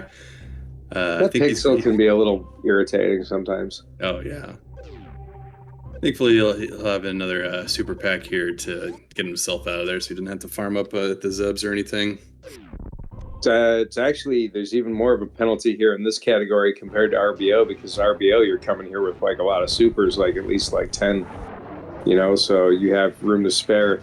North Korea percent, you have a max of like 3 or 4 supers that you have there without farming. So, this is kind of a nice place to farm that Kai's doing. I like to farm Red Tower, but that's more like the GT Classic runner in me.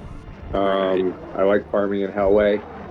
So there's a little bit of that category crossover right there that just kind of helps make play a little bit more consistent. But definitely a valid place for Kaizenton to farm. And will also help get a little bit in those reserves before the Upper Norfair Hell runs. So, altogether probably pretty decent. Although, wait a minute, Idle doesn't have any power bombs. So I'm a little confused. I know we're going to get power bombs at Croc. I like to get power bombs, alpha power bombs and beta power bombs. Why didn't Idle do that? So where's Idle going to get crystal flash ammo? Is Idle just going to get X-ray and say no CF? Maybe that's what Idle's going to do. Maybe Idle gets X-ray beam. Yeah, because I just noticed that now. Isn't that what? Do you run that also? Because I will go and get alpha and beta power bombs before the Upper Norfair Hell run. So that's what I'm expecting Kaizenton to do. Yeah, I mean, if you're going to do the Crystal Flash, I think you have to get those alpha and beta. Otherwise, it's too far out of the way at that point. But it makes sense if you're getting X-ray. You don't have to get that spark suit or whatever. So you just X-ray climb out of Dragon there. Well, we're in for a showcase here. I can't wait to see it. Yeah, it's definitely nice seeing the different routes that people take and kind of, because sometimes people tend to kind of watch like the top runners or the world records and things like that. So it's nice to see these strats that are a little bit more approachable. So if people are interested in running these kind of routes, then they got something that they can kind of go off of.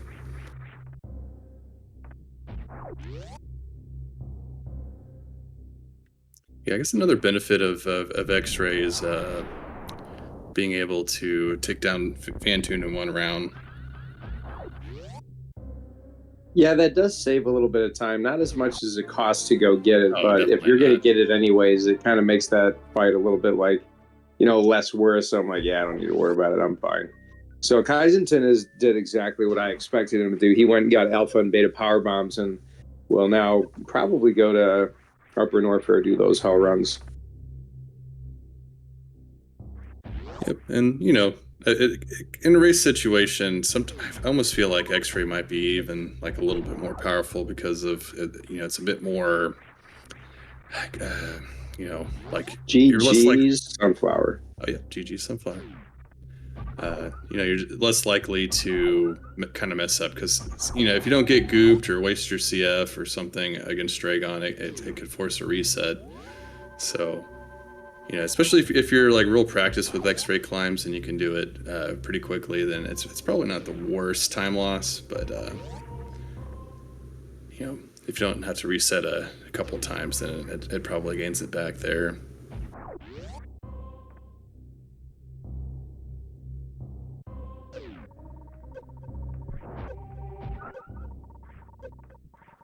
Sunflower missing 2 tiles. Oh, heck. I don't remember what the time penalty is per tile. I'd imagine it should be less than missing an item in like a hundo or something.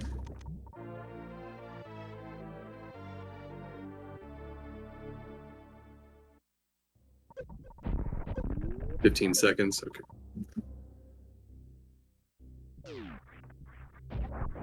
Thank you, chat, for clarifying the rules. So Mappo, a very exciting category, a very difficult category, just like any other completion category. When you're relying on a certain item percentage or some kind of, like numbers of tiles and all that, it's very stressful, especially in a relay situation. But definitely, Sunflower, thank you for running. Excellent job. And, see what those tiles were later.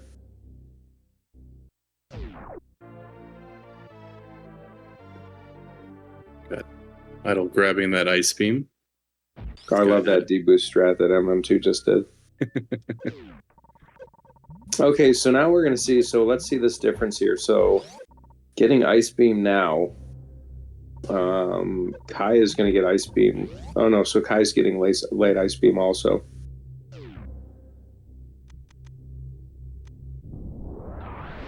Also taking that save.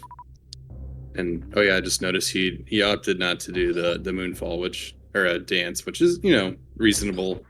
It's if you miss like 1 out of 176 or something like that. Yeah, that's a little volatile. I also think Kai's movement is advanced to the fact where this is probably faster for him. That doesn't have to worry so much about the upper Norfair how runs. Kai has been very, very practiced over the last year on these. Oh, you really don't want to hit one of those. This is going to be tough because this is going to be hard. Maybe we'll get a good drop here. No. All right, we're done. That's all right. We'll have another opportunity at it. We do have a save. So, and that's the same thing, like whether you're going upper or lower, when you get off rhythm like that, it's just really, really hard to back it up. Yes. And looks like he's also running two E-tanks instead of the 3, so makes it just that bit more tight.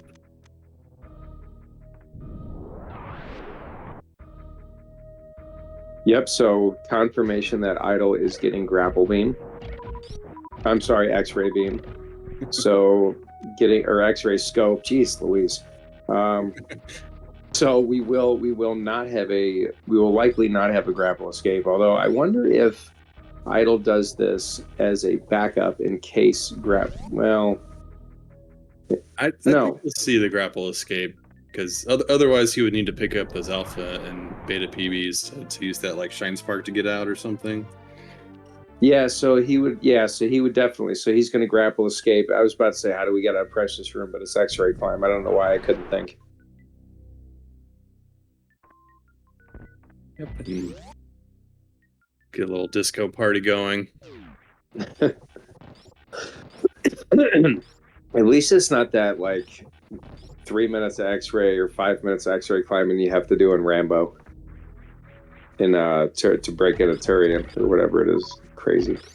Yeah, my experience with X-ray climbs is just getting to Shack Tool, and that one feels bad enough. I can't even imagine. I'm trying to think. I learned X-ray climb for the Chozo challenge category that Idle and I actually helped work on along with MM2 and a few others. And it's not that hard, and it's a really nice backup. It's even a nice main strat. Some other North Korea runners like Polar Bear Bunny also mains the X-ray climb out of Precious Room. It's a very valid strat, and there's some really, really cool routes with it. You can save a little time skipping the power bombs there, and really nice entry there from Idle. Let's see if he can, come through with these shots and get on the fish. Well done. Nice. The Scoltera. Yeah, Idle's cooking. Yeah, I think that's another benefit of getting Spazer there. I feel like it's probably pretty tight without Spazer getting onto that fish.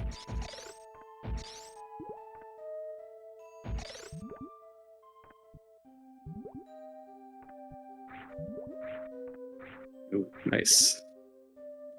Good Main Street climb. Yeah, pretty fearless and really clean. We have 10 supers. We're probably going to skip crab supers.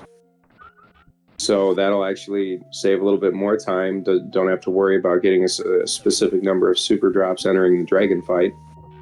You can also save time not having to worry about crystal flashing. You can pick up less missiles as well. So pretty much Idol's missiles and supers are just like what he needs to get through Turian. Whereas Kaizen's need to be specific so that we can do a crystal flash and get out of dragon.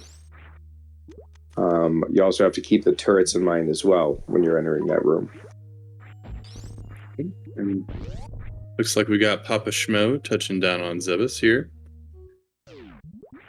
Yeah, very neat. I didn't see what happened to Kai there. What room were we in when we died? Was that a wave death? I think so. I think he had made it because he made it to a bad cave, maybe. Yeah, 71 HP is like just enough to like get there if you don't mess up anything. So a little stumble there could probably knock you out. Kai's got a good pause review strat. He'll usually go in there with like 59-ish maybe and more. Didn't even need to pause abuse right there, so pretty clean. 71 is fairly comfy for me. 90 is, pretty comfortable. I'll still go in if I have like 59 or 60, but I'm keeping pause abuse on standby at that point. But I also do these hell runs like every single day, so my comfort level might not be yours. Yeah, but I mean, with the 2 tank, 1 reserve too, I could see wave being a bit more of an obstacle. I want to see if Kai can get back without popping the reserve. He's going to have almost enough energy to do it.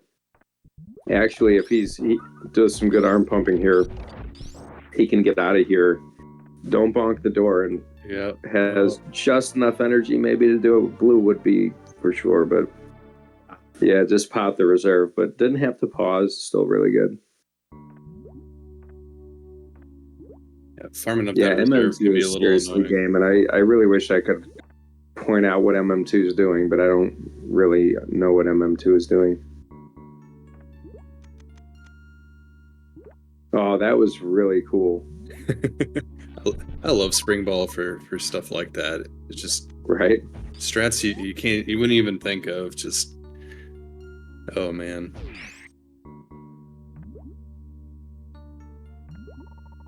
And MM2 is a crazy, amazingly good runner, and pretty much anything Super Metroid. Oh yeah, I mean, just even like randos, vanilla doesn't matter. So Pops is getting the D-Boost E-Tank as well. After 2 cycles, you're best to just reset the room at that point because it's just hard to get the Rio back in position. You can wait for the gamer instead of resetting the room. That's also a valid strat. Nice Spore Spawn kill from MM2 right there. Really sick. And also really good Coliseum from Idol. There's just some really good stuff and really exciting stuff happening right now. Yeah, even just that little down grab that he did there after Spore Spawn.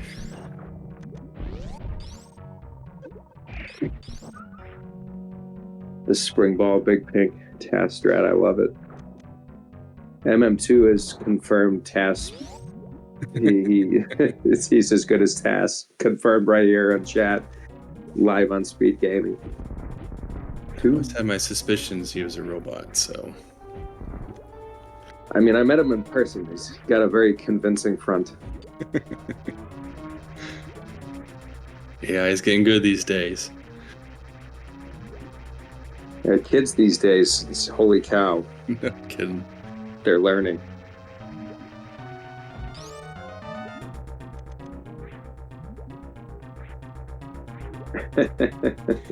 What's up, dude?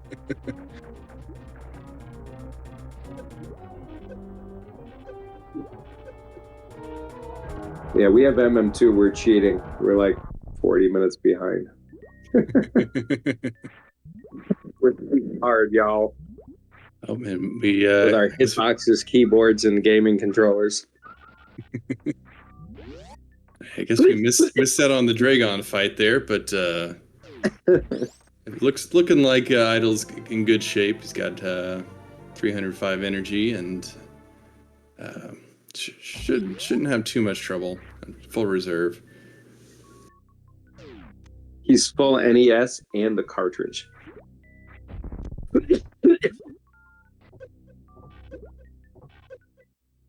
Should be MM2 SNES. MM2 SNES cartridge. MM2 Super Nintendo with a Super Metroid cartridge. Look what you started.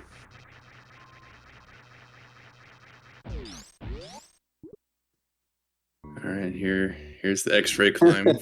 Our team does have the most keyboard players.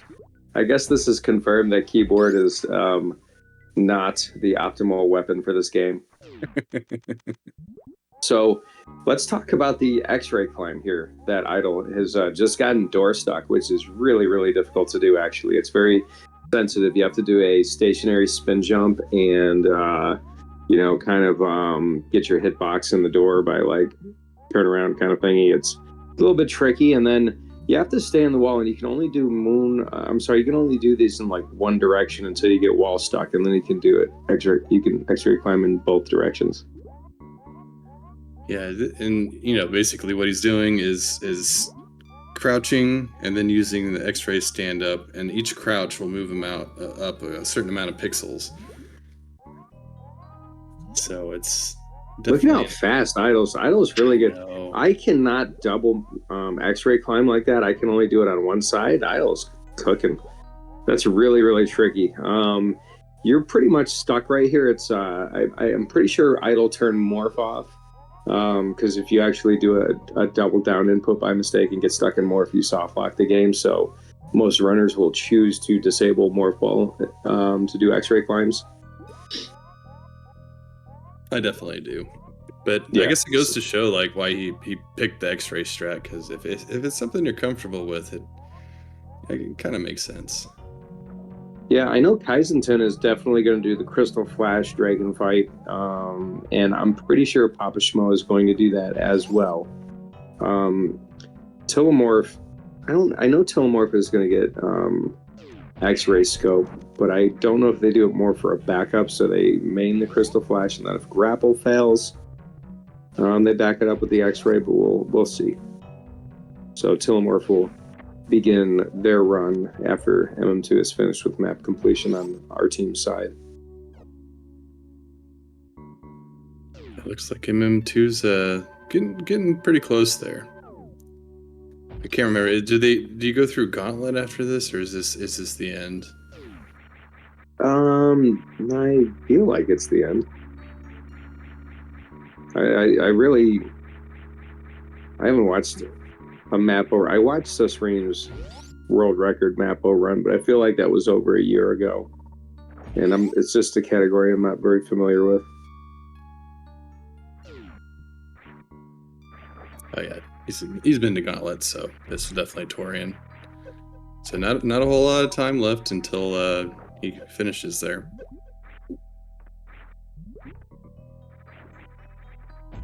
So Idle going this way because we want to pick up the plasma beam.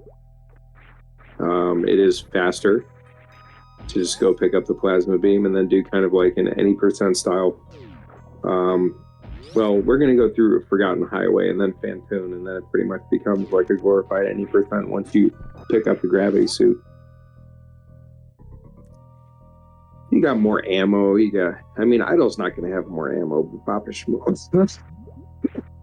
Excuse me, Papa Schmo and Kaizenton will have more ammo.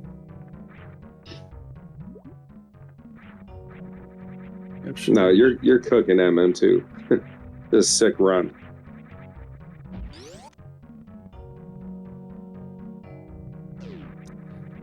Seems like the best runners are the most modest, and I think also like their biggest critics.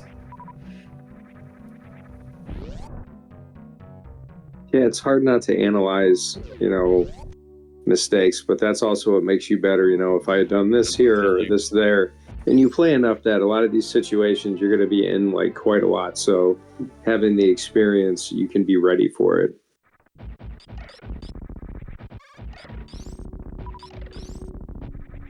Like, I love it when you can low-key tell that something was a backup, that the runner made it look like a main strat. Well, let's see if Pops gets this right here. Oh. So you don't want that shot to despawn, but it's really hard to get the timing down. Now we're a little off rhythm on Red Tower, so this could be a pain in the butt, but Pops is probably going to clean it up nicely. Pops is really good at this game. Yeah, I think before this he was practicing a decent amount of GT space time, so take the same route in that category as well.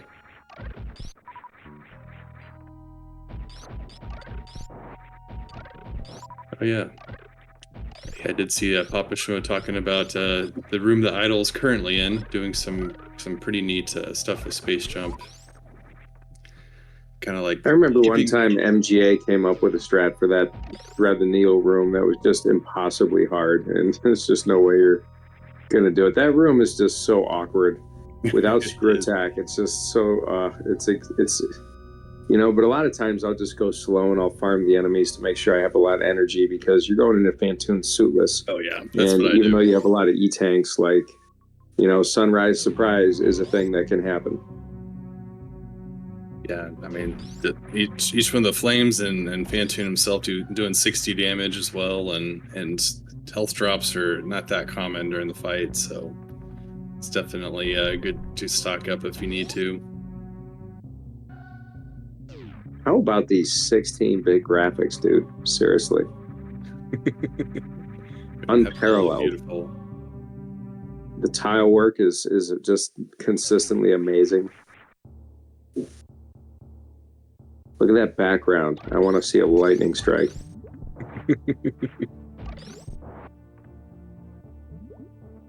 Yeah, this game is definitely one of the ones that aged like extremely well.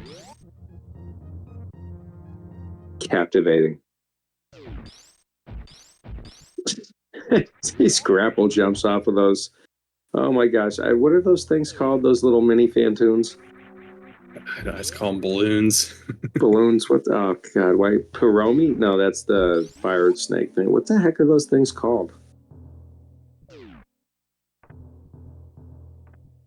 Why can't I remember? The bestiary. Piromi? The bestiary, I love it. Ooh, we got Kaizenton doing a pre-Phatoon save. And you know what? On this energy, this is a really good call. And this is where getting Ice Beam late makes it kind of a problem. You could farm somewhere, but I don't know. I feel pretty good about this. Yeah, I mean, he did pick up the crab supers, so if Poam, dude, that's it. Chavo, Poam. you got it. It's 100%. That's the name.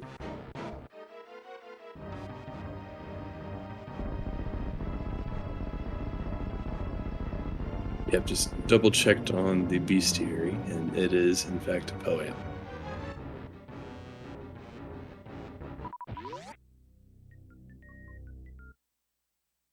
Nice quick fight there from Idol against Phatoon.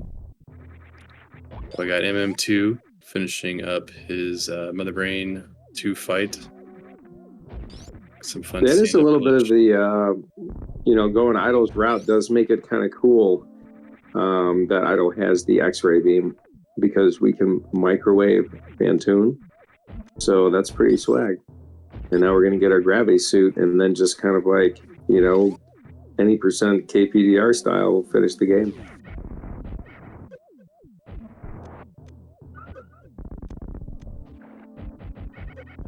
MM2 finishing his cracked run. Stand-up glitch looking pretty smooth so far. Got Kaizenton coming out of bot wound with 8 supers. One probably wants to farm up a few there, but overall looking pretty healthy.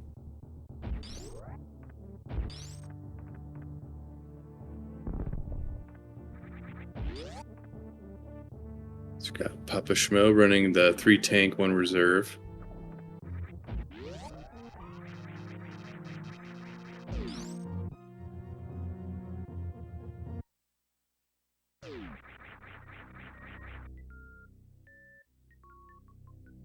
Yeah, these fun categories are kind of neat. Just having space jump to go through bowling, like that. Just these little things that you really don't see in any of the other more vanilla runs. It's going really good, Prof. Idle has showcased an X-ray climb out of Precious Room route. Kaizenson had a little bit of trouble on some of the upper Norfair hell runs, unfortunately, but is cooking through Meridia as one would expect. Actually, just I don't know. Unfortunately, having some trouble right down there right now. Pops has had no trouble so far. I think Pops is doing really good. About to do some upper Norfair hell runs. Yeah, Idle's doing really good. No snafus for Idle. Just been cooking this whole run. Yeah, and like I was saying, I think that's kind of one of the benefits of taking that X-ray too. Like with Dragon, there's just a lot more room for error. As long as you go with your grapple jump and everything, it's pretty guaranteed that you're gonna get through. Yeah, I can't wait to see Telemorph run too. Sorry, I laid that power bomb too high. That's a little bit funny. Oh, making it through the hell run there, Papa Schmo, almost dying. Oh, I just remembered. Idle actually had an extremely rough upper Norfair, but once Idle got through upper Norfair, then Idle started cooking for sure. Pop's not in a good spot. Maybe has enough in his reserves. Popping them now manually is smart. Yeah. But it's smart to do it manually. I don't like having Ice Beam equipped here, but Pops is going to be fine. We'll probably Bomb Farm, I would think. Or is he just going to use Ice Beam? It depends on your comfort level with it. Yeah, I usually disable Ice Beam. Me too. Pops used to get light ice in this category. Kaizenson getting hit by Dragon during the Crystal Flash. No goop. What a scam. And that's one of the things I was talking about when it comes to the consistency of that fight. If Dragon decides not to goop you during your Crystal Flash, it can definitely cause some issues there. I know, even if you're good at it, that's the crazy thing about this game. You can be super good at something, and the game's like, you know what? No, not today, buddy. Yep.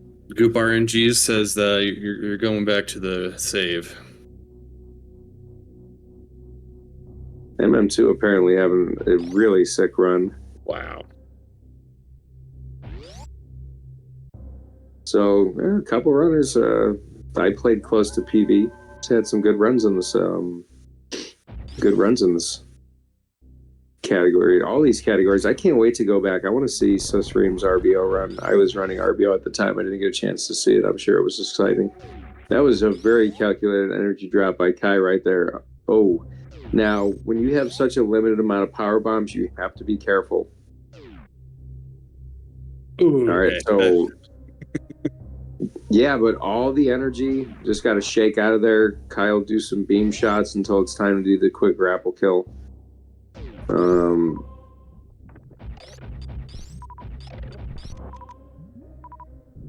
Alright. This side, I feel, can be a little bit more consistent sometimes. Ooh, nice. That's what people say. For me, it's the complete opposite. But yeah, for most people, that is the preferred side. And really good RNG on that fight. Not too many swoops. Stunting on Dragon there with some moonwalking, but very good fight from Kaizenson right there. Not really, gaining or losing time on Idle. Oh yeah, and he's got enough ammo. Well, actually gaining a little bit of time. Yeah, because now that I'm thinking about it, I does not have the X-ray climb, so right now I is saving a little bit of time on Idle. So it's too bad he had that unfortunate Dragon death that was not even caused by Kai's fault. Like, it was just like, no, I'm just not gonna grab you. Nice grapple jump there.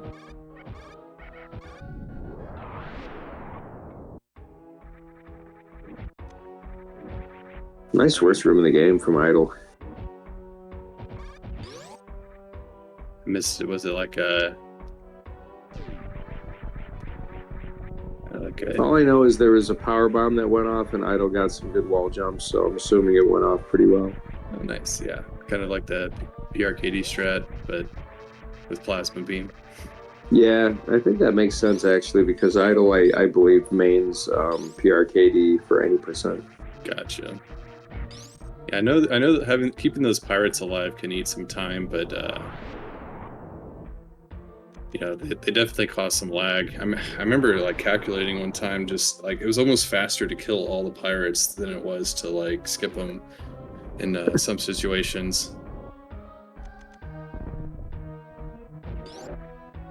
I haven't been keeping track of saves, but I'm pretty sure our runners are good with saves, because I know Kai took one pre-Phatoon, and Upper Norfair took a couple saves. I know Idle took a couple Upper Norfair saves, so they should be good on those. Yeah, I think this and RBO are probably the two easiest categories to remember to save. Yeah. Yeah, I spent my entire relay prep just doing runs with the saves that I was going to have. So I even managed to get some PBs with saves. So now that I'm done with my relay run, I'm kind of excited to just, maybe just not save anymore. Yeah, what are you trying to get it down to? I'm not sure. I think I can pull a 114 with the route that I'm doing before I drop a super pack. Just curious, like what's the main thing stopping you from dropping that right this second? Laziness. Laziness. It's like, because, I know I can do the 25 super fight. I don't want to work that hard.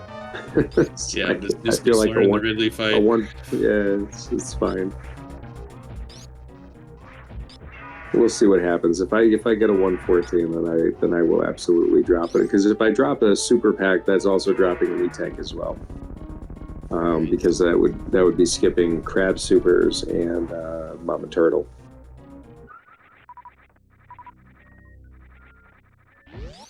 So basically, I think like a 114 or a high 113 is like maximizing what I'm capable in, and then a double meridian. So then once I get that, I just like, why do it anymore? Fair. I'm looking forward to it. Hopefully. Meanwhile, got really good stuff here. Kai maybe worried about getting grabbed by one of those yapping maws, avoids getting grabbed by it. Idle Child is working on, Idle is working on the Upper Norfair escape. Meanwhile, we got a grapple grab by Papa Schmo, and Tillamorph joining the fray. The last runner to start, North Korea %. It's always a joy to watch Tillamorph run Super Metroid. Oh yeah. Moonfall engaged. I got to know him a little bit better after. Oh yeah, go ahead. No, I was going to say I had the privilege of meeting Tillamorph in person, actually, when I was through my travels a couple weeks ago. That was cool. That was cool. I've known Tillamorph for many, many years, so it was really nice to finally meet up. Yeah, I met him through Map Rando. We had a race against each other in the tournament that's going on, and yeah, he's just a really nice guy. And Tilly's been around for a very long time. Done a lot of rando tournaments, a lot of multi-category tournaments, a lot of everything. Really, really solid runner. GT Classic tournaments. So one of our older tournament mainstays. It's really, really great the amount of years that so many of us in this relay have been a part of this community. It's like seeing the last 5 years that I've been a part. There's kind of some that were here when I started and kind of not played as much, and some that just started playing pretty recently that are starting to become prevalent in the community. It's just really, really great to see. And that's the special thing about, putting on these relays is you see like multi-generational Super Metroid play, different eras competing together, to showcase just how cool and amazing this game is.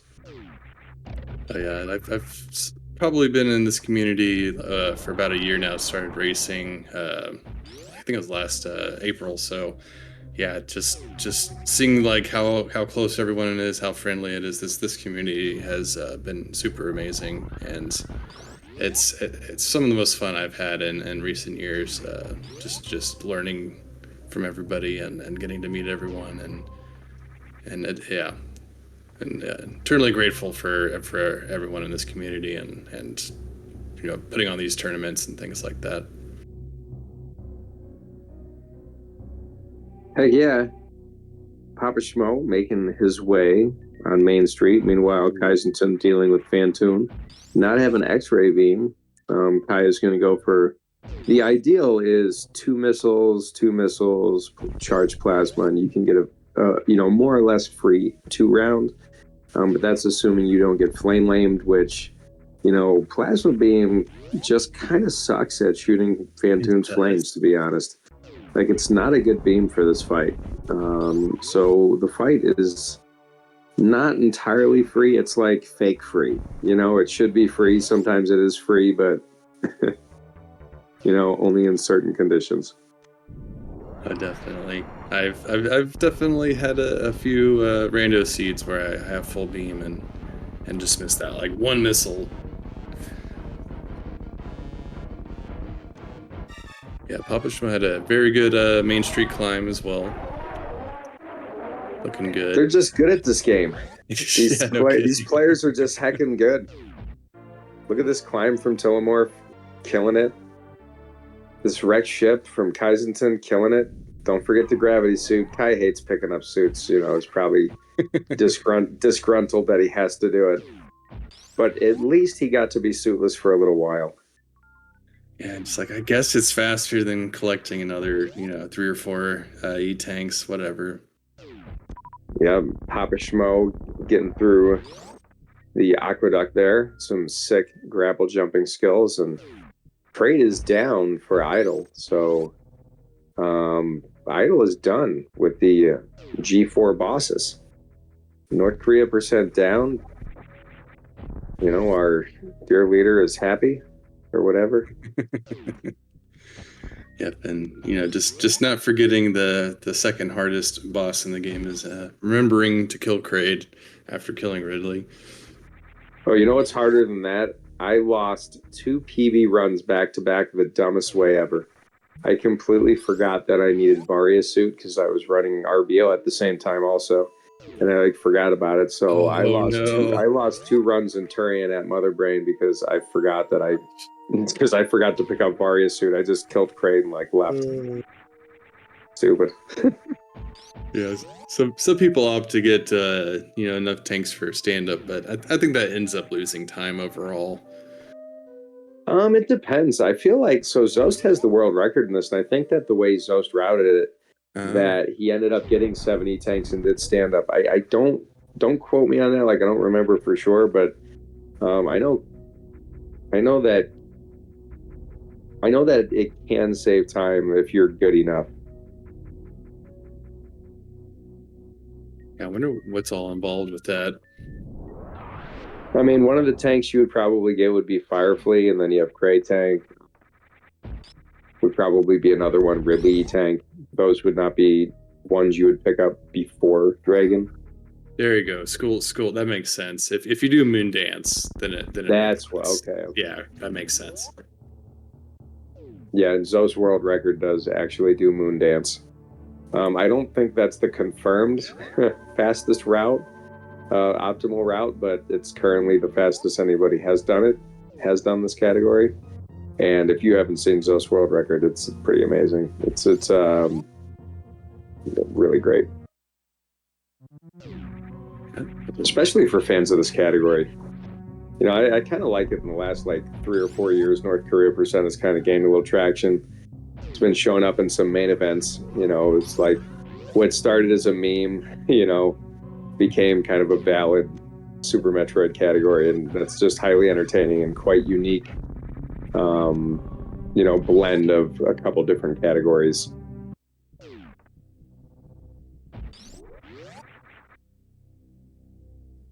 Yeah, it's just there's so much variability. Oh my! At the same time, you saw that too, yeah. Yep. Nice job, Papa, not getting killed by that. Oh. Okay. I think he's all right.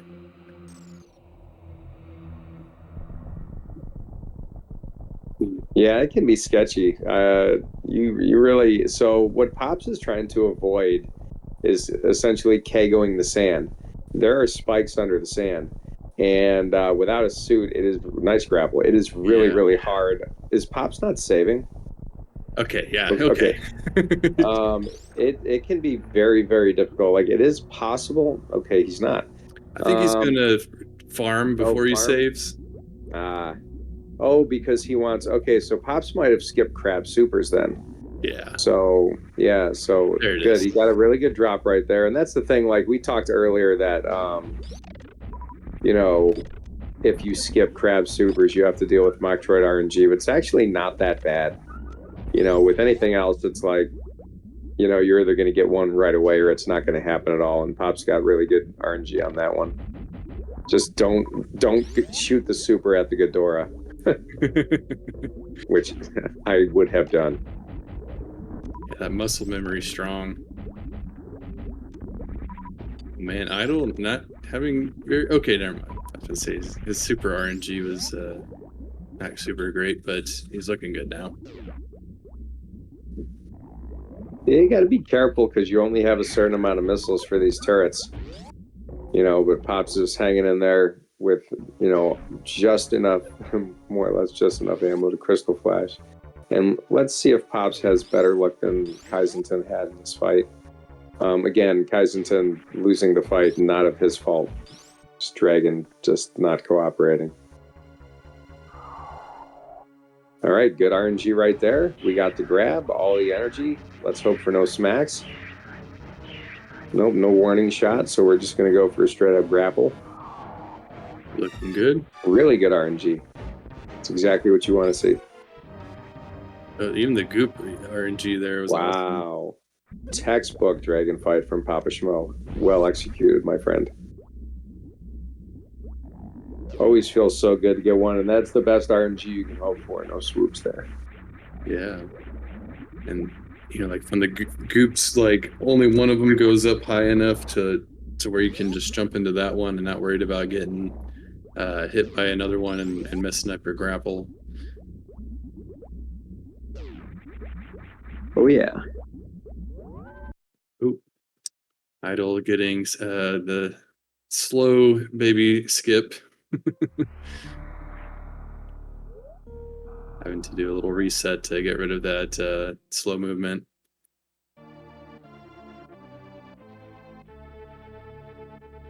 Up a good amount of health. Ooh, having a little trouble with that grapple escape. This trick is fairly finicky. He's got it. And that's the other reason why it's more dangerous here than in RBO, because you just have so few E-tanks that there's less margin of error for those grapple jumps. Pop's getting out of there.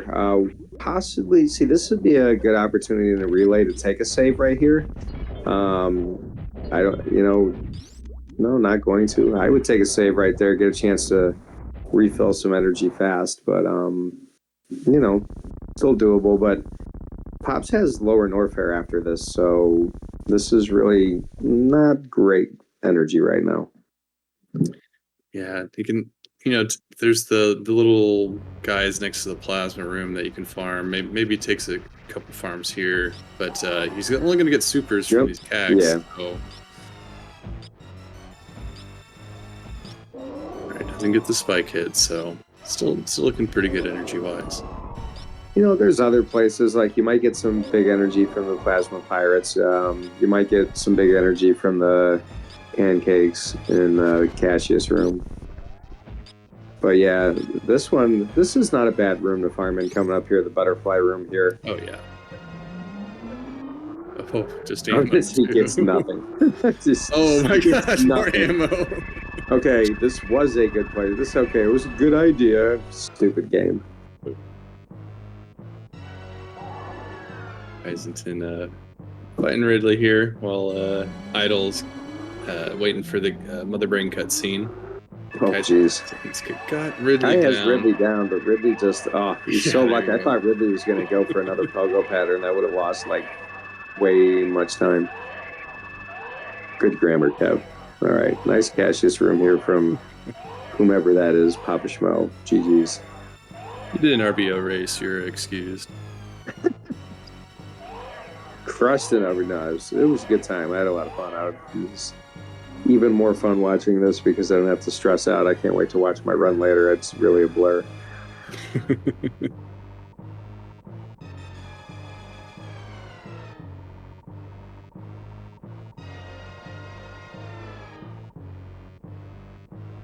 Pops is just cruising. Definitely gaining some time for his team right there. You know, I believe Pops is deathless at this point. Energy looking better. I did kind of forget that going through Forgotten Highway, as awkward as it is, a lot of opportunities to farm there. A lot of pancakes, a lot of booyos. I don't remember what the pancakes are called. Squeaks? No. I still have that beast area up. Let's see if I can find them. Shoot. Oh, Choot. Oh, yeah, because of the Choot Shoot. I should have. The Hockey Towners Choot Shoot. I should have known that. Choot Choot. We don't get the Choot Choot in this run. Idle getting through Mother Brain 3. And then we will almost have to say goodbye, Anthony, because we will have two of the most remarkable commentators in commentary history coming up for the GT Classic race. And we must also, before that happens, mention Tillamorph here. The last runner for the North Korea percent category, and will likely be, unless something goes tragically wrong, the last team to start GT Classic. Really good stuff right there. Tillamorph going into his hell runs. Missing the ledge right there. Be okay. I wonder if Tilly is going to get X-ray beam after Crocomire. Yes, probably because of the grapple beam. Yeah. So I would expect that. So that's what we have going for Tillamorph. I have full confidence actually that Tilly's going to make it through this hell run, no problem. Oh yeah. And we got the end game for Idle. You know, really, other than the upper Norfair struggles, really solid run there from Idle. Really, really great. Good stuff. Good showcase of this a different route possibility going with the X-ray climb. Very, very cool tech. And yeah, no real struggles after upper Norfair. GG's Idle. And well played for your team.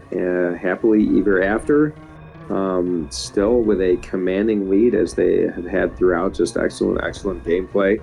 I guess, could we say that it was carried by Nitro's Rando? No, I'm just kidding. Shoot, man. Yeah. Was that like I mean, 24 that was, minutes? I mean, like that? yeah, I mean, that was kind of like, that was a statement. Thank you. You know, no, really, really cool stuff on that side. GG's Idle. Very, very excellent time watching all of you today. Yeah, and I'd just like to mention that the estimate for starting this category is in 45 minutes. So the fact that it's done is truly amazing.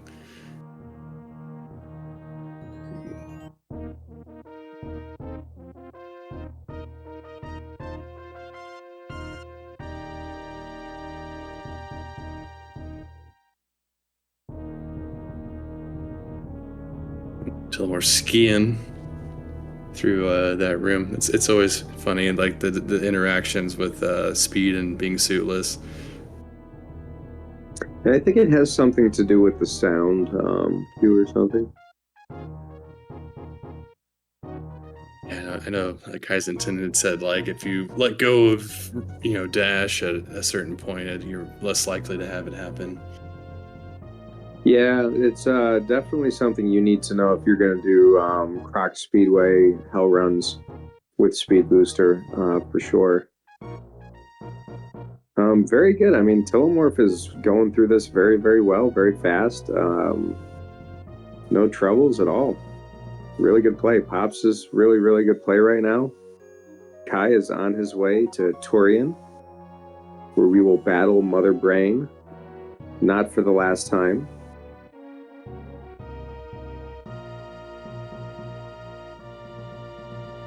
Yeah, I mean, our runner's putting on a very good show of like what this category is about, and I do like the fact that they have the 2 different routes and everything too. It's nice to see.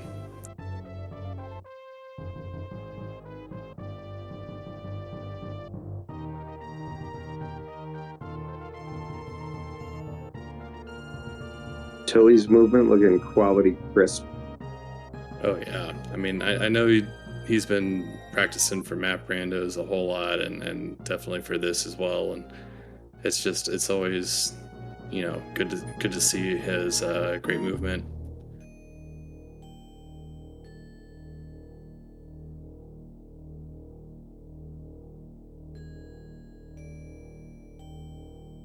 Oh boy. Okay.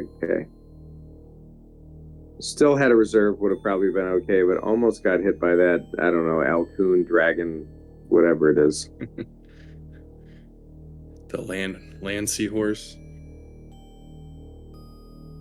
I just remember Maniacal said that he remembered it's called Alcoon because it sounds like seahorse.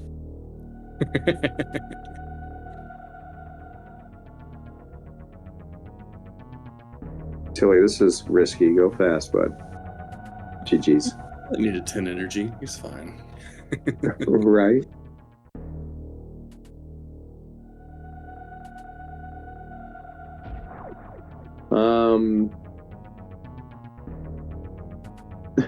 Because it's North Korea percent because of the boss order, DPRK.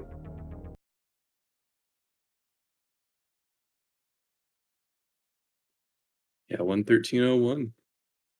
And that's is that with the credits, or is that as soon as they hit the ship? I'm not sure. The credits are about 4 minutes. So yeah, that's probably with credits because he was looking good. No real big deaths besides the hell runs in Upper Norfair. Time counts of credits. Yeah, okay.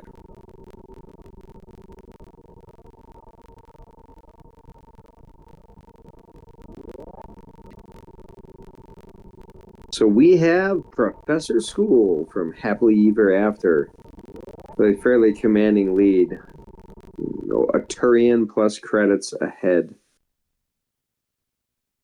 Yeah, so like roughly like 12-ish minutes. So are we expecting them to pick up some high jump boots, or what are you thinking? Yeah, I believe Prof will pick up high jump boots. I think we'll see a really, really fast high jump boots GT Classic run. Prof is a master of grinding strats, famously has gotten 100 Green Gate glitches in a row. Oh, wow. And did that grind after the infamous Alcoon or Seahorse farming. Because there was another race. I don't know. There's like a couple Professor School stories. Let's just say Prof will do a good job. He's a legend in this category. All right, looks like we're getting kicked out here. It's been a pleasure doing comms for everybody. Welcome. It has been awesome, Anthony. Yeah. And Hockey and MM2, take it away. I'm out. Love y'all. All right, Bye, everyone. Thank Love you, you too, Kev, and Funny. And yeah.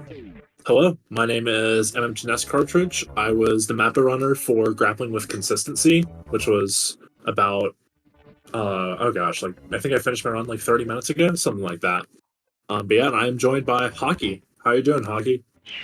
MM2, I'm doing terrific. This relay has been absolutely spellbinding, seeing a tremendous display of everything that is to be offered by Super Metroid as a speed game. And now, yeah, we've got GT Classic, which is one of my favorite categories of all time. It should be a rousing display. Yeah, GT Classic really is just such a good category. Like, you can say whatever you like about like its viability in races or whatever. Like it is a volatile category, especially if you're pushing top times, going for 2 tank bootless or even 1 tank bootless with the newfangled Kago llama I've set up. But it's really just a fun early game into fun in a very different way late game, and I personally quite enjoy it. So, yeah, absolutely. I mean, Yeah. it's got some huge barriers. It's got the it's like you said, the lava dive. It's got the green gate glitch, and it's got just like a little taste of every other of the categories. Like it's got very similar movement to Hundo. It's got very similar item loadout to Hundo, but you get to see, you know, this unique boss rush aspect once the GT code is entered. And I feel like putting the GT code in itself is also one of the challenges of this category. Yeah, I mean, when you get all 5 beams, you can crash the game. Then that's true. That's very true. But also, shout outs to all of these runners and the entirety of their teams. This has been no small task for all 8, I believe, 8 runners per team. MM2. Yeah, there are 32 runners in this in the relay total. One of them total was just like decided, just had to sign up last night. Well, this morning really, because someone had to drop. Wow. And Total decided to fill in for us very graciously and do a hundo run for Team Phatoon's Hitbox. So very grateful that we could have the show go on. And yes, the show's still going. Several hours later, 8 hours 41 minutes later, we are still not done. We still have one more category to do. That's amazing. But yeah. So Tilly just getting his X-ray for his Meridia trip. Wants the X-ray so that he can climb out of Dragon, since he is the North Korea percent runner for Team 4, grappling with consistency. There's a couple ways out of Dragon. You can use your Crystal Flash to get a spark, and you can use that either in Dragon's room, or you can use it in Precious room, but it doesn't do both. You need to either grapple jump out of Dragon's room, or you need to X-ray climb up Precious room, and then have your spark do the other one for you. So there's just a lot of variance with the routes for this category. So it's great to see some different approaches by some different runners. No, for sure. So you do have Kaizenton finishing up Mother Brain 2. I believe that's also the end of North Korea percent for Los Pollos Hermanos. And then so really Tilly is starting North Korea percent, right? Kaizenton is ending it, and then Papa Schmo's somewhere in the middle, I guess. Yeah, I'd say even lower Tilly's back half. Tilly's in the middle, Papa Schmo's in the back half, Kai's at the end. Okay, got it. Prof's in his own different world, you know. Yeah, Prof is doing GT Classic, you know, so totally different, but exactly the same, only different, as I like to say. But it's just like some of the categories we've seen. GT Classic is, you know, that you get just enough items to succeed in your endeavors, and like MM2 mentioned, one of the major endeavors is to complete that lava dive. Yeah, exactly. Is a zero tank possible? Is that like maybe not GT, but like in life? Well, in life, okay.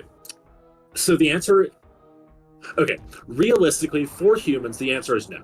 For a perfect human, realistically, a TAS. What the TAS GT spacetime, what it does is it skips Kraid, gets I believe 2E1R. I don't remember. It gets a reserve tank, and it turns the reserve tank to manual and pause abuses all the way through Norfer, which effectively gives you infinite health, since you can survive on 0 with repeated frame perfect pauses. as one does. Right, as one does. You actually need the reserve though, because you need to be able to survive the power bomb in Lower Norfair in the pre-pillars room, and you can't pause while power bomb's out.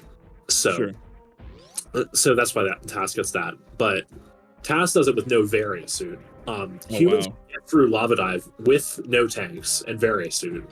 Well, no tanks, but with Varia suit and the high jump boots. And the high, zero tank boots, yeah, for sure. Yeah, zero tank boots is done. It's done in the world record route of max percent GT code, but generally you don't see it in GT Classic. The hard lava dive, the most optimal route is one tank bootless, which is a very tricky for iframes, so that you can wall jump up with spike wall. The slightly less optimal two tank bootless, which was the world record out for quite a while, does that same wall jump up the left spike wall to skip the high jump boots, but it tanks a Namahe flame for that same iframe effect. And then what I think Prof is actually going to do, and I think the other three runners as well, is going to be collecting the high jump boots, at least 2 energy tanks, and then just making it through lava dive easy peasy. Right, yeah. I mean, it's the bootless lava dive it does seem tremendously harder than the lava dive with boots, regardless of however many tanks you have. And the fewer tanks you have, you really only have one shot at it. So it's very, very high risk, but high reward. Yeah. Unrelated, but get your GGs in chat for Kai saving the animals, and we'll be finishing his leg of the relay. North Korea percent for Los Pollos Hermanos. Yo, GG, Kaizenton. Very nice job. But Papa Schmo about to go face the K in DPRK here in Crade's warehouse. But it's an interesting kind of wiggle jump that Prof did through the doorway there. Movement though early here for Prof is looking razor sharp as he's heading into Crade's warehouse. Yeah, this is really excellent stuff from Prof. Just getting through early game, no muss, no fuss. Using the 3 supers on the wall. Doing a high jump there. I think that might have been intentional, so that he got 2 shots off on the Zila and farmed it without taking a hit. All these little optimizations, they add up even in a short category like GT Classic. Mm-hmm.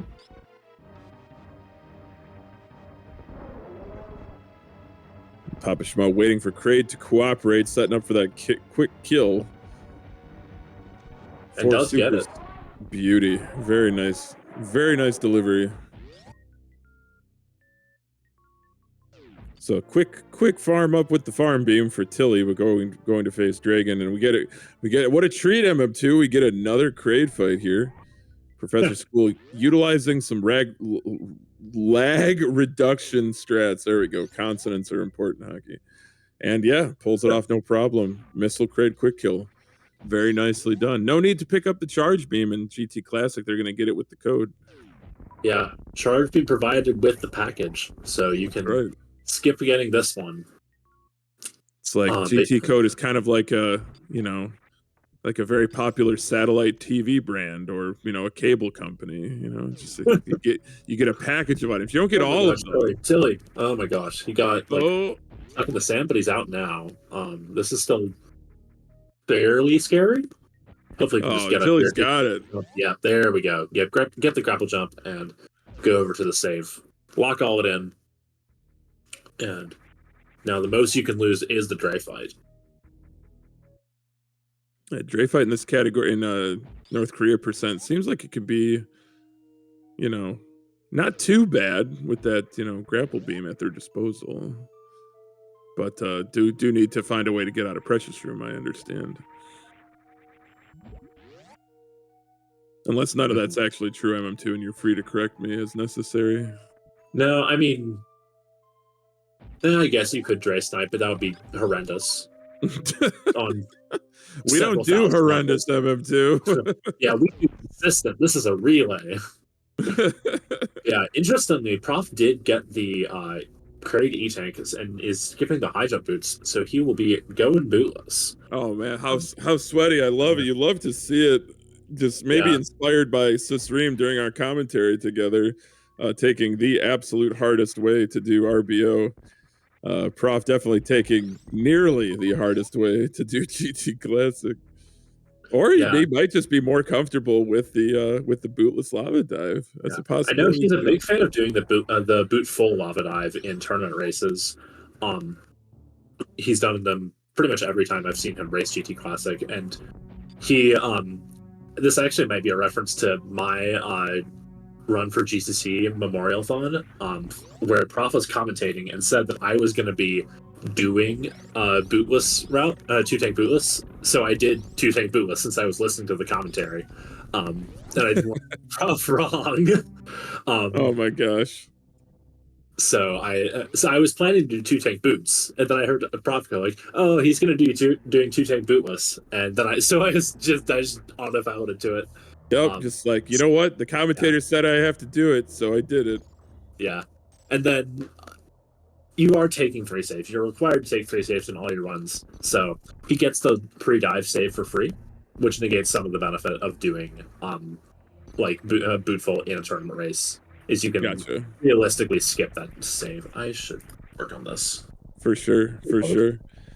So Tilly with a spike suit, just looking to fired off the spike suit there. No problem. Very interesting setup here. Yep, X-ray climb out of the precious room. So was maybe looking for a grapple jump or grapple escape out of Dragon, but this will work just fine. And here goes Prof. He's up. Energy is ticking down very quickly. Oh, 15 HP remaining, Professor School. My goodness gracious. I don't believe it. He's alive and got that save in. That's right. Consolidate that lava dive. And the progress made so far. Go down to Lower Norfair to do battle with GT. Mm-hmm. So how is I know the answer to this question, but perhaps there's some people in the chat that don't know him too. How is the GT code entered and where? So Hockey, in the initialization routine for Golden Chorizo's AI, there is a check that was meant to be left out of the released game, but the developers forgot. It's a check if you're holding all 4 face buttons when you're entering the room on a specific frame of the door transition animation. And if you are holding all 4 face buttons and nothing else, the game gives you...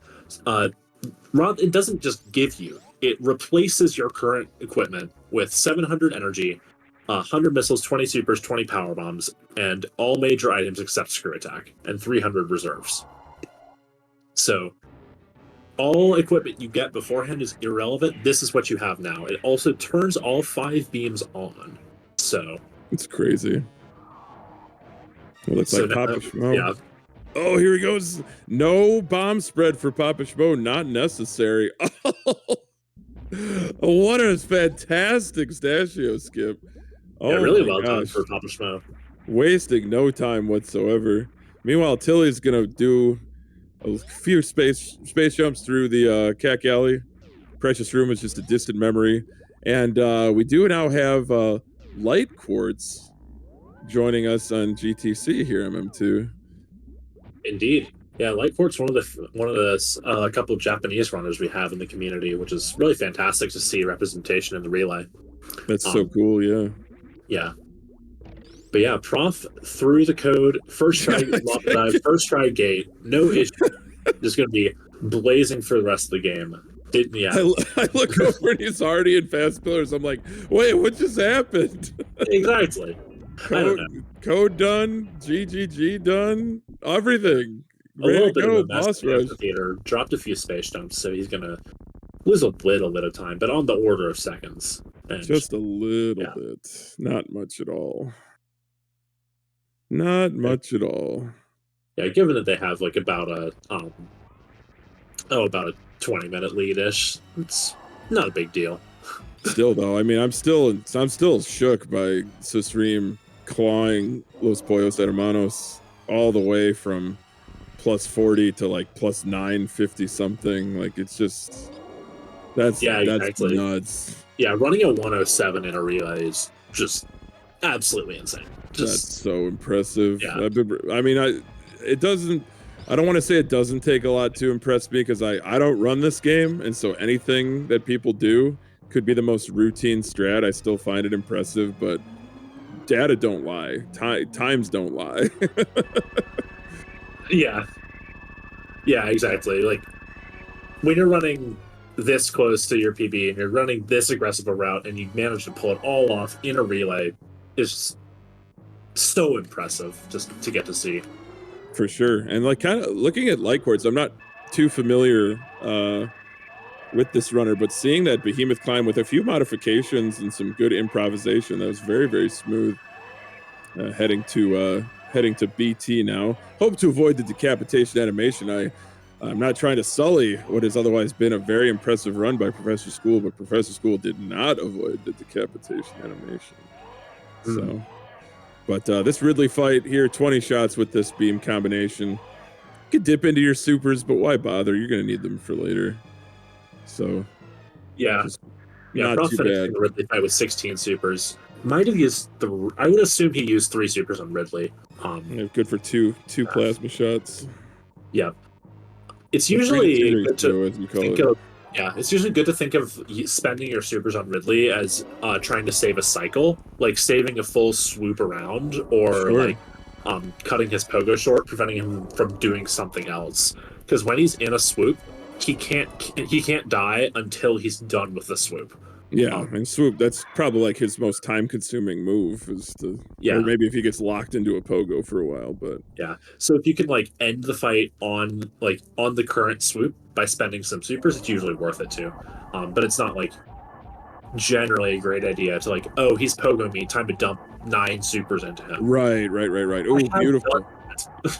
Yeah, well, I mean... It does, like, save time, but 9 supers is a lot. 9 supers is a lot of supers when you only have, what do you have, 20? Yeah, 20 max. So and since you have to spend one of the Ghidorah, max you're going to have entering Ridley is 19, which is usually what you have. Since you nominally you'll have 18 entering Metal Pirates, and it'd be pretty unlucky not to get 2 supers from the 2 pirates that you're farming. But super unlucky. Super Metroid. Yeah, I think this game. The reason we love it so much is because of all of its quirks and all of its idiosyncrasies within its code. If it was cleaner code and cleaner physics, we might not like it as much. Yeah. It's just such an endearing game. I don't know. I've always been in love with the way Samus moves, and just it feels so good to play the game.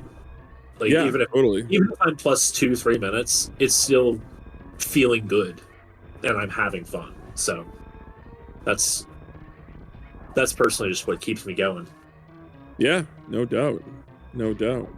But Prof really cooking here, already done with Lower Norfair. Meanwhile, Light Quartz did not avoid the decapitation animation, but you know what? That's okay. We won't hold it against anybody. But still in the Brinstar location, looking to pick up a few more items before journeying to Norfair. But Papa Schmo with a very impressive Mother Brain 3 and Escape, going to be heading to that ship and taking off from the exploding planet Zebus. And Tilly done with Phatoon, so that's 2 of 4 bosses down for this North Korea percent. So they're making some excellent headway. Yeah, absolutely excellent run from Tilly so far. All the North Korea percent runners just killing it. But yeah, Prof done with Lower Norfair is going to be into Meridia.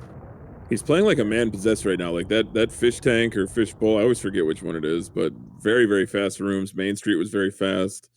So definitely sending a message to his competitors here. Like, you might have thought earlier today that you're going to be able to catch me, but I'm going to make it tough on you. I'm going to make you work for every second.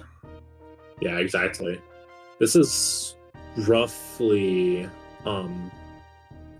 if I can do math right, he'll be about like 35 pace, something like 35, 36 range. Yeah, really excellent time. His PB is a low 30. No. Yes, his PB is a low 34. That's correct. Nice. Look at that little microwave with a little super boop right to the snout of Phatoon, right at the end there. Nicely done. I love the moonwalk setup too, to just get right on line with that angle up shot. It's very, very, very consistent. Yeah, let's see this full halfie attempt from Prof. Looks good. He's through the door. That's slow. Oh. I think what happened there was Prof was that down grab wasn't as clean as it could have been. So I think he might have tried to rush a spark on purpose and make sure to get the spark off, but ended up just being a little bit too early. But that's just my hypothetical thinking. So No, for sure. completely different. Perhaps so, but we got another microwavable boss here. We already saw, as Cross Product in chat said, microwaved unagi. We now have microwave shrimp, followed by microwaved non-corporeal being. Yeah, microwaves, whatever Microwave. Phatoon is. What does it say? Ghostbusters is like a class 5 free roaming vapor or something like that. something repeating phantasm or a class 5 free roaming vapor. What's Ghostbusters? Work with me, MM2. It's a classic movie. I'm kidding. I know what Ghostbusters is. Oh my I'm just God. too young for it. I'm sorry. I regret to inform you that I am too young for it. I'm not It's actually. okay. I just need to see Timeless. Just like this video game, MM2, it is timeless. It really is. Like this game is just so good. It holds up so well to modern standards. Never to be duplicated. Mm-hmm. And yeah, we're about No to get matter our how they third try. GT Classic runner started. On the top right, it'll be Chabo tagging in after Papa Schmo. So yeah, Deer Force in for Papa Schmo. Nice. He does say in chat it would be a PB for him minus the saves. So really excellent stuff from him. Yeah, GG's Papa. Always exciting to watch you play this game, and it's amazing how far you've come. You've done a really wonderful job. So GG's to you and the rest of your team. Really looking forward to seeing Chabo in action. It got such a great mix in this relay of old names, new names, not mid, but middle aged. Keep digging, hockey. Get the shovel. Oh man. But I will work on the auto real quick. all right. Leave it in my less than capable hands, MM2. Appreciate that. But yeah, so Kraid down for light quartz. Varia suit acquired. 1 energy tank so far. We'll see if Kraid tank is picked up here. No, I wonder if just high jump boot tank then. No safety tank, that's totally okay. But Chabo gonna be on Sirius Station. And yeah, Prof only has 1 more boss to destroy. And that is Phatoon. Also, like we said, also microwavable. Mm-hmm. Yeah. Sorry, I was just working with the audio, but it is good. And yeah, it looks like Light Quartz maybe is going 1 tank boots. Definitely getting the boot. Possible. He is here. And yeah, 1 tank, definitely doable. Just gives you a little bit. It doesn't let you have a second try on Lava Dive if you fall. True. So I feel like, I don't know, I get it. I get doing 1 tank, but it's like, if you're gonna grab boots, just grab the tank. Exactly, hockey. Like, it's a relay. Says a person that does not run the game, but I don't know. I don't know. I think it's. Oh, I love this. Yeah, really solid. Like really solid stuff. This is just showing pure confidence in the dive. So totally. Yeah, absolutely good stuff. For Light Quartz, and we'll get to farm back up to full health. The 97 health he has right now is not a concern, because you want to have 5 supers going into the lower marker, and he will also get that save before the dive. So yeah, really the extra tank will basically mean nothing after the dive, and it will literally mean nothing after the code. Right you are, MM2, right you are. But Phatoon, a distant memory for Professor School. Professor School just lighting the world on fire here. Just saying no quarter given, none expected. And just really turning in a really solid time here. Very, very few mistakes. Yeah, absolutely. Just really solid run for Prof. Yeah, we'll see what kind of time this is. Looking like a 27 G4. Yeah, is it? I guess we'll have to wait and see. Yeah, I guess we'll have to wait and see. I mean, M2, you're the one with all the timers. I can't help you there, but listen, Prof. Listen, hockey. You're not. All I have is the hockey. global timer. That's the only timer I've got. I also I guess I can look at the cool tool. And yes, this has been a 9-hour relay race. 3 of the 4 teams are on the last of the 8 categories. So yeah, we've been swapping out between the 32 runners. Each team has 1 player for each category. So we got 4 teams, 8 categories, 32 runners, and we've been going at this since 11 a.m. Eastern, and we will not stop until the last runner is on the ship. That's right. We leave no Metroid runner behind. But no, man. Of course, this is a huge event, the first one in 4 years. So yeah, we're not just gonna let Professor School finish and then turn the lights off and bail. We will see it through to the very end. Exactly. Yeah, this is. Gosh, this. I want to see what his. Yeah. Okay. Yeah. So they finished North Korea at 8:36. So. Yeah, this is like 36 pace for Prof. I guess realistically 37 since he's got to save. True. It's still a very good time. I feel like anything sub 40 in GTC is, it's a competitive time, especially in a relay setting or a race setting. Yeah, absolutely. And it's all about just like getting through these hard tricks without too many issues. Like Quartz on the gate. 3 chances left. I'm gonna set up for the run in. Oh, this is gonna be a reset, unfortunately for Light Quartz. Gonna dust off and try again. No problem. Yeah, this is yeah, it's a frame perfect trick. There is a setup to make it a 2-frame window, which is getting extra momentum from the previous room. But once you've done that, you can't get another 2-frame setup without reloading the room. So you just go with the 1-frame setup. But there's like there's several different ways to set up the GT Classic. Not the GT Classic, the gate glitch. Oh my gosh.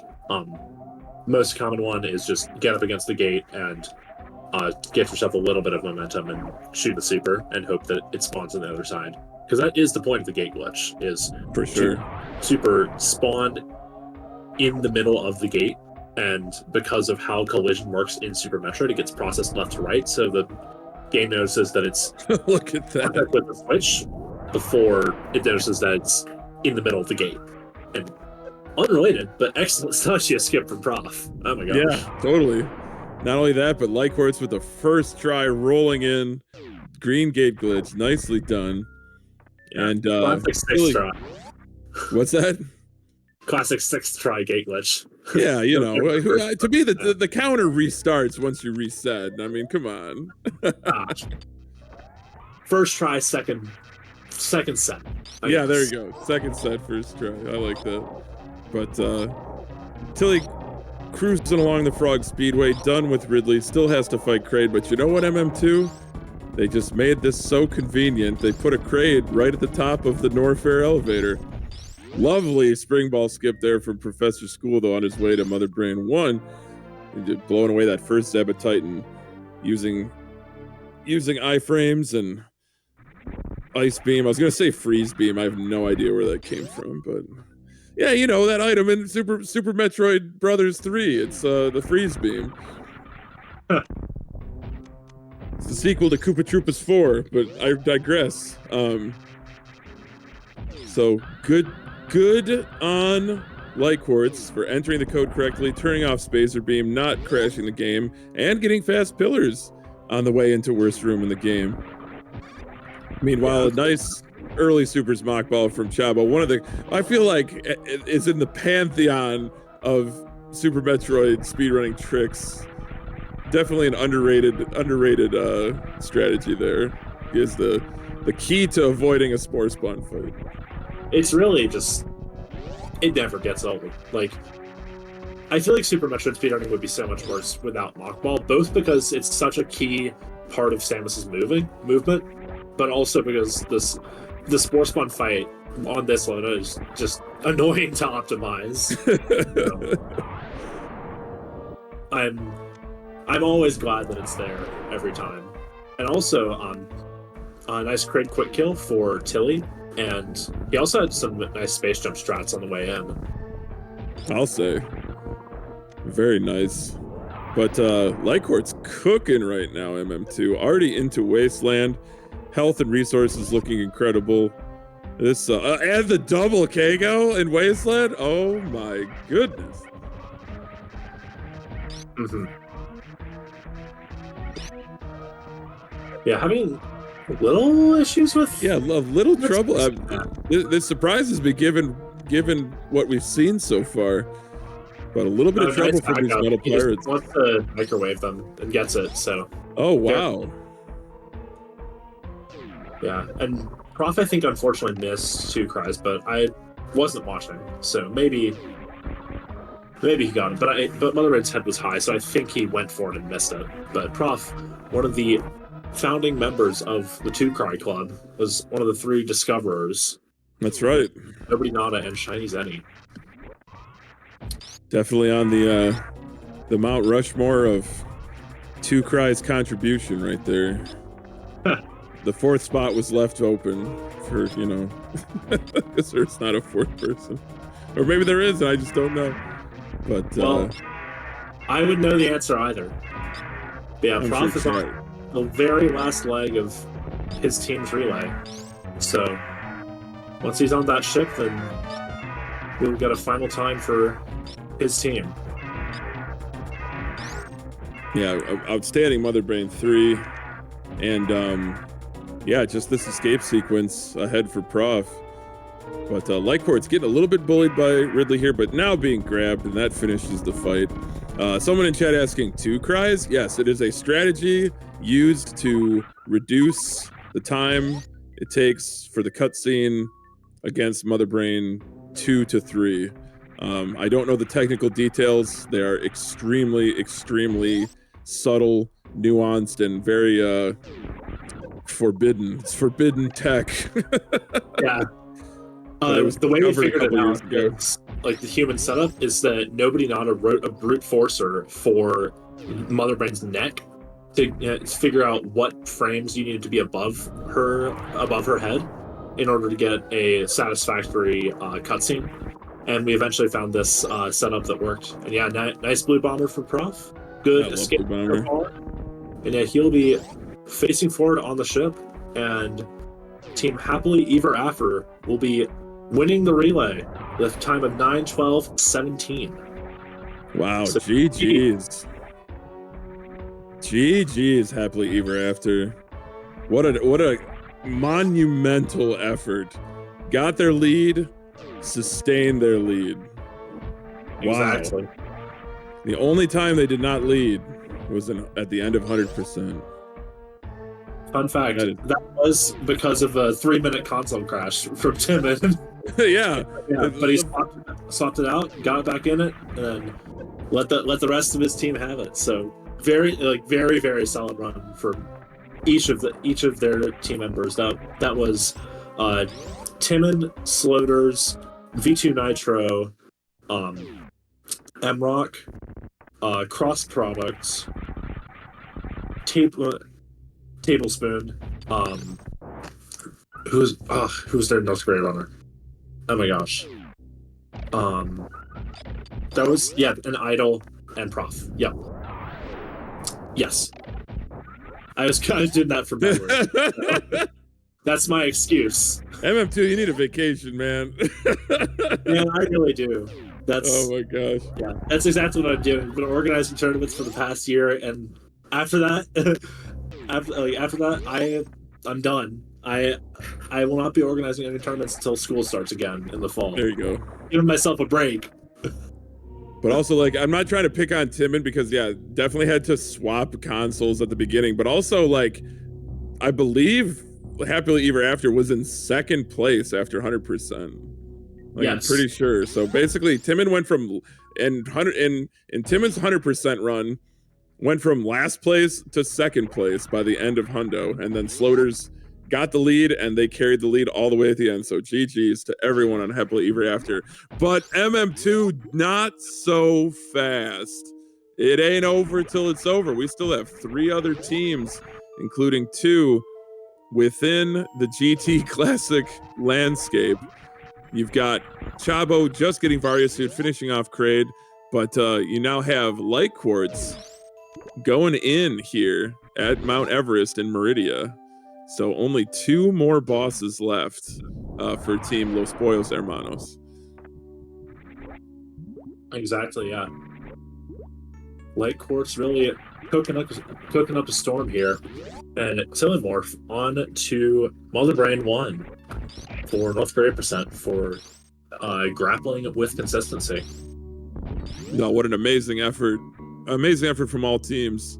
But yeah, just stupendous movement, stupendous running.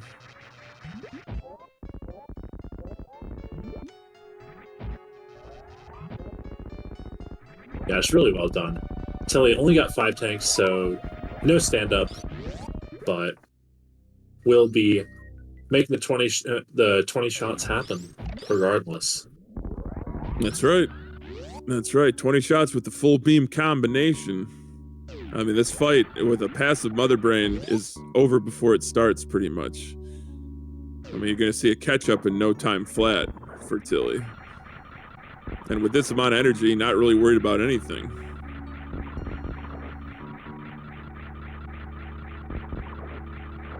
Very nice space jumps here across the Coliseum for Light Quartz on the way to Dragon. But yeah, is Beefy the final GTC runner MM2? Yes. Yeah, Beefy will be tagging in once Telemorph is done. I do love the fastest times for all categories that showed up on the screen a couple seconds ago. Very, very cool touch. I gotta say, MM2, also, y'all have been... I should say it is also color coded by team. So it is, yeah. I really appreciate that. Despite I wasn't trying to take the you know what earlier when I said that the numbers don't correspond to a color, but maybe they do.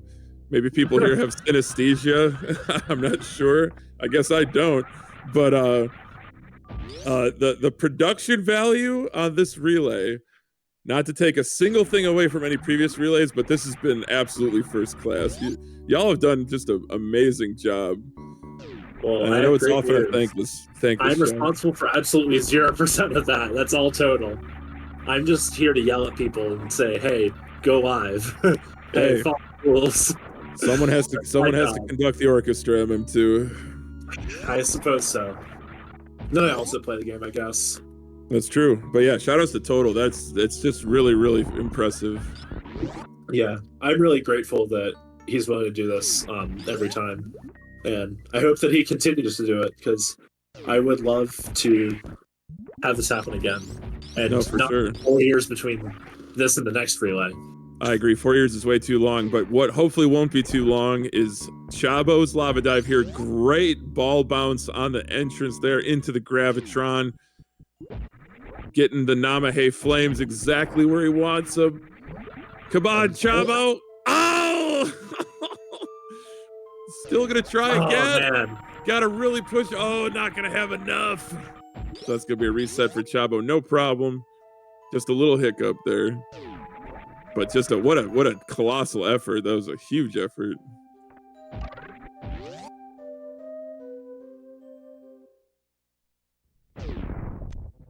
Light Quartz, though, done with Meridia for the last time. Heading up to the surface of the planet Zebes on the way to the wrecked ship. One more G4 boss remaining. And that microwave beam, that armor-piercing characteristic of the plasma beam, capable of doing tremendous damage. Yeah. Okay, so I was right. Prof was mocking me from the PCC Memorial when he did Boo. Oh my god.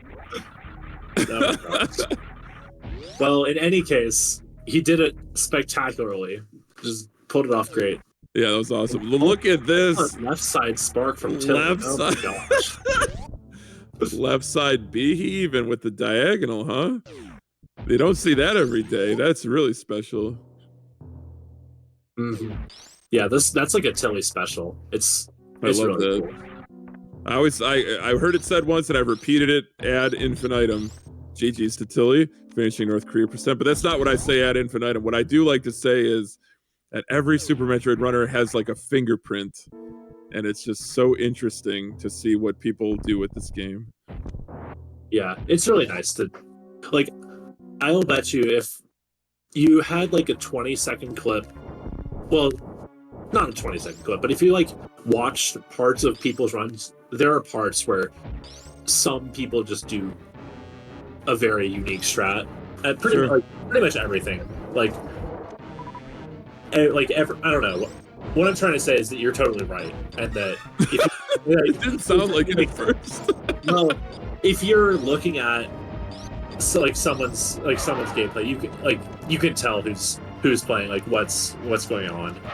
Yeah, depending on the circumstance. I don't know. My words are completely jumbled. No, I completely get what you're saying, MM2, that it's possible in certain sequences of the game to be like, oh, you know, that's Sustream, or oh, that's Professor School, or oh, that's UN Chabo. I totally get what you're saying. Yeah, exactly. That everyone has a signature move or several moves that they're known for.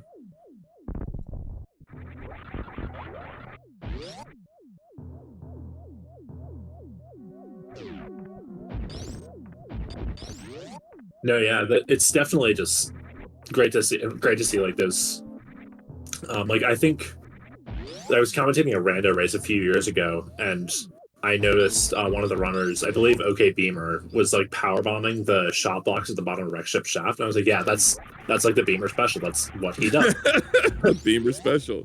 Yeah, exactly. It's the Beamer special. Yeah, exactly. It's just what he does. That's his signature. And I feel like every runner has that somewhere in their run.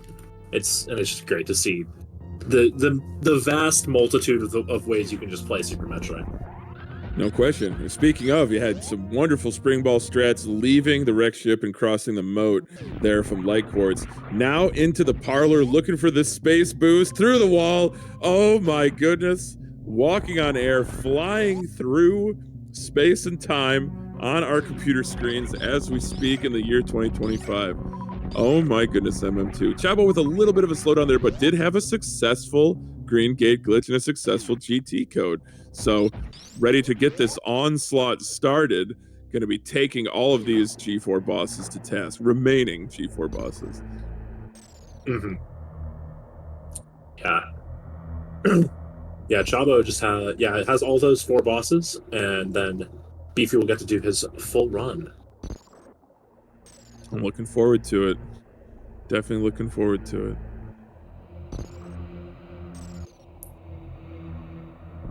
But not so fast. Chabo flying down this corridor, this red key hunter shaft on the way to the wasteland. Meanwhile, Light Quartz gets a little bit of a reprieve during the G4 cutscene.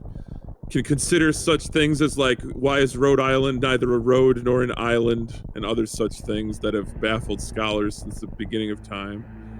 Oh man. So Light Quartz got 14 supers going into Metroid Dreams. There's a bunch of ways. Great segue, MM2. I'm sorry. I completely I'm being serious. I didn't mean to interrupt you, but I'm totally glad that you got us back on track. Well, we did it, whether we like it or not. Light Quartz is just gonna do 4 supers in here. This is a little bit of a safer strat that he elected to do, but gets it just very well. And now I should press the button to bring the next runner on. Yeah, MM2, press the button. We want more. We want more. It is that time. Yes. There we go, yeah. So Light Quartz makes Metroid Dreams, and Beefy now in his favorite place, Ceres Station. That's right. Beef Robber. Boy, like, it's such a thrill watching Beefy play this game. Yeah. Anyways, I expected 47. Oh, serious? Yeah, no question. Oh, yeah. Yeah, and Beefy is also the last keyboard player that is playing in the team. Also, Beefy's team has the most keyboard players of all the teams, with 3 keyboard players, myself, Lunix, and Beefy. That's amazing. Oh my gosh, very nice. I think it was a 4-jump pistachio skip from Light Quartz. That was very brilliant, yes. Avoid slow mode, no problem. Very nicely done. No need to really worry about ammo in GTC, not with this chock-a-block full of missiles and supers. Yeah, it's really, really good. And all right, yeah. MM2, what was the time? I didn't catch the time for series. Oh, it was like a 45 something. It was not a 47. Yeah, it was a 47 is what you're saying. Yeah, it was a 47. Yeah, and Light Quartz gets the last of his 3 saves in, and will now get Mother Brain 1 down and do all that good Turian stuff. Oh yeah, good Turian stuff is the only. Actually I had 700 health there. I was going for pauseless, where you your second Zeb skip without taking a hit, and you don't pause because you need to have 700 health exacted to do stand up, and most of the time you will pull from your reserves to do stand up, but if you can manage to not take any hits in the blue hopper room and not take a hit on second Zeb skip or Mother Brain 1 or Mother Brain 2, then yeah, you will not have to pause, save 3 seconds. Right on. MM2, a new development in chat. Beefy asking how much of a penalty if he does GT space time.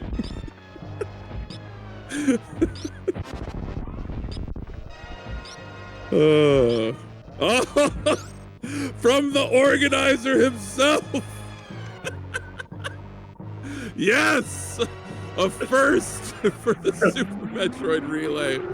Oh my god, don't forget to save 3 times, Beefy. This will be epic if he actually does it.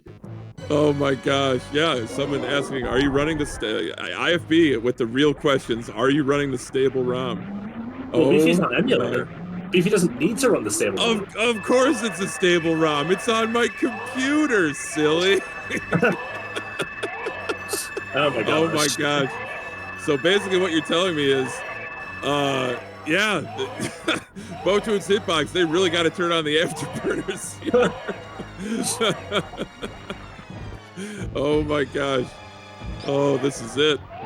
This is the content that we all came for. This is literally the content everyone came for sure. Beefy just so innocuously in chat, like, what's the penalty? Like, can I run? Can I run space? He's on my team. I'm required to say yes. Oh my gosh. MM2 stacking the deck for grappling with consistency. I knew it. It was all a ploy. It's all a scam. I knew it. Yeah, I agree, EDU. It's going to be super tight with Chabo. Chabo's just about to dragon here. Yeah, I'm enabling him. Oh my gosh. Well, Beefy, like, maybe just like go, heat up some leftovers, maybe, crack a cold beverage. By the time you finished it, Chabo will be out of your reach. It'll continue to be a fair relay. Oh my gosh. MM2 just the organizer and commentator extraordinaire just throwing colossal shade in the chat too. My goodness. Hey. He signed up. That's true.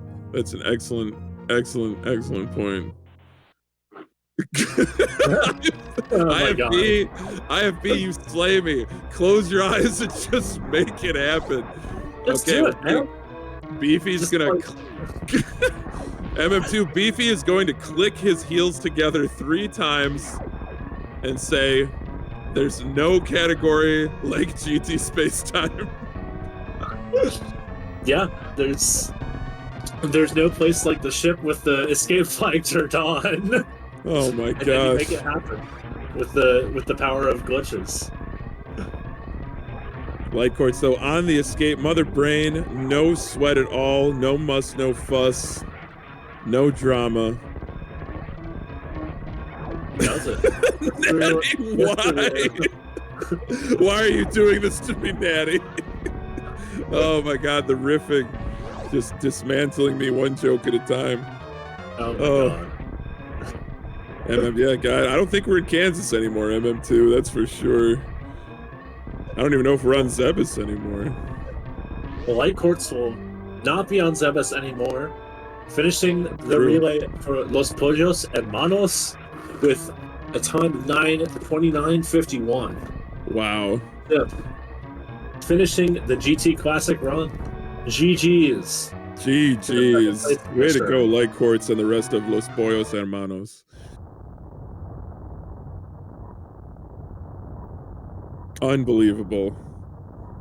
And Chabo with a very, very nice dragon fight there, showing off that microwave beam. So just one more G4 boss, but Beefy with this new revelation, MM2.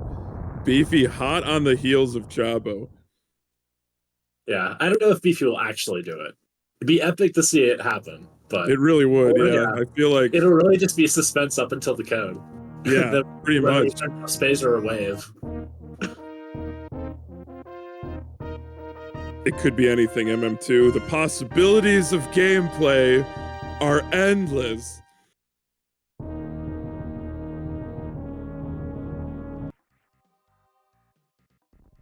Yeah, now Beefy making his way down through Green Hill Zone, and Chabo on the way to Turian. Beefy does do space time. This will be a sick race. Well, Chabo still has Phatoon as well. Just leaving. Go ahead. Just leaving Meridia, so has to go to Wreck Ship. Yeah, does have Wreck Ship. That is true. So Chabo has like 9 or 10 minutes left. Oh boy, this is gonna get really close. Yeah, Beefy has about 8-ish, something like that. So I don't know if my math is right. 8 or 9. Oh, even if it's not MM2, someone in chat will correct us. This is true. We have literally the highest reliability chat in any speedrunning community. If you need an answer and you're in chat or you're on comms, all you have to do is ask, and chat will tell you. Exactly. And yeah, IFB does remind us we should know the tube, since GT Spacetime, never going to Meridia, does not need to break the tube. That's true. That's an excellent point. But, of course... 1 + 1 is 3, Papa Schmo. According to Spacetime Beam, that might be true. Yeah. You're gonna... Like I said, we're gonna break the fabric of space and time as in the name of the category, for crying out loud. Oh my gosh. Can it be done? That is the question. He'll break the tube and do space time anyway. Oh my. Really have an unbroken tube. The mystery continues. Yes. Oh my gosh. Oh man. Get ready, chat. Oh my goodness. So MM2, I'm not nearly as well versed in GT Spacetime. What really is the critical difference between that and GT Classic? Well, so the critical difference between Spacetime and GT Classic is that you get to do Spacetime.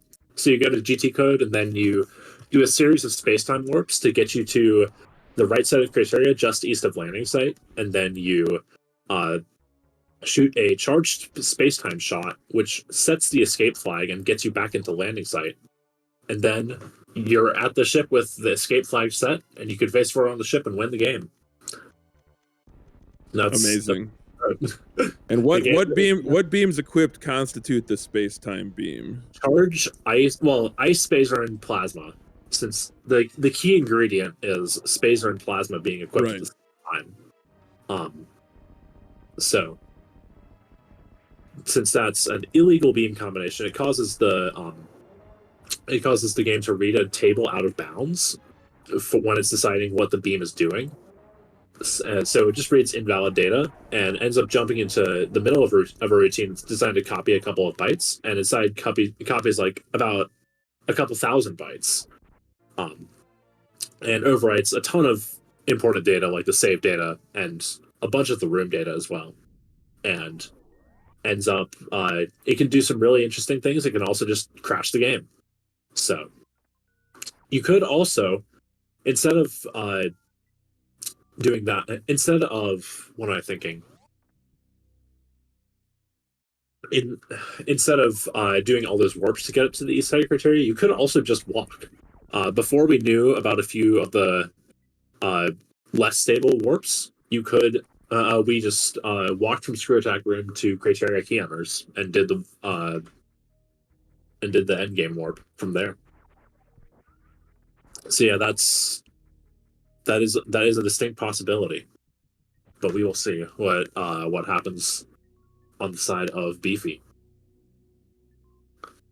Hey, MM2, I don't know what happened, but I muted my headset. Could you repeat everything you just said? Hey, Hockey. Unfortunately, no. I'm so sorry. Oh my God. You should know that from when Prof and I were on the mic that I was going to try to have some fun with you during this. Hey, Hockey. I'm sure if you want answers, you can ask the chat that you've talked up so much. That's true. I could do that. Hey, I'm going to treat Chat. Chat's like my new AI assistant. Hey, Chat, give me a high-level summary of everything MM2 just said about GT Spacetime.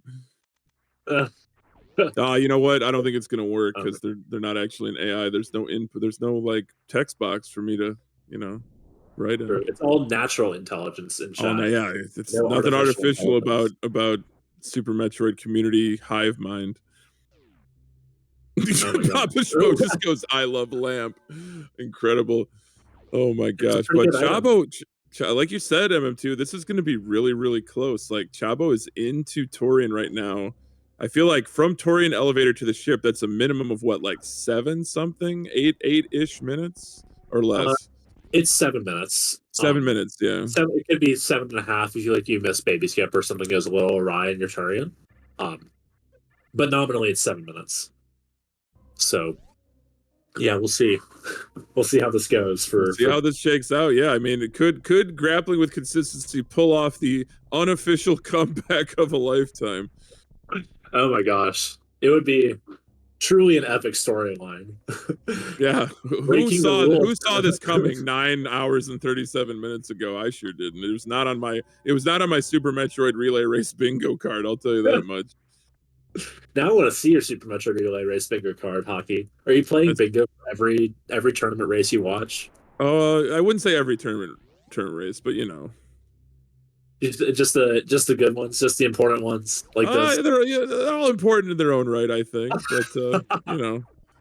But we have seen some really amazing stuff. A couple years ago, well, it's been more than a couple years ago, we saw instead of a any percent race, we saw a many percent race featuring not only 99% item completion, but also instead of a lower Norfair, it had a slower Norfair. Hockey. It's a tale too long to tell given the time that we have. Oh man. Well, Chabo, excellent Baby Skip. Yeah, that was terrific. Kind of the old school, the classic strat, as it were. The boomer skip. The boomer skip. I knew you were beating around the bush, but I needed to call it what I did. That's fine. It's the old style skip. It is reliable. You know what? I respect it because if it ain't broke, don't fix it, and if it ain't broke, don't break it. That is why you got to stick with the boomer skip. Mm-hmm. Yeah, I mean that is why I do it. I'm just too lazy to learn the new strat, but it's quite reliable. All right, Chabo going for pauses here. Is going to be doing the second Zeb skip. Oh, takes 1 damage from that. No. Oh my gosh, that's unbelievable. Oh my gosh. Yeah, Natalie's asking the real questions. How many saves is this for Beefy? Is he going to get penalized? This is actually 2 saves. He took pre-dive and post-dive. Oh my gosh. First try, Beefy. Oh my goodness gracious. First try, Great Gate Glitch, rolling in, carrying that momentum, committing An amazing trick there. Wow. There's still another opportunity at ship or parlay. Thank you, IFB. Oh boy. We got the wave turn off. That's it. I didn't see Frog Speed Activate. Oh boy, so the whole planet Zebus just said, Mr. Stark, I don't feel so good. All right, so maybe just the HUD. I don't think Beefy knows the landing site out of bounds, so he's gonna run all the way to the ship. No, he's not. Oh my goodness. This is incredible. Chabo, though, with a very tidy Mother Brain 2 fight heading into Mother Brain 3 now. This Warpless space time. I don't believe this. This is what you want to see. This is the good stuff. This is what makes this community special. Yeah, you just get all kinds with like just all kinds of variations in different categories. Like we were talking about this. Everyone has their fingerprint. This is a good variant of space time. Just taking your good old stroll up to landing site. Oh my god! He did actually turn off Spazer for all this trekking. That's true. What happens if he before. doesn't turn off Spazer MM2? Well, Hockey, if he doesn't turn off Spazer, then the game says no, and you crash, and it's a very bad time. So when's he going to turn off Spazer MM2? Well, he did. He did. Yeah, you see, he's just firing shots to open doors like a normal person. Oh, you know what? I didn't even notice that. Everyone's saying he still had Spazer on, but he hasn't had Spazer on for a while. Well, how reliable is that chat anyways, Hockey? I tell you, maximum reliability, 1,000% reliability. Oh my gosh, 1,000% reliability, more like just liability. Oh my god. Oh my gosh. Prof, you're clearly not a liability, though. You were the anchor in the first place team. Yeah, I was gonna say, Prof. Oh Prof, yeah, you have nothing to apologize for. Chat always has answers, but they might be the wrong answers. Well said, Nannerleaf. All right, so we got both of these runners on the escape, quote unquote. Chabo with the more traditional GT Classic escape from the planet Zebus, but Beefy right behind him. This really is an excellent finish. Oh my this is so cool. This is so good. Like, you really couldn't ask for better. You can't. You really can't. Not after almost 10 hours of racing, between 32 separate competitors. Yeah, 10 hours of Super Metroid. Just unbelievable. Non-stop action. Chabo should save animals to make this even closer. You could not script it any better, Professor School. That is the part where the executive at the movie production studio just goes, this is too unbelievable. I'm throwing this away. He's bonking the spark. Oh, no. Bonk. Just a little bit of a bonksky there from Chabo. Goes, recharges that shine spark, gets the right side. And Beefy falls down the elevator as well. Unfortunately, it doesn't save time going up. So Beefy's been doing GT Space Time instead of doing GT Classic. Just to keep Kona, so keep it close. Yeah, GT broke it. GG's to Chabo and Botude's hitbox. Demo2, give me that official time. Like 9:43:45 or something. But GG to Chabo. Yeah, somewhere around there. Yeah, something. Yeah, somewhere around there. You got to press the button, MM2. Oh, here it is. Here's the shenanigans. This is it. Oh. There's the space-time beam. Jump out of the floor. Out of the floor. Is this it? And there we are. Oh my gosh, he did it! He did it! GG's, Beefy! Warpless space-time complete. I don't believe it. Oh my gosh. Oh my goodness. GG's. Finishing mere seconds after Chabo is Beefy, representing grappling with consistency. Oh my gosh, MM2. Less than 30 seconds apart between third and fourth. You really can't script this. Oh my gosh. Oh It my really- gosh. What an incredible finish to an entire day of Super Metroid speedrunning, acumen, panache, spellbinding, storied, superb, superlative gameplay. Oh my gosh. Mr. Thesaurus out here. But you're right. It really is just fantastic when the community gets to come here. So I'm going to take off my commentator hat and put on my admin hat as one of the organizers for this, along with Total and Fuzda. So, first off, thank you all to everybody who signed up to participate for this. It's truly excellent that we get to have events like these over and over again. So yeah, everybody who participated, every runner, just thank you so much. We couldn't be able to do this without you. Additionally, thank you to every commentator who signed up to help out with this. We got to have 2 unique commentators for every race, well, for every category, except for you. You had to pull double duty because I asked you to last minute, but I'll take the blame for that one. Oh no, that was my alter ego, the Blocky Towner. So we're good. Blocky Still Towner. unique. Yeah, it's the Hockey Towner with a capital T in Towner. Oh my Spelled gosh. slightly Yeah, differently. The alter ego. But no, Oh my MM2, God. you're on a roll, man. Keep going. Yeah, but yeah, and of course, thank you to Total for putting all the tech stuff together. Thank you to T Sigma, Feasel, and Speed Gaming for hosting us. Just giving us access to do whatever we want with this. We're just running this off a machine, just streaming directly to Speed Gaming too. It's so good that we get to have this sort of stuff together.